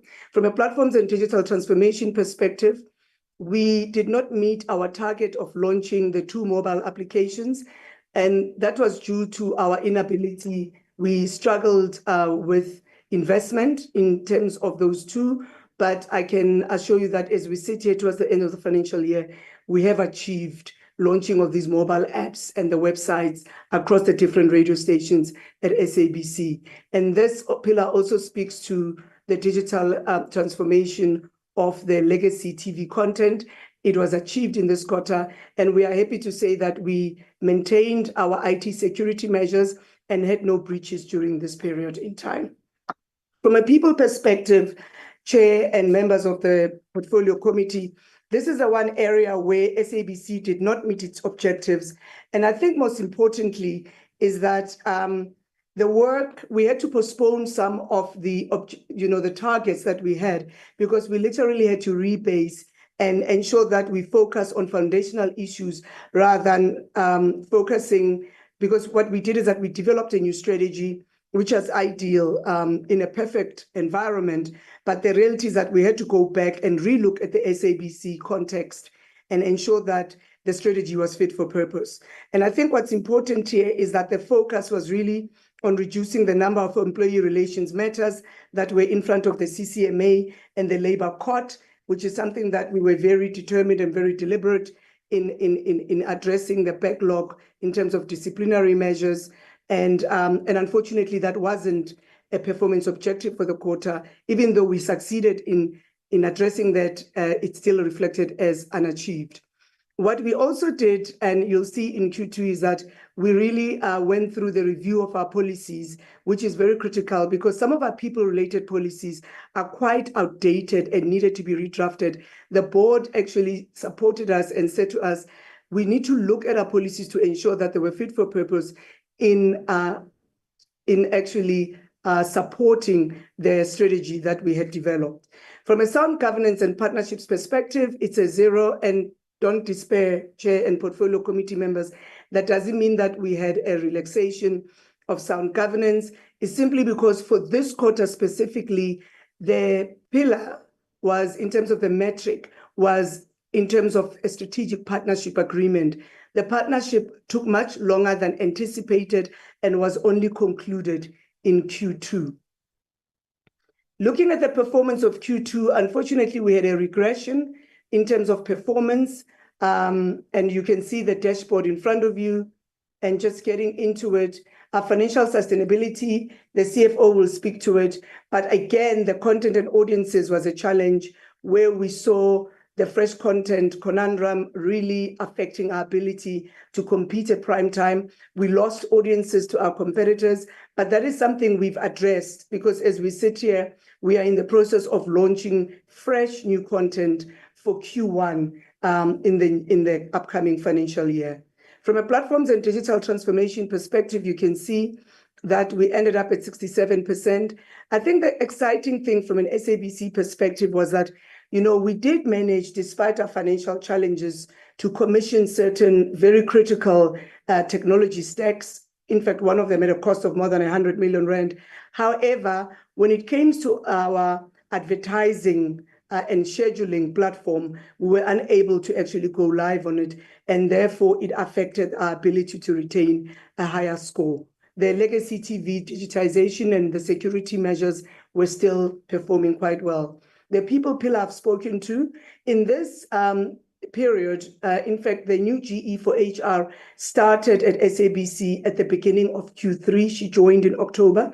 And therefore, we do start seeing, when we come back to this August body, you will see that in Q3 and Q4, you start seeing the movement in this pillar, because quite a lot of the activities start being implemented, having someone who's the custodian of implementation, who ensures that we are able to reach the plans that we zero-rated in Q1. Research on innovation pillar. This is a very important one for SABC because we are in the most disrupted industry from a content consumption perspective. So we introduced this pillar whereby it's really good assisting us with our innovation strategy. And during this quarter, we finalized the innovation strategy. However, we struggled from a financial constraint perspective in terms of implementing some strategic research projects, which we actually managed to address in the coming quarters. But this is a very critical pillar. And as we sit here, we believe that it will be very much in the darker greens towards the end of the financial year. Sound governance, Honorable Chair, you can see that then we move from a 0 because of that performance metrics that wasn't delivered, and we achieve 100%, because the most important one that the CFO will speak to is the fact that, we did resolve the findings raised by the Auditor General. And that's very critical for us because we are very committed when it comes to maintaining internal controls and ensuring sound governance from an SABC perspective. And we also managed to achieve the strategic partnership that we couldn't conclude in Q1, which was very critical. And the quest for more strategic partnerships ensues, because we believe that going forward as part of our sustainability pillar, strategic partnerships, whether it's content, whether it's technology, whether it's people exchanges, are going to be very critical. So if you look at the total annual targets achieved, and this is important just to show the progression from one year to another. For financial year 23, SABC finished the year at 32%. For the previous financial year, we finished the year at 44%, and we are forecasting a 67% achievement rate for the financial year that is just about to end. And I'm going to hand over to the CFO. Yeah. Good evening, Chair and members on the line. I'll take you through Q1 and Q2 reporting, but to your point earlier, Chair, taking the report as read, I'll talk to the more key outcomes of our reporting period. For Q1, Chair, we started off the year in a better position than we had planned. Our losses for Q1, even though they are losses and what we would desired, not what we would have desired, at 140 million, represent a 50% reduction for the same period in the prior year. Part of that is driven by good performance in advertising revenue, which grew 15% year on year, and actually achieved a 2% above budget target. Driving that market growth was both an improvement in our sales and pricing strategies and our go-to-market practices. However, there was a limitation on the growth of sponsorship revenue, which is our non-traditional airtime sale, primarily due to the insufficient or inadequate investment in our content. It's one of the key things that we are addressing, and I'll talk to that when I close off on the reporting process. There were savings in employee cost of around 300 million against our budget.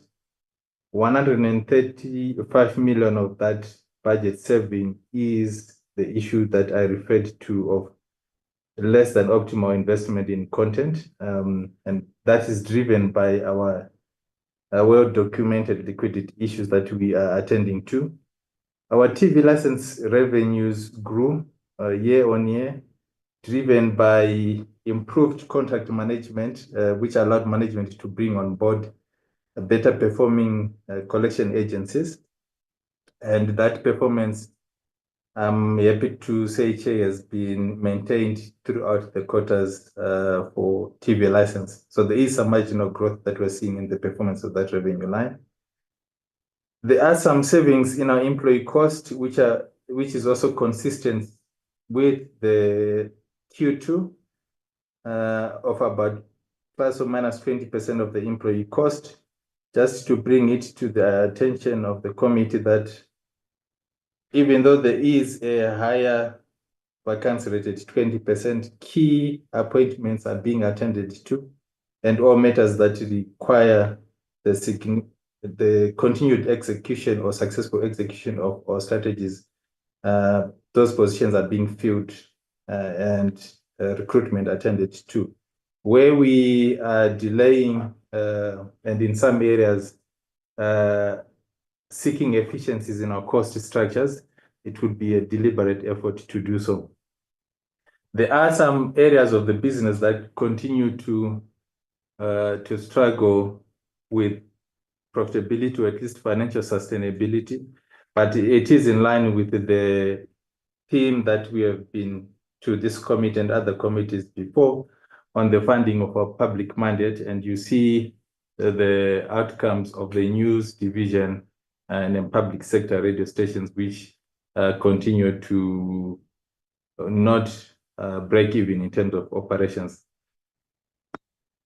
Going to Q2, the momentum that we had in Q1, we lost some of it primarily as a result of the market being on a wait and see or subdued trading conditions after the outcomes of the elections period.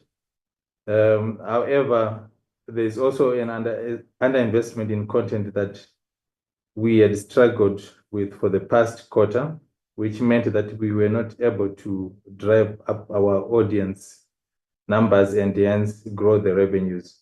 So year to date, at the end of Q2, even though we lost some momentum, we were at least flat or almost at the same period compared to prior year. So there has been no significant regression in terms of overall performance year on year.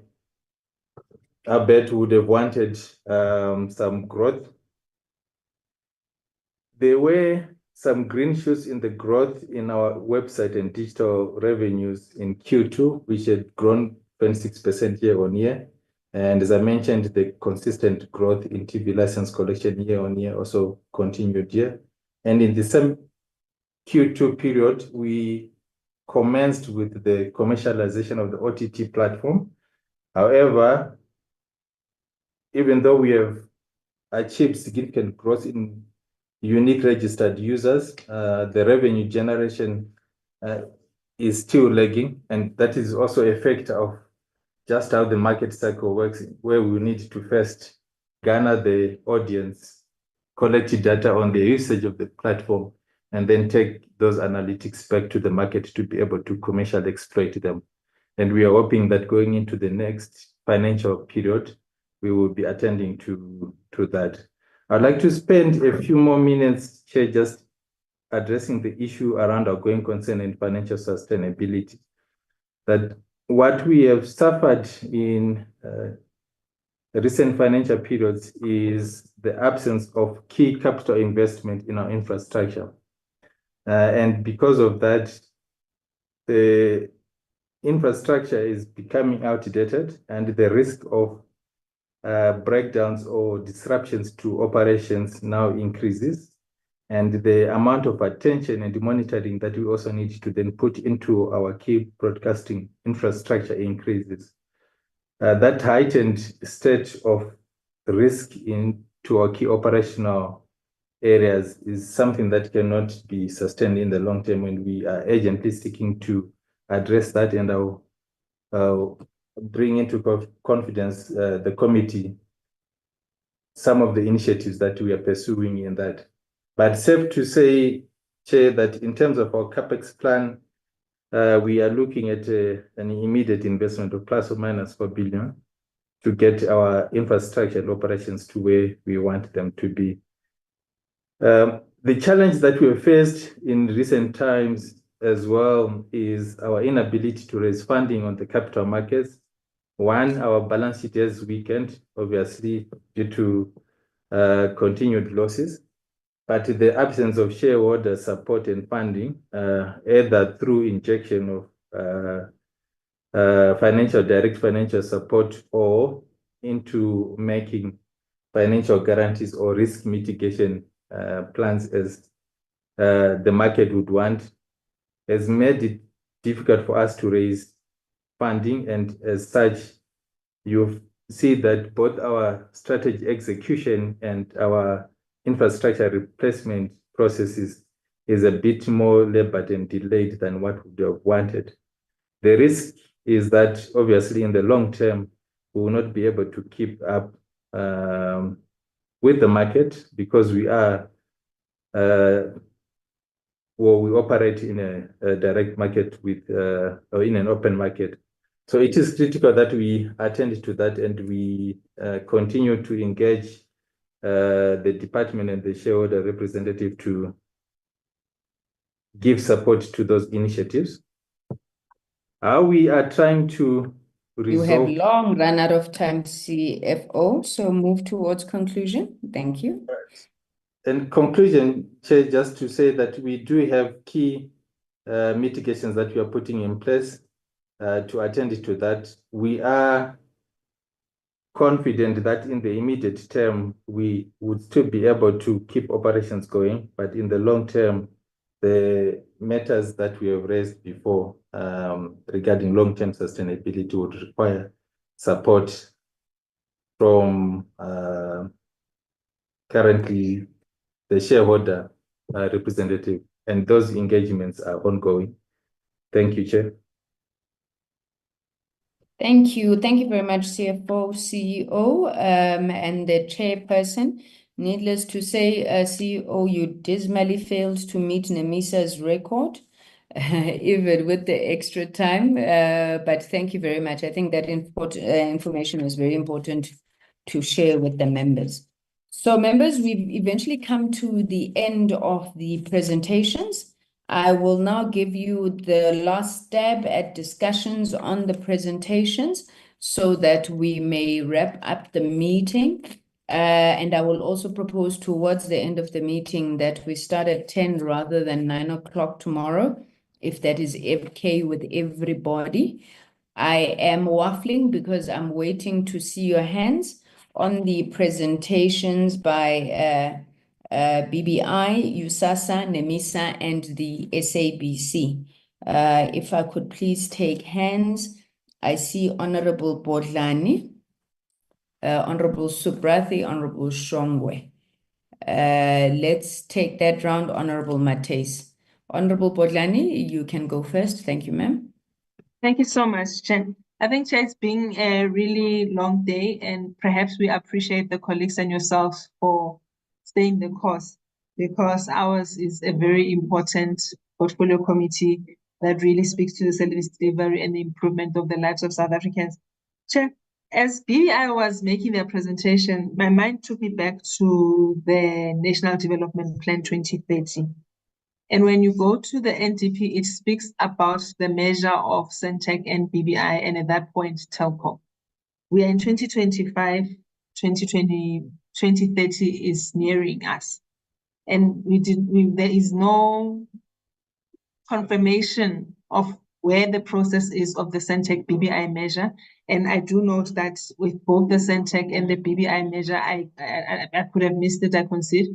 But with the presentations, I do beg your pardon, there was no speak of that. So it makes it difficult for us to track those developments and to know if that is still something that is in the pipeline. Perhaps I say that as a comment more than it is a question. Chair, and Nemisa, I'm excited to hear them talking about digital ambassadors. Could they just maybe speak to us more about what those digital ambassadors do in those TVET colleges? And is there a way that those digital ambassadors are then able to use that position as a step up in terms of them putting that sort of thing on their CVs and being able to get more jobs? And Chair, I think Nemisa will pardon us because we really offer them to all and sundry. If anybody talks about digital literacy, we say Nemisa. So we have offered the services of Nemisa to everybody you can think of. And this just for us speaks to the importance of Nemisa, because when we talk about digital literacy, we really talk about economic empowerment. It is an economic enabler. So it was great to hear that Nemisa is back on track in terms of the issues that we addressed the last time they were here. So if they could just speak to the issue of the digital ambassadors, and also if that is a national footprint, because we also don't want to be focusing only in the urban areas. Does that penetrate through to the rural areas? Check. I really welcome the presentation by the SABC, and perhaps one of the two things that I would like to pick up on. Can the SABC confirm that when they talk about new equipment, it is for the outside broadcast? Because with our last engagement, they did talk about the aging infrastructure in terms of outside broadcast.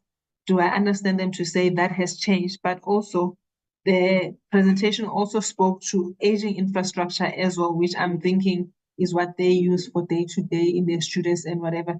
Could they just perhaps speak to the separate equipment, especially considering that the issue of equipment is also raised as an impediment to the SABC growing and the SABC being able to produce new content?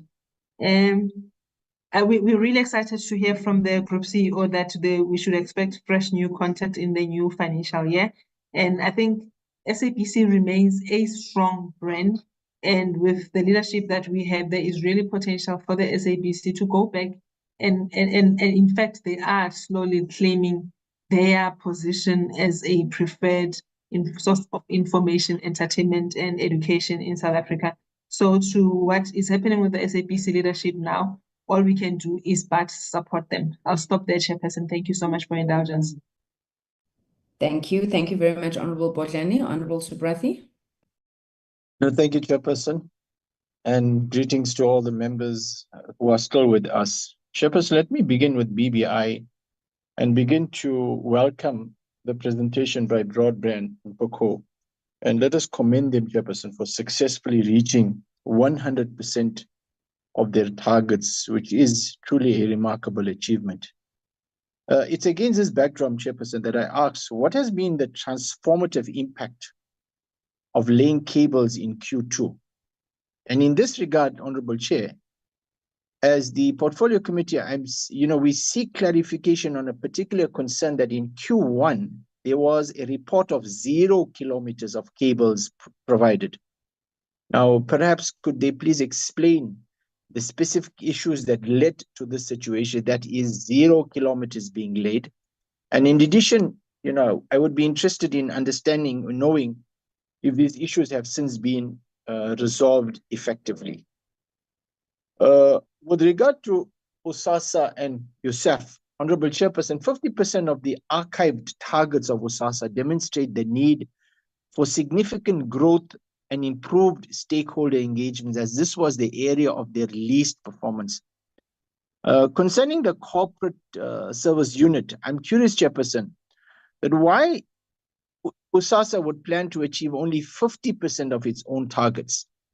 And one of the key mandated areas of focus for USASA and USAF is to ensure universal ICT access. Yet, the presentation did not provide clear and accurate metrics on how many communities or individuals have directly benefited from the funded projects, such as broadband connectivity or digital migration.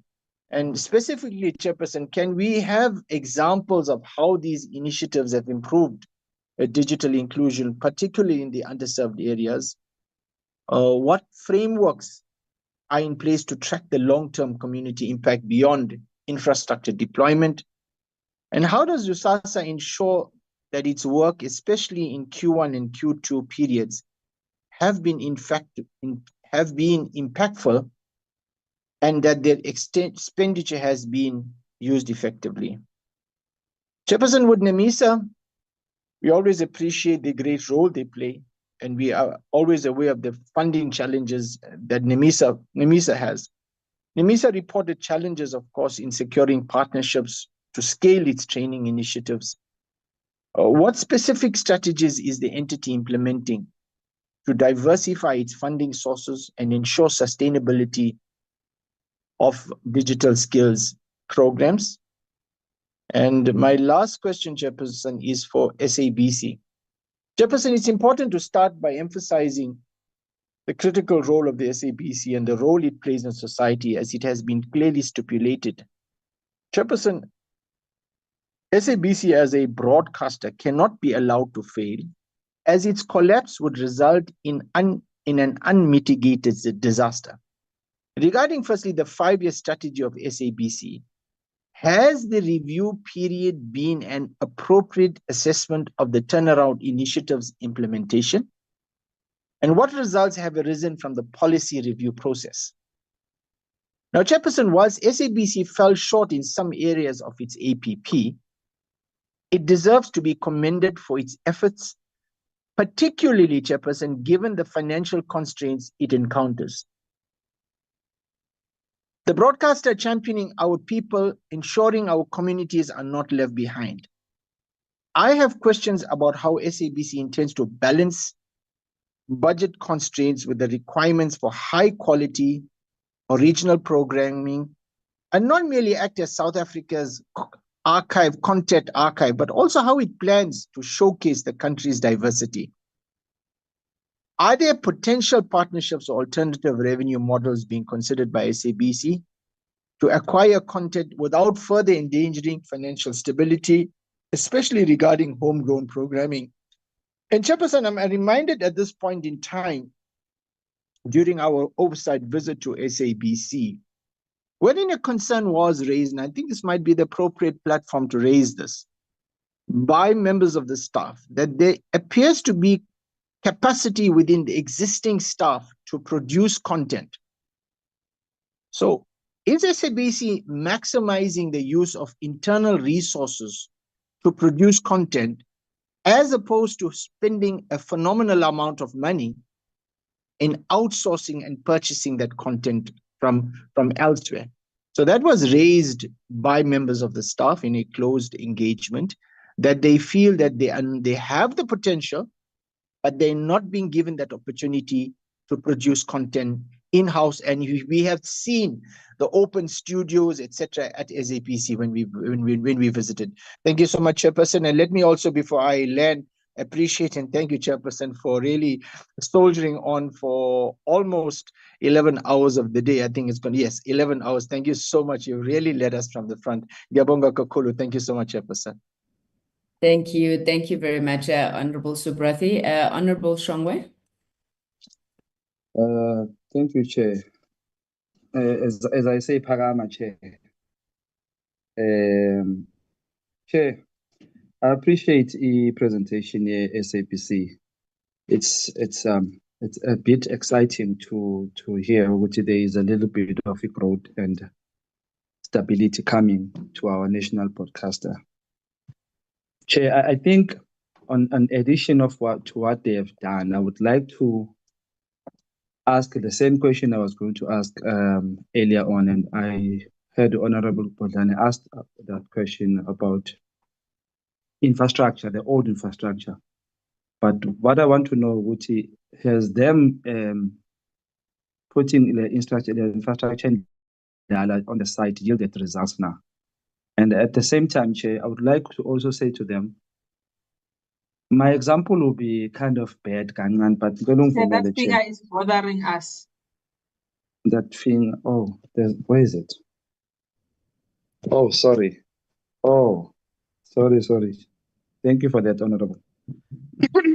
Chair, SABC is more likely like a certain political party, whom I won't mention the name, that had constituency abantu abadala and poor South Africans who are very loyal.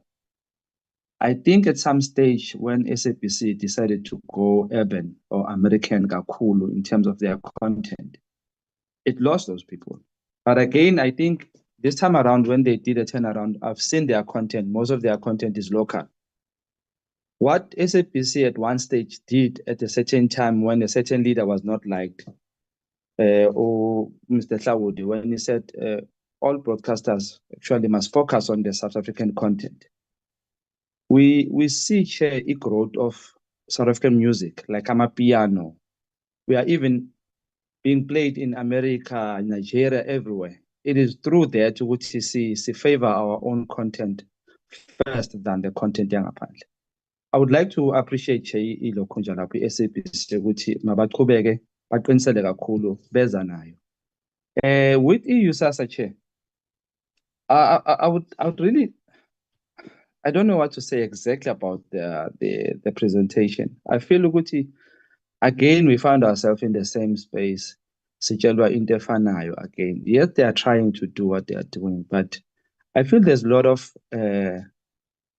umsebenzi emele bangaphakamisa amasokisi wabo so that they start delivering, especially with this thing of connection ezikolweni here. That needs to be somehow looked at on a serious note.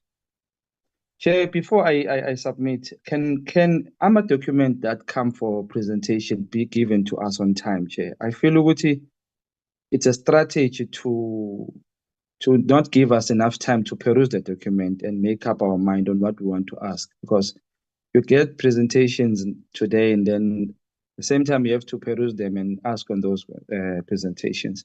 So I think if they can fix that, Chair, for us, I'll appreciate that, Chair. Thank you, Chair. I submit. Thank you. Thank you very much, Honorable Shongwe. Honorable Mates. Thank you, Chair. It's been a long haul, hasn't it? Quickly, Chair, on the BBI, I think I'm partially covered, but I didn't quite understand the report, so I just wanted some clarity. BBI reported that in the first quarter, there was a 0 lane of fiber. And then in the second quarter, I'm not sure if they said it was 80 kilometers or whether it was 80%. So if it was 80%, is the 80% taken into account that the first quarter you didn't lay any fiber at all, so you reached 80% of the target for the both first and second quarter? On USASA, and this is more of a comment than that I need a response, and it's something that we had discussed in previous presentations that we have. They indicated that they had a 10% budget cut, and they used that as a basis of why they haven't met targets. And we mentioned this in our previous meetings, that if you know you're having a 10% budget cut, you align your KPIs to what it is that you have a budget to be able to do. So you can't come and report that you weren't able to meet target because of the 10% budget cut. SABC, mine is really on, I just didn't understand, there was something on the slide that says 7 out of 10 new items are free to air. So that means there's 3 that are not. So just if SABC can just say why are they not free to air, and what are those items, or unique views is what they used in that regard. The CEO reports that they had to change the strategy because their initial strategy was in the ideal world. Why wouldn't you just start off developing a strategy for the world or the environment rather, which is what you used, to be able to do that, so then you don't lose time to be able to implement. There was also the about partnership agreements that resulted in not reaching the target in the first quarter, and it was closed in the second quarter. So who was this partnership with that it resulted in us, or with SABC not reaching target? This is also just more of a comment, and I might be wrong, and SABC and maybe my fellow colleagues will be able to correct me if I'm wrong. I don't think SABC has done enough in terms of, our country is going through this phase of disinformation that can lead us to who knows where, wars, etc. And I don't think SABC has done enough as the public broadcaster to counter this information. And this was an opportunity to be able to create a lot of new content and to be flighted it like probably every hour, because it is something that is very important to counter I won't say misinformation, because it's disinformation that has been going around. The progress on the TV license collection, I'm glad to see that there has been improvement, but there were also other options that SABC had recommended on how to be more effective in collecting TV licenses. So has there been any progress in that regard, or are we waiting for this SABC bill to pass to start implementing some of those other options in TV license collection? On the analog switch off, has SABC done an assessment if we have total analog switch off, what is going to be the impact on advertising? SABC at the moment is going to rely largely on advertising until the SABC bill is passed, and that if it is passed, that a large portion of its public mandate is funded. So in the meantime, advertising is is going to be its mainstream of revenue. So if we have a total switch off of analog, what is the impact on advertising in that regard? We know that there are communities that have just blacked out TV screens at the moment, and that has resulted in advertising revenue losses. We've also had ETV that has reported something that is similar. And just a note of to SABC that I was very impressed that SABC has an option of hiring out one of my colleagues had mentioned the outside broadcasts, and they provide that service. So companies or organizations can actually hire out live broadcast services through SABC, and that's a wonderful form of generating income. So I just want to commend SABC in that regard. Thank you, Chair.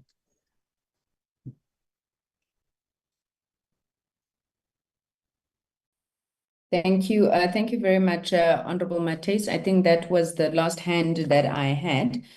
So I don't have many questions at all. I think most of them have been asked.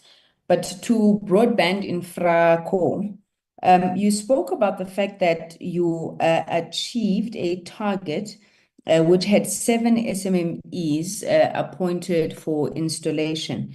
Can you give us clarity, 7 SMMEs out of how many installers, just to be able to get a sense whether 7 SMMEs is a basis for congratulations or not?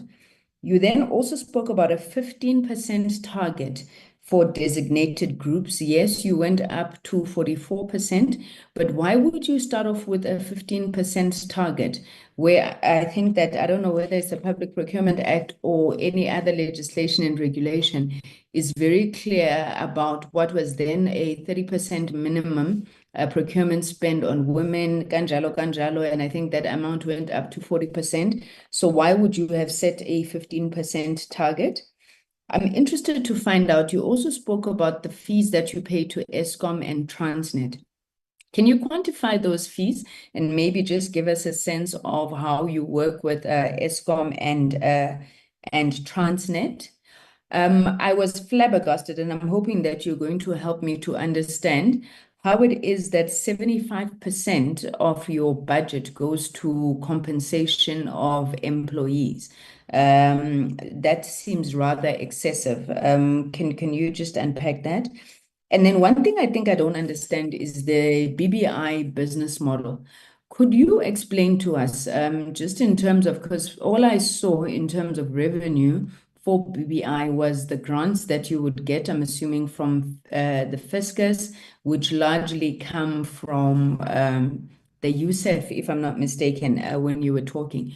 So how does BBI sustain itself over and above the grants, or is your business model such that you just get that 36 million or so, I think it was, from the Treasury and implement? And if so, given the fact that SA Connect is supposed to be completed at some stage during our lifetime, how then does BBI expect to sustain itself beyond the SA Connect funding? I don't have any questions on NEMISA except to just congratulate them once again for a clean audit and hope that they continue to maintain that. We've had an opportunity to engage with them on their program, so I'm quite clear. To the DG, she mentioned when she was speaking about the ECA that one of the things that the ECA would finalize is the de-establishment of USASA. Could we get a sense of what then is replacing USASA? Because I'm sure the goal of universal service and access has not yet been attained. So when SASA is being disestablished, what is going to then come into its place? On the SABC, just to congratulate them on the improvement in the audit outcomes. The CEO touched on this a little bit, but maybe just to get some greater information. So clawing back on radio, does it mean that there's been an improvement in the revenue generated out of radio services? Because I remember a while ago, you would speak to the fact that you hold 70% market share, but I think only 30% of revenue. So are we seeing a reversal of that trend? Just linking to the issue that Honorable Mates was asking around disinformation. Whatever happened to SABC International or SABC Africa, or at least a footprint that goes beyond our borders in terms of the stories and the content that it carries?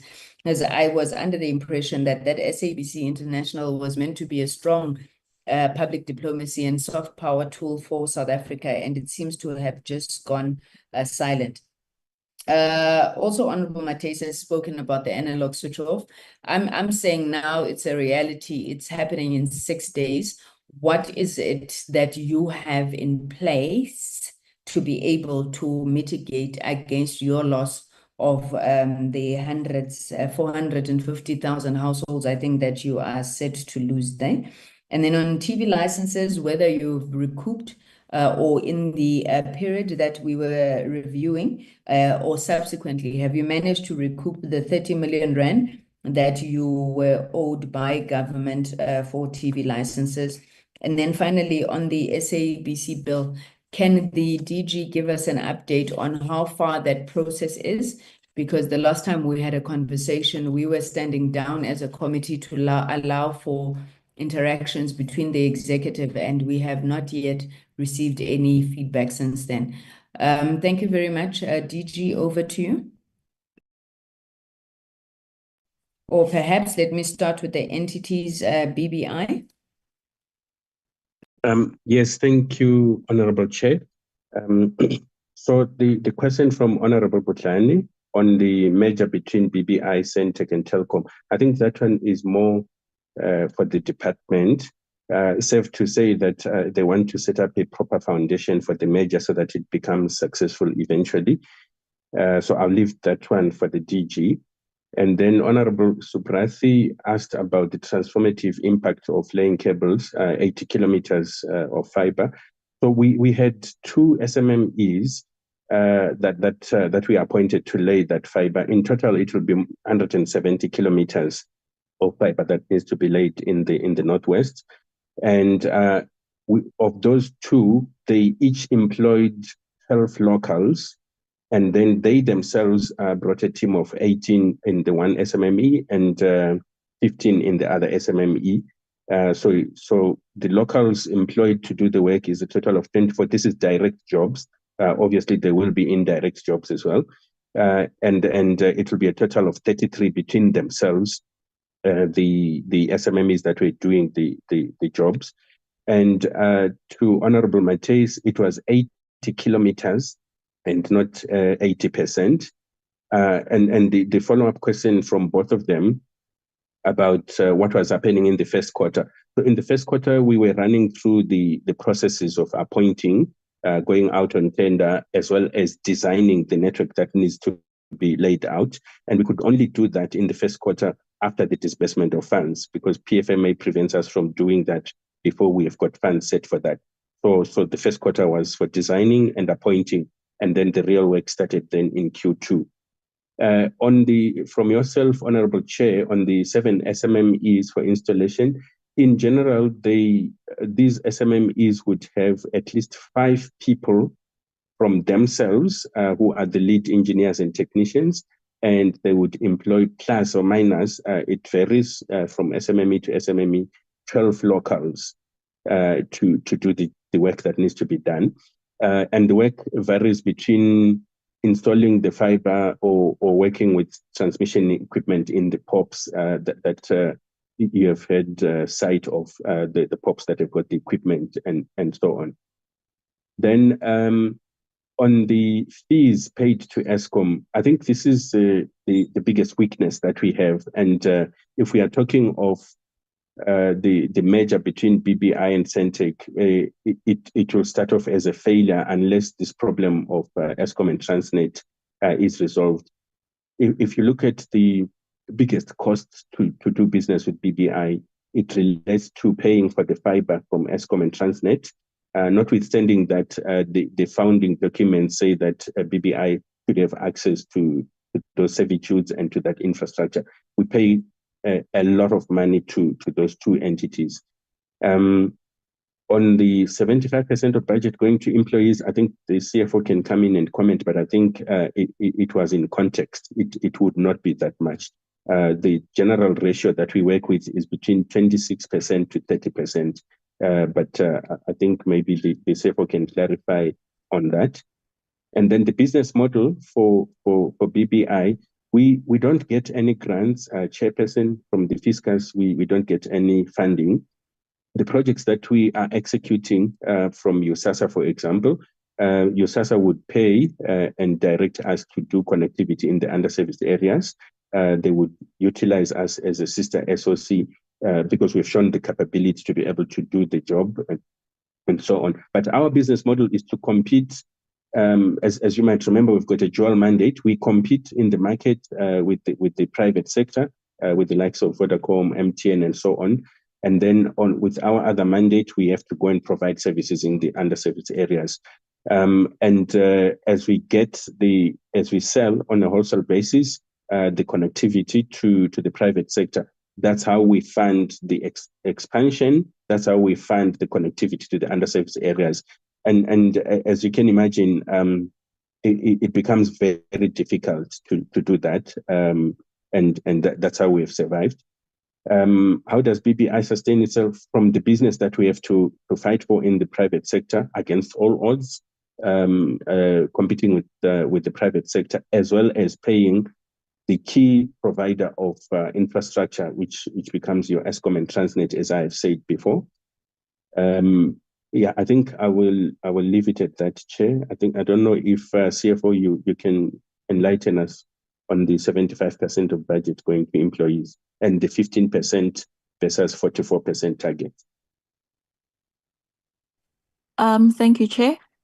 Through you, Chairperson, I think from a percentage perspective, if you look at our operational cost number, our employee cost is only 51% of that, which is a total equivalent of 25.6% of our total revenue.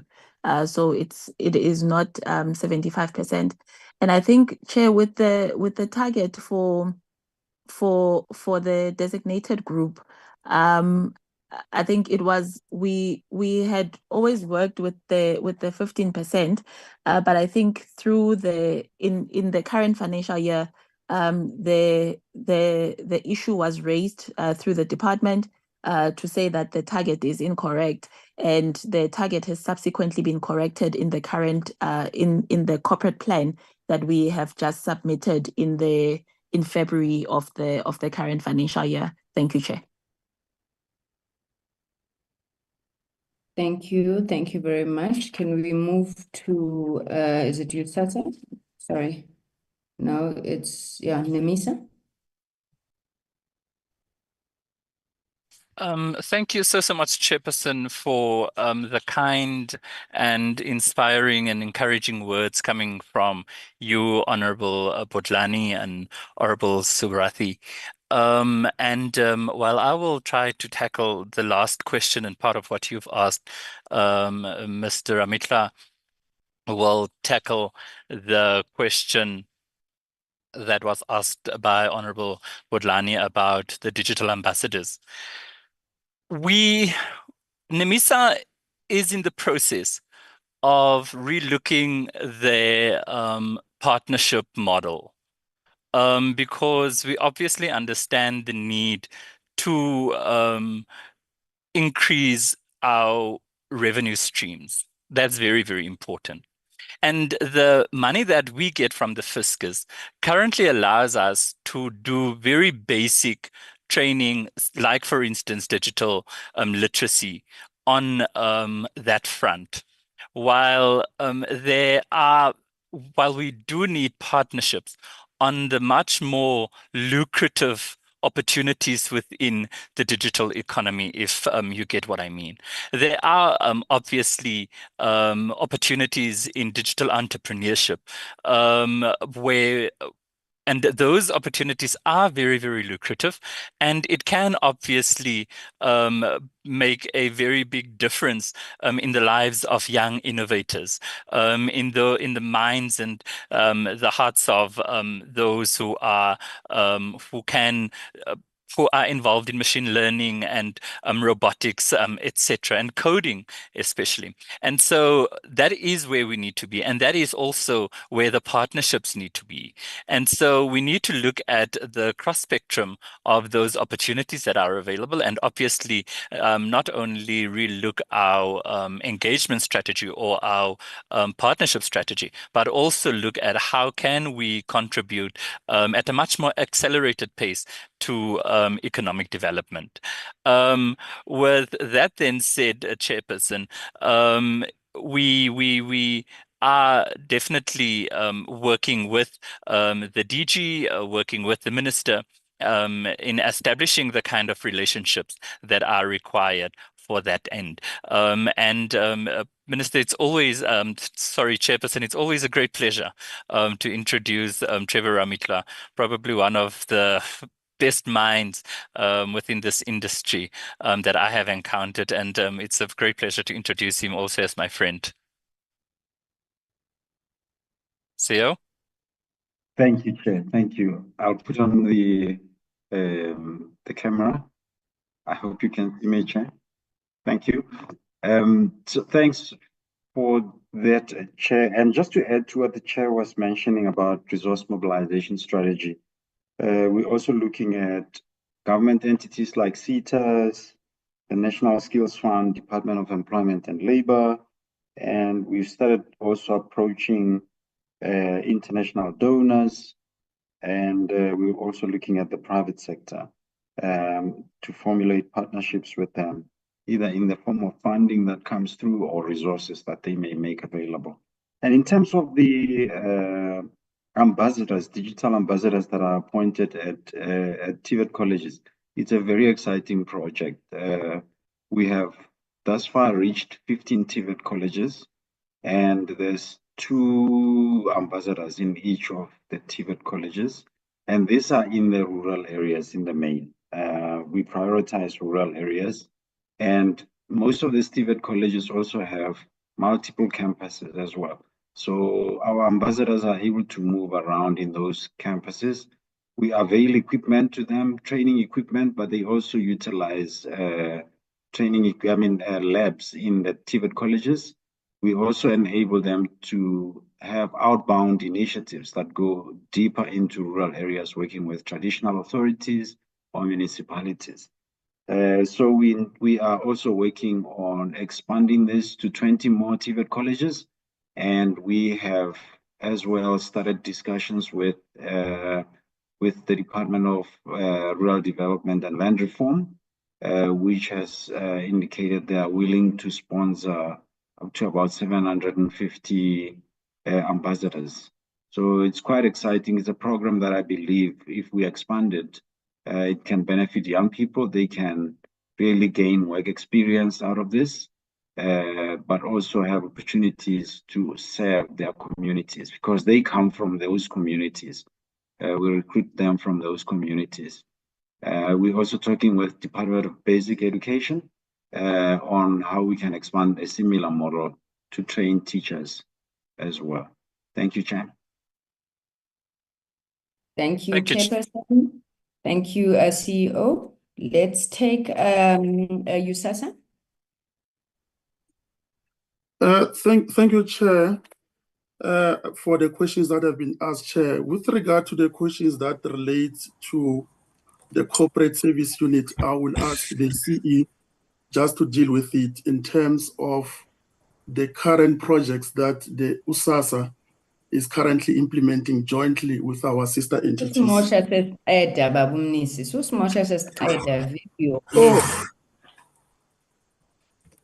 sorry, Chair. Thank you. Can you see me now, Chair? Yes, we can. Yes. So, Chair, I was saying, Chair, that in respect of all other operational issues, I'll ask the CE to deal with them because it will be able to indicate in terms of the projects that we are currently rolling out, some of them in collaborations with our sister entities. But I must also indicate, Chair, that most of the issues that are reported under quarter 1 and 2 have now been overtaken by events. I know that there were also questions even with regard to the audit action plan on issues of investigations, consequence management, which in our quarter 3 reports, I think there is much progress in terms of the work that has been done. I must also indicate, Chair, that some of the reasons why some of the issues were not attended then when the quarter 1 and quarter 2 reports were finalized, it's a combination of contributing factors. And over and above the governance lapses that were also even identified when the board was reconfigured towards the end of last year, where there was no audit committee, even to some of the issues to take a lead on some of these internal controls and external audit functions that is expected. So there is progress in some of these issues, including the issues of the annual targets. In terms of our current APP, there are revisions that we have attended to in terms of what is our current target. So there is work that has been done in that regard. But with regard to the rest of the issues on the role of the universal access, I will ask the CE just to touch base on it. With regard to this establishment, I think the department is better placed also just to deal with it. Thank you very much, Chair.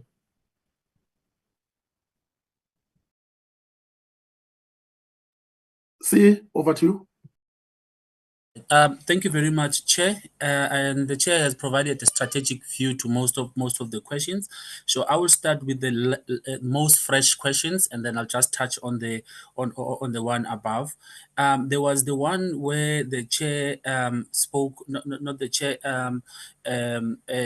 Honorable Subrati mentioned that the issue of USASA on quarter 2 not achieving around stakeholder management, it needs to be improved. So what we have done around the stakeholder management, that target that was not achieved in quarter 1, it has actually subsequently been achieved within quarter 3. So as a result, the performance that we've seen, as the chairperson have said, has been overtaken by events because we moved from about 50% 80% to about 83% performance as we are sitting now in the third quarter. So there was great improvement in those ones.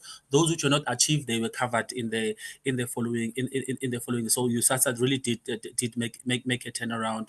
On the question around the issue of why are we targeting 50% of our own target, that is a very valid question, and it's also not a common question. It was more of a comment to say the moment we have the 10% budget cuts, we should also align our strategy to that.